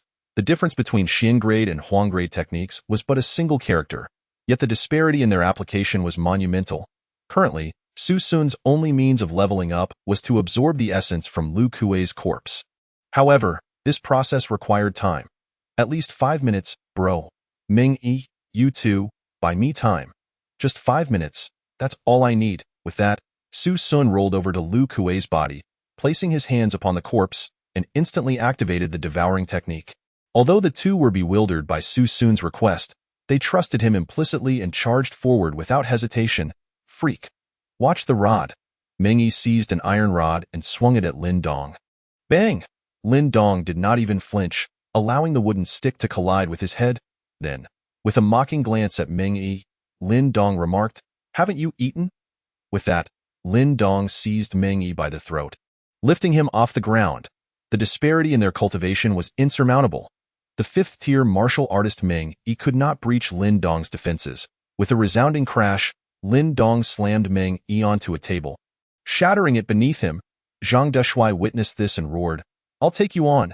Zhang Deshuai charged at Lin Dong from behind, embracing him and unleashing his ability. With a thunderous boom, Zhang Deshuai instantaneously transformed into a figure engulfed in flames. The searing heat relentlessly scorched Lin Dong, inciting his wrath. Seeking vengeance, with a fierce grip, Lin Dong seized Zhang Deshuai's arm and executed a powerful shoulder throw. With a resounding thud, Zhang Deshuai crashed violently to the ground. Lin Dong placed a foot upon Zhang Deshuai's chest, a look of disdain etched upon his face. With such meager skills, do you dare to play the game of life and death? After dispatching the two, Lin Dong turned his gaze towards Su Sun, who was still consuming the essence within Lu Kuei's body. Just as Lin Dong intended to approach Su Sun, a sharp sound rang out. Zhang Deshuai and Ming Yi surprisingly rose from the ground, each clasping one of Lin Dong's legs. "You shall not escape." Lin Dong's brows furrowed in frustration, as Zhang Deshuai and Ming Yi clung to him like persistent shadows. Refusing to be shaken off, he shot a piercing glare at his dazed subordinates nearby and barked, "What are you waiting for? Subdue that brat."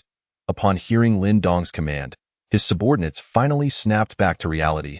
Cautiously inching closer to Su Sun, the earlier spectacle of Su Sun eliminating Lu Kuei in an instant had left them utterly awestruck, rendering them momentarily hesitant to approach him.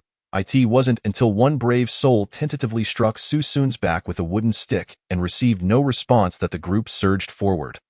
They armed themselves with various implements, benches, bottles, baseball bats, and unleashed a barrage of strikes upon Su Sun. Yet, he remained silent, enduring the onslaught with unwavering resolve. Meanwhile, Lin Dong was busy tormenting Zhang Deshuai and Ming Yi, his fists raining down upon them repeatedly until they were battered and bloodied. Despite their dire condition, they summoned the last vestiges of their strength to impede Lin Dong's approach towards Su Sun. I've grown weary of this. It is time to end it. A look of impatience crossed Lin Dong's face as he seized Zhang Dishuai by the hair, pinning his head against the table, while raising his other fist high, prepared to deliver a finishing blow. Just then, a thunderous crash erupted. The group assaulting Su Sun was suddenly repelled by a powerful force. Su Sun stood upright, his eyes gleaming with golden light. Lin Dong, taken aback, raised an eyebrow. A breakthrough? But what does it matter? To me, the difference between a 7th tier and an 8th tier warrior is negligible. Before Lin Dong could finish his thought, Su Sun swiftly closed the distance, landing a devastating punch upon Lin Dong's chin. Bam! Lin Dong was sent hurtling backward, crashing heavily to the ground. Have you had your fill? Now it is my turn. Casting a glance at the battered Zhang Dishuai and Meng Yi, fury ignited within Su Sun as he advanced towards Lin Dong. Lin Dong, quickly regaining his footing, glared with rage. You're seeking death. With that, Lin Dong unleashed his wind-based powers, rapidly closing in on Su Sun, launching a flurry of punches at incredible speed. Su Sun, however, crossed his arms defensively across his chest, bracing himself against Lin Dong's assault. Boom, boom, boom. Lin Dong unleashed a barrage of punches, yet none managed to break through Su Sun's defenses. Anger boiling over, Lin Dong roared. You may withstand for a moment, but can you endure for a lifetime, you cowardly turtle? As soon as the words left his lips, Su Sun coldly retorted. Who says I intend to defend indefinitely? With that, Su Sun raised his right fist and struck towards Lin Dong. The mountain-crushing fist. In that instant, Su Sun's fist radiated a golden hue. Lin Dong instinctively raised his arms to defend. However, upon contact with Su Sun's fist, his expression shifted dramatically. Lin Dong felt as though he had been struck by a freight train. The immense force shattered his arms, sending his body careening backward into the wall. Pfft! Lin Dong spat blood, gravely injured, clutching his chest in shock as he gazed at Su Sun. Impossible! How could an 8th-tier warrior like you possess such explosive power? On the surface, Su Sun appeared to be an 8th-tier warrior, but in truth, he was merely at the 7th layer of Qi refinement. The extraordinary strength of Su Sun's mountain-crushing fist stemmed from his recent mastery of a low-grade Shin-tier martial technique. The Unrivaled Dominance. Upon activating Unrivaled Dominance, Su Sun's defensive capabilities were augmented, allowing him to reflect 50% of all incoming attacks back onto his right fist. Subsequently, when Su Sun executed the mountain-crushing fist, he returned all of Lin Dong's previous strikes in kind. This was the formidable nature of Shin-tier martial arts. Su Sun slowly approached Lin Dong, mockingly declaring, I am Su Sun, 18 years of age, the sole special recruit of Shanda, the national champion of the martial arts examination. I challenge you, a mere 3rd-tier martial artist. What makes you think you have the right to adopt me as your son? As Su Sun advanced, an expression of fear crept into Lin Dong's eyes. He felt genuine pressure emanating from this 18-year-old youth. The murderous intent in Su Sun's gaze sent chills down Lin Dong's spine. His demeanor, tone, and every movement belied that of a mere child barely into adulthood. Instead, he exuded the poise of a seasoned veteran, as if he had traversed the world for years. Even Lin Dong, a cunning old hand in the underworld, felt diminished in Su Sun's presence. In that moment, Lin Dong was consumed by regret. Had he known that Su Sun would prove to be such a formidable opponent, he would have eliminated him at the scene of the car accident.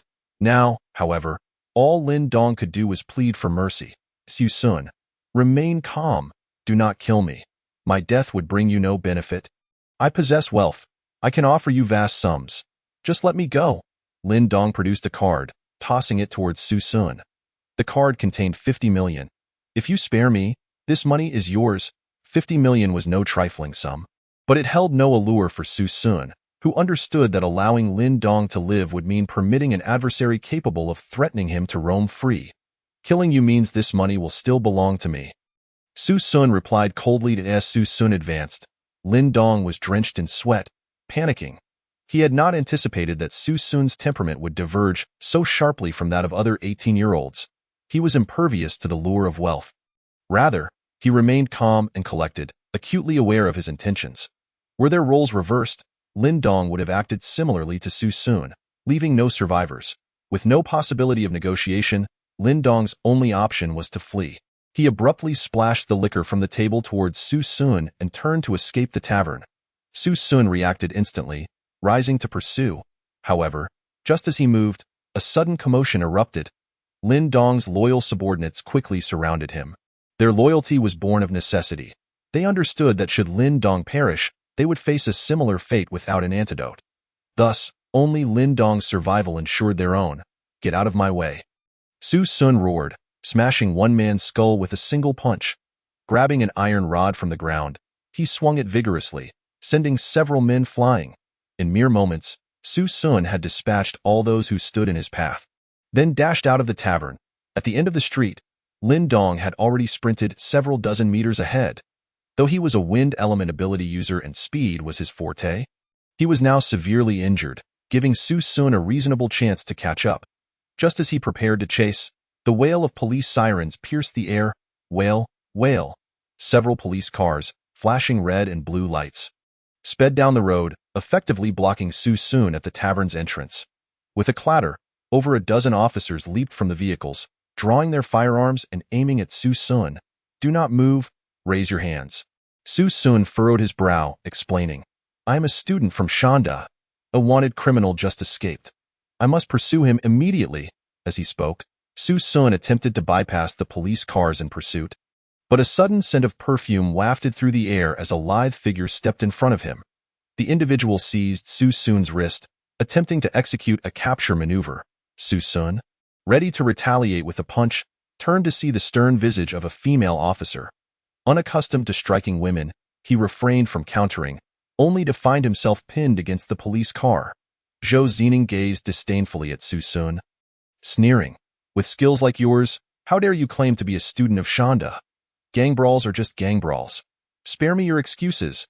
In that moment of delay, Lin Dong had vanished without a trace, leaving Su Sun with no choice but to surrender, sighing in resignation. "Alas, you have just let an A-level wanted criminal escape. A level wanted criminal? You look like a common thug." Zhou Zining shot Su Sun a piercing glare, her voice sharp. Without further ado, she produced handcuffs, snapping them onto Su Sun's wrists. "Check inside for anyone else. Arrest everyone." With Zhou Zining's command, a throng of officers stormed into the tavern. Upon entering, they were met with a shocking scene. Debris scattered everywhere, red wine mingling with blood, and corpses littering the floor. Some had their skulls smashed in, others had been stabbed, while a few succumbed to blunt force trauma. The tavern was a grim tableau of over 40 lifeless bodies. Meanwhile, Meng Yi and Zhang Deshuai leaned against each other, weary and battered, as they regarded the officers' arrival with hollow expressions. It was evident that a large-scale gang conflict had unfolded here. "First, get these two to the hospital. The individual outside, who is in good condition, should be brought back to the station. I shall personally interrogate him." Zhou Zining issued the command with authority. Stepping out of the tavern, Zhou Zining immediately intended to escort Su Sun into the police car. However, Su Sun grew anxious at that moment, exclaiming, "You cannot take us away. I still need to pursue the wanted criminals." With every passing minute, the likelihood of capturing Lin Dong diminishes. Zhou Zining scrutinized Su Sun, noting his youth and innocent demeanor, and chuckled lightly. "Ha, do you think I would believe you? You, so young and reckless, speak without consideration, trying to emulate others in the underworld. That you haven't perished in there is a testament to your good fortune. Take him away." Two officers seized Su Sun, attempting to usher him toward the police vehicle. Yet Su Sun's strength was formidable. Despite their utmost efforts, they could not budge him an inch. Zhou Zining, showing no hesitation, drew his firearm, aiming it at Su Sun. "What, do you intend to flee out of guilt? Should you dare to resist, I can eliminate you on the spot." Su Sun responded with icy resolve. "If I so desire, I could turn the tables on you right now. Do you believe me? You think to assault an officer? In Long Country, assaulting a police officer is a grave offense. Besides, with your limited experience, do you imagine you can outrun a bullet? Take him away." Zhou Zining scoffed, turning to board the police vehicle. Su Sun shook his head slightly, realizing further argument was futile. The other party's position was too entrenched. Thus, he resigned himself to accompany them back to the police station for questioning. Upon arriving at the Shanda Special District Police Station, Su Sun was confined in a small, dark room, shackled to an iron chair, rendered immobile. Shortly thereafter, the iron door of the interrogation room swung open, and Zhou Zining entered with 2 officers. "Allow me to introduce myself. I am Zhou Zining, captain of the Criminal Investigation Team in Shanda Special District. From this moment forth, you shall answer all my inquiries truthfully. Confess, and you may receive leniency. Resist, and you shall face severe consequences." Chapter 0065. Gang Violence, Interrogation of Su Sun. Name: Su Sun. Gender: Guess. Bang. Zhou Zining slammed his palm on the table. "Be serious." Gender: Su Sun rolled his eyes. Male. Age: 18. Which gang do you belong to? Gang. Zhou Zining set down his pen. Regarding Su Sun with intensity. "Do not feign ignorance. Many lives were lost in the tavern today. Was it not due to gang violence?" Shrugging, Su Sun replied, "They may belong to a gang, but I do not. I was the one who defeated most of them." "You defeated them?" Zhou Zining burst into incredulous laughter. "You, an 18-year-old, could possibly have killed so many?" "I am an ability user," Su Sun stated flatly. "Fine. I shall entertain your claim of being an ability user, but at 18, you have barely begun your university studies, correct? First-year students typically range from 2nd to 4th tier warriors.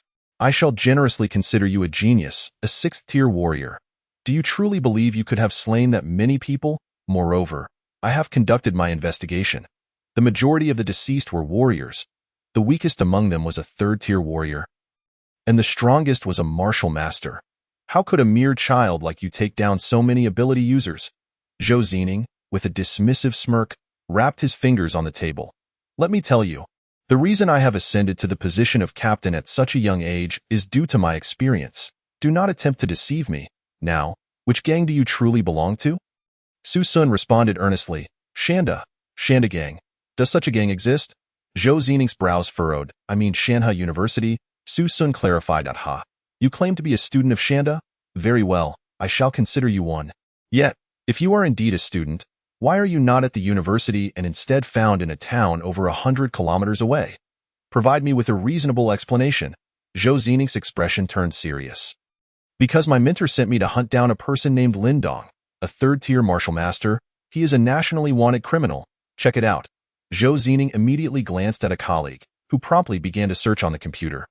Shortly after, the officer announced, "Found it. There is indeed a wanted criminal named Lin Dong. He was recorded a year ago, with a ranking of 1st tier martial master at that time. It is not surprising he has since broken through to 3rd tier." After reviewing the information, Zhou Zining erupted in laughter. "Ha! Do you believe I am easily deceived? A 3rd tier martial master, an A-class wanted criminal, sends you, a mere 1st-year student, to hunt him down. Which imbecile mentor would do such a thing? Do you think you are some sort of martial prodigy? Even a martial champion would not stand a chance against this A-class wanted criminal, Lin Dong. Can you not concoct a more believable tale?" Zhou Zining was resolute in his disbelief, convinced that Su Sun was merely a gang member. "I have no further interest in conversing with you. Call your captain over. I wish to speak with him." To this, Zhou Zining responded with a cold laugh. "Do you think you are someone of significance? You believe you can simply see our captain? Let me tell you, now that you have been apprehended by me, Zhou Zining, you had best comply. It is evident you are just a scapegoat sent by your gang, is it not? They must have promised you certain benefits to stand and claim responsibility for the killings. Correct?" Hearing Zhou Zining's words, Su Sun felt exasperated. "Sister, your imagination is quite vivid. I have nothing further to discuss with you. Release me at once." Su Sun's patience had reached its limit. "Release you? You are currently the prime suspect in a major homicide case.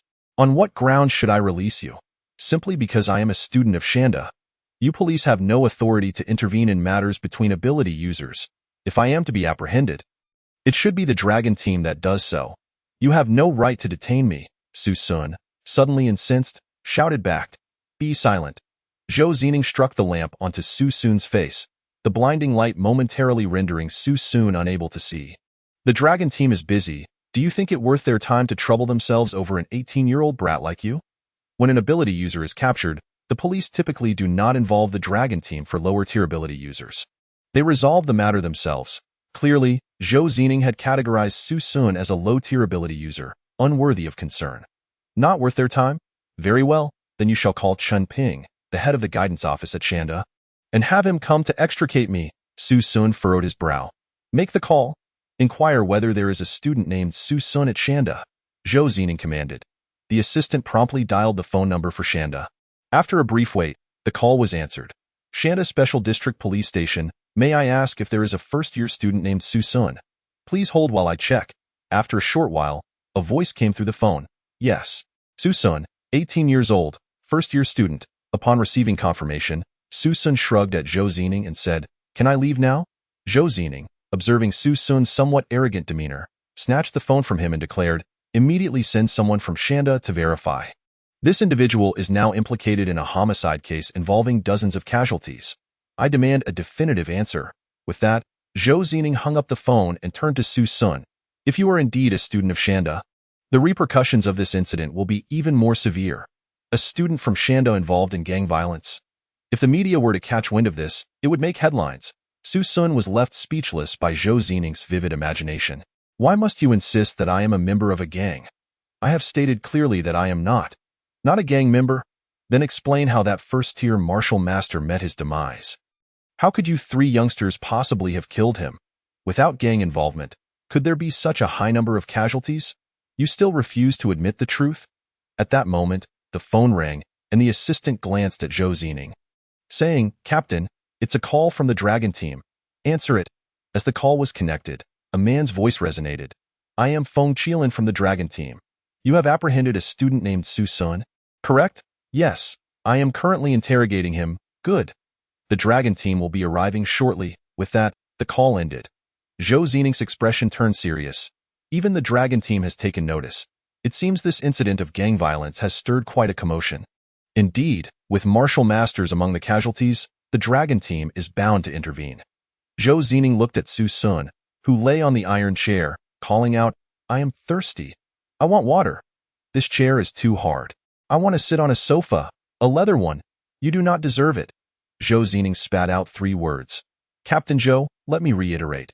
I am not a gang member. I am a student of Shanda. You have no authority to detain me. Release me immediately, or I shall file a complaint against your police station. Chapter 0066, Chun Ping's Favoritism, Outrage. File a complaint. Do you think I, the captain of the criminal investigation team, fear a complaint from a gang member? If I were afraid, I would not have become a detective. Youngster, do you wish to emulate the thugs of the underworld? Today, Zhou Zining will ensure you remember this day. I will personally see to it that you are locked away. Confronted by the imposing presence of Zhou Zining, Su Sun merely shook his head with a calm demeanor. I shall not find myself in prison. Rather, it is you who will lose your job because of this, though you believe it? Very well. I, Zhou Zining, shall wait and see how this rogue will lead to my dismissal. Zhou Zining retorted, her voice laced with cold derision. At that moment, a sudden knock reverberated through the iron door of the interrogation room, followed by the voice of a police officer from outside. Captain, Director Wang has arrived. With that, the door creaked open, revealing a middle-aged man in uniform, appearing to be in his 50s. Upon his entrance, Zhou Zining instantly rose and saluted. Director Wang, what brings you here? Director Wang, ignoring Zhou Zining's query, turned his gaze to Su Sun, his previously stern expression softening into a warm smile. You must be Su Sun, the student? Su Sun nodded subtly. That is correct. Why apologies? This is a misunderstanding. Officer, please remove the handcuffs and escort Su Sun to my office. With a command from Director Wang, an officer promptly unlocked the cuffs binding Su Sun. Stretching his limbs, Su Sun raised his gaze towards Zhou Zining. Seeing Su Sun's newfound freedom, Zhou Zining became visibly agitated. Director Wang, this individual poses a significant threat. He cannot be released. Silence. Director Wang snapped back, his voice filled with authority. Captain Zhou, you have apprehended someone without discernment, and I have yet to hold you accountable for your actions. Do you even know whom you have arrested? I do not. However, I, Zhou Zining, uphold justice and will never wrongfully accuse an innocent person, nor will I let any wrongdoer escape. Zhou Zining proclaimed defiantly. Director Wang, exasperated, shook his head in disbelief. Were it not for the fact that you have a powerful father supporting you, do you truly believe you could maintain your position as captain with such a temperament? Captain Zhou, follow me. I shall let you witness firsthand the true nature of the person you apprehended. With that, Director Wang turned away with a cold huff, leaving the room. Subsequently, Su Sun was escorted to Director Wang's office. Settling into a plush leather sofa, Su Sun was served a cup of hot tea by an officer while he observed Zhou Zining, who stood before him, her expression a mixture of defiance and frustration. Director Wang treated Su Sun with utmost courtesy, adopting a subservient posture as he stood beside him, smiling amiably at Su Sun. "Do you find this fine Longjing tea to your liking?" Su Sun nodded slightly. "It is quite satisfactory. That is pleasing to hear. Today's incident is purely a misunderstanding. Young Zhou can be rather obstinate if she has offended you. I ask that you show her some leniency and refrain from filing a complaint against her." Director Wang sought to intercede for Zhou Zining, but she remained ungrateful, defiantly retorting, "Director Wang, I, Zhou Zining, act with integrity. I fear no complaints. You?" Director Wang glared at Zhou Zining in exasperation. "We are in my office. Yet you fail to grasp the gravity of the situation?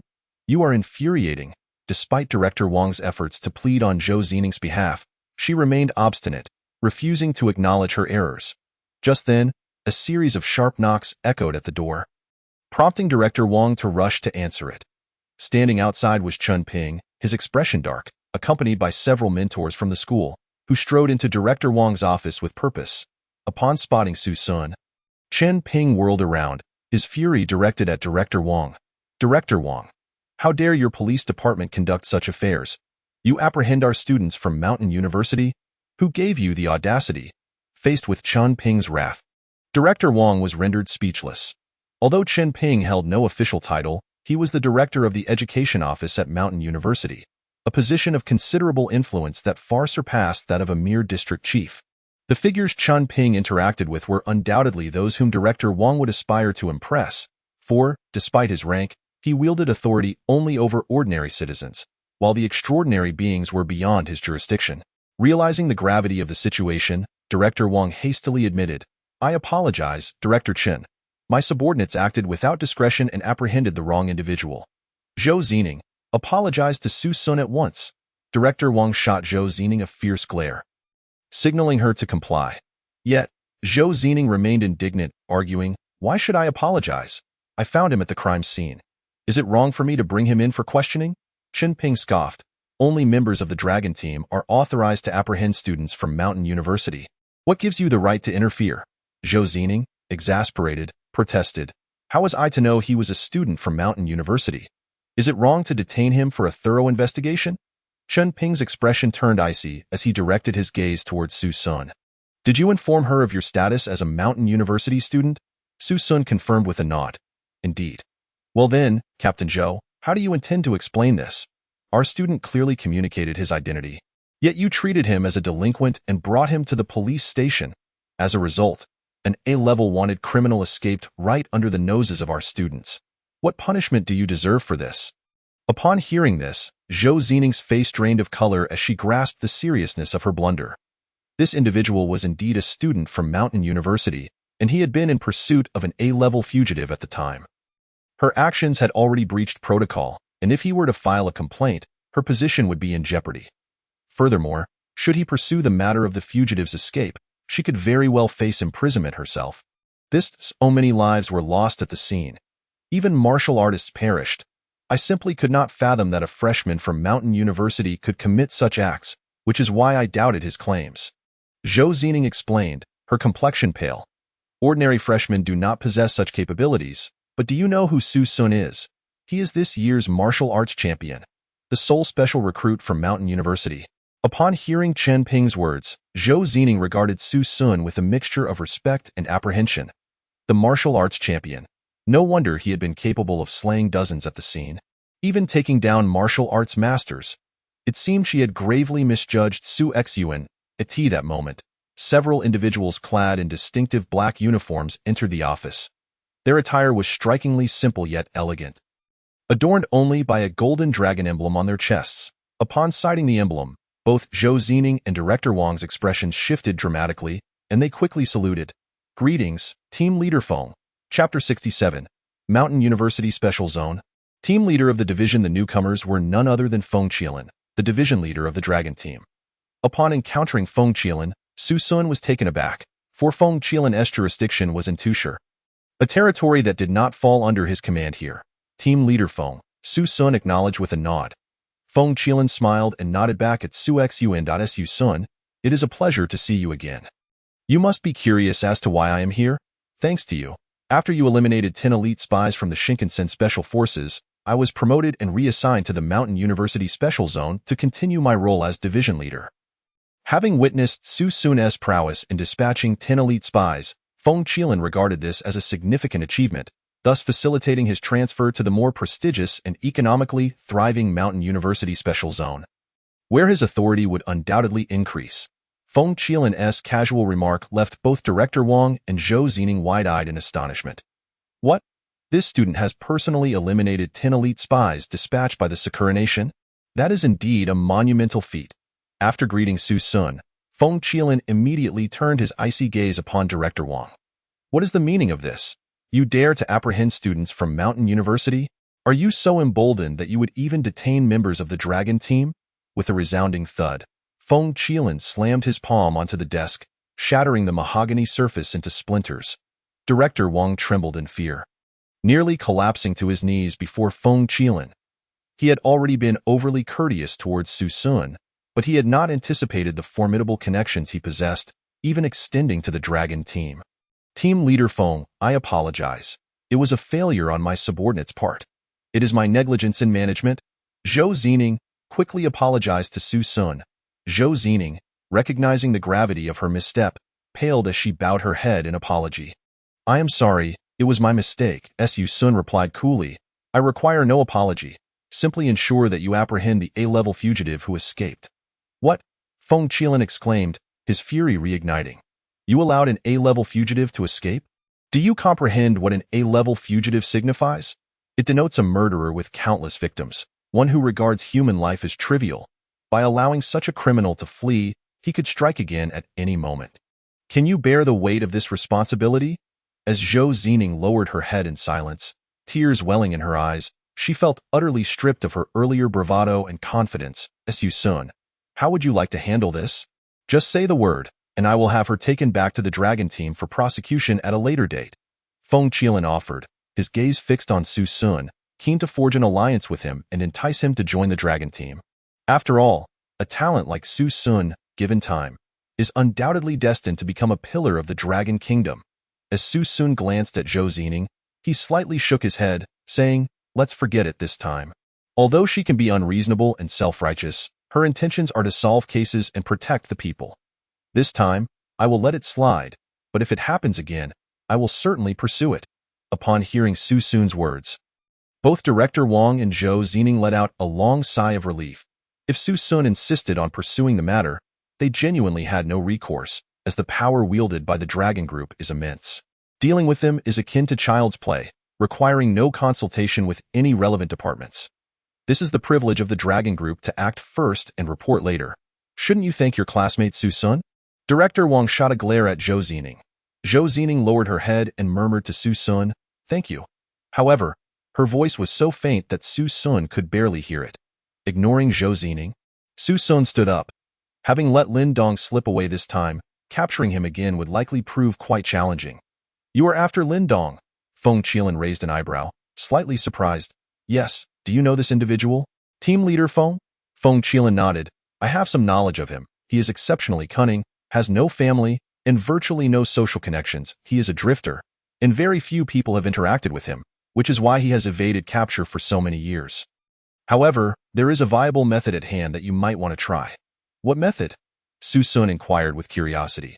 Feng Qilan pulled out his phone, scrolled through it, and retrieved a person's information. He handed the phone to Su Sun, saying, this individual was Lin Dong's childhood companion. It is said that they had a close relationship. Our Dragon Group secretly monitored him for several months, but never discovered any meetings between him and Lin Dong. Since you have already encountered Lin Dong and revealed your identity, you can try to make contact with him and extract Lin Dong's hiding place. Su Sun's eyes lit up as he committed the target's details to memory. Thank you, Team Leader Feng. Without Feng Qilan's clues, Su Sun would have been akin to a headless fly searching for leads. But now that there was a clue, a point of entry had emerged.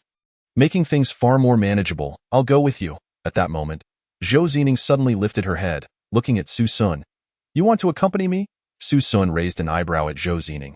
Indeed, The fugitive escaped because of me. I must make amends. I cannot find peace until he is captured. Zhou Zining asserted stubbornly. Yu Sun shook his head helplessly. You cannot come. Lin Dong is a third-level martial artist. Bringing an ordinary person would only be a burden. Upon hearing this, Zhou Zining's expression fell, but soon Su Sun added, just give me your business card. If I need your assistance, I will contact you. Zhou Zining's eyes brightened again as she handed Su Sun her business card. Shortly after, Su Sun exited the police station and took a police car directly to the hospital. Inside the hospital, Zhang Deshuai and Meng Yi were both encased in plaster, lying in their beds and continuously wailing. Oh my, I can't even move. This is unbearable, Meng Yi lamented, his foot and hands suspended in casts. Meanwhile, Zhang Deshuai was examining his face in a mirror, which was wrapped like a mummy. It's over. My handsome face has been turned into this mess. I rely on my looks for a living. Just as the two were conversing, the door to the ward creaked open, and Su Sun walked in, carrying a multitude of gifts. Zhang Deshuai glanced over and remarked, You came, but what with all that? Before Zhang Deshuai could finish his sentence, Su Sun placed the plastic bag on the table with a clatter, revealing several dozen ice-cold beers. You brought beer for the patients? And snacks too. Chapter 0068. Rolls-Royce, heading to Tushar with a crack. Su Sun opened a bottle of ice-cold beer and took a hearty swig. After finishing, he crumpled the empty can and tossed it into the trash. Letting out a burp, refreshing. After downing a bottle of beer, Su Sun noticed the looks of longing from Meng Yi and Zhang Deshuai, akin to those of forlorn widows. What are you staring at? You did this on purpose, didn't you? Knowing that we are both severely injured and unable to move, you came to torment us, right? Zhang Deshuai said with a sigh. Who said you couldn't move? It's merely superficial injuries. What I brought is not just beer, but revitalizing elixirs. It's all about whether you dare to drink it. After saying this, Su Sun opened 2 more bottles of beer and took out 6 blood recovery pills, crushing them before pouring them into the bottles. After shaking them up, he presented the 2 bottles to them. Drink these 2 bottles, and within 3 hours, I guarantee you will feel rejuvenated. Is that for real? Zhang Deshuai asked, his eyes filled with skepticism. However, Meng Yi recognized the efficacy of what Su Sun had added to the beer and immediately seized the bottle, gulping it down, gulp, gulp. After finishing 1 bottle, Meng Yi's eyes sparkled with desire, fixating on the 2nd bottle. Zhang Deshuai, are you drinking or not? If not, hand it over. I'm thirsty. Seeing Meng Yi's eagerness, Zhang Deshuai's heart skipped a beat, realizing the beer must contain something extraordinary. He snatched the bottle from Meng Yi and drank deeply. Shortly after, having downed a bottle, Zhang Deshuai also burped in satisfaction. Su Sun glanced at his watch and said, You have 3 hours to absorb the effects of the elixirs in the beer. I'll be waiting by the door. With that, Su Sun exited the ward. Although the blood recovery pills are not high-grade elixirs, 4 low-tier extraordinary individuals like Zhang Deshuai and Meng Yi, restoring their vitality and energy was a breeze. Coupled with the boost from the beer, the effects would be even more pronounced. Despite their apparent injuries, they were merely superficial, and 3 hours would suffice for their recovery. Soon after, the ward echoed with their agonized cries, the potency of the elixirs overwhelming them, as they felt a fiery sensation building within, leaving them nowhere to vent. 3 hours later, the cries gradually subsided, and with a creak, the ward door swung open, revealing Zhang Deshuai and Meng Yi, who had torn off their bandages, looking weary yet revitalized. Seeing their recovery, Su Sun wasted no time and pulled out a photo. Hao Kai, 34 years old, male, suspected childhood friend of Lin Dong. Rumored to have a close relationship with him. He is a key surveillance target for both the Dragon Group and the police, yet he is exceedingly cunning, with no criminal record and no leverage in the hands of law enforcement, making it impossible to use him as a breakthrough point until now. If we wish to find Lin Dong, we must start with him. Upon hearing this, Meng Yi scratched his head. If the police and the Dragon Group can't find anything on him, how can we? Su Sun replied, We might as well give it a shot. A dead horse can be treated as a live one. This fellow frequents bars every night for leisure. Today, let's observe him and see if we can uncover any clues. Zhang Deshuai and Meng Yi nodded in agreement with Su Sun's plan. After exiting the hospital, they encountered yet another dilemma. They had no vehicle, currently situated in the Shanda Special Zone, yet the suspect was in a bar in Tushar. A 3-hour journey apart. Young master, didn't you say that anywhere in the world, With just a phone call, there's nothing you can't handle? It's your time to shine now. Both Su Sun and Meng Yi looked at Zhang Deshuai. Zhang Deshuai, feeling rather smug, flipped his hair and pulled out his phone, declaring, "This is a piece of cake. Hello, butler. I need a Rolls-Royce delivered to the hospital entrance within 10 minutes." After hanging up the phone, Meng Yi looked on in disbelief. "Do you have a mine at home? You just flipped a car worth millions, and your family can still send you another? If a Rolls-Royce actually appears before me, I will personally drive you around." Before Meng Yi could finish, a black Rolls-Royce Phantom glided to a halt in front of them. The door opened, and the same foreign butler approached Zhang Deshuai. Bowing graciously, "Young master, here is the car you requested." Zhang Deshuai took the car keys and tossed them to Meng Yi, saying, "You wanted to drive, right? Go ahead." As the three piled into the car, Meng Yi's hands trembled as he gripped the wheel. His expression one of shock. Wow, this is a Rolls-Royce. Although Meng Yi's family had some wealth, he had never driven such a luxurious car worth over 10 million. "Look at how wide-eyed you are. Just drive. If it gets scratched, I won't mind. We have plenty of these at my family's garage." In the back, Zhang Deshuai lounged with his legs crossed, speaking nonchalantly. With a roar, Meng Yi pressed the accelerator, and the Rolls-Royce surged forward. In a wild dash, they managed to reach their destination, which would normally take 3 hours, in just 2, at a bar. The music blared loudly, and young men and women flowed in and out, swaying their bodies on the dance floor, while several stunning dancers performed sultry dances on stage. The three sat in a booth, their eyes occasionally glancing at a middle-aged man seated in an adjacent booth. The man had a scruffy beard, was bald, and was surrounded by several burly men, engaging in laughter and drinking. "That is Hao Kai," Su Sun stated. Meng Yi, unable to contain himself, suggested, "Why not just go up and capture him?" Su Sun shook his head slightly. "That would only alert the snake in the grass. Without concrete evidence, even if we capture him, he won't confess. What should we do then? Use the wiles of a beauty? The dragon team has attempted this, yet met with failure. It appears this fellow is not easily swayed by feminine charms." Su Sun furrowed his brow, his mind racing. That moment, Zhang Deshuai scoffed derisively. "Is this truly such a simpleton that the dragon team cannot handle him? Simple?" Both Su Sun and Meng Yi cast puzzled glances at Zhang Deshuai. "Have you noticed certain details? Observe the physique of this young man.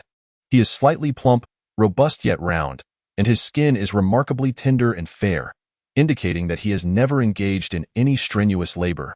Moreover, this chubby fellow has an abundance of coarse body hair on his chest. Such rugged hair on a fair-skinned lad suggests something noteworthy." Su Sun and Meng Yi exchanged bemused looks. Still perplexed, it implies he has not released his pent-up desires for quite some time. Zhang Deshuai continued. "Thirdly, this young man has chosen to adorn himself with pink nail polish. What respectable man would indulge in such frivolities? Lastly, have you observed that there is not a single woman at their table? This is undoubtedly a gathering of homosexuals. Furthermore, it is highly probable that this chubby fellow plays the submissive role." Upon hearing Zhang Deshuai's revelations, Su Sun and Meng Yi suddenly found clarity, realizing why the dragon team's ploy of seduction had failed. This lad was indeed not interested in women. "Then what brings him to the bar?" Meng Yi inquired. Zhang Deshuai pondered confidently. "What else could it be? He is seeking men. Such a submissive type is most drawn to tall, dark-skinned, muscular individuals, preferably with a bit of a twisted edge." As Zhang Deshuai's words settled, Meng Yi instinctively glanced down at himself. Tall, dark-skinned, muscular, and with a hearty chest of hair. Could he be referring to himself? Both Su Sun and Zhang Deshuai shared a moment of realization, their eyes lighting up as they began to chuckle mischievously. Meng Yi, startled, shivered and clutched his chest. "What are you two planning?" They seized Meng Yi's arms, forcibly leading him away from the booth. Half an hour later, Meng Yi re-emerged in the bar, transformed in appearance. He had traded his loose-fitting jacket for a snug leather ensemble, intentionally leaving a gap at the chest to reveal his dense chest hair. His lower half was clad in form-fitting jeans that accentuated his powerful thighs. Sporting sunglasses, he even applied a subtle shade of lipstick and adorned his fingers with pink nail polish. An invisible earpiece nestled in his ear, while Su Sun and Zhang Deshuai observed from a distance. "Step into the dance floor, unleash your primal instincts, and dance with abandon." A blush crept across Meng Yi's face as he inwardly cursed. awkwardly making his way to the dance floor. Upon his arrival, a 3-meter radius of emptiness formed around him, as the surrounding young men and women recoiled in disdain, making Meng Yi all the more conspicuous. Zhang Deshuai's voice crackled through the earpiece. See that pole? Embrace it and perform a pole dance. With a deep breath, Meng Yi gathered his courage and approached the pole, clumsily swaying his body. His rough hands caressed his chest, biting his lip with a look of fervent desire. Not far away, Zhang Deshuai and Su Sun stifled their laughter, erupting into boisterous guffaws. How risque! Quick, capture this moment. On the dance floor, Meng Yi successfully garnered the attention of Hao Kai and his companions, who began to whistle and cheer from their booth. Zhang Deshuai's voice echoed in Meng Yi's ear. Dance more seductively. Allow me to guide you. Position the pole between your legs, grasp it firmly with both hands. Then crouch down to showcase your posterior. As you rise, let your right hand trail from your thigh to your dairy. Remember, your gaze must be enticing. In the dance floor, the naive Meng Yi complied, though his movements were painfully awkward. After cutting the microphone, Su Sun and Zhang Deshuai launched into another round of laughter. I in the booth. Hao Kai, intrigued by Meng Yi's peculiar antics, stood up with a drink in hand and sauntered over. Zhang Deshuai and Su Sun ceased their laughter, fixing their attention on Hao Kai. Hey there, are you alone? Hao Kai asked with a smile. Meng Yi was about to respond when Zhang Deshuai's voice piped up again. Speak in a higher pitch. Make it sound like you're struggling. Meng Yi's cheeks quivered as he forced a smile. Yes, just me. Hao Kai scrutinized Meng Yi closely, his grin widening. With a resounding slap, Hao Kai smacked Meng Yi's posterior, causing him to shudder. Handsome, the night is long and lonely for one. How about we find a secluded spot to discuss our life aspirations? You can share your measurements, and I can reveal my depths. How does that sound? At that moment, Meng Yi, fighting back the urge to vomit, was about to acquiesce when Zhang Deshuai's voice interjected again. Maintain some decorum. Don't agree so readily.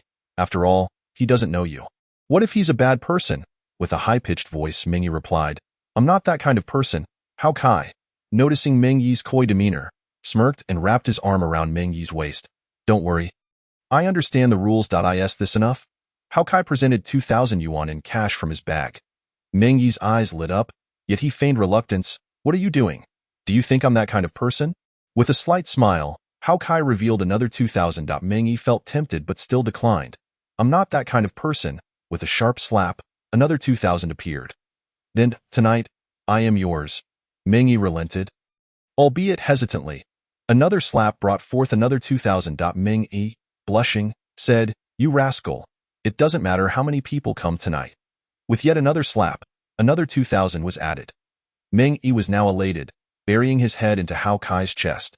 Tonight, I won't care whether you bring anyone else.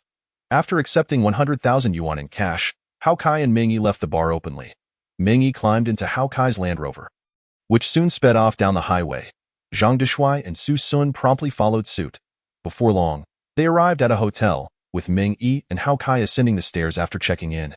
Meanwhile, Su Sun and Zhang Deshuai hurriedly approached the front desk. Please book the room adjacent to the two gentlemen who just checked in. The receptionist politely replied, I'm sorry, but we cannot disclose guest information at will. With a swift motion, Su Sun slammed his student ID on the counter. Shan University student. On a mission. Enough with the chit-chat. Upon seeing the student ID, the receptionist, now visibly anxious, quickly processed the room booking. Moments later, she politely announced, Your room is ready. The two rushed upstairs, entering the room to reveal a live feed from Meng Yi's perspective on the computer screen. Indeed, they had installed a hidden camera on Meng Yi. Inside, Hao Kai, reeking of alcohol, leered at Meng Yi. Why, little darling, you must serve me well tonight. Otherwise, this money is forfeit. With that, Hao Kai rummaged beneath the bed, producing a box that he opened with a flourish. Various implements spilled forth, handcuffs, chains, whips, candles, and even an assortment of risque lingerie. Darling, do you prefer a flight attendant or a nurse? I have a teacher's outfit as well, and even a maid's ensemble. Which shall I wear for you? Meng Yi's lips twitched as he fought the urge to strike Hao Kai, muttering, Any of them will do. With a flirtatious glance, Hao Kai pouted, Then I'll wear the maid's outfit. Now, I must change. You mustn't peek. After a brief moment, a pair of hairy legs clad in white stockings emerged from the bathroom, followed by the rugged yet somewhat alluring figure of Hao Kai, who sashayed over to Meng Yi. "Brother, do I look good?" Wearing cat ears, Hao Kai batted his eyelashes at Meng Yi, playfully licking his fist and giving a coy meow.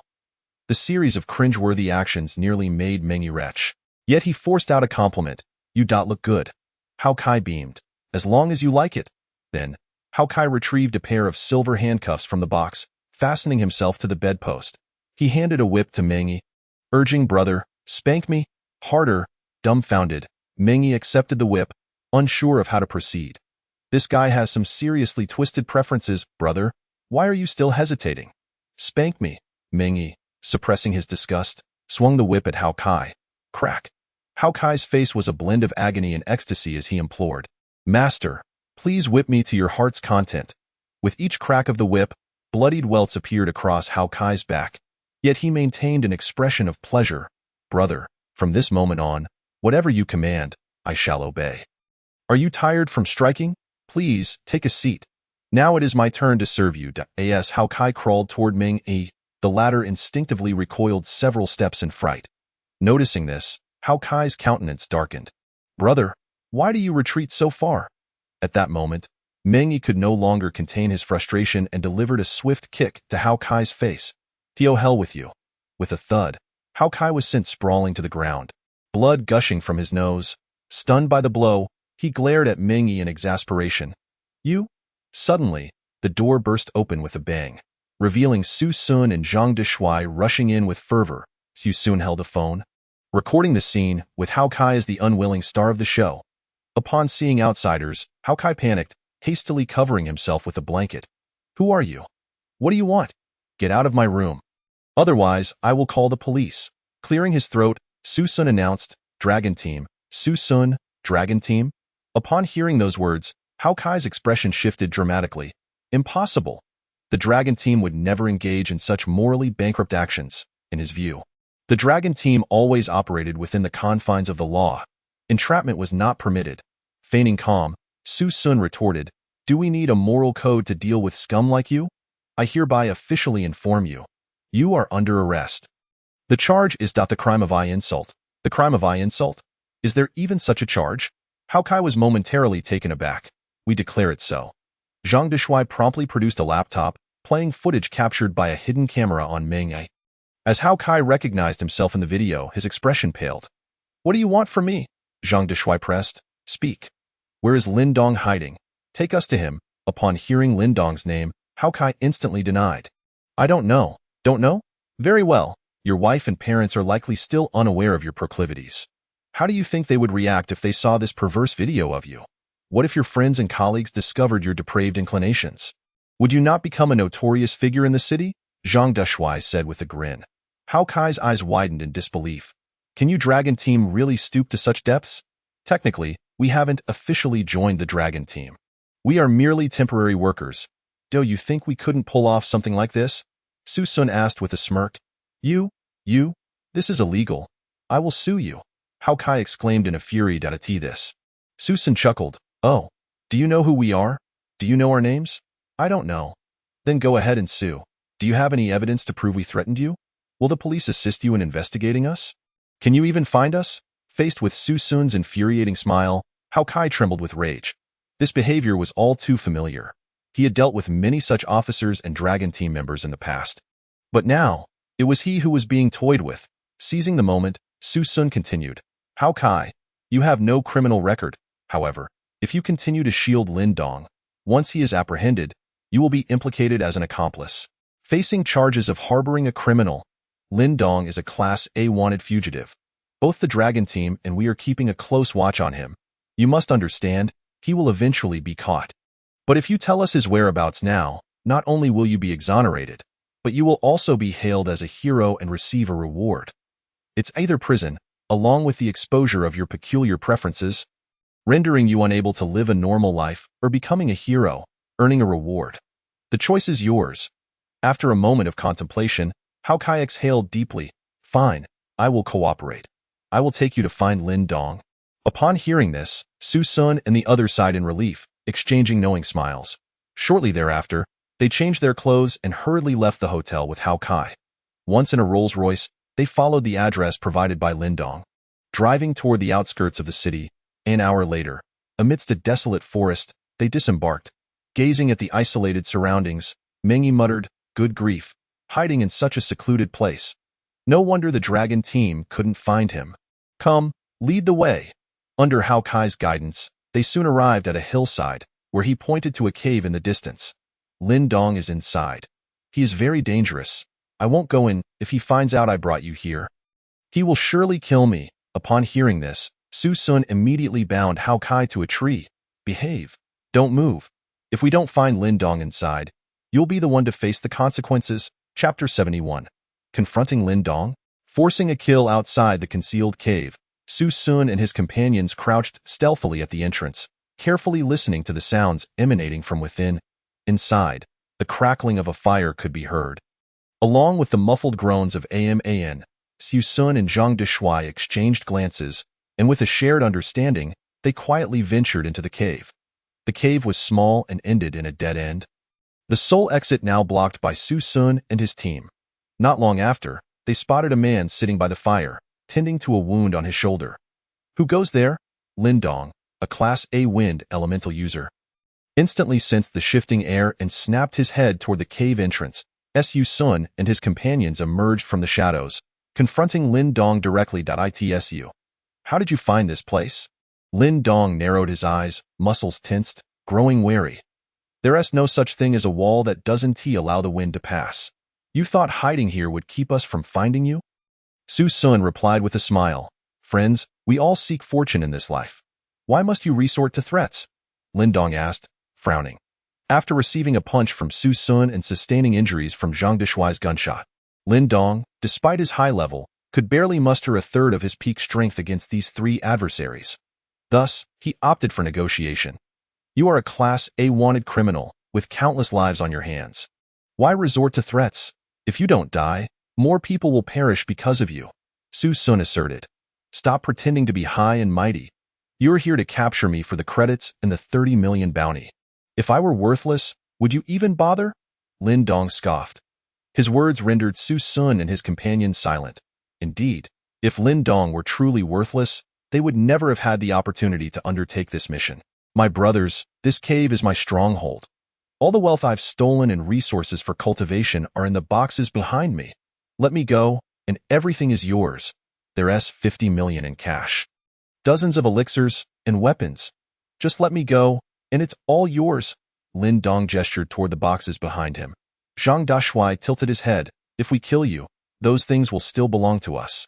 Young brother, leave a line for future encounters. Don't think you can truly kill me. If you push me too far, I'll take you down with me with that." Lin Dong ripped open his shirt, revealing a bundle of explosives strapped to his chest. In his hand, he clutched a remote control, the wires leading directly to the explosives. "Watch closely. These are blasting caps for demolishing mountains. The moment I move my hand, we all go up in flames. Now get out. Let me go, or we all die together." Lin Dong's eyes were bloodshot, his expression fierce. He understood that once captured, death awaited him. Rather than face execution, he would fight for a chance at survival. If he could not live, he would die with a sense of finality. This was the twisted mentality of a desperate fugitive. "What do we do, Su Sun?" Zhang Deshuai asked, panic rising. They could not withstand such explosives with mere flesh. Su Sun furrowed his brow. Lin Dong was a wind elemental user, and if he escaped the cave, none could pursue him. Yet if they allowed him to leave, the threat of detonation loomed over them all. After much deliberation, Su Sun gritted his teeth and instructed Zhang Deshuai and Meng Yi, "You two go outside, guard the entrance, don't let him escape, and you?" Meng Yi queried. "I have my own methods." Exchanging glances, Meng Yi and Zhang Deshuai, trusting Su Sun, retreated from the cave, guarding the entrance. "Do you think your body can withstand my explosives?" Lin Dong sneered. Su Sun loosened his muscles, stating, "I think it's worth a try." With that, he pulled out a handful of blood-boosting pills and swallowed them. "For the sake of money, you're willing to risk your life?" Lin Dong bellowed in outrage. He could not comprehend why Su Sun would take such tremendous risks to eliminate him. With resolute strides, Su Sun advanced towards Lin Dong, declaring fiercely, "You shall not take my life, Su Sun." In that moment, A glint flashed in Su Sun's eyes as he activated his ghostly eyes, instantly controlling Lin Dong, leaving his mind in a state of utter blankness. Seizing the opportunity, Su Sun employed the ethereal stepping technique to appear behind Lin Dong, firmly grasping his arms and forcefully pinning him against the wall. Simultaneously, Su Sun unleashed the low-tier mystical martial skill, unmatched dominance. As Lin Dong regained his senses and realized he was trapped against the wall, fury surged within him. "You brat! I will take you down with me," he bellowed, pressing the detonation button. Deafening explosion followed. The blast obliterated Lin Dong's body, leaving nothing but a mangled head. Su Sun was also thrown back, his back crashing against the mountainside. Covered in soot and tattered clothing, he coughed up a mouthful of blood. After catching his breath, he surveyed his condition and smiled. "I told you, you cannot kill me." Though Lin Dong's explosives were undeniably powerful, he had only strapped them to his chest, leaving his back unprotected. Thus, Su Sun had swiftly pinned Lin Dong against the wall, using his body as a shield. Furthermore, Su Sun practiced the Qilin body cultivation technique, having reached the second level of bone refinement. His physical prowess was far beyond that of ordinary individuals. Additionally, Su Sun had activated the unmatched dominance martial skill, which significantly enhanced his physical defense. Lastly, prior to enduring Lin Dong's explosive attack, Su Sun had consumed a generous handful of vitality pills, which would invigorate him and boost his recovery capabilities, providing a slight increase in defense as well. With these four considerations in mind, Su Sun dared to confront Lin Dong head-on. Moments after the explosion, Zhang Deshuai and Meng Yi rushed in. Upon seeing Lin Dong reduced to a mere head, they turned to Su Sun, only to find him smiling at them, leaving them utterly astounded. "What the hell? The detonator exploded at such close range, and you survived?" Zhang Deshuai exclaimed in shock. Meng Yi echoed his astonishment. "Boss, I bow to you. You truly are my leader. Incredible." Both men were in awe of Su Sun's resilience. While Su Sun grinned, "I have a strong fate. I cannot die." Zhang Deshuai then glanced at several boxes deep within the cave, grinning widely. "Now we can strike it rich. The spoils are plentiful." There was cash, pills, and weapons. All these treasures are now ours, however. Dividing these among the three of us seems insufficient. Su Sun, you are gravely injured and powerless, while Meng Yi is just a muscle-bound fool with little combat ability. Tell me, if I were to eliminate both of you, wouldn't all these riches belong solely to me? The bounty would be mine alone." Zhang Deshuai's lips curled into a cold smirk as he looked at Su Sun. Chapter 0072. The three divide the spoils, reaping abundance. Upon hearing this, Meng Yi immediately became wary. "Narcissist, what are you plotting?" Seeing the serious expressions on Su Sun and Meng Yi's faces, Zhang Deshuai burst into laughter.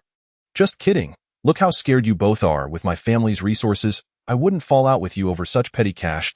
At his words, Meng Yi finally relaxed. Supported by Meng Yi and Zhang Deshuai, the trio approached the wooden boxes deep within the cave. There were 3 boxes in total. Upon opening the first, they found it brimming with cash. Lin Dong had not lied. There was a staggering 50 million.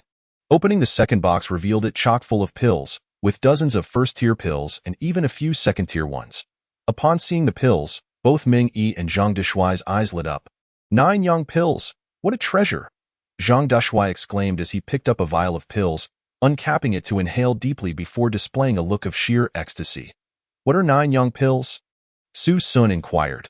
"For those with abilities, they are immensely restorative, crafted from the innards of ferocious beasts and various medicinal herbs. Consuming them rapidly enhances an ability user's vitality. Each 9 young pill is worth over 1 million in the market.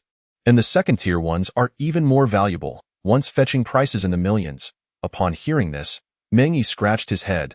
Then with so many pills, wouldn't their total value exceed tens of millions? "Indeed," Su Sun replied, showing little interest in the 9 young pills, as he required spiritual energy rather than vitality. Just then, a particular herb in the box caught Su Sun's eye, a vibrant green plant exuding a faint medicinal fragrance. It was a mid-tier yellow-grade spiritual herb by Xiang Chao. For cultivators, it was a remarkable boon. Su Sun immediately seized the herb, stating, "Let us divide these treasures among ourselves. I have no interest in the pills. Only this herb. Such an opportunity? You turned down 9 young pills for a mere herb?" Zhang Deshuai raised an eyebrow, questioning him. "To each their own. Su Sun answered, agreed. I have no objections, they replied in unison. Next, they opened the third box. Inside lay a few handguns, several bags of ammunition, and various weapons. Among them, a pair of claws and a wooden staff captured their attention. Wow, 2 first-tier weapons, Zhang Deshuai exclaimed. He picked up the claws and staff, examining them closely. This is a first-tier Thunderstrike staff, perfect for elemental ability users. I was just lamenting my lack of a suitable weapon, and here it is, delivered to me. Big guy, you can have the claws.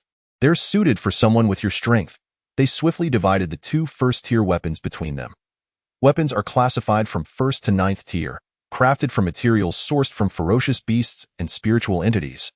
With their tier determined by the level of these sources, Su Sun, however, held little regard for these weapons. Though formidable, they paled in comparison to spiritual weapons. His low-tier yellow-grade Hanyu, if quantified as a weapon, would at least be equivalent to a 2nd-tier weapon. While rummaging through the box, Su Sun's attention was drawn to a large black stone nestled in the corner. Upon sighting it, his eyes brightened. It was an extreme meteorite, a type of extraterrestrial rock, renowned for its high hardness and ability to withstand intense heat. It is a crucial material for crafting alchemy furnaces. Su Sun had been troubled by the lack of a suitable alchemy furnace. And this was a fortuitous find. I shall take this stone. The rest are yours, Su Sun declared. Swiftly, the 3 divided the plunder. These pills cannot be taken out. They are too conspicuous. I propose we consume them all here to avoid leaving any incriminating evidence. Zhang Deshuai suggested, wouldn't that be wasteful? Consuming a large quantity of pills at once diminishes their efficacy. Meng Yi frowned. Why worry about free goods? If we get caught, you won't even get to use one. Zhang Deshuai countered, turning to Su Sun for his opinion. Su Sun nodded. I agree. Less talk. Let us begin cultivation. Thus, the 3 commenced their training within the cave as Su Sun consumed the Bai Xiang Chao, allowing the turbulent spiritual energy to course through his body. An hour later, he fully absorbed the herb's effects, successfully advancing to the 8th layer of qi refinement. Meanwhile, Zhang Deshuai and Meng Yi's breakthroughs proved to be more protracted endeavors. Su Sun stood guard at the cave entrance, and it took the duo 3 days to achieve their advancements. Meng Yi, with a lower cultivation level, broke through 3 layers, reaching the 8th tier of martial arts. Zhang Deshuai advanced by 2 layers, attaining the 10th tier of martial arts, just a step away from becoming a martial master. As for the cash, Zhang Deshuai voluntarily relinquished his share, citing that he was not in need of money. Meng Yi insisted on taking 10 million, as the majority of the credit belonged to Su Xu and Su Sun, not one to be modest, accepted the remaining 40 million without hesitation. What a delightful leap of 2 tiers in cultivation. Zhang Deshuai stretched languidly, exclaiming. Meng Yi nodded in agreement. Indeed, it feels fantastic. I advanced 3 tiers, but had I been able to slowly absorb those pills, I reckon I could have improved by 5. Don't be greedy. Too much at once can be overwhelming. Let us take this fellow's head back and turn in our mission, Su Sun remarked, pulling out a black cloth to wrap Lin Dong's head before the trio exited the cave. Just as they reached the roadside where their vehicle was parked, Meng Yi suddenly exclaimed, Oh no! I nearly forgot about this guy. Tied to a tree, half-conscious from 3 days without water, Hao Kai was both thirsty and hungry. Upon seeing the trio finally emerge, he burst into tears of relief. You finally showed up. If you hadn't come, I might have starved to death. Meng Yi sheepishly scratched his head. My apologies. I'll free you right away. After releasing Hao Kai, the 4 of them got into the car and began their journey home at Shanhai University. Within the office of the instruction department, the wine immortal lounged comfortably in his chair, sipping liquor leisurely, occasionally tossing peanuts into the air to catch in his mouth, thoroughly enjoying himself. Opposite him sat Chin Ping, the head of the instruction department, along with Tang Muhu, the dean of the special academy. Accompanying them was a new face, a tall man covered in scars, exuding an imposing aura. He was one of the few disciples of the wine immortal, a student from the 6th academy, and also regarded as Su Sun's senior brother. Shu Feng, teacher, did you really send Su Sun to capture Lin Dong? I just received news that Lin Dong possesses a martial master cultivation at the 3rd tier. Though you are merely an A-level psychic, are you truly sending a 7th tier warrior to apprehend him? Is that not akin to sending him to his doom? In chapter 0073, as Tang Muhu posed this question with a perplexed expression, Chin Ping nodded in agreement. He remarked, Indeed, Today Shu Feng is also present. The initial task you assigned him was merely to hunt an 8th-tier beast. At that time, Shu Feng was only a 6th-tier warrior, merely 2 tiers below the 8th-tier beast. Yet, Su Sun is 6 tiers below Lin Dong. Upon hearing this, the wine immortal smiled faintly and raised the wine jug from the hearth, addressing the group. You all, lift your cups. Although the three were bewildered, they dared not disobey the wine immortal's command and dutifully raised their cups. The wine immortal poured them each a drink, intentionally spilling the scorching liquor onto Tang Muhu's fingers. Tang Muhu gasped in shock, retracting his hand and causing his cup to clatter to the floor. Teacher, what are you doing? Tang Muhu furrowed his brows, skeptical that the wine immortal had made an error. The wine immortal smiled slightly, saying, You see, you instinctively knew to let go when it burned you. Oh, you think Su Sun will give up just because he faces difficulties? Reflecting on this, Tang Muhu pondered and asked, You intentionally sent him to do this? The wine immortal nodded, stating, Precisely. Su Sun possesses notable talent, yet he is excessively arrogant. Few in his age group can rival him, and none can temper his spirit. Never having faced setbacks is far from advantageous. Hence, I deliberately assigned him an impossible task to temper his pride. He must learn that beyond him, there are others, and beyond the heavens, there are greater heavens. He must taste the bitterness of failure. Upon hearing this, the others suddenly understood. Chen Ping frowned and inquired, But what if he accomplishes this task? Impossible. Shu Feng interjected emphatically. That is a 3rd-tier warrior, 6 tiers above him. How could he possibly defeat Lin Dong? Lin Dong is cunning and treacherous, not someone a fledgling like him can contend with. The wine immortal smiled gently and nodded. Indeed, he cannot defeat Lin Dong. Shu Feng, prepare yourself. When Su Sun returns, you shall eliminate Lin Dong. We cannot allow him to continue his misdeeds. Understood, Shu Feng replied, affirming his compliance. At that moment, a sudden knock echoed through the room. Knock, knock, knock. Who is it? Teacher, it is I, Su Sun. I heard you were in the teaching office, so I came here. Su Sun's voice rang out from outside. The wine immortal took a sip of his old wine and smiled at the others.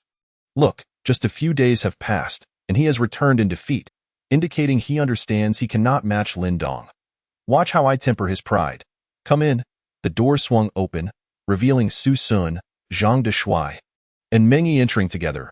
As soon as they stepped inside, the wine immortal launched into a tirade. Su Sun, oh Su Sun, how am I to address you?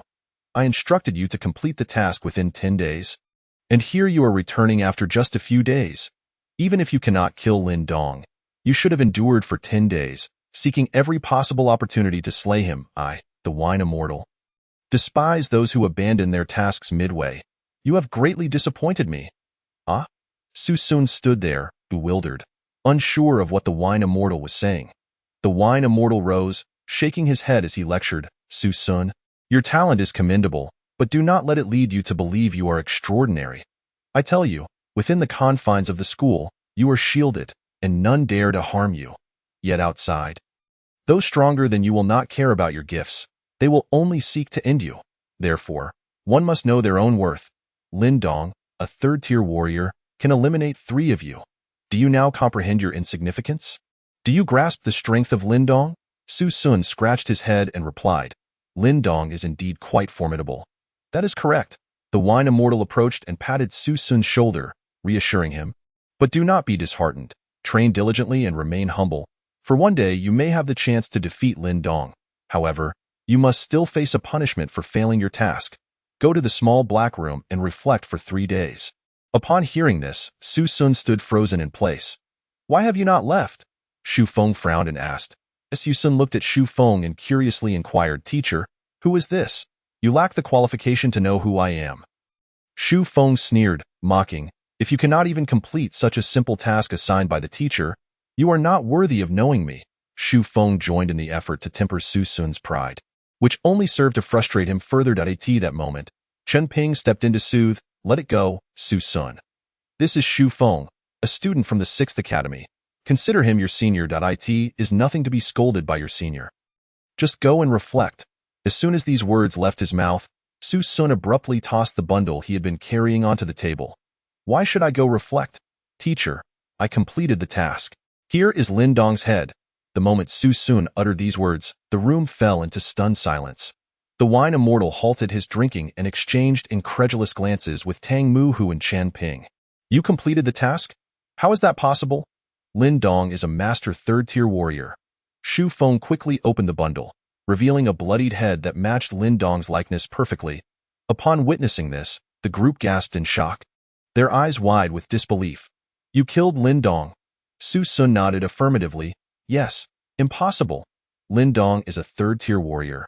How could a mere seventh-tier warrior like you be his match? The wine immortal's brows furrowed deeply, suddenly sensing something was amiss with Su Sun's aura. No, you are no longer a seventh-tier warrior. You have broken through to the ninth tier. Gasp. In just a few days, you have ascended 2 tiers? At that moment, the wine immortal felt his mind racing. He had granted Su Sun 10 days to capture Lin Dong. Yet Su Sun had accomplished it in less than half that time while simultaneously advancing his own cultivation. This task, which had seemed impossible, had not only failed to temper Su Sun's pride but had instead allowed him to shine. Shu Feng fell silent, reflecting on his own experiences. He understood the difficulty of challenging opponents of a higher tier, let alone 6 tiers above. Su Sun, as his junior, had achieved what he could not, leaving Shu Feng feeling inadequate. Chen Ping and Tang Mu-hu remained speechless for a long while, until Chen Ping was the first to break the silence. Applauding, bravo, truly, heroes emerge from the young. Su Sun, you have done well. You are the pride of our mountain university. Tang Mu-hu also offered rare praise. Excellent, remarkable. Su Sun, you have given us a tremendous surprise. The wine immortal, rendered speechless by his initial intentions to provoke Su Sun, could only nod repeatedly. Well done, well done. You have performed admirably, a true student of mine. Now, tell me, how did you manage to kill Lin Dong? In Chapter 0074, the conversation continued as the group listened in awe to Su Sun's account. You mean to say you withstood the bomb blast and killed Lin Dong? And you emerged unscathed? Shu Feng looked at Su Sun in disbelief. To withstand a bomb with one's body. What immense defensive prowess that would require. Even Shu Feng would not dare claim he could endure such a blast. Was this young man made of iron? As Chen Ping gazed at Su Sun, he bore no doubt in his mind. He recalled how Su Sun had withstood his oppressive aura without faltering, a testament to his superior physical capabilities compared to ordinary psychics. To withstand a bomb was not outside the realm of possibility. Yes, senior, Su Sun confirmed. Splendid, truly, you are the worthy disciple of the wine immortal. Despite his initial intention to temper Su Sun's pride, the young man's success had caught him by surprise. Yet, this only solidified the wine immortal's resolve to keep Su Sun grounded, refusing to let him become too arrogant. Thus, the wine immortal continued, Su Sun, you have performed admirably in this task, and as a reward, I grant you 500 credits. The bounty for Lin Dong, amounting to 30 million, is all yours. As he spoke, Su Sun's account swelled with 30 million in bounty and 500 credits. Thank you, teacher, Su Sun exclaimed with excitement. Hold your thanks for now. There is another task I require you to undertake. The wine immortal regarded Su Sun with a sly smile. Are you familiar with battle pets? Battle pets? Su Sun glanced at Zhang Deshuai and Meng Yi. His knowledge of battle pets was limited to hearsay, without any first-hand experience. Battle pets are creatures that accompany psychics in combat, beasts with a bloodthirsty nature, inclined toward slaughter. Most ferocious beasts are unsuitable as battle pets. However, a few possess gentle temperaments, making them suitable companions. The only way to acquire a battle pet is to obtain a ferocious beast cub or a pet egg. I have heard of them, Su Sun replied. Excellent. Since you are aware of battle pets, it will be much easier to, as a student of Mountain University, particularly from the 6th Academy, you cannot be without a proper battle pet. Not only do battle pets aid you in combat, but they also serve as your second pair of eyes. Thus, I officially assign you a second task. Acquire a battle pet with a talent rating of A level or higher. Upon the conclusion of that statement, a resounding crash echoed as the cup in Chen Ping's hand toppled onto the table. Both Chen Ping and Tang Mu-hu gazed at the wine immortal with expressions of sheer astonishment, utterly incredulous. Su Sun, too, inhaled sharply, unable to fathom the request made by the wine immortal. What? To seek out a battle pet with a talent rating exceeding a level? Such battle pets are exceedingly rare. The common ones typically possess ratings of F, E, or D. generally comprising docile creatures like agile rabbits or sharp-beaked chickens. These types of pets are relatively easy to acquire. Readily available in the market, with prices for young ones ranging from tens of thousands to several hundred thousand. As for battle pets with C or B-level talents, they are considerably scarcer, usually consisting of aggressive beasts such as ferocious dogs or shadowy cats. Securing such pets is challenging, often with prices that are exorbitantly high, sometimes beyond mere monetary value. A-level battle pets are even rarer, typically including mutated white tigers or azure wolves, known for their formidable offensive capabilities. Their young are notoriously difficult to obtain, and when available, they command astronomical prices of several tens of millions or even billions. As for S-level or higher talent-rated battle pets, they are akin to a mythical presence, causing global uproar upon their emergence, fervently sought after by superhuman individuals across the nation. Yet, here was the wine immortal, instructing a ninth-tier martial artist to seek an A-level talent battle pet. This was an utterly impossible task. "Teacher, are you serious?" Su-sun asked again, disbelief etched across his face. "Enough of the chatter. I grant you merely 10 days to fulfill this task. Should you fail to accomplish it within this period, upon your return, not only will I deduct your credits, but I shall also impose confinement upon you." The wine immortal waved his hand dismissively, signaling Su-sun and the others to depart. Su-sun could only cast a lingering gaze at the wine immortal before leaving with Zhang Deshuai and Meng Yi. Once they had exited, Shu Feng frowned and remarked, "Teacher, is it not excessive to send that inexperienced lad to seek an A-level battle pet? I understand your intent to hone his character, but targeting Su-sun so overtly seems rather obvious." "Does it not?" The wine immortal, sipping his drink nonchalantly, replied, "Obvious? I care not.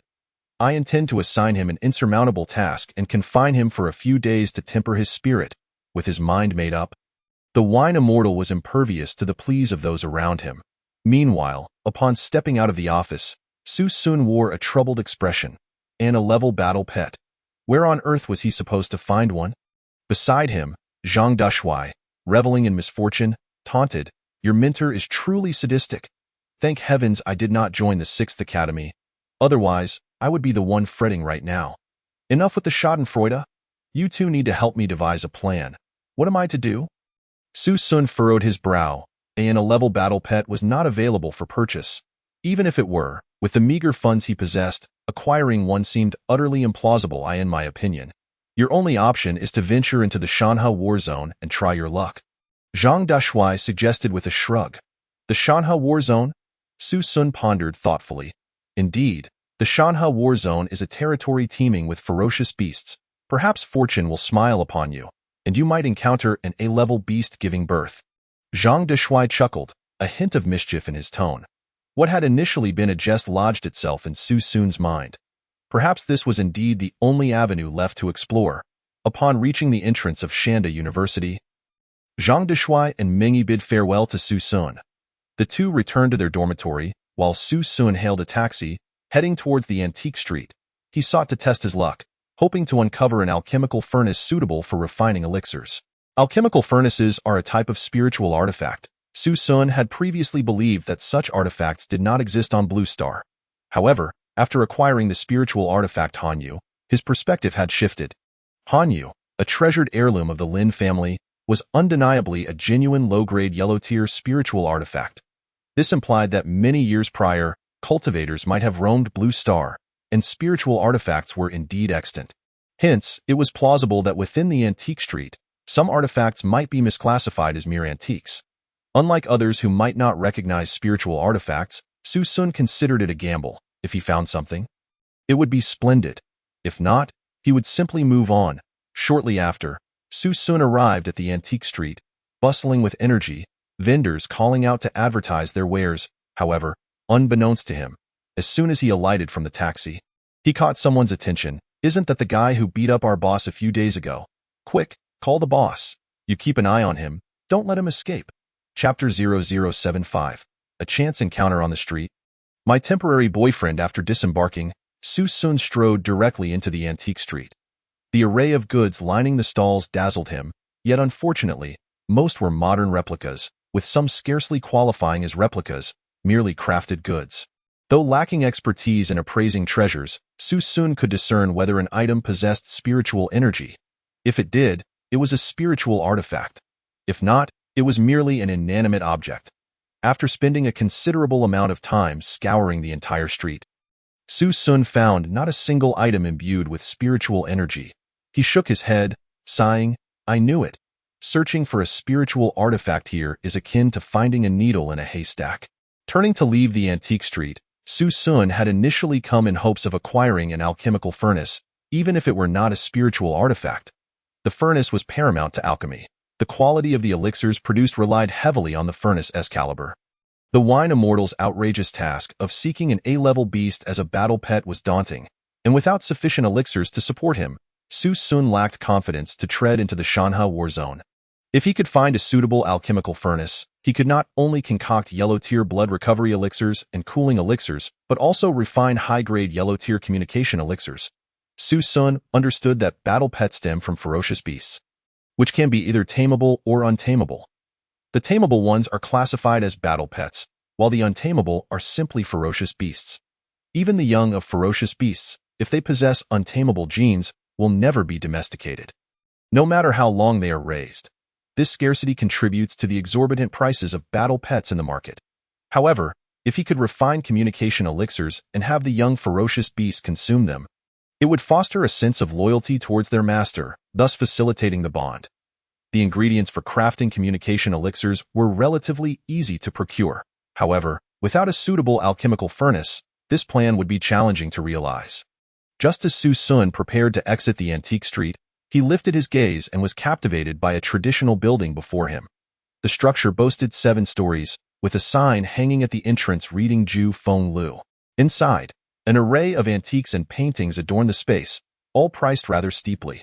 This must be the most upscale antique shop in the entire Shanda district, Su Sun mused, ready to step into Ju Feng Lu. Yet, before he could enter, a female voice called out from behind him, "Su Sun?" Turning back, he beheld a voluptuous girl sprinting towards him. Before he could react, she had wrapped her arms around his, pressing her curvaceous form against him. A waft of milk fragrance enveloped him as she whispered in his ear, "Pretend to be my boyfriend, please." In that moment, Su Sun recognized the girl as Wu Jiejia, Lin Nan's close friend. Just behind Wu Jiejia, a tall young man hurried over, panting heavily. "Jiejia, why are you running so fast?" "You." Before Chang Hao could finish his sentence, his expression shifted dramatically upon witnessing the intimate display between Wu Jiejia and Su Sun. "Jiejia, who is he?"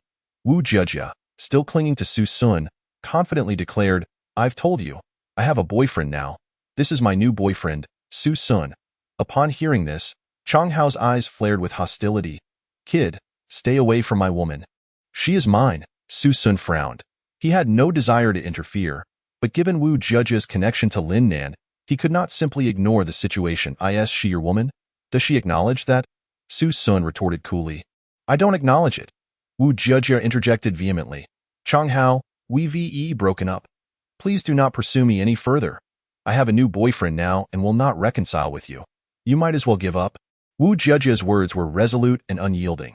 Chang Hao, her ex-boyfriend, was a few years her senior, hailing from a wealthy family involved in business. They had dated for 3 years, during which Wu Jiejia had believed him to be gentle and considerate, only to later discover that he was a notorious womanizer, with dozens of other female acquaintances listed in his contacts. Choosing to end the relationship, Wu Jiejia had not anticipated that Chang Hao would track her down to the Shanda district in an attempt to rekindle their romance. Out of desperation, she had resorted to using Su Sun as a shield to dissuade Chang Hao. Unwilling to accept rejection, Chang Hao now turned his gaze towards Su Sun. Noticing Su Sun's youthful appearance, he regarded him with disdain, believing that as long as he intimidated Su Sun, Wu Jiejia would remain his. Jiejia, when it comes to your choice of boyfriend, I must oversee it. Only if I approve can you date him." "Su Sun, is it? Allow me to introduce myself. I am Chang Hao." With that, Chang Hao extended his burly right hand towards Su Sun. Caught off guard, Su Sun reached out to shake his hand. However, the instant their hands met, Chang Hao abruptly exerted force, a tremendous pressure aiming to crush Su Sun's hand bones. A first-tier martial artist, a body cultivator. The magnitude of Chang Hao's strength was terrifying. Had it been anyone else, Their right hand would likely suffer fractures or even be reduced to a pulp. Chang Hao's lips curled into a sinister and triumphant smile, his eyes brimming with provocation. He intended to make Su Sun withdraw in the face of difficulty. Unfortunately for him, Su Sun was not a soft target. Although at the 8th level of Qi refinement, his Qilin dominance body technique had already been cultivated to the 2nd level. His bones were as hard as steel. Thus, when faced with Chang Hao, a first-tier martial master, Su Sun showed no signs of fear. A subtle smile graced Su Sun's face as he swiftly exerted force with his right hand, transitioning from defense to offense. A tremendous force surged forth, causing Chang Hao's expression to shift dramatically.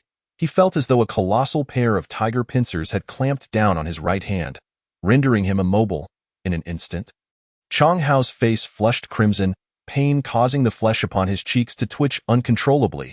He attempted to counterattack, only to realize that Su Sun's strength was incomprehensibly immense, akin to an adult man grasping the hand of a 3-year-old child, leaving him utterly incapable of retaliating. With a crack, the bones in Chang Hao's right hand emitted the sound of fracture, while he struggled to contain his pain, the veins on his forehead bulging in agony. The pain was excruciating, yet, with his ex-girlfriend right before him, he was too embarrassed to cry out. Moreover, he had instigated this predicament for Su Sun. To beg for mercy now would leave him with no face. Glancing at Su Sun, who maintained a smile, he heard Su Sun say, "Brother, your grip is truly powerful. You've made me quite uncomfortable.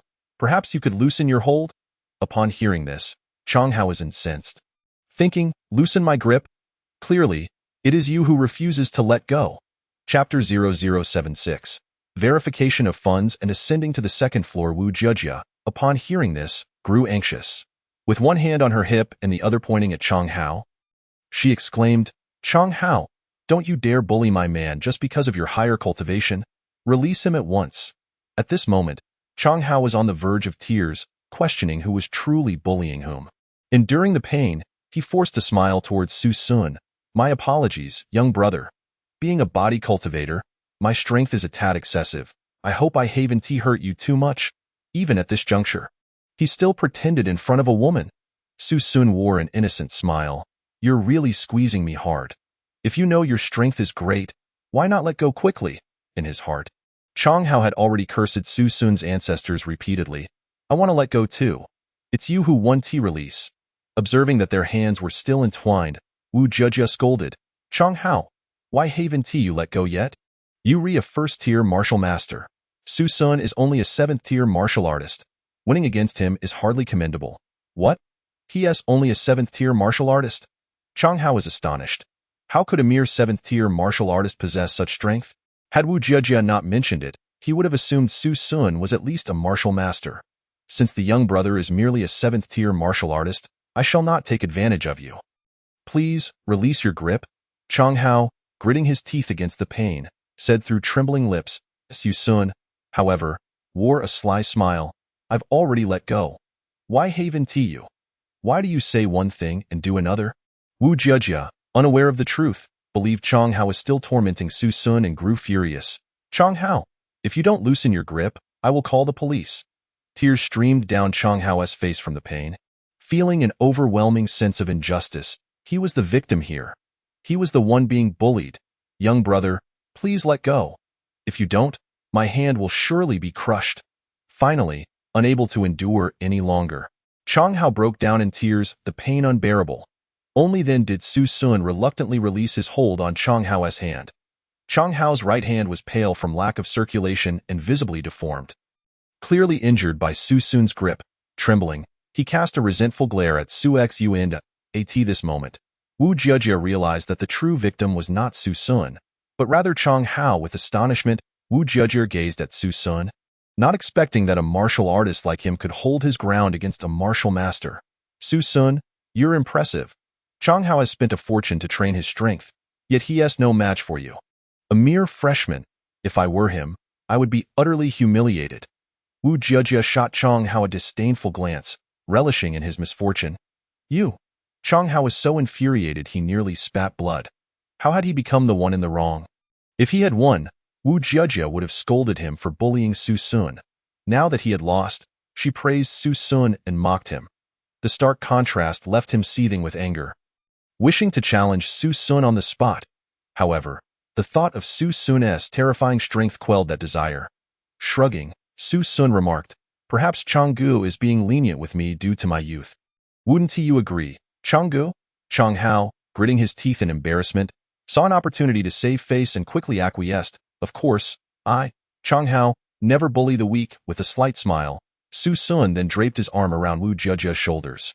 The gesture made her startle. Glancing up at him in surprise, Su Sun leaned closer to her ear and whispered, "Let us play along fully." With that, Su Sun led Wu Jiajia into the antique shop. Chang Hao, feeling disgruntled, followed them inside. As soon as they entered, a beautiful saleswoman approached, clad in a qipao, her figure voluptuous, and she appeared to be in her early 20s, exuding a pure and charming aura. The saleswoman bowed politely. "Welcome, esteemed guest. I am Xiao Mei, the sales associate here. How may I assist you with your antique needs?" Upon hearing this, Su Sun gestured. "I am looking for an alchemy furnace, specifically a three-legged one." "Understood, sir. Please follow me," replied Xiao Mei, leading the trio to a corner on the first floor where several antique triangular cauldrons were displayed. After a cursory glance, Su Sun quickly concluded that none of these were the alchemy furnace he sought. They hardly qualified as antiques. Noticing Su Sun shake his head, Xiao Mei smiled. "If you are unsatisfied with these, we have more on the second floor. However, access to the second floor requires a verification of assets. You must have over 10 million to ascend." "What?" Wu Jiajia frowned immediately. She had heard from Lin Nan about Su Sun's situation, knowing he had a foster mother who favored her biological son, leaving Su Sun's financial situation rather modest. Now, upon hearing about the asset verification, she instinctively felt he could not afford such a sum as Su Sun. "Perhaps we should look elsewhere." With that, Wu Jiajia grasped Su Sun's hand, intending to leave. However, at this moment, Chang Hao, with a hint of smugness, interjected, "Why rush to leave? Isn't it just a measly 10 million? Can't even scrape together that much? Come, let me verify my card." With that, Chang Hao produced his bank card and handed it to Xiao Mei. Su Sun raised an eyebrow and pulled out his own card, presenting it to Xiao Mei as well. "Verify mine too. I have funds as well." Friend, you really expect me to believe you have that much? You're just a freshman. How could you possibly have 10 million in your account? This card is a business flow card from my family. With over 10 million in it, your card is probably worn out from use, barely even containing 1,000. Su Sun merely smiled and said nothing. Soon, Xiao Mei returned with both cards, respectfully handing them back to Su Sun and Chang Hao. "Sir, your asset verification has been approved. You may proceed to the second floor." Chang Hao, clutching his card, felt a surge of pride. "Remember, you owe me a favor. Without me, you wouldn't even be able to access this shop's second floor." With that, he followed Xiao Mei up the stairs as Su Sun, unfazed, took Wu Jiajia with him as they ascended. Upon reaching the second floor, the antiques displayed were undoubtedly of a higher caliber than those on the first floor. However, after searching the area, Su Sun still found nothing of interest. He explored the third, fourth, and fifth floors, quickly making his way to the sixth. This antique shop boasted 7 floors, but the 7th was reserved for super VIPs, meaning Su Sun and his companions could explore only up to the 6th floor. Upon arriving on the 6th floor, Su Sun had nearly abandoned hope of finding an alchemy furnace, but his spirits soared as he surveyed the area. The antiques here were simply exquisite. At a glance, he noticed numerous items imbued with spiritual energy. Unfortunately, most were damaged or incomplete. Nevertheless, this confirmed that the antiques on the 6th floor were likely genuine.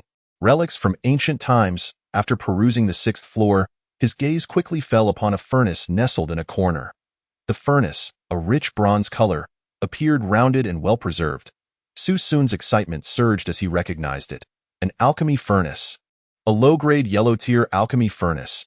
Though it was merely an entry-level model, it was still a spiritual tool, and possessing it would make concocting spiritual pills a breeze. "Xiao Mei, how much for this furnace?" Xiao Mei glanced at the furnace, then at her tablet, replying, "This ancient cauldron is priced at 300,000. 300,000 was not exorbitant." Su Sun was quite fond of this alchemy furnace and immediately prepared to pay with his bank card. Just as Su Sun was about to finalize the purchase, Chang Hao interjected with a mocking smile. "I'm sorry, but I have my eye on this furnace as well. I plan to use it as a foot bath." 300,000. I'll take it.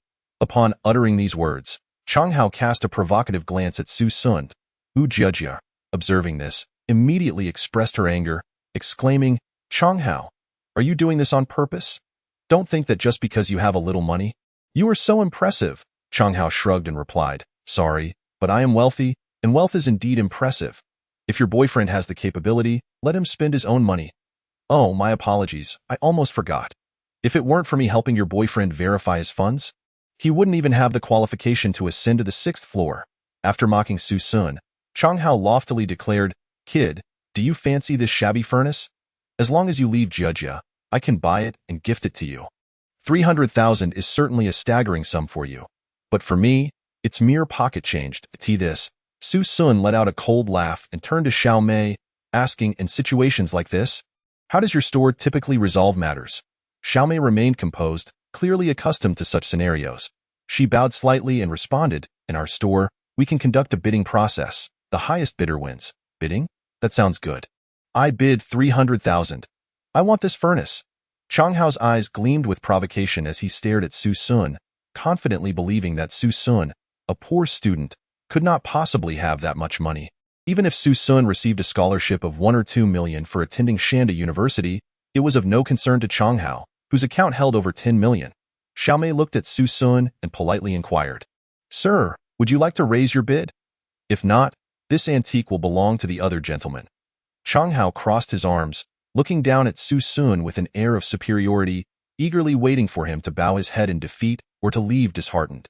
Yet, Su Sun remained calm and replied, I bid 310,000. Oh, I thought you were wealthier, just raising it by 10,000. Your family situation must be rather meager. Chang Hao mocked, then declared, I bid 500,000. The moment Su Sun raised his bid, Chang Hao immediately taunted him, swiftly pushing the price higher. Seeing Su Sun only increase his bid by 10,000, Chang Hao felt even more certain that Su Sun's account was nearly empty, and his smile grew more triumphant. Unfazed, Su Sun replied flatly, I bid 510,000. Why did Su Sun only raise it by 10,000? Because he had no intention of spending a penny more. In fact, he had an even better option, to abandon the bidding and return later when Chang Hao was not around. However, Su Sun was impatient. He could not rest until he had that furnace in his possession. The thought of someone else purchasing it while he was away was a considerable loss, so only raising it by another 10,000. Come on, man, don't be so stingy. I bid 1 million. To showcase his financial prowess before Wu Jia, Chang Hao gritted his teeth and raised the bid to 1 million. This amount represented his entire monthly allowance. Yet, in order to maintain his fayade, Chang Hao was willing to go all out. Seeing Chang Hao bid so aggressively, Su Sun remained unperturbed, stating, 1,010,000. Chang Hao was taken aback. How could this kid still dare to raise the bid? At this astronomical price of 1 million, shouldn't he be retreating? Yet, he continued to increase his offer at that moment. Chang Hao found himself in a precarious position. If he backed out, he would be ridiculed by Su Sun and Wu Jia, but if he continued bidding, he would be reluctant to spend so much on a mere furnace. Then, noticing Wu Jia's skeptical gaze, Chang Hao, feeling provoked, shouted, 3 million. Upon hearing this, Xiao Mei's eyes lit up. An item worth 300,000 had suddenly soared to 3 million. Her commission would be phenomenal.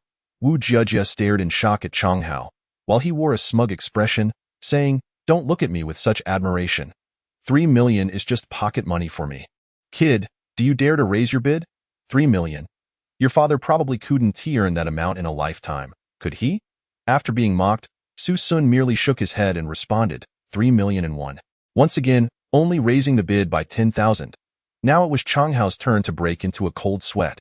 This kid actually dared to continue bidding. Although Chang Hao had over 10 million in his account, that money was meant for purchasing supplies as per his father's instructions. Borrowing 3 million from friends to cover the bid was feasible, but anything beyond that would be hard to hide. However, Su Sun's audacity to keep raising the bid left Chang Hao feeling cornered. To forfeit the auction would mean facing ridicule, yet to continue would be painful to that moment. Wu Jia crossed her arms and remarked, Chang Hao, if you lack the funds, perhaps you should withdraw from the bidding. I see that Su Sun really likes this furnace. Upon hearing this, blood rushed to Chang Hao's head. He blurted out, 5 million. The moment he spoke, Even he was taken aback. Was he really throwing away money just to impress a girl? But upon uttering that figure, Xiaomei looked at him with admiration. Chang Hao suddenly felt elated, believing that spending 5 million was indeed worth it. Now, he provocatively gazed at Su Sun, thinking, surely you can't afford to raise your bid any further. Yet, Su Sun remained calm and said, 5 million and one.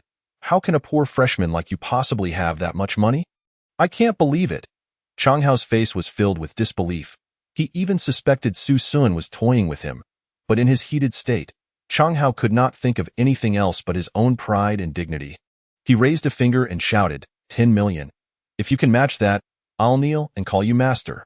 Chapter 0078. Payment successful. Slapping Chang Hao's face in response to Chang Hao's provocation, Su Sun simply smiled faintly and said, 10 million and one. Raising it by just another 10,000. The price had already reached 10 million, yet Su Sun dared to continue bidding. Was he not afraid that he might abandon the auction and leave Chang Hao in a tight spot? Now it was Chang Hao who found himself in a predicament. Should he withdraw or continue fighting for love?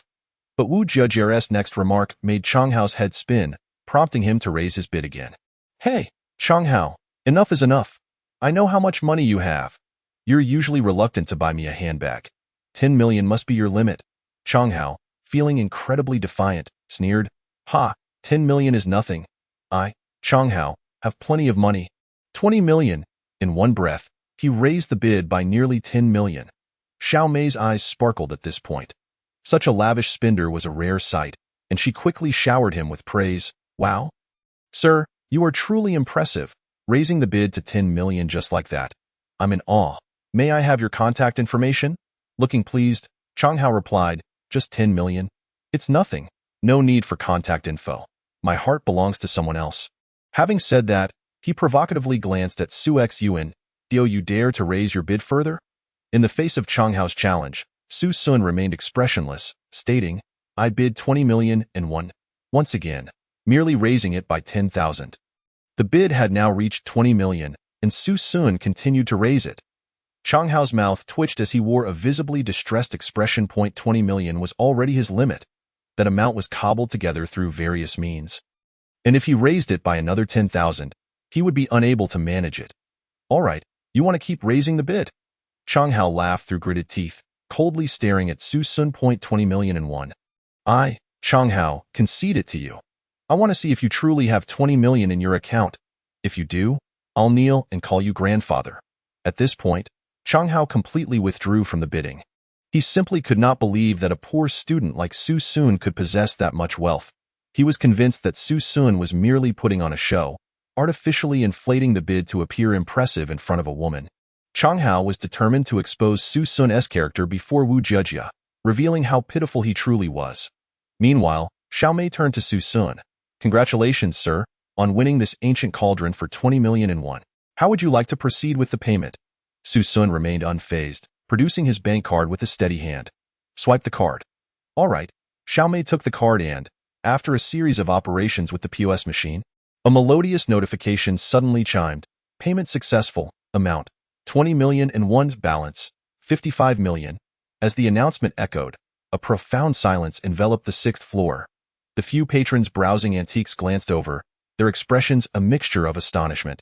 Chang Hao's smile froze instantly, leaving him dumbfounded. He was shocked. He had anticipated watching Su Sun make a fool of himself, believing that Su Sun could not possibly have 20 million in his account. Yet reality delivered a resounding slap to his face. Su Sun's account indeed held 20 million. Moreover, the balance was an astounding 55 million. Was this truly the financial capability of a student? Reflecting on the fact that he had only over 10 million in his account while flaunting it before Su Sun, Chang Hao felt his face flush with embarrassment. Wu Jiejie stared at Su Sun, utterly speechless, unable to process the situation.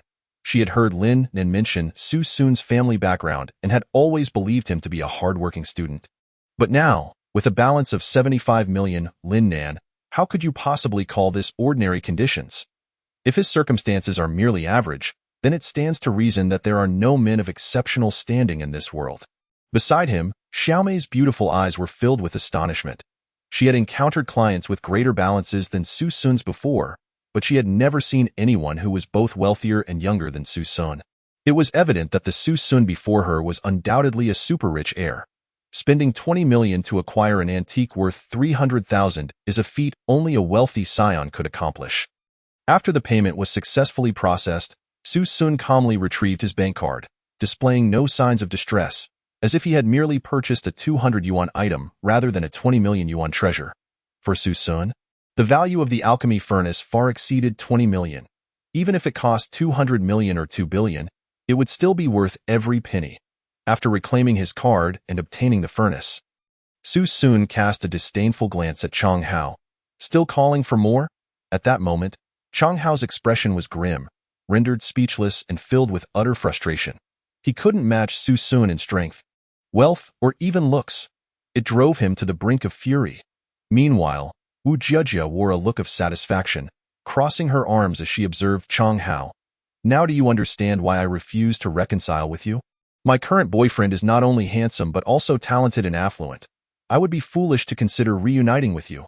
Scoundrel, do not dare to disturb me again, or I shall have my boyfriend deal with you. With that, Wu Jiejia linked her arm with Su Sun's and walked away, radiating happiness. Upon witnessing their departure, Chang Hao was so enraged that he struck his fist against the wall, bang. A mural was shattered by his blow. Xiaomei cautiously remarked, Sir, that mural is a renowned piece by a foreign artist, valued at 13 million. What? On the other side, after Su Sun and Wu Jiejia descended the stairs, Wu Jiejia, still shaken, patted her chest. She gazed at Su Sun with heartfelt gratitude, saying, Su Sun, thank you. Your actions have likely deterred that scoundrel from bothering me again. Consider this a debt. I shall treat you to a meal next time. Su Sun smiled faintly and nodded, accepting her offer. They departed. Wu Jiejia waved goodbye to Su Sun, then dashed away, disappearing from his sight. With the alchemy furnace in hand, Su Sun eagerly proceeded to purchase medicinal materials. Arriving at the apothecary, he ordered over 100 varieties of expensive herbs, all essential for concocting spirit-enhancing elixirs. After filling several bags with the materials, Su Sun spent a staggering 25 million. Now, his balance was reduced to a mere 10 million. Once the herbs were secured in his storage ring, Su Sun was about to exit when a loud shout echoed from the entrance. Boss, that brat is here. Chapter 0079. Wang Ye's Revenge. Brother Zhao Gang. As Su Sun stepped out of the apothecary, a sudden clamor erupted as a dozen individuals encircled him. These individuals exuded an intimidating aura, adorned with tattoos, each bearing a dragon tattoo on their right arm. Unmistakably members of a local gang.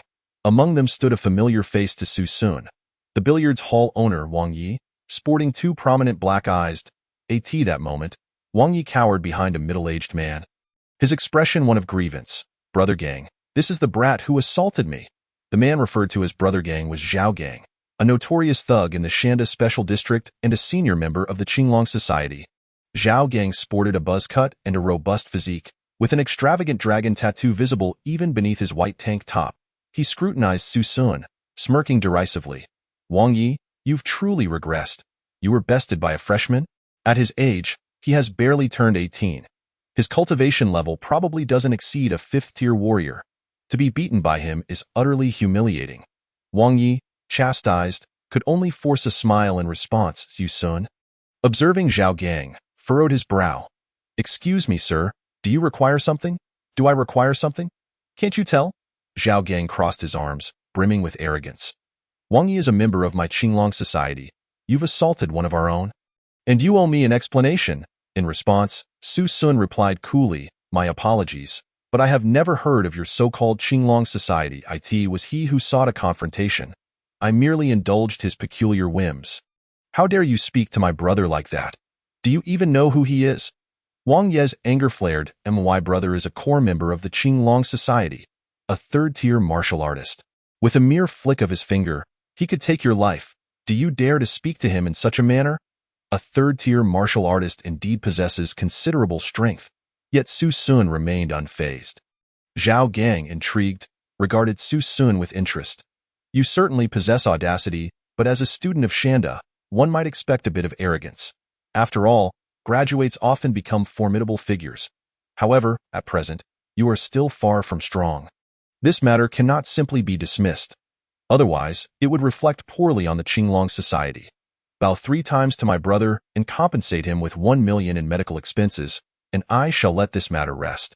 Bow 3 times? Compensate 1 million? Wang Yi challenged Su Sun with a mocking gaze, as if waiting for Su Sun to kneel and plead for forgiveness.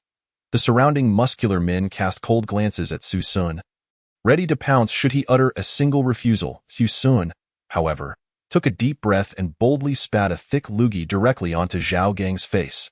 Instantly, the area fell silent. Zhao Gang's lackeys widened their eyes in shock, incredulous at Su Sun's audacity. What was he doing? Spitting on the face of a core member of the Qinglong Society. Wang Ye's expression mirrored disbelief, momentarily rendered speechless. You must be tired of living. With an impassive demeanor, Su Sun calmly stated, "What face does your Qinglong Society possess? Your dignity is no more significant to me than the sole of my shoe. Get lost." Zhao Gang, thoroughly incensed by Su Sun's actions, bellowed, "Attack!" At his command. A dozen brawny men lunged at Su Sun, fists raining down upon him. These men were all martial artists, with the strongest among them at the 9th tier and the weakest at the 3rd tier. While they might have been sufficient to contend with ordinary martial artists, they were ill-prepared for Su Xun in an instant. As they made their move, Su Sun vanished from sight, employing his elusive footwork. Like a ghost, he moved with blinding speed. Mountain-splitting fist. In a flash, Su Sun appeared behind one of the assailants, delivering a powerful punch to his back that sent him flying and crashing into several others. Palm Thunder. Upon reaching the 8th level of Qi refinement, the potency of Su Sun's Palm Thunder increased significantly, capable of incapacitating these lower-tier martial artists with ease. A loud crack echoed as one burly man collapsed to the ground, convulsing uncontrollably. Su Sun's strength and resilience were nothing short of monstrous. His fists struck with immense power, and his bones felt as though they were forged from steel. The attacks of these men barely fazed him, and with a casual swing of his fist, he could send at least one of them sprawling. Within minutes, silence enveloped the scene. Su Sun stood proudly amidst the chaos, while the dozen men lay groaning on the ground. Only Wang Yi and Zhao Gang remained unscathed. Wang Yi, witnessing the plight of his comrades, swallowed hard. Though he knew Su Sun was formidable, he had never imagined him to be this powerful. A dozen men could not match him. At this moment, Wang Yi placed all his hopes on Zhao Gang. Clap, clap. Suddenly, Zhao Gang applauded, a cigar hanging from his lips, his eyes glinting with intrigue as he regarded Su Sun. Impressive. Very impressive. A freshman who can single-handedly defeat my dozen subordinates. You're quite remarkable. Today, I am in a good mood. I see potential in you. Why not become my little brother? Join the Qinglong Society, and I will promote you to a core member. What do you say?" Upon hearing this, Wang Ye's eyes widened. "Brother, I've been with you for so long and am still just a regular member. What makes this brat worthy of being a core member, surpassing me? Simply because he can take on a dozen?" Zhao Gang retorted, turning to Su Sun. "You should quickly call me brother." Su Sun smirked, exuding contempt. "A gang of thugs and ruffians, and you expect me, Su Sun, to join? I've already stated, your Qinglong Society holds no standing with me. Get lost." So brazen, so incredibly brazen. Zhao Gang's smile gradually faded, and he discarded his cigar, stretching his limbs. "You're far too arrogant. You are merely a 9th-tier martial artist. You likely underestimate the might of a 3rd-tier martial artist." Su Sun replied coolly, "A 3rd-tier martial artist? Apologies, but I just killed 1-2 days ago. You wish to be the 2nd martial artist to perish at my hands." Lindong was also a 3rd-tier martial artist. Though he had provided false information, claiming to be a C-level weapon manipulation ability user, in truth, he was an A-level wind ability user. Before him stood Zhao Gang, who was even less formidable than Lindong. He was merely a C-grade water element ability user. Such arrogant boasts. What can a mere martial artist like you use to defeat a martial master? Your empty bravado? Upon uttering these words, Zhao Gang's clothes began to flutter without wind, emanating a powerful aura that made him appear exceedingly fearsome. "You little brat. Today I shall show you what a 3rd-tier water martial master truly is." A sinister smile crept across Zhao Gang's face as a stream of water surged forth from his palm. Enveloping his fist, he slowly raised his mighty right arm and hurled a fierce punch towards Su Sun's face. "Prepare to die." In the face of Zhao Gang's ferocious attack, Su Sun remained expressionless. a flicker of disdain flashing in his eyes. Against him, Su Sun didn't even need to employ his advanced martial techniques. Palm lightning, with a crackle, a surge of electricity manifested in Su Sun's palm as he struck Zhao Gang's iron fist. In that instant of collision, the electric current traveled through the water surrounding Zhao Gang's fist and coursed into his body. The powerful jolt incapacitated Zhao Gang, causing him to tremble violently. Following this, Su Sun raised his right fist once more, mountain-splitting fist. Su Sun's fist crashed into Zhao Gang's chest, eliciting a muffled grunt as Zhao Gang was sent flying, toppling a nearby vendor selling candied hawthorns. Upon landing, Zhao Gang's expression changed drastically, and he spat out a mouthful of blood, clutching his chest in shock as he stared at Su Sun, disbelief etched across his face. How is this possible? You're merely a 9th-tier martial artist, yet you could defeat me with a single punch. His lips trembled as he spoke. Just earlier, Zhao Gang had only experienced such power from a 5th-tier martial master. This meant that although Su Sun was only a 9th-tier martial artist, his combat prowess was equivalent to that of a 5th-tier martial master. While Zhao Gang was aware that students from Mountain University were geniuses, he never anticipated that Su Sun would be so outrageously talented. Beside him, Zhao Gang's underlings were equally stunned. Their once mighty leader had been vanquished by this seemingly juvenile boy with a single strike. Zhao Gang's towering image in their minds shattered in an instant. Wang Yi gazed at Su Sun in astonishment, rendered speechless. This boy was too abnormal. Even their boss was no match for him. At this moment, Su Sun turned his gaze towards Wang Yi, mischief dancing in his eyes. Wang Yi trembled, fear etched across his face as he looked at Su Sun.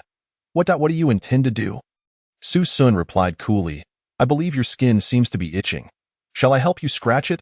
With that, he stepped forward, grasped Wang Yi's collar, and began to rain down slaps. Smack, smack, the sound echoed like cannon fire. Su Sun delivered over a dozen resounding slaps before discarding Wang Yi onto the ground. This moment, Wang Yi's face was swollen like a pig's head, tears welling in his eyes, looking thoroughly aggrieved. After finishing with him, Su Sun cast a glance at the fallen Zhao Gang. Remember this, the one who has beaten you is Su Sun from Mountain University. If you have any grievances, feel free to come find me at Mountain University. With that, Su Sun departed without a backward glance. Shortly thereafter, he returned to the Mountain University dormitory. He pushed open the door and stepped into the room. He found Zhang Dushui and Meng Yi packing their belongings with solemn expressions. Su Sun raised an eyebrow, feeling a surge of delight. Could it be that these two had finally come to their senses? Were they finally going to return to their own dormitory? While Su Sun could understand Meng Yi wanting to stay with him, after all, Su Sun's living conditions were superior. Zhang Dushui was clearly in the same living situation as Su Sun, yet stubbornly insisted on moving in with him, justifying it as a means to enhance camaraderie. Where are you two headed? Su Sun inquired. Alas, the instructor has assigned us a task. We must go for further study for half a month, Zhang Dushui replied. His face twisted in dismay. Further study? Isn't that a good thing? Su Sun countered. Good. What is so good about it? There's nothing like lounging at home, watching television, and sipping soda. Take care, brother, during our absence. Do not even think of us. Zhang Dushui clapped Su Sun on the shoulder before exiting without looking back. Meng Yi also patted Su Sun on the shoulder. Boss, farewell. Once the two had left, the dormitory fell into a profound silence. Su Sun locked the door and made his way to the training room. Retrieving the alchemy furnace that moment, he had the chance to closely examine the ancient-looking bronze alchemy furnace. Adorned with several crudely etched dragons that appeared vividly lifelike, it was a low-grade yellow-tier alchemy furnace. Though it was merely the most basic of furnaces, its presence allowed for the creation of spiritual medicines. The chi blood pills and coolness pills Su Sun had previously concocted, strictly speaking, were not considered spiritual medicines. They were merely types of pills with effects superior to ordinary ones. However, the efficacy of spiritual medicines far surpassed that of regular pills. Various spiritual medicines possessed a myriad of effects, such as chi blood pills which could enhance vitality, strength pills which could amplify strength, and cultivation pills that could increase one's cultivation level. Su Sun laid out all the medicinal materials he had purchased. With such an abundance of ingredients, he aimed solely to refine the spirit communication pill. Taking a deep breath, he began the alchemical process. Unlike his previous attempts using an electric stove, This time he would employ spiritual energy for alchemy. By activating the furnace with spiritual energy, he could precisely control the temperature. This method had numerous advantages, allowing for meticulous temperature regulation, an essential detail in alchemy where even a slight deviation could lead to failure. Once the furnace reached the desired temperature, Su Sun promptly tossed in the medicinal materials and commenced the refining process. Half an hour later, a plume of black smoke billowed from the furnace. Upon lifting the lid, he found nothing but a pile of medicinal residue. It had been a while since he last refined medicine, and it seemed his technique had become rusty. Su Sun shook his head slightly. What he sought to create was a mid-grade yellow-tier spiritual pill, and utilizing a low-grade furnace for such a task indeed posed a challenge. Theo illustrate, it was akin to a race car driver competing with a standard bicycle against a professional road bike. Achieving comparable results would be exceedingly difficult. This was the rationale behind Su Sun's bulk purchase of medicinal materials. Determined, he pressed on with the refining. After another half hour, yet another plume of black smoke emerged. This endeavor stretched on for a full 3 days and nights. By this point, the floor around Su Sun was littered with blackened residues from countless failures, yet he had gleaned valuable experience from his missteps. Now, he had only enough materials left for one final attempt. Taking a deep breath, he placed the last of the ingredients into the furnace and closed his eyes, fully concentrating on the alchemical process. Chapter 0081. The Mountain River Battle Zone. Team formation at the square an hour later. As a tantalizing aroma wafted through the air, Su Sun opened his eyes, his gaze brightening. I did it. Opening the furnace, he beheld 2 golden yellow pills nestled within. These 2 pills were the mid-grade yellow-tier spirit communication pills. Su Sun needed to consume one, while a fierce beast would consume the other. From that moment forward, the beast would regard Su Sun as family, obediently following his commands and understanding his every directive. Although these 2 spirit communication pills were not particularly precious in the realm of cultivation, on the current blue star, they would undoubtedly be regarded as coveted treasures. The reasoning was simple.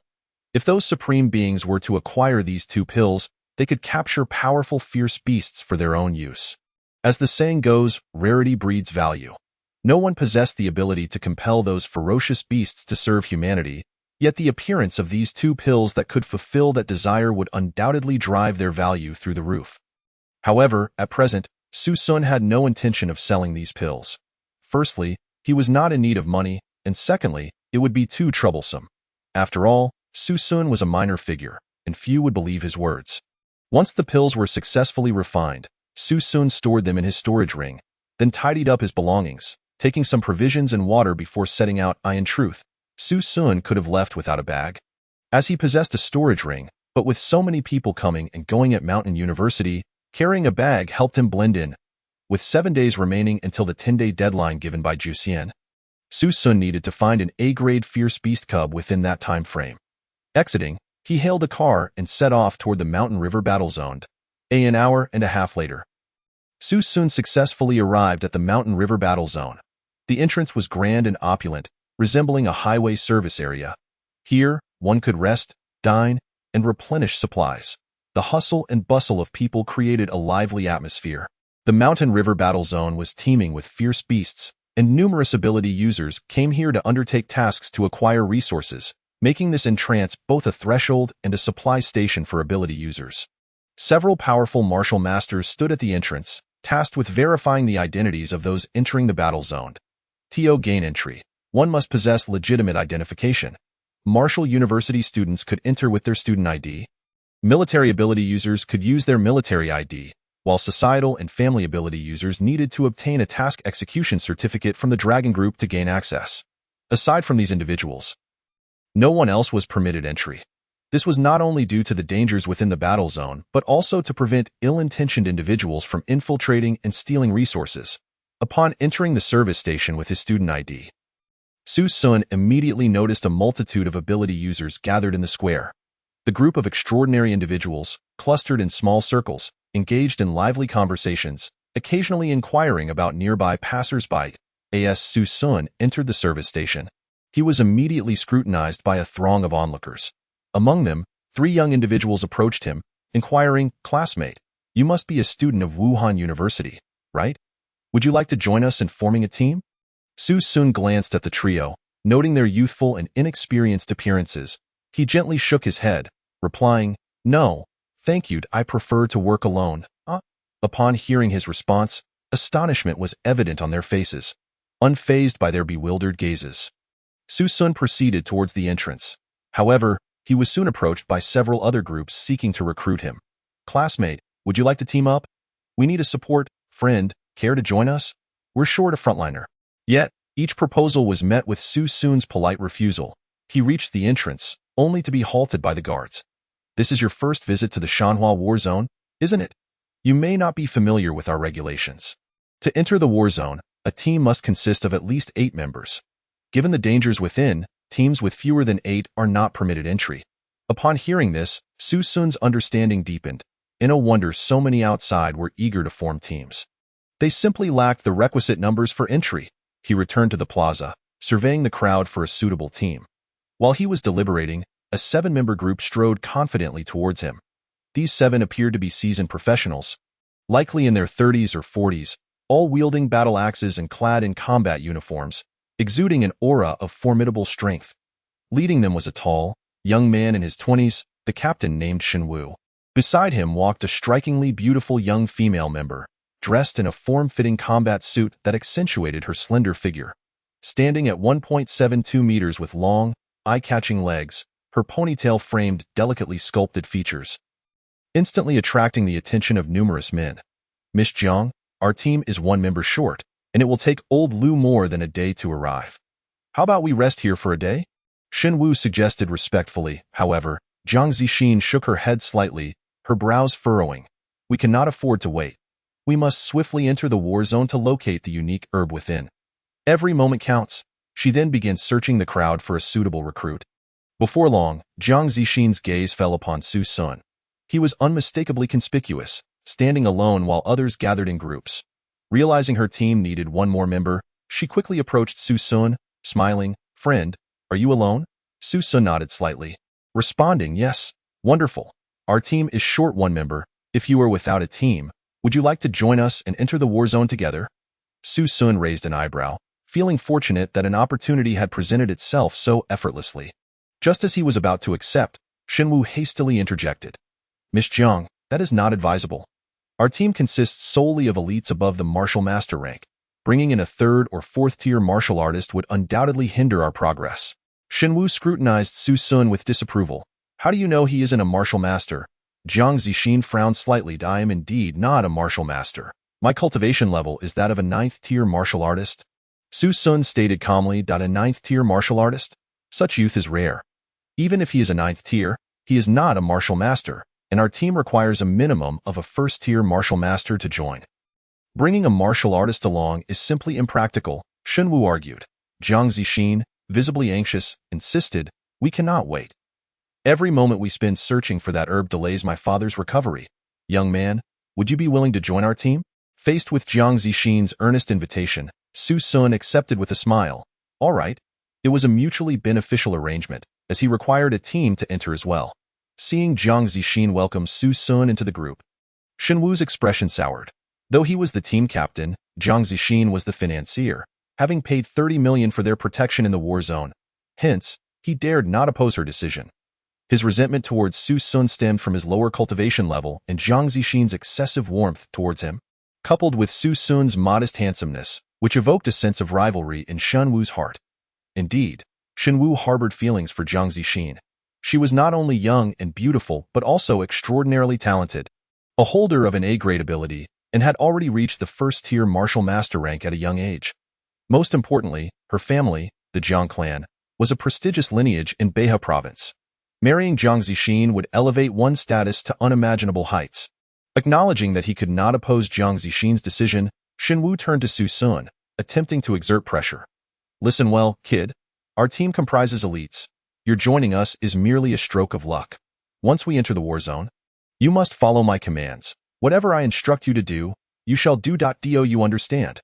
Su Sun remained silent, hands in his pockets, seemingly ignoring Shenwu's authoritative tone. This provoked an immediate reaction from one of Shenwu's burly comrades. Hey, kid, my boss is speaking to you. Are you deaf? With a casual glance at the man, Su Sun replied coolly, I'm not obligated to be overly cordial since I'm not being compensated by you. Kid, you. Shinwu was about to retort but was halted by Jiang Zixin. She shot him a stern look, saying enough. He is right. He owes you nothing. Speak to him respectfully. After chastising Shinwu, Jiang Zixin turned back to Su Sun with a smile. I'm Jiang Zixin. What about you? Su Sun, he replied. Upon learning his name, Jiang Zixin nodded slightly. Very well, let us proceed into the war zone. As Su Sun and Jiang Zixin chatted amiably, Shinwu felt a surge of jealousy. He coldly scoffed and led the group towards the entrance. After presenting their credentials, they were allowed entry into the Shanhua War Zone. The Shanhua War Zone is the largest battlefield within the 4 provinces. Fraught with peril, housing fierce beasts ranging from 1st to 9th tier. Its vastness is such that one could easily become lost, potentially facing a lifetime entrapment within. The variety of beasts is diverse, with higher-tier creatures lurking even at the periphery. Once inside, Jiang Zixin remarked, the herb I seek is located in the central region of the war zone, so we must advance swiftly. She then turned to Su Sun, adding, the journey may be perilous, but we will do our utmost to protect you. Su Sun nodded in acknowledgement. Shinwu, leading the group, scoffed dismissively, consider yourself lucky to hide behind a woman and reap the benefits. Ignoring Shinwu's mockery, the team pressed onward, soon encountering their first beast, a low-level creature of the 1st tier 3rd stage, equivalent to a 3rd tier martial artist. The beast was swiftly dispatched by the team's formidable members. After the beast was slain, Shinwu extracted its valuable parts with a dagger and stowed them in a large snakeskin bag, which he then tossed to Su Sun. New guy, since you're not fighting, you can at least help out. From now on, after we kill a beast, you'll collect the valuable parts and pack them away. Once we exit the war zone, your share of the spoils will be determined by your performance. With Shan Wu's directive, Su Sun complied, carrying the bag at the rear of the group. He had little interest in engaging with such low-tier beasts, preferring to let the others pave the way while he collected the remnants. Moreover, Su Sun was eager to absorb the essence from the slain beasts using his devouring technique while gathering loot. Why not benefit from this advantageous situation? The team continued onward, with Shen Wu and his companions vanquishing beasts while Su Sun diligently collected remnants behind them, successfully absorbing the essences of dozens of beasts. 3 hours later, after absorbing the essence of the last beast, Su Sun felt his cultivation level rise, reaching the 9th layer of the Qi refinement stage. Just one step away from reaching the pinnacle of the Qi refinement stage. At the rear of the procession, Su Sun was brimming with excitement. At this moment, the snake skin bag slung over his shoulder was already bulging, weighing no less than 400 or 500 pounds. Observing Su Sun laboring under the burden of such a heavy bag, Jiang Zixin could not help but exclaim, Su Sun, carrying such a hefty load must be exhausting. Why not hand the bag over to Shinwu and the others and take a moment to rest? As soon as she finished speaking, Shinwu, who was polishing his battle axe ahead, chuckled. Oh, Miss Jiang, you don't bat an eye when we are fighting ferocious beasts in the front, yet you express concern for someone merely carrying luggage at the back. He should be reveling in the fact that he can join our team. If he dares to set down that snake skin bag, I will immediately kick him out of the team. Why don't you ask him if he has the guts to do that? Upon hearing this, Jiang Zixin furrowed her delicate brows and retorted, you all are obligated to slay the ferocious beasts because I am paying for it. But I haven't compensated Su Sun. Is he bound to assist you in cleaning the battlefield? Does he owe you anything? Su Sun, listen to me, put down the bag and let them carry it. You dare. Shinwu interjected, remember, I am the leader of this team. As the two began to argue, Su Sun frowned deeply, handing over the bag. He had only been with them for 3 hours, yet his cultivation had already advanced a level. Without needing to take action himself, he could absorb the essence. Where could he find such a splendid opportunity? I'm fine. I'm not tired. Just let me carry it. Seeing Su Sun's reluctance to relinquish the snake skin bag, Shinwu smirked with a hint of satisfaction. Now that's more like it. In the face of Shen Wu's domineering attitude, Jiang Zixin could only shoot him an indignant glare. Outside the battle zone, she could assert her authority over Shinwu since she could easily replace him. But within the perilous confines of the battlefield, Shinwu was not so easily intimidated. Everyone depended on his protection, and provoking him could spell disaster for them all. The group continued on their way. But after only a few steps, Shinwu's expression grew serious. Something's amiss. The atmosphere around us is strange. Everyone, be on guard. At this proclamation, Shun Wu and the other 5 drew their battle axes, warily scanning their surroundings. Just then, the rustling of grass caught their attention, and from the thicket emerged a pack of towering azure wolves. Upon sighting these creatures, Shun Wu's face changed. It's the ironback wolves. These ferocious beasts are typically ranked 2 stars. They are pack animals and never fight alone. Everyone, be cautious. We might be surrounded by a wolf pack. 2 stars indicated the cultivation level of an ability user martial artist, a formidable rank indeed. Coupled with the fact that ironback wolves were pack hunters, a large number could overwhelm even seasoned hunters like Shun Wu. At this juncture, Shun Wu began issuing combat commands. Su Sun, you need not engage in battle. Just stay close to Miss Jiang. Remember, do not allow the ironback wolves to harm her. Hearing this, Su Sun raised an eyebrow. Earlier, when they were combating lower-tier ferocious beasts, he could afford to stand idly by. But now, faced with over a dozen 2-star ferocious beasts, it would be unreasonable to remain passive. I can fight. I can alleviate your burden. Before he could finish, the burly man beside Shun Wu, Chao Jin, scoffed dismissively. Ha! You're merely a 9th-tier martial artist. What assistance can you provide? What burden could you possibly lessen? These ironback wolves are all 2-star beasts. If you join the fray, you will only hinder us. Exactly. You really think the boss wants you to protect Miss Jiang? He is just keeping you beside her to shield her from harm. Remember, if any ironback wolf targets her, even if it means losing your head, you must ensure she remains unscathed. The others shared their disdain, clearly underestimating Su Sun due to his lower cultivation level. Jiang Zixin patted Su Sun's shoulder reassuringly, saying, you should refrain from joining the battle. It is safer for you to stay back with me. Jiang Zixin's concern for Su Sun was genuine, so he nodded in agreement, opting to remain at the rear and quietly observe the combat of Shun Wu and the others. With a command from Shun Wu, the battle commenced. Shun Wu possessed a high level of cultivation, being a 5th-tier martial artist, while the others ranged between 3rd and 4th tiers. The ironback wolves, mostly 2-star beasts at the 1st and 2nd tiers, did not pose much of a challenge to them individually. However, the sheer number of wolves was daunting, and while it was said that wolves had tough hides and brittle waists, the ironback wolves before them lacked such weaknesses. Their midsection defenses were formidable, making them even more challenging to defeat. As the battle raged on, Shun Wu and his comrades faced off against over a dozen ironback wolves, while Su Sun cautiously observed his surroundings. Suddenly, a sense of impending danger washed over him. His gaze darted behind him. Something was amiss. There were still ironback wolves yet to emerge, and among them lurked the Wolf King within any wolf pack. There was bound to be a leader, and Su Sun realized that the Wolf King was concealed just behind him. He had spotted the ironback Wolf King lurking in the distant underbrush. Based on Su Sun's assessment, the ironback wolves were all 2-star beasts at the 1st and 2nd tiers, while the Wolf King would certainly be at least a 4th or 5th tier. If the Wolf King joined the fray, Shun Wu and his team would undoubtedly be in peril, possibly facing serious injuries or even death. The battle had to be resolved swiftly.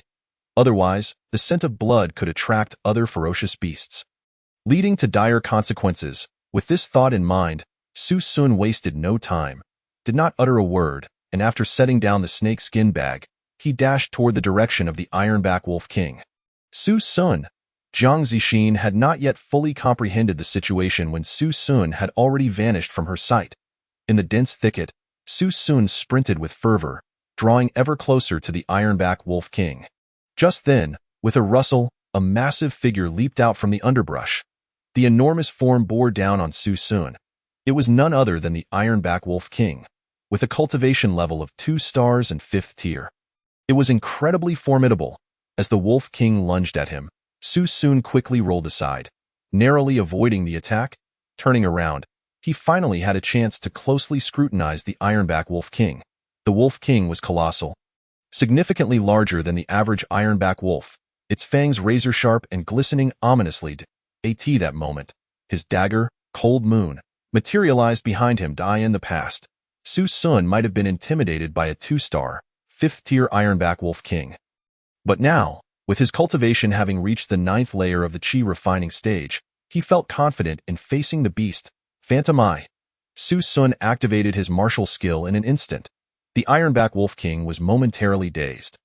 And seizing the opportunity, Su Sun advanced swiftly, aiming a slash at the Wolf King's throat. However, the Wolf King quickly regained its composure and, seeing Su Sun before it, swiped a paw toward the dagger in his hand. With a sharp sound, Su Sun's cold moon grazed the Wolf King's ankle, causing blood to spurt forth. The Wolf King, in pain and enraged, bared its fangs and lunged for Su Sun's head. Su Sun swiftly unleashed another martial skill, Palm Thunder. He conjured an electric sphere in his hand and hurled it directly into the Wolf King's mouth. With a resounding explosion, the electric sphere detonated, sending a jolt through the Wolf King's body, causing it to tremble. Seizing the moment, Su Sun stepped forward and delivered a powerful blow to the Wolf King's jaw, mountain-shattering fist. This punch was imbued with immense strength, carrying Su Sun's formidable might.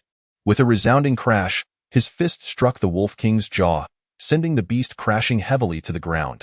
Seizing the moment while the Wolf King was still reeling, Su Sun pressed his advantage, swiftly closing in and thrusting the cold moon directly into the Wolf King's body. With several decisive cuts, blood gushed from the Wolf King's wounds. The final thrust struck a vital point, and after a brief tremor, the Wolf King fell silent as Su Sun had single-handedly slain the 2-star, 5th-tier Ironback Wolf King.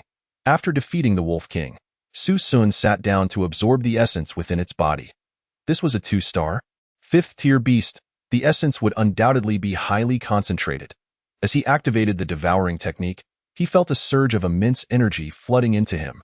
Moments later, Su Sun's eyes brightened. He could distinctly feel the boiling energy within him, leading to another enhancement in his cultivation. He had reached the 10th layer of the Qi refining stage.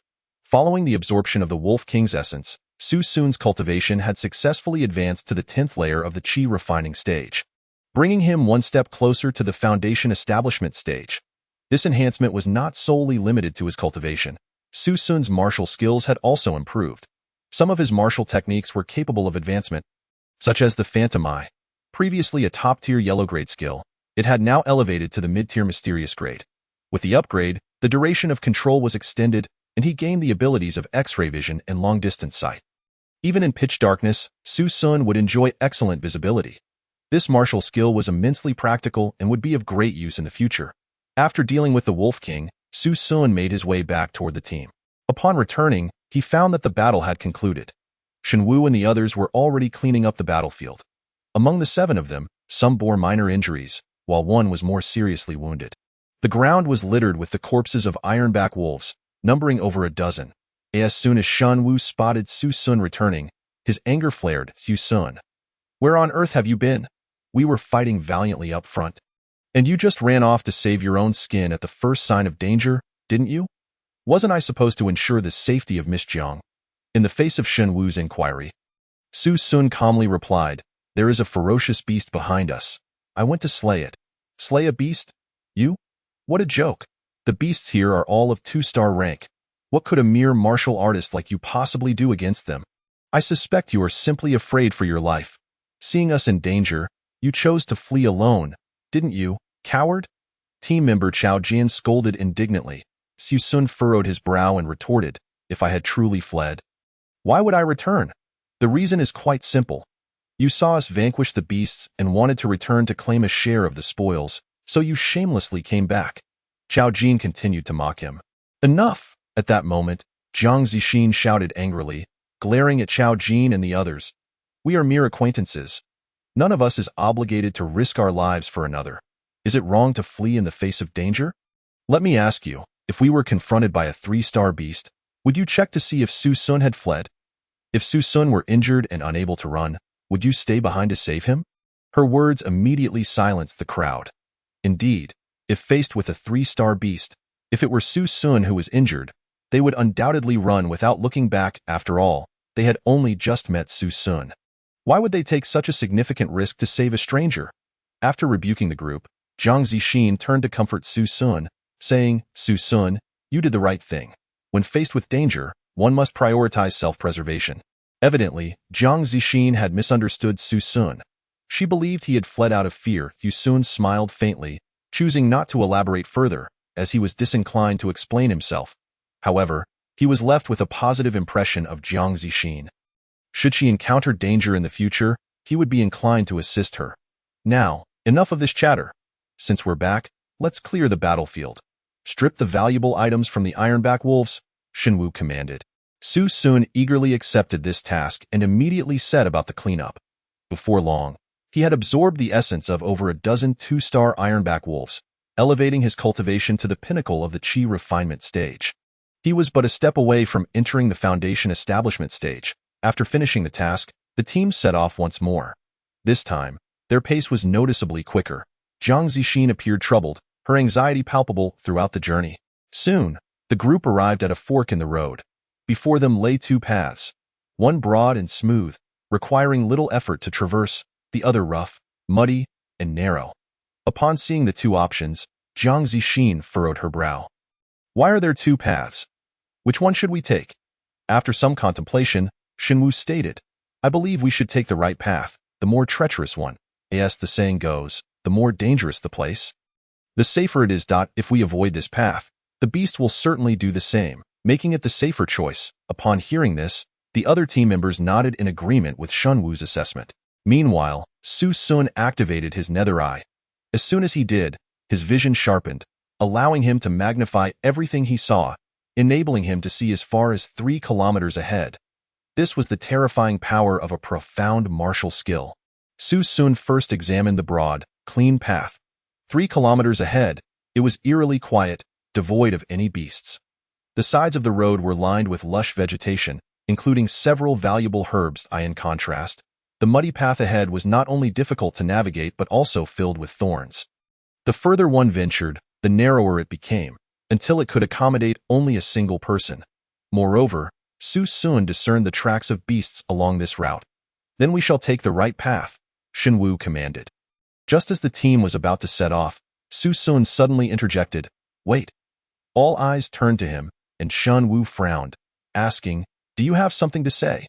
Su Sun, with a furrowed brow, hesitated to meddle but felt compelled to caution the group. Considering Jiang Zixin was present, I suggest we take the left path. The right one is perilous and not only difficult to traverse, but may also lead us to encounter beasts. Upon hearing this, Shenwu laughed. Ha! Are you questioning my judgment? I've eaten more salt than you've consumed rice. You seem to simply fear hardship, opting for the easier route. The more straightforward path is rarely the safer one. Do you not understand this? Chao Jin chimed in with derision. Don't question our captain's decision. He is the expert here. The rest of the team appeared to side with Shenwu, their belief in him unwavering. Su Sun remained indifferent to their opinions, turning to Jiang Zixin, saying, If you trust me, take the left path. There are many herbs along the way that may be of interest to you. How do you know there are herbs on the left path? Can you see through walls? Do you take Miss Jiang for a fool, easily swayed by your mere words? Shenwu scoffed. Miss Jiang, do not be fooled. He is merely seeking attention. Chapter 0085, A Decision on the Path. Following Shenwu, no one believed Su Sun's words, not even Jiang Zixin, who regarded him with skepticism. While she had been kind to him, it was out of compassion for his youth. However, she remained doubtful of his capabilities. After all, he was far too young and merely a martial artist-level ability user, so her lack of faith in him was understandable. Thus, Jiang Zixin said to Su Sun, I think we should heed Captain Shan's advice. After all, he is experienced, and having him lead us should minimize errors. Upon hearing this, Shenwu's lips curled into a slight smile. Receiving Jiang Zixin's praise filled him with a sense of accomplishment. Meanwhile, Su Sun's gaze remained fixed on the muddy path to the right. Suddenly, he declared, I advise against taking the right path. A 2-star, 10-stage beast is lurking there. A 10-stage beast, 5 ranks higher than Shenwu, would spell certain doom for the team if they encountered such a formidable foe. Yet, it was clear that no one believed Su Sun's warning. Do you think a 2-star, 10-stage beast is as common as cabbage? Get real. Even in the mountain river battle zone, such beasts are exceedingly rare. Besides, how do you know there's a 2-star, 10-stage beast on that path? Can you see through walls? Shenwu mocked. Jiang Zixin also patiently urged, Su Sun, while I do not understand your reasoning, Captain Shan has a point. Encountering a 2-star, 10-stage beast is not an easy feat. Seeing that no one accepted his warning, Su Sun chose not to elaborate further. Merely stating, do as you wish. I've already warned you. If you do encounter a 2-star, 10-stage beast later, do not blame me for not having forewarned you. Ha! If we encounter any beasts and you don't run away as a coward, I'll consider it a miracle, Shen Wu retorted. With that, Shen Wu issued the order. Take the right path. With a single command, the team set off. As they ventured down the muddy path, everyone grimaced. The footing was treacherous, with each step feeling like a struggle, and the air was thick with a foul odor that attracted a swarm of mosquitoes, causing much discomfort. Jiang Zixin frowned as well, and Shen Wu approached her, saying, Miss Jiang, how about I carry you across? This path is quite treacherous. I wouldn't want you to twist your ankle. It would break my heart. Upon hearing this, Jiang Zixin's brows knitted slightly, instinctively stepping back from Shen Wu. At that moment, Su Sun stepped forward, offering, if you feel unsteady, you can hold onto my backpack for support. I can manage. In response to Su Sun's gentlemanly and considerate offer, Jiang Zixin flashed him a sweet smile. Thank you. With that, she grasped the strap of Su Sun's backpack. As Jiang Zixin and Su Sun interacted so frequently, a flicker of jealousy crossed Shen Wu's eyes. Had Jiang Zixin not been present, he would have expelled Su Sun from the team long ago. However, this team ultimately followed Jiang Zixin's lead, as she was the financial backer. The team pressed forward, and after walking for several more minutes, they noticed that the path was becoming increasingly narrow until it could accommodate only one person. The sides were overgrown with thorns, posing a risk of injury with even the slightest misstep. Reluctantly, one member had to take the lead with a machete to clear the way, causing their progress to slow considerably. After roughly half an hour, the path suddenly opened up. The way became wide and flat, free from mud. Upon witnessing this, Shen Wu exhaled a sigh of relief and turned back to Jiang Zixin, as if to take credit for the decision, saying, See? I told you so. The most dangerous paths are often the safest. Captain, look over there, exclaimed team member Chao Jin, abruptly pointing towards a tree by the roadside. Beneath that tree, there lay a massive hole, its entrance shrouded in darkness, leaving one to wonder what might lurk within. Upon witnessing this, Shen Wu strode directly towards the opening.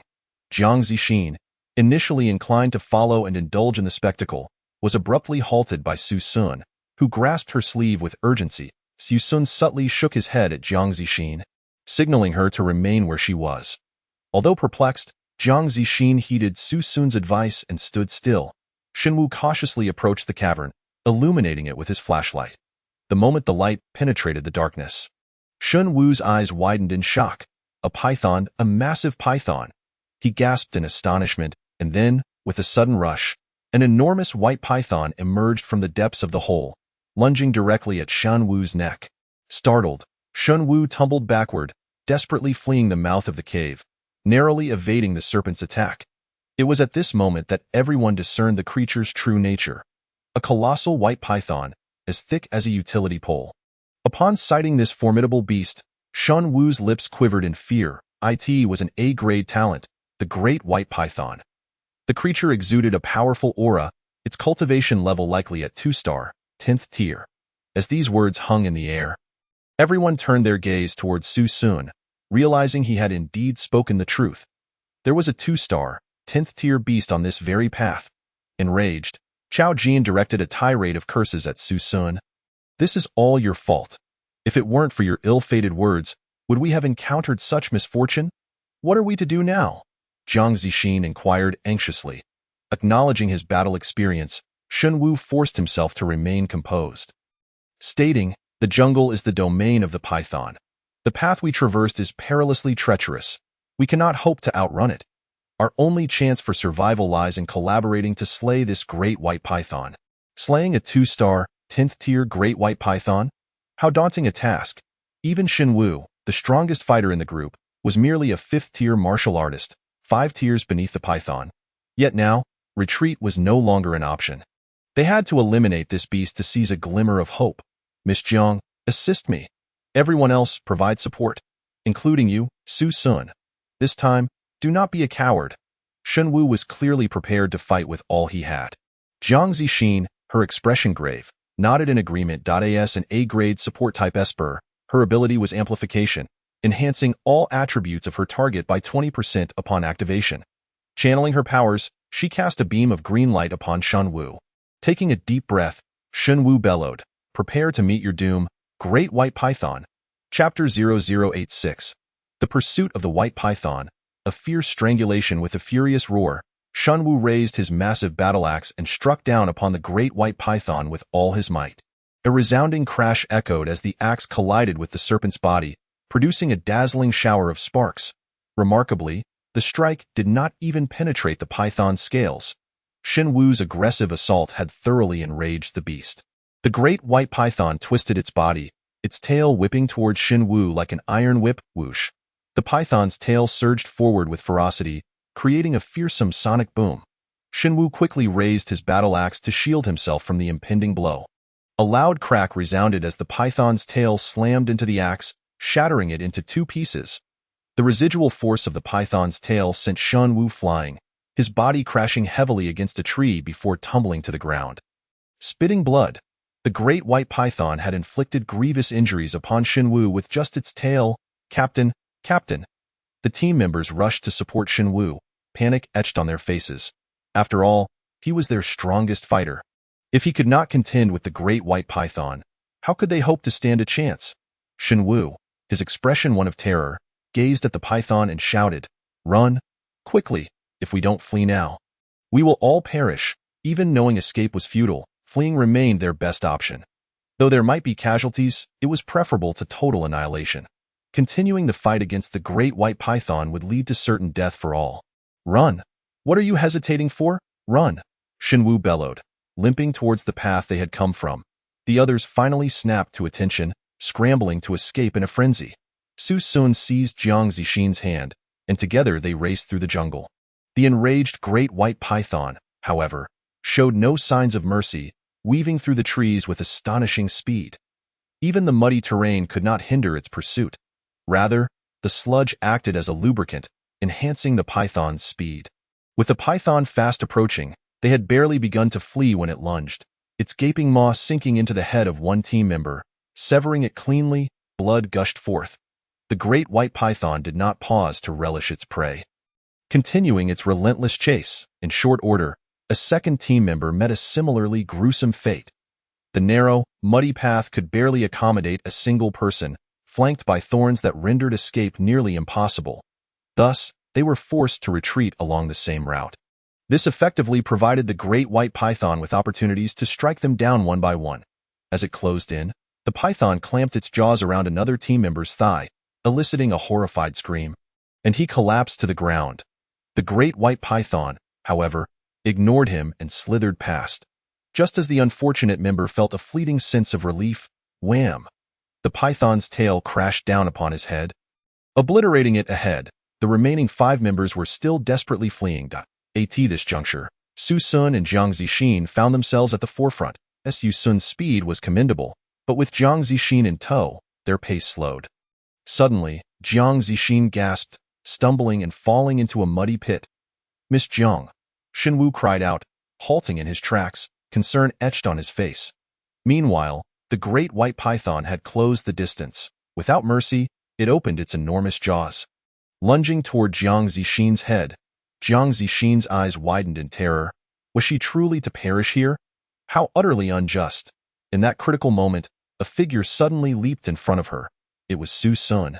Brandishing a dagger, he charged forward. Thunderbolt!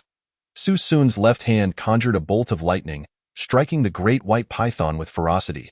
The creature was momentarily stunned, and in that fleeting instant, Su Sun lunged onto the python, repeatedly stabbing it with his blade. Yet, as he had never encountered such a beast before, he was unaware of its vital points. After a flurry of strikes, he realized he had failed to inflict any significant damage. The great white python, in pain, grew enraged. Its body coiled around Su Sun, effectively ensnaring him. The python's constriction power was formidable, its greatest asset in slaying equally ranked foes. Once ensnared, even a rhinoceros would succumb to its immense strength. Watching as Su Sun's face reddened under the python's crushing grip, Shenwu felt a surge of hope. "Miss Jiang, the constriction takes time. While the great white python is still disoriented, we must flee." Shenwu attempted to grasp Jiang Zixin, but she forcefully shrugged off his hand. "No. Su Sun is entangled because he saved me. I must rescue him." With that, Jiang Zixin activated her abilities, casting a beam of green light upon Su Sun. Instantly, he felt his power and attributes bolstered. "Miss Jiang, do not be foolish. This lad is merely a ninth-tier martial artist. He stands no chance against the great white python, which is 2-star, 10th tier. Though ensnared, Su Sun felt the python's terrifying constriction strength. Yet, he remained unperturbed. He unleashed his low-grade Shin-level martial skill, unmatched dominance. Once activated, Su Sun's damage mitigation surged. Moreover, his body began to absorb the constricting force from the great white python. The unmatched dominance technique not only enhanced defense but also allowed him to return 50% of the opponent's attack power upon the skill's conclusion. This meant that although the python's constriction was ongoing, Su Sun's counterattack would be explosive. The longer the python constricted him, the greater the retaliation. Seconds ticked by, and the python's grip persisted for a full 3 minutes. Nearby, Shen Wu sat on edge. This lad had quite the endurance. But surely it was due to Miss Jiang's support. Miss Jiang, this fellow is a stranger to us. Should he perish, it would serve him right. His life is but a meager exchange for our safety. Yet Jiang Zixin's expression remained resolute. No. If he dies, I would rather die alongside him. Jiang Zixin could not bear the thought of another sacrificing themselves for her. Such guilt would haunt her forever. Chapter 0087. Slaying the White Python. Su Sun withdraws from the team, observing Jiang Zixin's unwavering stance. Even in the face of death, Shen Wu gritted his teeth and forcibly lifted her from the ground. In this team, anyone could perish, but Jiang Zixin was an exception. She was his benefactor. Should she meet her demise, the Jiang family would not let him off lightly. Miss Jiang, my apologies. For your safety, you must leave. At that moment, Jiang Zixin struggled with all her might, incessantly striking Shen Wu. Let me go. Su Sun is someone I recruited. I am responsible for him. Miss Jiang, stop dreaming. Su Sun is merely a 9th-tier warrior. Against a 2-star, 10th-tier white python, he is doomed. It is his fate. With a thunderous roar, Shen Wu turned to the other team members, bellowing, hurry and leave. Just as the team was preparing to retreat, Su Sun suddenly opened his eyes wide. The accumulation of his unparalleled dominance reaching its climax. Die! With a furious shout, Su Sun's body surged outward, breaking free from the constricting grip of the white python with explosive force. The white python, caught off guard, could not fathom how this human had escaped its clutches. In that instant, Su Sun unleashed the martial technique, Nether Eye. As their gazes locked, the white python's spirit was seized under Su Sun's control.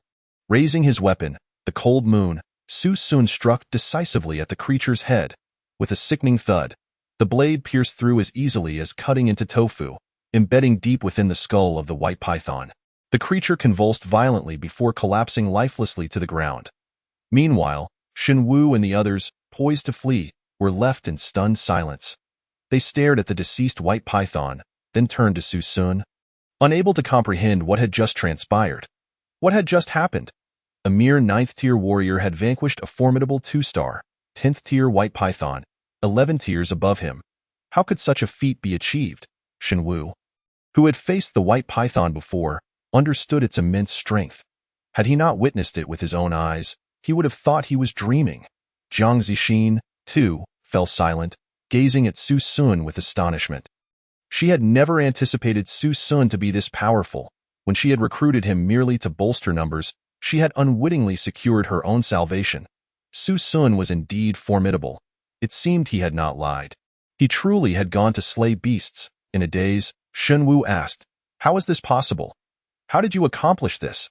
Wiping the blood from the cold moon with a tissue, Su Sun replied nonchalantly, "It's merely a martial skill. Rather, it's a combat technique. A combat technique. What kind of strength must such a technique possess to slay a 2-star, 10th-tier white python?" Realization dawned on Shen Wu. This fellow had been playing the fool all along. In that moment, recalling his 3 fallen comrades, Shen Wu's frustration boiled over. If you had the ability to kill it, why didn't you act sooner? Had you intervened earlier, my 3 teammates would still be alive. Su Sun merely looked up at Shen Wu, his expression unfazed. Their deaths have nothing to do with me. I did not cause their demise. But you are part of our team, Shen Wu retorted angrily. Part of the team? Ha! Did you ever regard me as one of your own? You merely saw me as a lackey. Moreover, when the white python ensnared me, you were the loudest in saying you would not help. Aside from Jiang Zixin, none of you are worthy of being my teammate. You? Su Sun's words rendered Shen Wu and the others speechless. He was correct. They had never treated Su Sun as a teammate, only as a subordinate. Even when Su Sun was being hunted by the beast, they would not have extended a helping hand. They had witnessed his plight, and thus, when those individuals fell to the beast, Su Sun felt no pity. As long as Jiang Zixin was unharmed, he would not intervene. At this moment, Shen Wu seethed with rage, wishing to strike Su Sun down. Yet, considering Su Sun's terrifying combat prowess, he refrained from acting on that impulse. If it weren't for me, you all would have been devoured by that white python. I saved you, and instead of gratitude, you dare to blame me? What right do you have? Su Sun said coolly. In truth, it was indeed Su Sun who had rescued them. Yet not a single person among them wished to acknowledge it. Only one person stepped forward, her face filled with gratitude as she looked at Su Sun. Thank you. The one who spoke was, of course, Jiang Zixin. Do you not thank him? He stood by while we were in peril. He is unworthy of being our teammate. Shen Wu shouted angrily. Smack! Jiang Zixin struck Shen Wu hard across the face, her voice rising in fury. Shen Wu, enough. If I were Su Sun, I would not save you either. I have witnessed how you treated him from the very beginning. Su Sun has not taken a single penny from you. He is under no obligation to save you. Do you understand? After reprimanding Shen Wu, Jiang Zixin turned to Su Xun and Su Sun. Thank you. Had it not been for you, I might have. Su Sun smiled faintly. I am someone who values gratitude. Although you owe me nothing, I believe you are a good person and would like to consider you a friend. Well, let us part ways here. Since some do not wish for my presence, I shall withdraw from this team. Upon hearing Su Sun's intention to leave, Jiang Zixin panicked. Su Sun was currently the strongest asset in their team. Should danger arise again, his presence would provide immense reassurance. How could she allow him to depart? Su Sun, could you reconsider? Our team has already lost 3 members. If you leave as well, we may not be able to hold out. Miss Jiang, do not plead with him. Even without Su Sun, the 3 of us can still protect you. Shen Wu declared angrily. Su Sun shrugged nonchalantly. It seems Captain Shan is quite confident in his abilities. If so, then my presence in this team holds no value. So I shall take my leave. With that, Su Sun approached the lifeless white python, hoisting its carcass over his shoulder before striding away. Witnessing Su Sun's departure, Jiang Zixin furrowed her brow in anger. Directing her ire at Shen Wu, Captain Shan, what would it cost you to lower your head and apologize?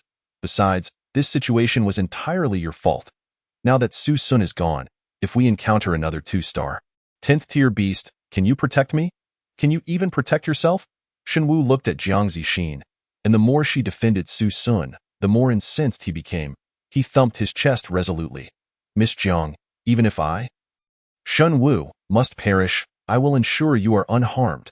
If you do not believe me, then watch my performance in the days to come.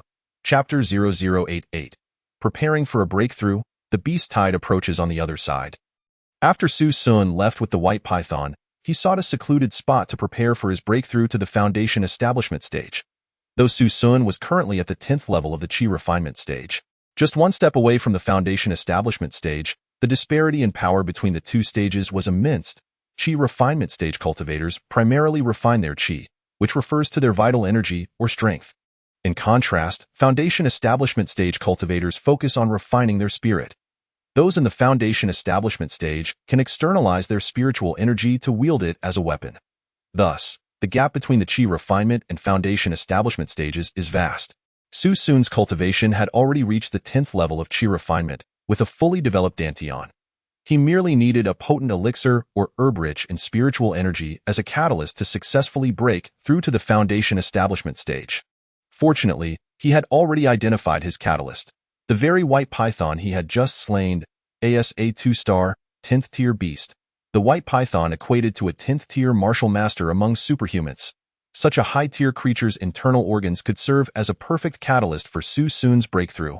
Su Sun began his search for a secure location to initiate the breakthrough. After a day of searching, he eventually discovered a magnificent, century-old tree. This tree was immensely sturdy, and upon climbing it, he found a spacious hollow at its center, large enough for a person to lie down comfortably. After extracting the python's gallbladder, Su Sun nestled into the hollow. The breakthrough process would take time, potentially several days or even weeks, and Su Sun was prepared for a prolonged retreat within the tree hollow. Taking a deep breath, he grasped the gallbladder. Consuming it raw, the bitter taste overwhelmed his palate, but he forcefully suppressed the urge to vomit as he began to absorb the energy from the gallbladder, initiating his push toward the foundation establishment stage. Thus, the challenge of reaching the foundation establishment stage had officially commenced. At this moment, 6 days remained until Su Sun's deadline for completing his mission. A day later, Su Sun remained within the tree hollow, diligently pursuing his breakthrough, entirely unaware that a significant event had transpired within the Mountain River Combat Zone, shaking the entire region to its core. Attention all personnel in the Mountain River Combat Zone. A beast tide has suddenly erupted. All individuals within the Mountain River Combat Zone are to evacuate within 6 hours. Repeat. Evacuate the Mountain River Combat Zone within 6 hours. An announcement echoed repeatedly through the radio speakers installed throughout the combat zone. Simultaneously, everyone within the Mountain River Combat Zone received official text alerts demanding their immediate evacuation. The number of people in the Mountain River Combat Zone began to dwindle rapidly as everyone scrambled to flee. A beast tide was no trifling matter. The so-called beast tide refers to the phenomenon where advanced ferocious beasts lead their lesser counterparts in a relentless assault on human defenses, with the audacious intent to breach these barriers and invade human cities. The Shanhua War Zone is a territory meticulously controlled by the Dragon Kingdom, which invests over 100 billion each year to maintain order in this area. It is also home to hundreds of thousands of elite troops, solely dedicated to suppressing the ferocious beasts within the zone. These beasts are notoriously bloodthirsty, orchestrating several incursions each year to challenge human defenses. Although most assaults are successfully repelled, there are instances where the beast tide breaches human lines, wreaking havoc in urban centers. The incursion of these beasts into cities proves catastrophic for humanity. Ordinary citizens without awakened abilities are utterly defenseless, falling victim to slaughter. The arrival of a beast tide in a city brings forth endless terror and immeasurable losses. Thus, when the alarms and messages blared, all awakened individuals within the war zone began their retreat. 6 hours later, nearly all of them had evacuated. The entrance of the war zone. A stern major general named Qiu Shaohuang observed the unfolding situation. The military had assumed full control of the defensive operations, poised to respond to the imminent beast tide. Holding a list, Qiu Shaohuang inquired, "Has everyone in the war zone been evacuated?" Behind him stood the station chief, who furrowed his brow and replied, "For individuals have yet to leave. They are Su Sun from Shanda, the family awakened one Jiangzi Xin, social awakened Shen Wu, and Chao Jin." Hearing this, Qiu Shaohuang's expression darkened. "They haven't evacuated yet. Could they be in peril?" The chief shook his head, stating, "No, all 4 are equipped with monitoring bracelets issued by the station, and their life signs are intact. They likely encountered some troublesome predicament." "General, should we dispatch a rescue team?" Qiu Shaohuang shook his head slightly, stating with gravity, "No, the beast tide is imminent. Sending people in now would be tantamount to sending them to their doom. Inform the families and leaders of these 4, instructing them to be on site. If they are fortunate, we can organize a rescue once the beast tide subsides. If not, there is little we can do." Another 2 hours passed, yet Su Sun and the others still had not emerged from the war zone. At that moment, Chen Ping, the director of Shanda's instruction department, and Su Sun's mentor, Zhu Xian, hurriedly arrived on the scene, accompanied by Zhu Xian's beloved disciple, Xu Feng. "General Qiu, what is the situation? Why hasn't our student Su Sun evacuated?" Chen Ping asked anxiously upon entering. He and Qiu Shaohuang were well acquainted, and Qiu Shaohuang replied nonchalantly, "I am uncertain. We cannot contact Su Sun for now, but the bracelet indicates he is alive. He may be trapped or unconscious. Anything is possible. Then what are we waiting for? Organize a rescue immediately. Su Sun is our only special recruit this year. If he perishes in the war zone, it would be a tremendous loss for the Dragon Kingdom." Chen Ping urged in desperation. "The beast tide is about to strike. How can we rescue him? Is Su Sun's life more valuable than the lives of my soldiers?" Qiu Shaohuang retorted bluntly, "We cannot save him. The only chance to rescue him would be after the beast tide has passed. What do we do now?" Chen Ping sighed, feeling helpless. Xu Feng, scratching his head, suggested, "Could it be that the task you assigned to Su Sun was too challenging, causing him to delve too deeply into the war zone and become unable to retreat?" Zhu Xian slumped in his chair, taking a swig from his wine gourd. "Alas, what a loss, such a promising talent. Yet before he could truly shine, I may have inadvertently led him to his demise, and my fault. My fault, Su Sun. Once you are gone, I shall burn more paper for you. Chapter 0089. Foundation Establishment Level 1. Battling the Beast Tide. General, the Beast Tide has arrived. The ferocious beasts are launching their attack, shouted a soldier in alarm. Qiu Shaohuang peered through the bulletproof glass, witnessing a vast multitude of beasts charging towards the defensive line like a tidal wave. As they approached, the ground trembled slightly, offering a palpable sense of dread. Such a formidable force of beasts marked a rare beast tide, one not seen in a decade. Notify the troops to prepare for a counterattack. Counterattack, meanwhile, within a cave, Zhang Zixin and the others had completely lost their way. Initially, Shun Wu's team consisted of 4 members, but after encountering a powerful beast along the way, they lost one, leaving only 3. The cave was shrouded in darkness, illuminated solely by the faint light from Zhang Zixin's phone. In a desperate bid to escape the pursuing beasts, they had stumbled into the cave, only to become disoriented and unable to find their way out. The messages indicate that the beast tide is occurring outside. This is it. We still haven't left the war zone, and our resources are depleted. What will we do if we encounter another beast? Chao Jin lamented, his spirit crushed. Shun Wu leaned against the cave wall, looking dejected. For now, we can only hide here. At least it is momentarily safe. If we go out and face the beast tide, we will undoubtedly perish. I wonder how Su Sun is doing. If we hadn't split up, we wouldn't be pursued by the beasts, and we wouldn't be lost in this cave. Zhang Zixin sighed, lowering her head. 2 more days passed, with only 3 days left until Su Sun's mission deadline. Finally, on this day, Su Sun sighed in relief and opened his eyes. He had successfully broken through to the foundation establishment stage. At this moment, a greasy black substance surfaced on his skin, appearing quite repulsive and emitting a foul odor. Upon breaking through, Su Sun's body instinctively expelled all toxins within him. Following this breakthrough, his sensory capabilities had amplified several times over. His hearing, vision, and even tactile senses were significantly enhanced compared to his previous qi refinement stage. Eagerly, Su Sun crawled out of the tree hollow and sought out a nearby stream to wash himself. Having been engrossed in his cultivation, he was entirely unaware of the events transpiring outside. Thus, at this moment, he had no inkling that a beast tide had already unfolded. After bathing, just as he donned his clothes, a sudden tremor shook the ground beneath him. What is happening? An earthquake. Su Sun furrowed his brow and immediately activated his martial technique, the nether eye, to glance behind him. The sight that greeted him was staggering. Countless ferocious beasts surged forth from the depths of the war zone. Among them were lower-tier beasts like the rampaging dog, advanced beasts such as the forest wolf, and even numerous super beasts like the white tiger crocodile.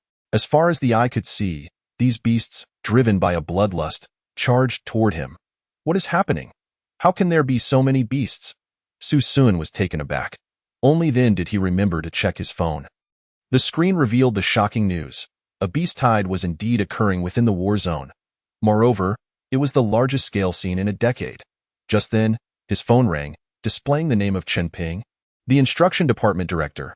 Chen Ping had attempted to contact him several times prior, but all calls had gone unanswered.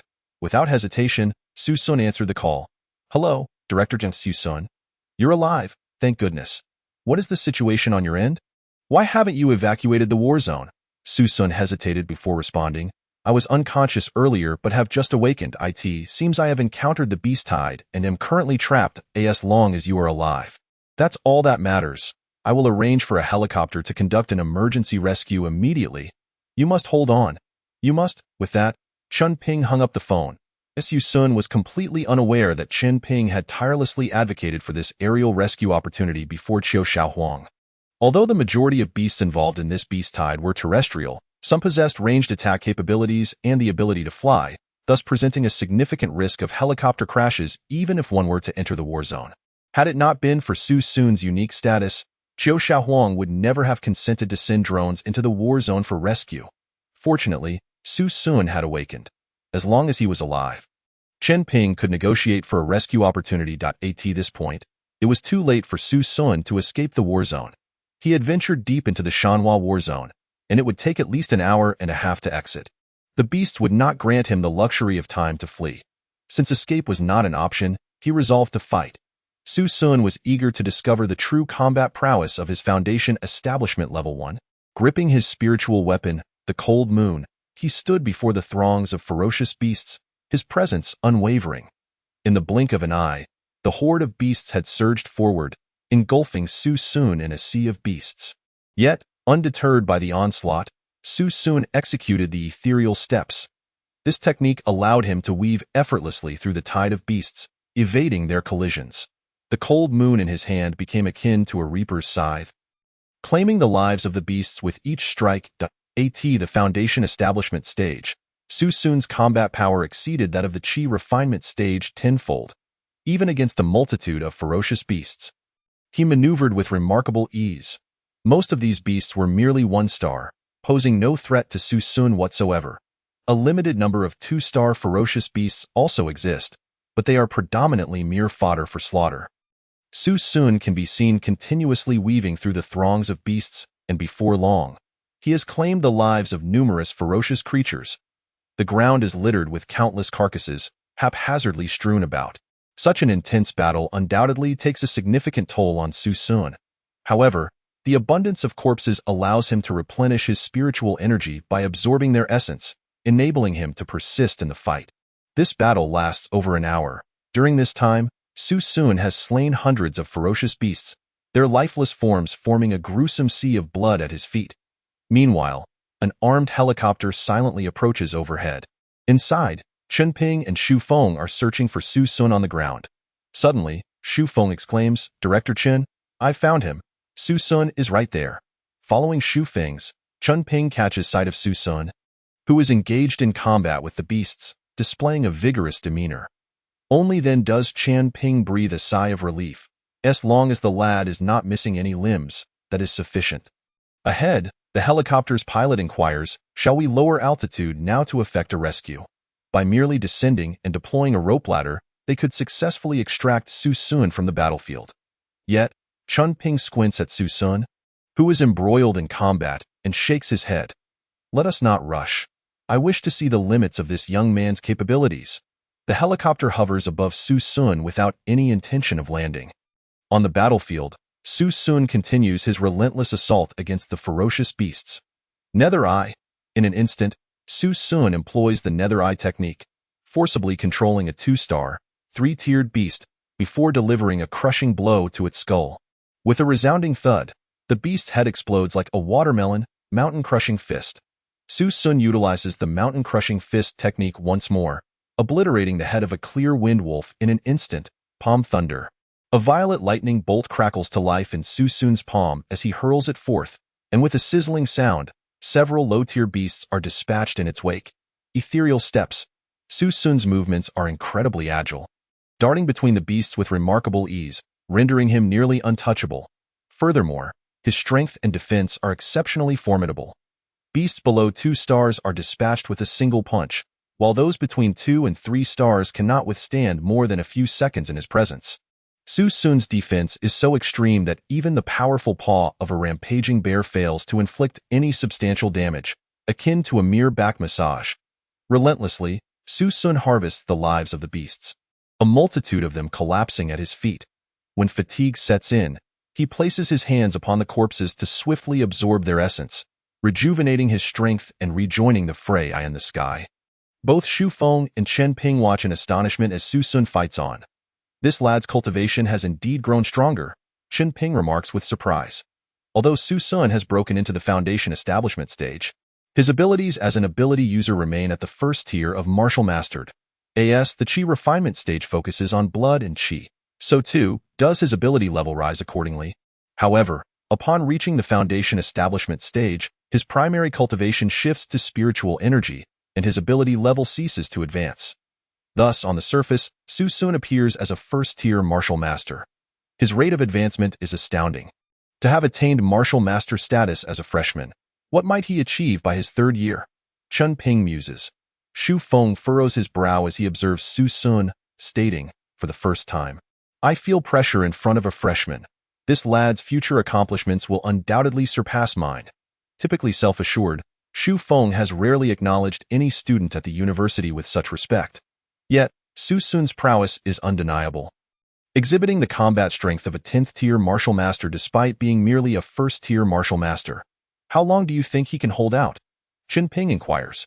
Xu Feng glances at the approaching second wave of beast tides and replies.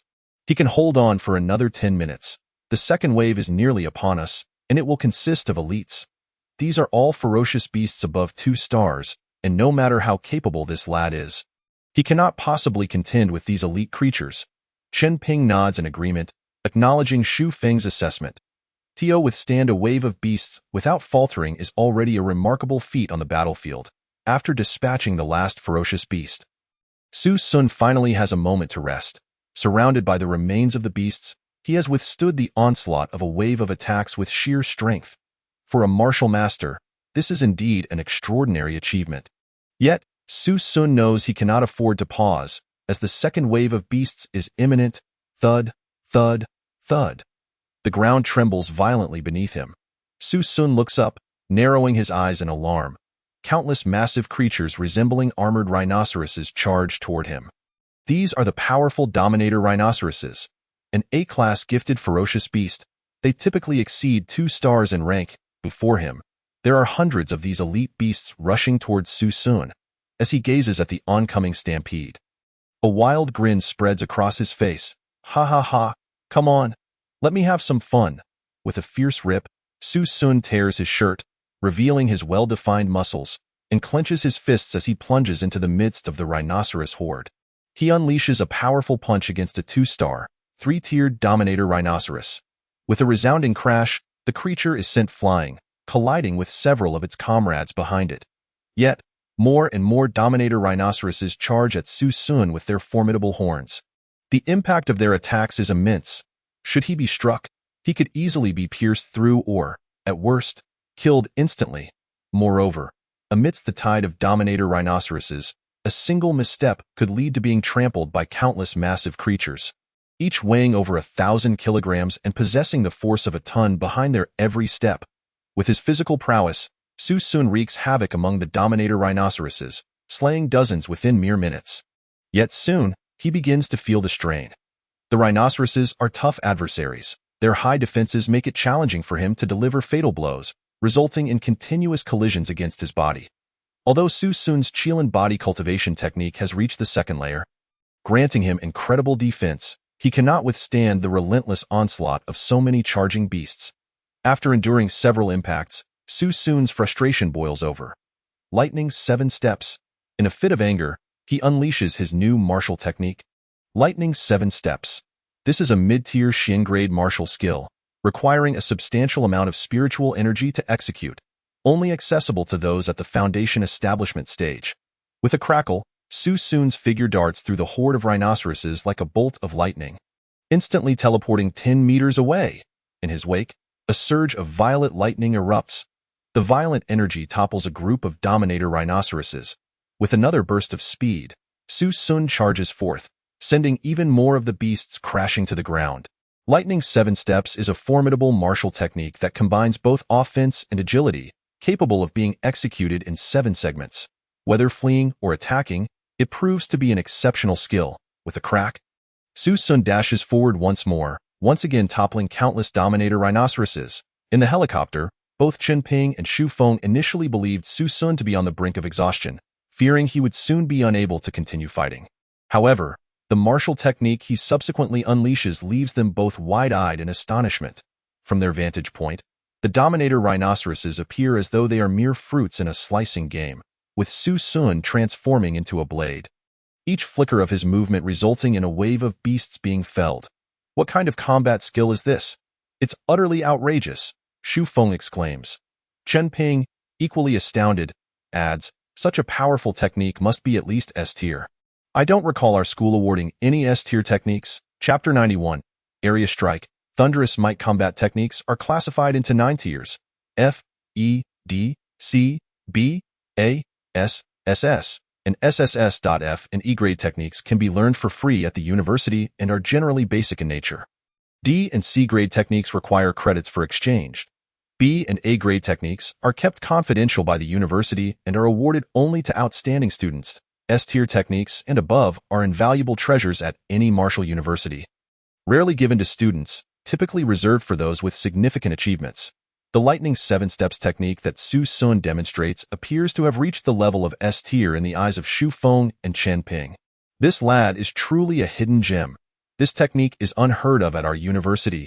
Clearly, he harbors many secrets we are yet to uncover. Chen Ping muses thoughtfully on the battlefield. Su Sun continues his onslaught against the Dominator rhinoceroses. The lightning 7 steps indeed represents a potent fusion of speed and lethality. However, in terms of area damage, its effectiveness leaves something to be desired. Each execution of the lightning 7 steps allows Su Sun to eliminate only dozens of beasts at a time. Given the hundreds of Dominator rhinoceroses, this is hardly significant. Just as he dispatches several more of the creatures, yet another wave of Dominator rhinoceroses surges forth, threatening to overwhelm him once more. This time, Su Sun chose not to evade but to confront the countless unicorn rhinoceroses before him head-on. With a thunderous roar, he unleashed his most formidable area of effect martial technique, the supreme skill of the Xian rank. Thunderous might. To everyone's astonishment, Su Sun's body began to levitate slowly into the air, surrounded by a myriad of violet lightning bolts. From his pores, an abundance of spiritual energy surged forth, coalescing into a radiant halo of purple lightning encircling him. Gradually, under the shimmering violet electricity, Su Sun transformed into a being of pure lightning. At that moment, the violet lightning began to gather around him, forming spherical shapes. Moments later, four pulsating orbs of purple lightning materialized, orbiting him with increasing velocity, emitting a terrifying crackling sound. As the spheres spun faster and faster, they became a blur. Just then, the throngs of unicorn rhinoceroses had completely surrounded Su Sun. In an instant, the four swirling orbs erupted with a deafening explosion. The force unleashed by the detonating spheres instantly incapacitated all the unicorn rhinoceroses within 100 meters radius of Su Sun. Littered around him were the charred corpses of countless unicorn rhinoceroses, their bodies emitting plumes of thick, black smoke. Moments ago, he had been encircled, but now a vacuum had formed around him, leaving only lifeless bodies in his vicinity. Meanwhile, Chen Ping and Xu Feng, who were watching from a helicopter, were utterly dumbfounded. They gazed at Su Sun on the ground in stunned silence, unable to comprehend the scene before them. It was one thing for Su Sun to dispatch beasts below the 2-star 10-tier level casually, but to annihilate over 100 at once was unfathomable. After all, he was merely at the first tier of martial artists. What kind of martial technique had he just executed? It must have been at least of SS rank. Who had imparted such knowledge to him? Xu Feng exclaimed in shock. Even he had never mastered an SS rank technique. Furthermore, the SS rank techniques stored at their academy were unmatched in power compared to what Su Sun had just demonstrated. After a prolonged silence, Chen Ping finally spoke, realizing that Su Sun was not merely gifted but harbored secrets unknown to others. For instance, the source of his formidable martial skills, his ability to replenish energy and vitality merely by touching the beasts. And how he, as a first-tier martial artist, could slay creatures of higher tiers. There were too many mysteries surrounding Su Sun for Chen Ping to fathom. Meanwhile, in the operations room of the service station, Major General Qiu Xiaohuang watched the live feed transmitted from the helicopter, remaining silent for an extended period. Su Sun's valor on the front lines had significantly alleviated their pressure. With a calm demeanor, Qiu Xiaohuang remarked, "I previously did not understand why Chen Ping was so insistent on entering the battle zone to rescue a newcomer. Now I comprehend. This newcomer is extraordinary. Given time, his achievements will surely surpass those of Tang Muhu." His assessment of Su Sun was exceedingly high. Tang Muhu was the president of the Special Academy at Shanda, renowned throughout the 4 provinces. Yet now, Qiu Xiaohuang seemed to regard Su Sun as even greater. Zhu Xian, observing the scene on the large screen, couldn't help but smile with pride, proclaiming, "He is my disciple." Within the war zone, Su Sun relentlessly employed lightning 7 steps and thunderous might, systematically dispatching the unicorn rhinoceroses. After more than an hour, he had single-handedly slain over 1,000 of them. The ground beneath him was strewn with corpses, leaving no space even to place his feet. Breathing heavily, his body soaked in blood, he prepared himself as the third wave of beasts approached. However, these bloodthirsty creatures surprisingly refrained from attacking him, instead opting to encircle him as if to trap him in their midst. The creatures in this third wave were of significantly higher caliber. predominantly above the 2-star, 5-tier level, with many reaching 2-star, 10-tier status. Observing the unfolding events, Chun Ping's expression darkened as he exclaimed, "This is bad. They must realize Su Sun is formidable. A leader-level beast may soon take action against him. Su Sun, get up here. Evacuate the battle zone," Chun Ping shouted. Shu Feng immediately instructed the helicopter pilot, "Lower the altitude, drop the rope ladder, and bring Su Sun up." They had seen enough. It was time to rescue him. Su Sun glanced at the helicopter overhead and then at the surrounding beasts. To his astonishment, the beasts before him parted, creating a path, with some even kneeling in fear. Suddenly, the ground trembled as a colossal beast emerged before Su Sun. It was a massive bear-like creature, its fur a striking black and white, with razor-sharp fangs protruding from its mouth. Though its body appeared rotund, its size was imposing, and it exuded an aura of power akin to that of a king among beasts. This was a leader-level beast. Upon spotting this creature, Chun Ping's expression shifted dramatically as he exclaimed, "It's an S-rank gifted beast, the Iron-Eating Beast." Iron-Eating Beast? Isn't that a giant panda? It looks kind of cute. Shu Feng blinked, inquiring. It has an alternate name of giant panda, but it is a bear, not a cat. Moreover, the mutated giant panda is vastly different from the ones in zoos. They are ferocious and easily enraged. And they do not consume bamboo, only raw meat. The Iron-Eating Beast is a perilous creature, possessing terrifying bite force, immense strength, and considerable speed, holding a high status among beasts. Unlike the gentle nature of giant pandas, the Iron-Eating Beast is known for its violent temperament and penchant for human flesh, embodying the notion that beasts shall never be subjugated. To this day, no one has ever tamed an Iron-Eating Beast as a battle pet. As the rope ladder descended from the helicopter, Chun Ping shouted, "Su Sun, hurry up. This Iron-Eating Beast is extremely dangerous. You are no match for it." Yet, within the battle zone, Su Sun chose not to flee but was instead filled with exhilaration. He had finally discovered a battle pet suited to him, an S-rank gifted beast. The old man had tasked Su Sun with finding a battle pet of A rank or higher. While he had not found an A-rank beast, he had indeed encountered an S-rank. If he could conquer this Iron-Eating Beast, he would fulfill the old man's request and have no reason to be confined upon his return. The thought invigorated Su Sun. "I won't leave. I will conquer this Iron-Eating Beast." Upon hearing this, Chun Ping's eyes widened in disbelief as he bellowed, "Are you insane? This is a leader-level beast. Although it is merely a 1-year-old juvenile Iron-Eating Beast, it still possesses the strength of 3-star, 5-tier. What do you plan to use to subdue it? Even if by some stroke of luck you manage to defeat the Iron-Eating Beast, its nature guarantees it will never submit to you. Give up."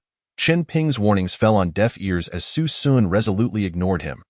The Iron-Eating Beast was merely a juvenile, and had it been an adult, its cultivation would be at least 4 or 5 tiers higher.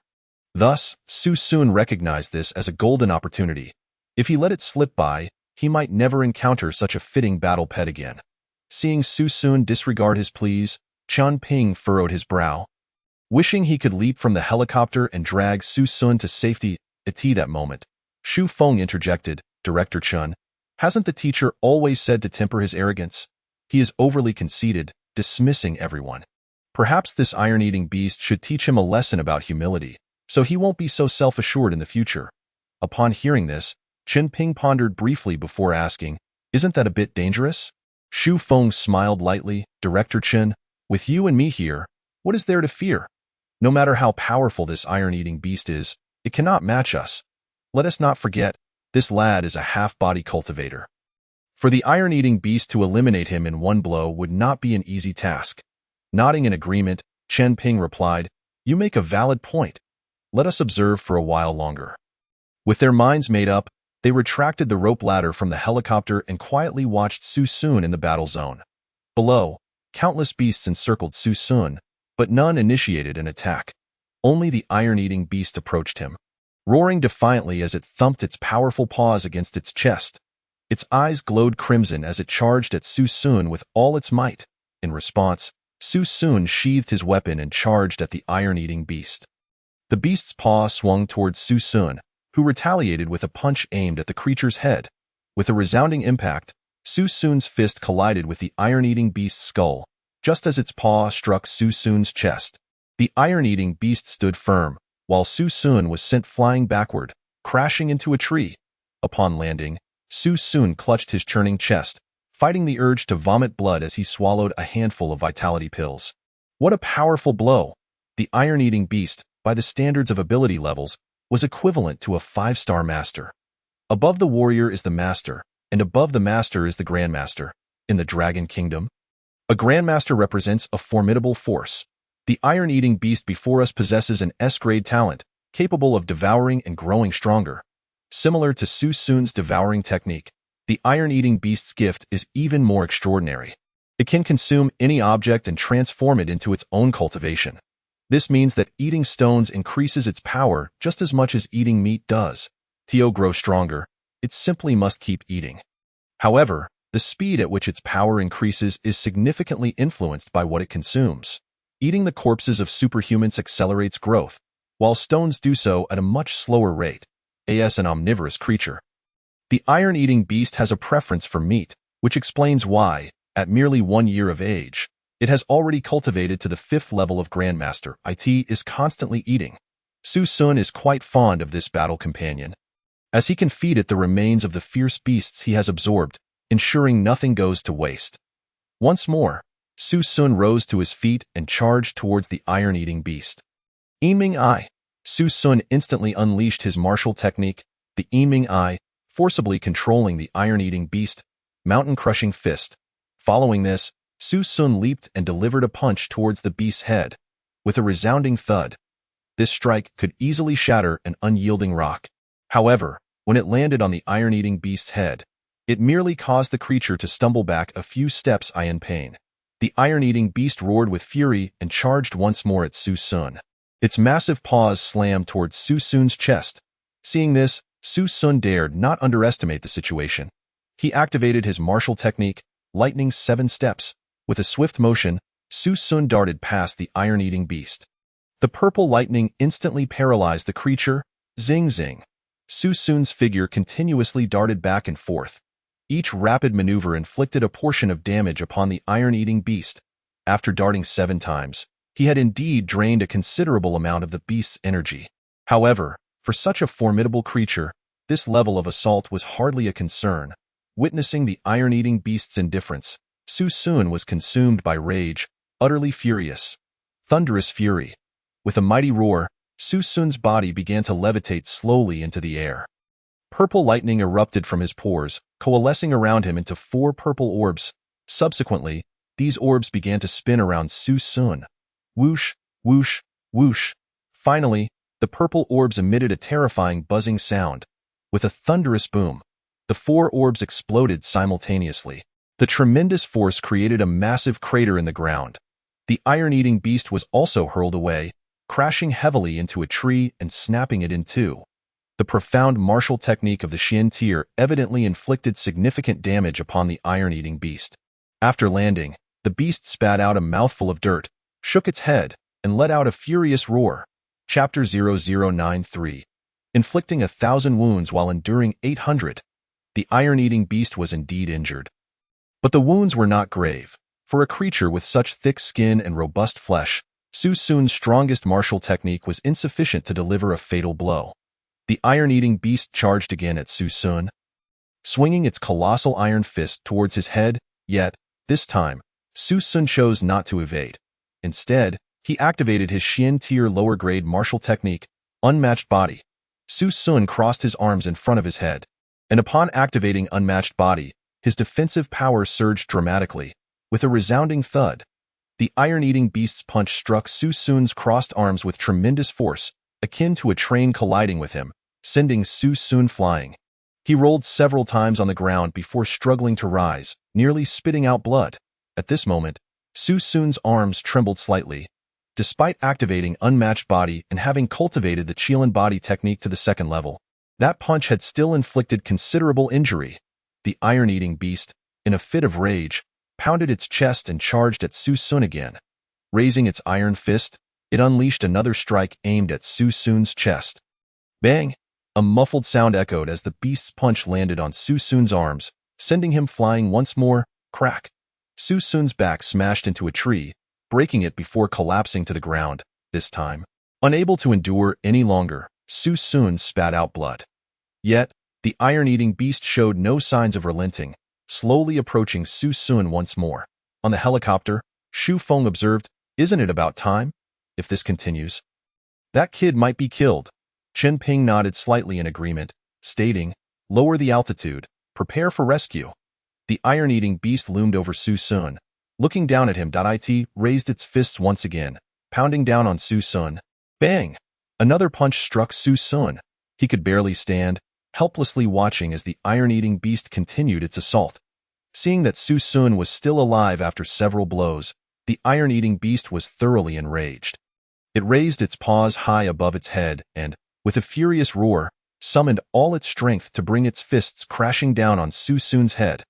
This punch was as powerful as a hydraulic press. If it connected with Su Sun's head, death would be inevitable. Just then, Su Sun completed the buildup of his unmatched body. With his eyes wide open, Su Sun sprang up from the ground. At that moment, his right fist transformed into a golden hue, infused with immense power. Unmatched body allows one to absorb 50% of the opponent's attack power for their own use. The iron-eating beast had struck Su Sun with numerous blows, and now half of that power resided within his right fist. Simultaneously, Su Sun channeled his martial technique into the punch. Mountain-crushing fist. Su Sun raised his golden fist and smashed it into the iron-eating beast's chest. Boom! As the punch descended, it erupted with golden light. The explosive force sent the iron-eating beast flying. Whoosh! The creature skidded across the ground, breaking countless trees and rolling several times before coming to a halt. The iron-eating beast now lay on the ground, barely clinging to life, struggling to rise. On the helicopter, Xu Feng and Chen Ping, poised to jump, were momentarily stunned. What just happened? Moments ago, this kid was on the verge of death.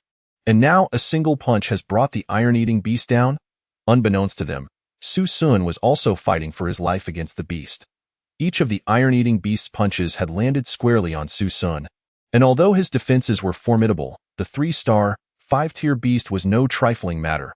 At this moment, Su Sun's body bore multiple fractures, his internal organs bleeding. He was gravely injured. He limped towards the iron-eating beast, which lay on the ground, panting heavily, blood trickling from its mouth. To this point, Xu Feng and Chen Ping had jumped from the helicopter. They approached Su Sun, with Xu Feng handing him a dagger, saying, "You take the lead." Xu Feng was astounded by Su Sun's combat prowess. He could sense that Su Sun's cultivation was merely first-tier master, yet he had defeated a 3-star, 5-tier iron-eating beast. This was an S-grade talent beast. Xu Feng reflected on his own capabilities during his freshman year and realized he was inadequate, barely half of Su Sun's strength. Initially, Xu Feng had been displeased with his teacher for accepting Su Sun as a disciple. But now he was convinced Su Sun's future achievements would undoubtedly surpass his own. Meanwhile, Chen Ping wore a complex expression. He had intended to diminish Su Sun's confidence, only to find himself outmatched instead. Truly, a case of losing a chicken to gain a rice. The iron-eating beast's recovery ability was extraordinarily robust. If they did not act while it was wounded, it would pose a disaster for humanity once it regained strength. In response, Su Sun shook his head and said, "No, the reason I haven't used the dagger is that I do not wish to kill it. I want to make it my battle companion." Hearing this, Xu Feng's eyes widened in disbelief. "Have you lost your mind? This is an iron-eating beast, not a giant panda. It is ferocious by nature and recognizes no master. It could even attack its own mother in a fit of rage. You wish to make it your battle companion?" Indeed, the iron-eating beast was powerful and easy to care for, but no one had ever succeeded in taming one as a battle companion.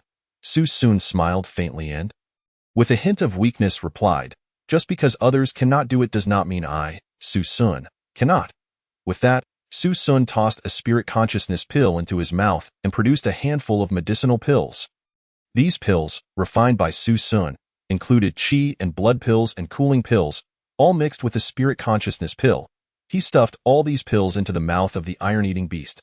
The creature, being an insatiable glutton, did not care what it was consuming and began to chew and swallow eagerly. At that moment, Su Sun could distinctly feel a mental connection forming between himself and this colossal creature. After ingesting the qi and blood pills and cooling pills, the iron-eating beast's injuries visibly improved, and it began attempting to rise slowly. Seeing this, Shu Feng and Chen Ping grew vigilant. If the iron-eating beast dared to harm anyone, they would be ready to eliminate it at a moment's notice. However, what happened next was entirely unexpected. The iron-eating beast crawled before Su Sun, wrapping its enormous paws around his leg, nuzzling against him like a child seeking affection. Chapter 0094, The Rescue Mission. A lone infiltration. The behavior of the iron-eating beast instantly left Chen Ping and Shu Feng beside it in a state of astonishment. What is happening? Why does this iron-eating beast appear so adorable? Life is tough. Is the panda performing for us? Is this truly the same ferocious and bloodthirsty iron-eating beast that devours human flesh? How does it now seem even softer and cuter than the giant pandas in a zoo? Looking at Su Sun, who gently patted the iron-eating beast's head, he remarked, "You are so round. From now on, I'll call you Roundy. Do you like this name, Roundy?" The iron-eating beast seemed to comprehend Su Sun's words and actually nodded in response. Shu Feng and Chen Ping were utterly dumbfounded. Su Sun has truly managed to tame this iron-eating beast. This is an S-class battle pet. It could fetch astronomical prices at any auction house in Longhua, easily reaching tens of billions, and yet, Su Sun has tamed it. Furthermore, this is the only iron-eating beast that has been successfully tamed in all of Longhua and even the world. Isn't it said that beast men never become slaves? Why is it now trying to fit into the system? Shu Feng gazed at Su Sun in shock and inquired, "How did you manage this? The nature of the iron-eating beast is inherently at odds with humanity. How did you make it acknowledge you as its master?" Su Sun replied nonchalantly, "That's a secret." Seeing that Su Sun was unwilling to elaborate further, Shu Feng refrained from pressing the issue. Yet, at that moment, his eyes were filled with envy. This is a 3-star, 5-tiered battle pet, equivalent to a grandmaster of 5th tier. With such prowess, it could easily overpower many upperclassmen from the Mountain Academy. Yet here is Su Sun, a mere freshman, possessing an S-class battle pet of grandmaster tier. This fueled Shu Feng's envy and jealousy. Most importantly, his own battle pet is merely a B-grade ferocity dog. Truly, comparing goods leads to disdain. There is simply no comparison. Chen Ping also looked at Su Sun with a complicated expression and said, "It seems Teacher Ji's plan has fallen through. Now he has to grant you credits while watching you show off." Sigh. Turning to Su Sun, who was now sitting atop Roundy, he noted that despite Roundy being only a year old, it was already quite large. Su Sun rode it effortlessly. "Shall we retreat?" Su Sun asked. His objective had been accomplished, and remaining in the war zone held no further significance. Chen Ping nodded slightly, preparing to leave, but suddenly remembered something and asked, "Su Sun, there are still 3 others in your team who are unaccounted for. One of whom is of particular significance, named Jiang Zixin. Her family, the Jiang clan, is a prominent noble family in Beha province. Do you know her whereabouts?" Jiang Zixin is missing. Upon hearing this, Su Sun's brow furrowed. After parting ways with Jiang Zixin, he had not been in contact with her since. Where was she last reported missing? Su Sun inquired. Chen Ping pointed to a nearby mountain and said, "The locator indicates Jiang Zixin is on that mountain, but her figure is not visible on the surface, so I suspect she may be trapped in a cave. The cave's interior is complex, and it's easy to lose one's way once inside. I must go save her," Su Sun declared suddenly. Chen Ping and Shu Feng were taken aback. They had intended to wait until the beast tide subsided before attempting to rescue Jiang Zixin. They did not expect Su Sun to be so proactive about it. "What? Is she your girlfriend?" Shu Feng raised an eyebrow and asked. "Remove the girlfriend part," Su Sun responded. "Just a friend? Would you take such a great risk to save a mere friend?" Shu Feng was somewhat surprised. "I may not have many friends, but those I consider friends, I will never abandon. You two should leave first. I will contact you once I find Jiang Zixin. With that." Su Sun rode Roundy and hastily headed towards the mountain. Chen Ping watched Su Sun's departing figure and remarked, "This kid really does resemble the principal in his youth. Well, we shall wait for him a bit. Let's see if this brat can continue to create miracles." Su Sun quickly arrived at the foot of the mountain. Thanks to Roundy's innate aura, ordinary ferocious beasts dared not approach him, saving him a considerable amount of time. Upon reaching the base, Su Sun activated his martial skill, the Nether Eye. Once activated, his vision sharpened, granting him a degree of X-ray vision. Soon, he discovered a cave entrance on the mountainside, with several muddy footprints beneath his feet. Confirming the direction, Su Sun rode Roundy into the cave. Within a certain corner of the cave, a candle flickered, casting a dim light on the faces of 3 individuals. That moment, Jiang Zixin was shivering from the cold, while Shen Wu and Chao Jin beside her appeared pale. Having been trapped here for so long, they had neither water nor food, and their stamina was severely depleted. Jiang Zixin clutched her backpack tightly, repeatedly murmuring, "I must get out, I must get out. I need to save my father, save my father."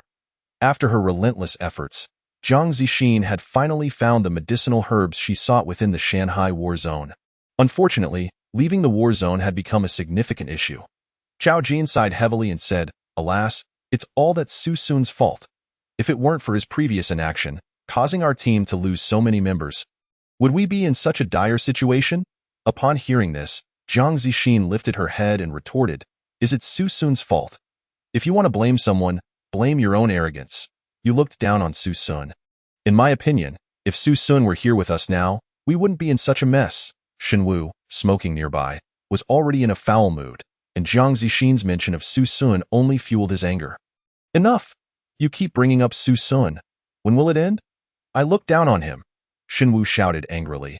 Under normal circumstances, he would never dare to raise his voice at Jiang Zixin, but now, with their lives hanging by a thread, there were no more restraints. Jiang Zixin glared at Shen Wu. "Shen Wu, how dare you speak of Su Sun this way? I will dock your salary." Upon hearing this, Shen Wu's bloodshot eyes turned towards Jiang Zixin, revealing a hint of madness. "Oh, you want to dock my salary for Su Sun? Huh. What is so special about that Su Sun that you can't stop thinking about him? What am I lacking compared to him? Can't you see my efforts for you? Why do you favor Su Sun so much while despising me? Why?" As Shen Wu advanced menacingly, Jiang Zixin began to tremble slightly. Chapter 0095. Shen Wu turns hostile. "Pressuring Zixin whom I like is my own business. You have no right to interfere," Jiang Zixin shouted defiantly, and no sooner had she spoken than Shen Wu's face contorted in rage, and he raised his right hand, slapping Jiang Zixin across the face. Jiang Zixin covered her cheek, staring at Shen Wu in disbelief. "How dare you hit me? What is wrong with hitting you? Do you think this is the outside world? Out there, you are the esteemed young lady of the Jiang family, but here, you are nothing behind him." Chao Jin also moved closer, his eyes gleaming with a greedy glint as he stared at Jiang Zixin. "This is the Shanghai war zone, and with the beast tide raging outside, even if you die, no one would suspect us. They would only think it was the work of ferocious beasts." Shen Wu's gaze turned icy. "Exactly. Besides, whether we make it out alive is another matter entirely. Since we're doomed regardless, we might as well enjoy ourselves before we go. Otherwise, we'll die with regrets." With that, Shen Wu and Chao Jin exchanged glances, both wearing lecherous smiles. Meanwhile, Jiang Zixin clutched her chest, terror etched on her face as she looked at the two. "Don't you dare. I am the young lady of the Jiang family. If you lay a finger on me, my father will never let you go. That old man is struggling to save his own life. He won't have time to seek revenge on us. Just cooperate and let me have my fun." With that, Shen Wu seized Jiang Zixin's wrist and began to tear at her clothing. Jiang Zixin fought desperately, but as a mere first-tier auxiliary ability user, her combat power was weak. Furthermore, Shen Wu was a solid 5th-tier warrior, a combat-type ability user. When the fight broke out, Jiang Zixin was utterly helpless. With a ripping sound, Jiang Zixin's close-fitting combat suit was torn apart, exposing large swathes of her fair skin to the air. Shen Wu's eyes lit up with excitement as he leered, "Haha, so white. Truly worthy of being the young lady of the Jiang family." Jiang Zixin was now in tears, struggling desperately, but Shen Wu showed no mercy as he continued to rip apart her clothes. Another tearing sound echoed as a significant portion of Jiang Zixin's pants was ripped away, exposing her fair thighs. Shen Wu forcibly pinned Jiang Zixin against the wall and began to unbutton his own clothes one by one. "If I'm going to die, I might as well die satisfied. Jiang Zixin, you are only fit to kneel before me and be conquered." With that, Shen Wu grabbed Jiang Zixin's hair, attempting to force her head down. Just then, a thunderous crash resonated. The mountain wall suddenly collapsed, and a ferocious beast appeared before them. Before them stood an exceedingly formidable black bear, its eyes glinting with a menacing red glow. Upon spotting the humans, it charged towards the trio without hesitation. Chao Jin, nearly paralyzed with fear, bellowed, "It's a B-grade talent black bear, a tier 3 ferocious beast. The mention of Tier 3 sent a wave of terror through Shan Wu, who was already on the brink of despair. He hastily released Jiang Zixin, his gaze fixated on the looming black bear with palpable trepidation. Without warning, the bear lunged at Chao Jin, delivering a crushing blow to his head. With a sickening crack, Chao Jin's skull burst open like a watermelon, blood splattering across Jiang Zixin and Shen Wu. Shen Wu stood in stunned silence, grappling with the profound impact of Chao Jin's demise. Exhausted from lack of food and water, he felt utterly defeated. The sudden emergence of a Tier 3 beast shattered Shen Wu's last vestige of hope. Why? Why must my fate end this way? I refuse to accept it. With fury igniting in his eyes, Shen Wu seized a nearby battle axe and swung it fiercely at the black bear, exclaiming, "You shall die!" Yet, the bear effortlessly shattered the axe with a single swipe, then struck Shen Wu directly in the chest. The force sent him hurtling backwards, his back slamming against the wall, and he coughed forth a mouthful of blood. This single strike left Shen Wu grievously injured, his internal organs displaced and shattered. Without immediate medical attention, his demise was all but assured. With Shen Wu incapacitated, Jiang Zixin found herself exposed before the black bear, which approached her with deliberate steps.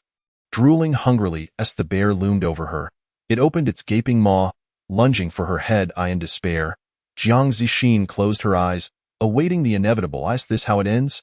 How utterly unfair. I haven't even had the chance to properly care for my father. At that critical moment, a thunderous crash resounded as the mountainside was breached. A massive black and white beast barreled into the black bear, sending both creatures tumbling. Jiang Zixin blinked in disbelief at the collapsed wall nearby. Then, a figure emerged, illuminated by the beam of a flashlight that outlined his features. It was Su Sun. Overwhelmed with incredulity, Jiang Zixin could hardly believe her eyes. She had not expected to encounter Su Sun here once more. He had come to her rescue again. Su Sun? He turned toward her, noting her disheveled appearance, a hint of crimson creeping to his cheeks as he averted his gaze. Upon receiving his confirmation, Jiang Zixin could no longer contain her pent-up fear and indignation. She threw herself into Su Sun's arms, sobbing uncontrollably. I was so scared. I almost, her delicate frame trembled against him. After a moment of weeping, she suddenly recalled the lingering threat of the ferocious beast and quickly turned around. At that moment, she saw Yuangong rolling atop the black bear, raining down blows upon its head. The black bear quaked in fear, unable to retaliate due to the overwhelming bloodline pressure. After a flurry of strikes, Yuangong delivered a final, devastating punch, obliterating the black bear's skull before rising to his feet. Jiang Zixin sensed the potent aura emanating from Yuangong. Dread filled her heart. What is this? Fear not. This is my battle pet, Su Sun explained. Battle pet? The creature's rank exceeds Tier 3. After all, it could effortlessly dispatch a Tier 3 black bear. Su Sun's battle pet is extraordinarily powerful? At that moment, the severely wounded Shen Wu, overwhelmed with emotion, began to weep. I'm saved. Finally saved. Su Sun, get me out of here. Hurry, take me to the hospital. I can't hold on much longer. Chapter 0096. Credits secured. Zhang family arrives. In response to Shen Wu's desperate pleas, Su Sun merely cast a disinterested glance his way and replied, "Am I obligated to save you?" Upon hearing this, Shen Wu's agitation flared. "I'm gravely injured. If you don't help me, I will undoubtedly perish." He coughed violently, blood spilling from his lips. Su Sun replied coolly, "Your death holds no consequence for me." He had witnessed Shen Wu's past misdeeds towards Jiang Zixin through his spectral vision. Thus, he felt no compulsion to save such a scoundrel. Shen Wu, realizing the gravity of his situation, began to tremble in fear, pleading, "Su Sun, please, I beg you to save me. I was wrong before. I apologize. I'll kneel if you wish." With that, Shen Wu shakily knelt before Su Sun, repeatedly bowing in supplication. Yet, no matter how fervently he begged, Su Sun remained unmoved. He assisted Jiang Zixin onto Yuangong's back and led the creature away.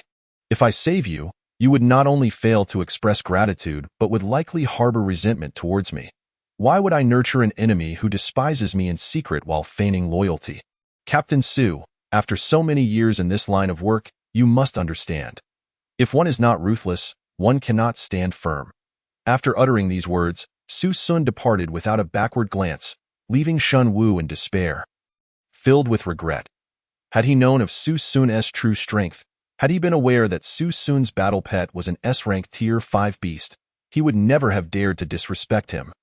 If only he had shown a modicum of courtesy, his fate would not have been so dire. Regret was futile now. It was too late. Jiang Zixin, possessing a tender heart, did not plead for Shun Wu's life. For his actions had left her feeling cold. Severely injured and facing an impending beast tide, Shun Wu stood no chance of survival. His demise was inevitable. Soon after, Su Sun returned to the service station via helicopter. In the command room, when Zhu Xian beheld Yuan Gong, he fell silent. He had intended to temper Su Sun's ambitions by assigning him a seemingly impossible task of locating an A-grade beast. Yet, not only had Su Sun succeeded, he had excelled.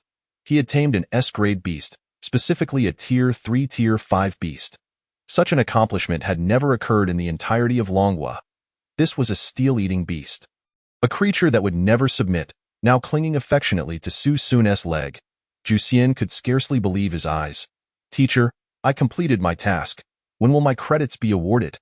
Su Sun inquired with a twinkle in his eye. Zhu Xian, caught between exasperation and amusement, should have been pleased with his student's stellar performance, yet Su Sun's achievements were so remarkable that they instilled a sense of trepidation within him. However, a promise made must be fulfilled. Having assigned the task, he could not withhold the credits. "The credits have been transferred to your account. Do check for them." Upon glancing at his account, Su Sun found an additional 500 credits, bringing his total to 1,300. Elated, he realized he could now advance to the second year of study. "Teacher, are there any other tasks you need me to complete?" he asked eagerly. While other students often dreaded assignments, Su Sun was anxious that none would be forthcoming. Zhu Xian rolled his eyes at him. "There aren't that many tasks available. There's nothing for you right now. Go back to school and take a few days off." "Now leave." With that, Zhu Xian took his wine gourd and staggered out of the command room. Shortly thereafter, Su Sun noticed a composed and stern-looking Major General present. The general exuded a robust aura, giving Su Sun the impression that he was a formidable expert. "Hello, allow me to introduce myself. I am Major General Qiu Shaohuang, responsible for security operations in the Shanhe War Zone. I witnessed your performance in the war zone. And you did well. You significantly alleviated the pressure on our frontline soldiers. I have high hopes for you." It was rare for Qiu Shaohuang to commend anyone, yet he had chosen to praise Su Sun this time. Su Sun smiled and replied, "It was merely my duty. I wish to know if you would be interested in joining our military after graduation." Qiu Shaohuang asked directly. "The military? But I'm just a student." Su Sun replied, bewildered. "True, you are currently a student, but that does not mean you will always be one. Judging by your talent, you could graduate in no more than 2 years. Upon graduation, would you be willing to join our military? If so, I can guarantee you a direct promotion to the rank of major, starting as a regiment-level officer." Su Sun was taken aback by this proposition. A major? That was a high-ranking officer. The annual benefits were substantial, and the authority wielded was considerable, with command over thousands. He had never anticipated that Qiu Shaohuang would hold him in such high regard. However, he shook his head and replied, "Thank you, Major General, for your kind offer. But I have no plans to pursue a military career at this time." Well, there was a trace of disappointment in Qiu Shaohuang's eyes as he spoke. "If you wish to pursue a career in the military, feel free to call me anytime. Here is my business card." After handing his card to Su Sun, Qiu Shaohuang took his leave. Just as he departed, a man burst into the operations command room with great urgency. The man, in his 40s, was clad in a well-tailored Zhongshan suit, his figure somewhat portly, and a luxurious watch adorned his wrist. "Is my niece all right? Is my niece all right?"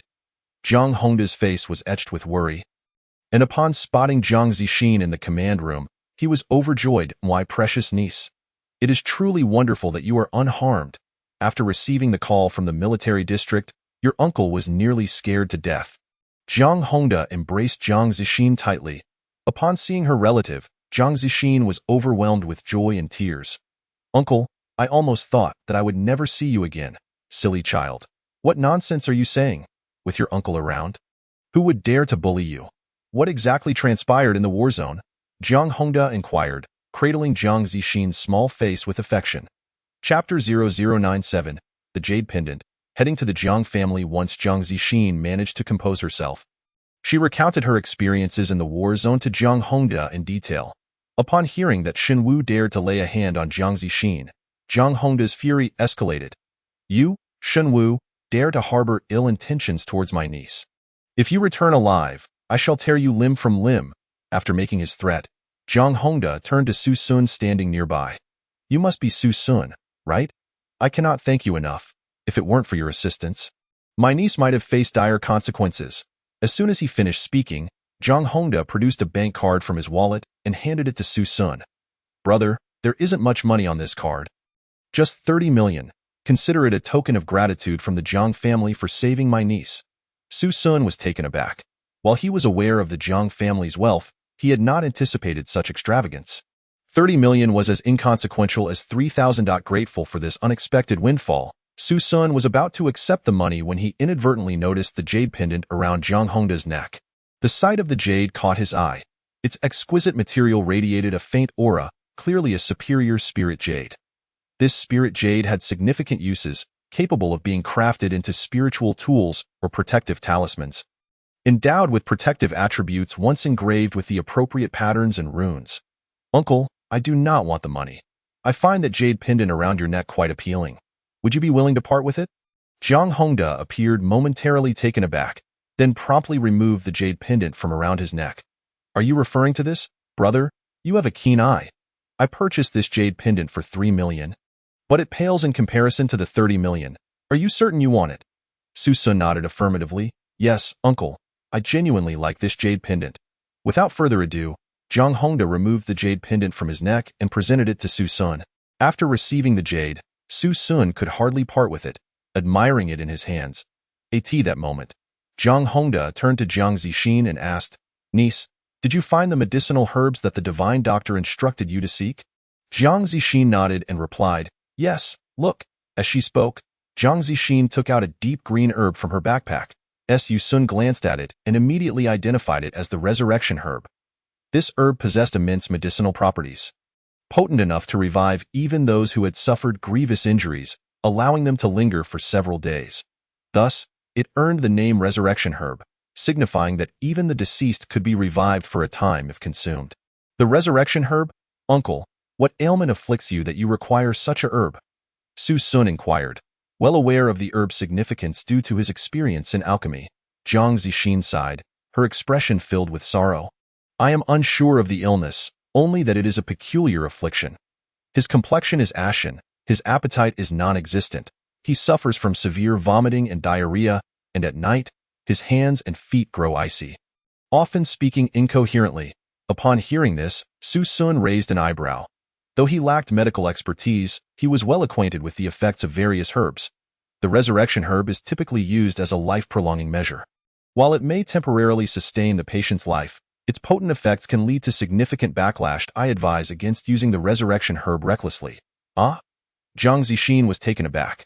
But this is the resurrection herb that Divine Dr. Wang instructed me to find. Divine Doctor? Su Sun expressed surprise. Indeed, Divine Dr. Wang is renowned across the 4 provinces, and many have offered millions in hopes of inviting him for a consultation, only to be turned away.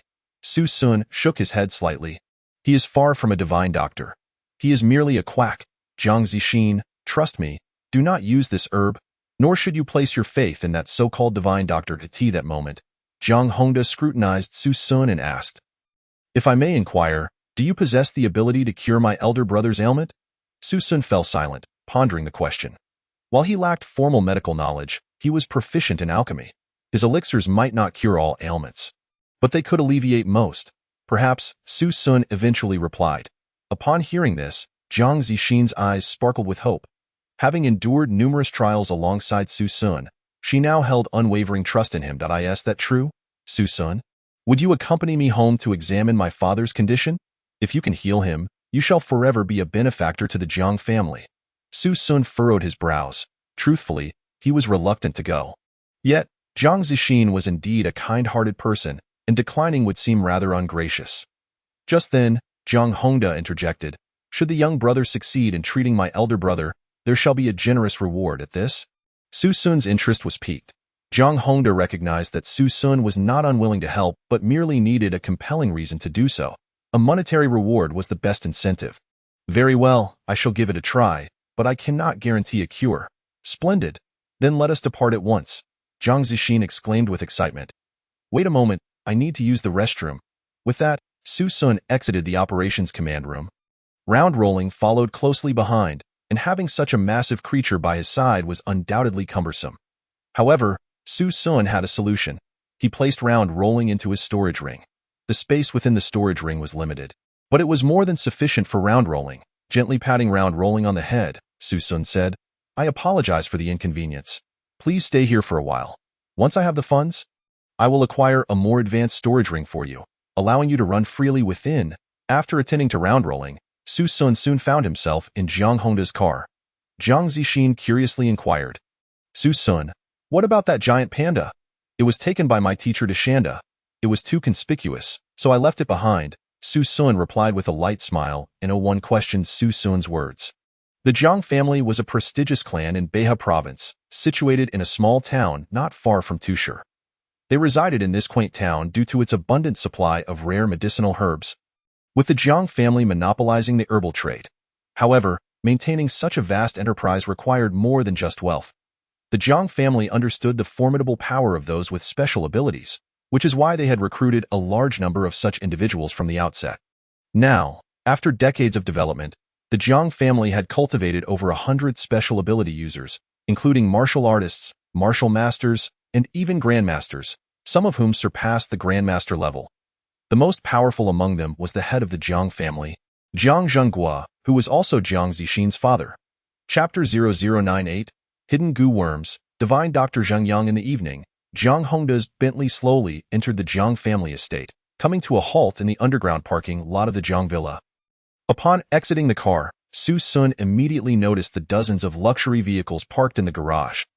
There were supercars designed for ultimate performance, rugged off-road vehicles, and luxurious executive sedans. Seeing these high-end cars, Su Sun felt as though he had stumbled into a grand auto exhibition. Jiang Hongda led Su Sun and Jiang Zixin into the elevator, taking them to the first floor. Upon entering the opulent living room, a professional maid promptly brought out slippers for the three of them, even assisting them in putting them on without the need to bend down. And my elder brother is in the bedroom. Let me take you to see him. Jiang Hongda glanced at Su Sun before guiding him and Jiang Zixin into the bedroom. Inside, a middle-aged man in his 50s lay on the bed, his complexion ashen, his eyes tightly closed, and he remained silent. Beside the bed, a professional medical team and equipment constantly monitored Jiang Zhenghua's condition. This is my elder brother. His situation is quite grave. He only has about 3 hours of consciousness each day, spending the rest of the time in a deep slumber. Young brother, can you discern what illness has afflicted my elder brother? Su Sun furrowed his brow as he examined Jiang Zhenghua. To be honest, he was not well versed in medicine, and in the realm of cultivation, medical knowledge was scarce. Due to the nature of cultivators, they are immune to illness. Should they experience any discomfort, a single elixir can remedy a multitude of ailments. Su Sun activated his nether eye, unleashing its X-ray vision to scrutinize every corner of Jiang Zhenghua's body. If there were any tumors within Jiang Zhenghua, they would be immediately visible through the nether eye. However, after thorough examination, Su Sun found no tumors present. Yet, shortly thereafter, he detected an anomaly within Jiang Zhenghua's body. His blood was infested with numerous densely packed black worms. Though small in size, these worms possessed a remarkable reproductive capacity. Having spread throughout Jiang Zhenghua's entire being, Su Sun quickly recognized their origin. They were goo worms. Jiang Zhenghua was not suffering from illness. Rather, he had been subjected to a cursed eye in the realm of cultivation.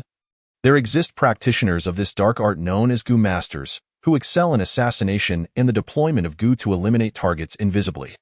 Clearly, Jiang Zhenghua had fallen victim to such malevolent forces, unwittingly ensnared in their web.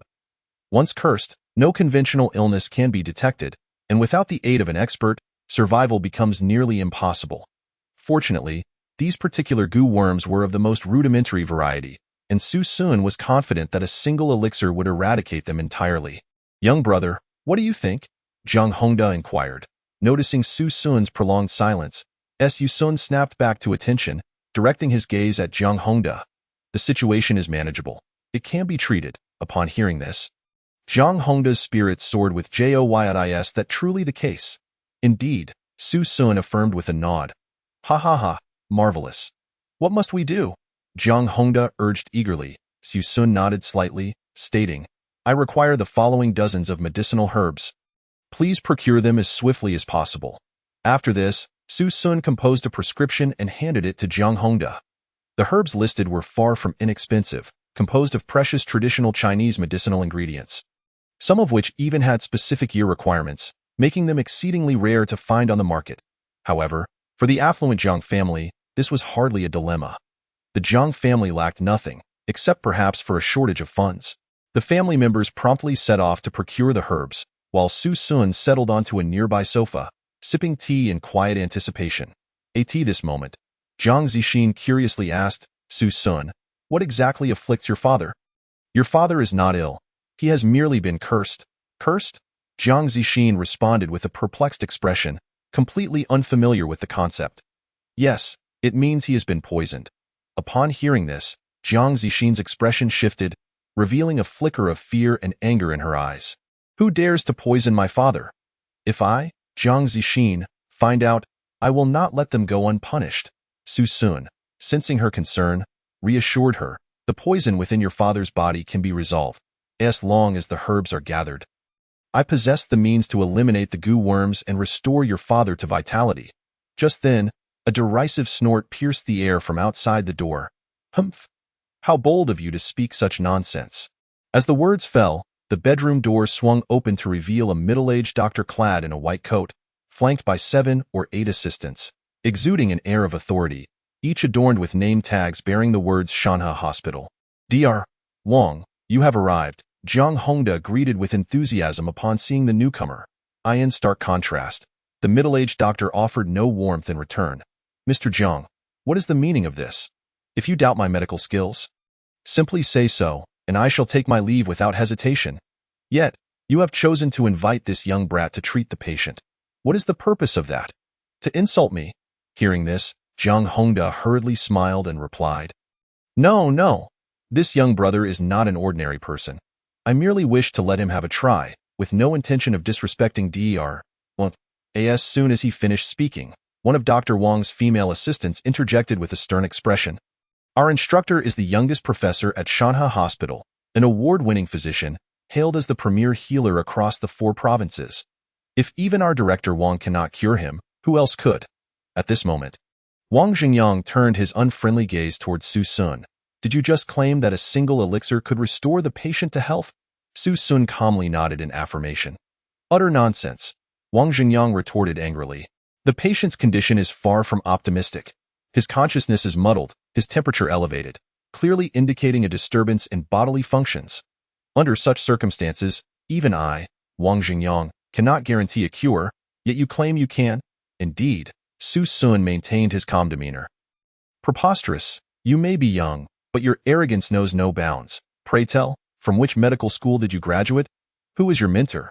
Where do you currently practice? Let us see if you possess any genuine capability. In the face of Wang Xingyang's interrogation, Su Sun replied with poise. I have not attended medical school. I am merely a first-year student at Shanda University, without a mentor and without any hospital affiliation. I have only self-studied the art of alchemy and nothing more. Upon hearing this, Wang Xingyang erupted in laughter. Ha ha, Jiang Hongda, you heard him. This lad has never studied medicine. While I concede that Shanda is indeed an impressive institution, it does not offer a medical program. You are suggesting this boy treat the patient? That is tantamount to murder. Initially, Jiang Hongda had been elated upon learning that Su Sun could potentially save his elder brother. However, upon further reflection, Wang Xingyang's words began to resonate with him. Su Sun appeared far too young and lacked any medical experience. What reason had he to believe he could heal his brother? In the face of skepticism, Su Sun adopted a nonchalant attitude, remarking that had it not been for Jiang Zixin, he would not have even stepped foot in the Jiang household. Young brother, do you possess any evidence to support your claim of being able to heal my brother? Jiang Hongda asked, visibly torn. If Su Sun proceeded without any foundation, Wang Xingyang would surely be displeased, and offending him might make future consultations impossible. No evidence is necessary. I assert that I can heal him. If you choose to trust me, I shall proceed with treatment. If not, I shall take my leave, Su Sun stated coolly to Ha. This lad is merely a charlatan, seeking to exploit the Jiang family's wealth. If I were you, Jiang Hongda, I would contact the authorities immediately and have him reported. Wang Xingyang scoffed at that moment. Jiang Zixin interjected with urgency. Su Sun is not a fraud. He has saved me on multiple occasions. I trust his character. Following her declaration, Jiang Zixin turned to Jiang Hongda, who alone held the authority in the family while her father lay unconscious. Third uncle, I believe in Su Sun. Please let him try. Jiang Hongda found himself in a quandary. He could not allow Su Sun to attempt treatment without certainty of success. If it failed, he would not only lose his elder brother but also incur Wang Xingyang's ire. A loss that outweighed any potential gain. Dr. Wang, if you were to intervene, what are the odds of successfully treating my brother? Jiang Hongda asked with a furrowed brow. Wang Xingyang, hands clasped behind his back, replied confidently, while claiming 100% would be an exaggeration. If we had resurrection grass, I would have an 80% chance of curing your brother. 80% was indeed a high probability. However, before he could finish, Su Sun interrupted. We cannot use resurrection grass. At this proclamation, Wang Xingyang furrowed his brow, displeasure evident in his expression. Oh? Then explain why resurrection grass cannot be utilized. Resurrection grass is detrimental to the foundation. It is a potent restorative. While it would temporarily boost Jiang Zhenggua's vitality, its effects would also greatly enhance the goo worms within him. Consequently, the worms would multiply rapidly, hastening Jiang Zhenggua's demise. Preposterous. What goo worms? Have you been reading too many novels? There is no such thing in this world. The patient is merely experiencing a disturbance in qi and blood. A single dose of resurrection grass would suffice to restore him. Wang Zhengyang declared, frowning in anger. Shallow-mindedness. Just because you are unaware does not mean it does not exist. I stand by my assertion. Resurrection grass cannot be administered. Should it be used, mere minutes later, blood will seep from his pores, ultimately leading to his body succumbing to the pressure inflicted by the goo worms. Utterly ridiculous. Your claims lack any basis. Wang Zhengyang retorted. Jiang Hongda, will you believe this young brat or trust me? A seasoned medical professor with decades of experience. Caught in the crossfire of their dispute, Jiang Hongda felt overwhelmed. After much deliberation, he ultimately turned to Wang Xingyang, choosing to trust him. After all, Wang Xingyang was a legitimate medical professor with extensive clinical experience. In contrast, although Su Sun had saved his niece several times, he had never formally studied medicine, and Jiang Hongda had seen no evidence of the goo worms he spoke of, leading him to harbor doubts. Younger brother, I must apologize. I believe Dr. Wang makes a valid point. Jiang Hongda patted Su Sun on the shoulder. Dr. Wang, I appreciate your assistance. Jiang Hongda clasped his hands together, his face filled with respect. A smirk crept onto Wang Xingyang's lips, a hint of triumph dancing in his gaze. Only then did Wang Xingyang, with a face full of righteousness, gaze at Su Sun and say, Young one, remember, the righteous path in this world is fraught with trials. Do not resort to deceit or trickery. Seek a respectable job. Strive to support yourself, and do not harbor resentment towards me. I am merely fulfilling my duty to the patients. Su Sun offered a slight smile and refrained from saying much more. He merely turned to Jiang Zixin and remarked, Zixin, I have matters to attend to, so I shall take my leave. With these words, Su Sun departed from the Jiang residence without looking back. Jiang Zixin wished to retain Su Sun but, concerned for her father, chose not to pursue him. From her backpack, she retrieved the resurrection herb and handed it to Wang Xingyang. Dr. Wang, I entrust my father's illness to you. Wang Xingyang nodded slightly and declared, Prepare for surgery. With his command, several assistants behind him sprang into action. Although this was not a hospital, the equipment present was among the most advanced in Longhua, surpassing even that of conventional hospitals. Wang Xingyang's assistants were all qualified medical professionals, graduates of reputable medical schools.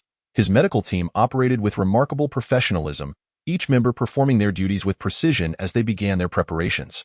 Wang Xingyang was about to perform a minimally invasive surgery on Jiang Zhenggua, utilizing a technique of his own invention.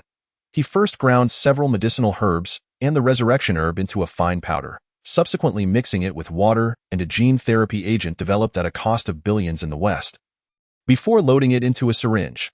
This innovative method combined Eastern traditional medicine with Western surgical practices, and Wang Xingyang was confident in his ability to cure Jiang Zhenggua. After administering anesthesia, Wang Xingyang cautiously made an incision in Jiang Zhenggua's chest and injected the concoction into his body, swiftly stitching him up afterward. The reason for the incision was to ensure the medication would take effect more rapidly and comprehensively. Once all was completed, Wang Zhengyang let out a sigh of relief and removed his mask. All right, now we wait quietly for 10 minutes. I believe the patient will soon show signs of improvement. Jiang Zixin and Jiang Hongda anxiously watched over Jiang Zhenghua, and as the seconds ticked by, after the 10 minutes elapsed, they were astonished to see Jiang Zhenghua slowly open his eyes. He has awakened. My brother has truly awakened. Jiang Hongda was overjoyed. Looking at Jiang Zhenghua, who had previously appeared pale, his complexion gradually turned rosy. His eyes brightened, and his breathing steadied, resembling a normal person once more. Father, how do you feel now? Jiang Zhenghua glanced at his hands, excitement evident in his voice as he proclaimed. I feel invigorated, filled with strength, divine doctor. You are nothing short of miraculous, Dr. Wang. You are simply extraordinary. Witnessing his brother's recovery, Jiang Hongda felt an overwhelming urge to kneel before Wang Zhengyang in gratitude.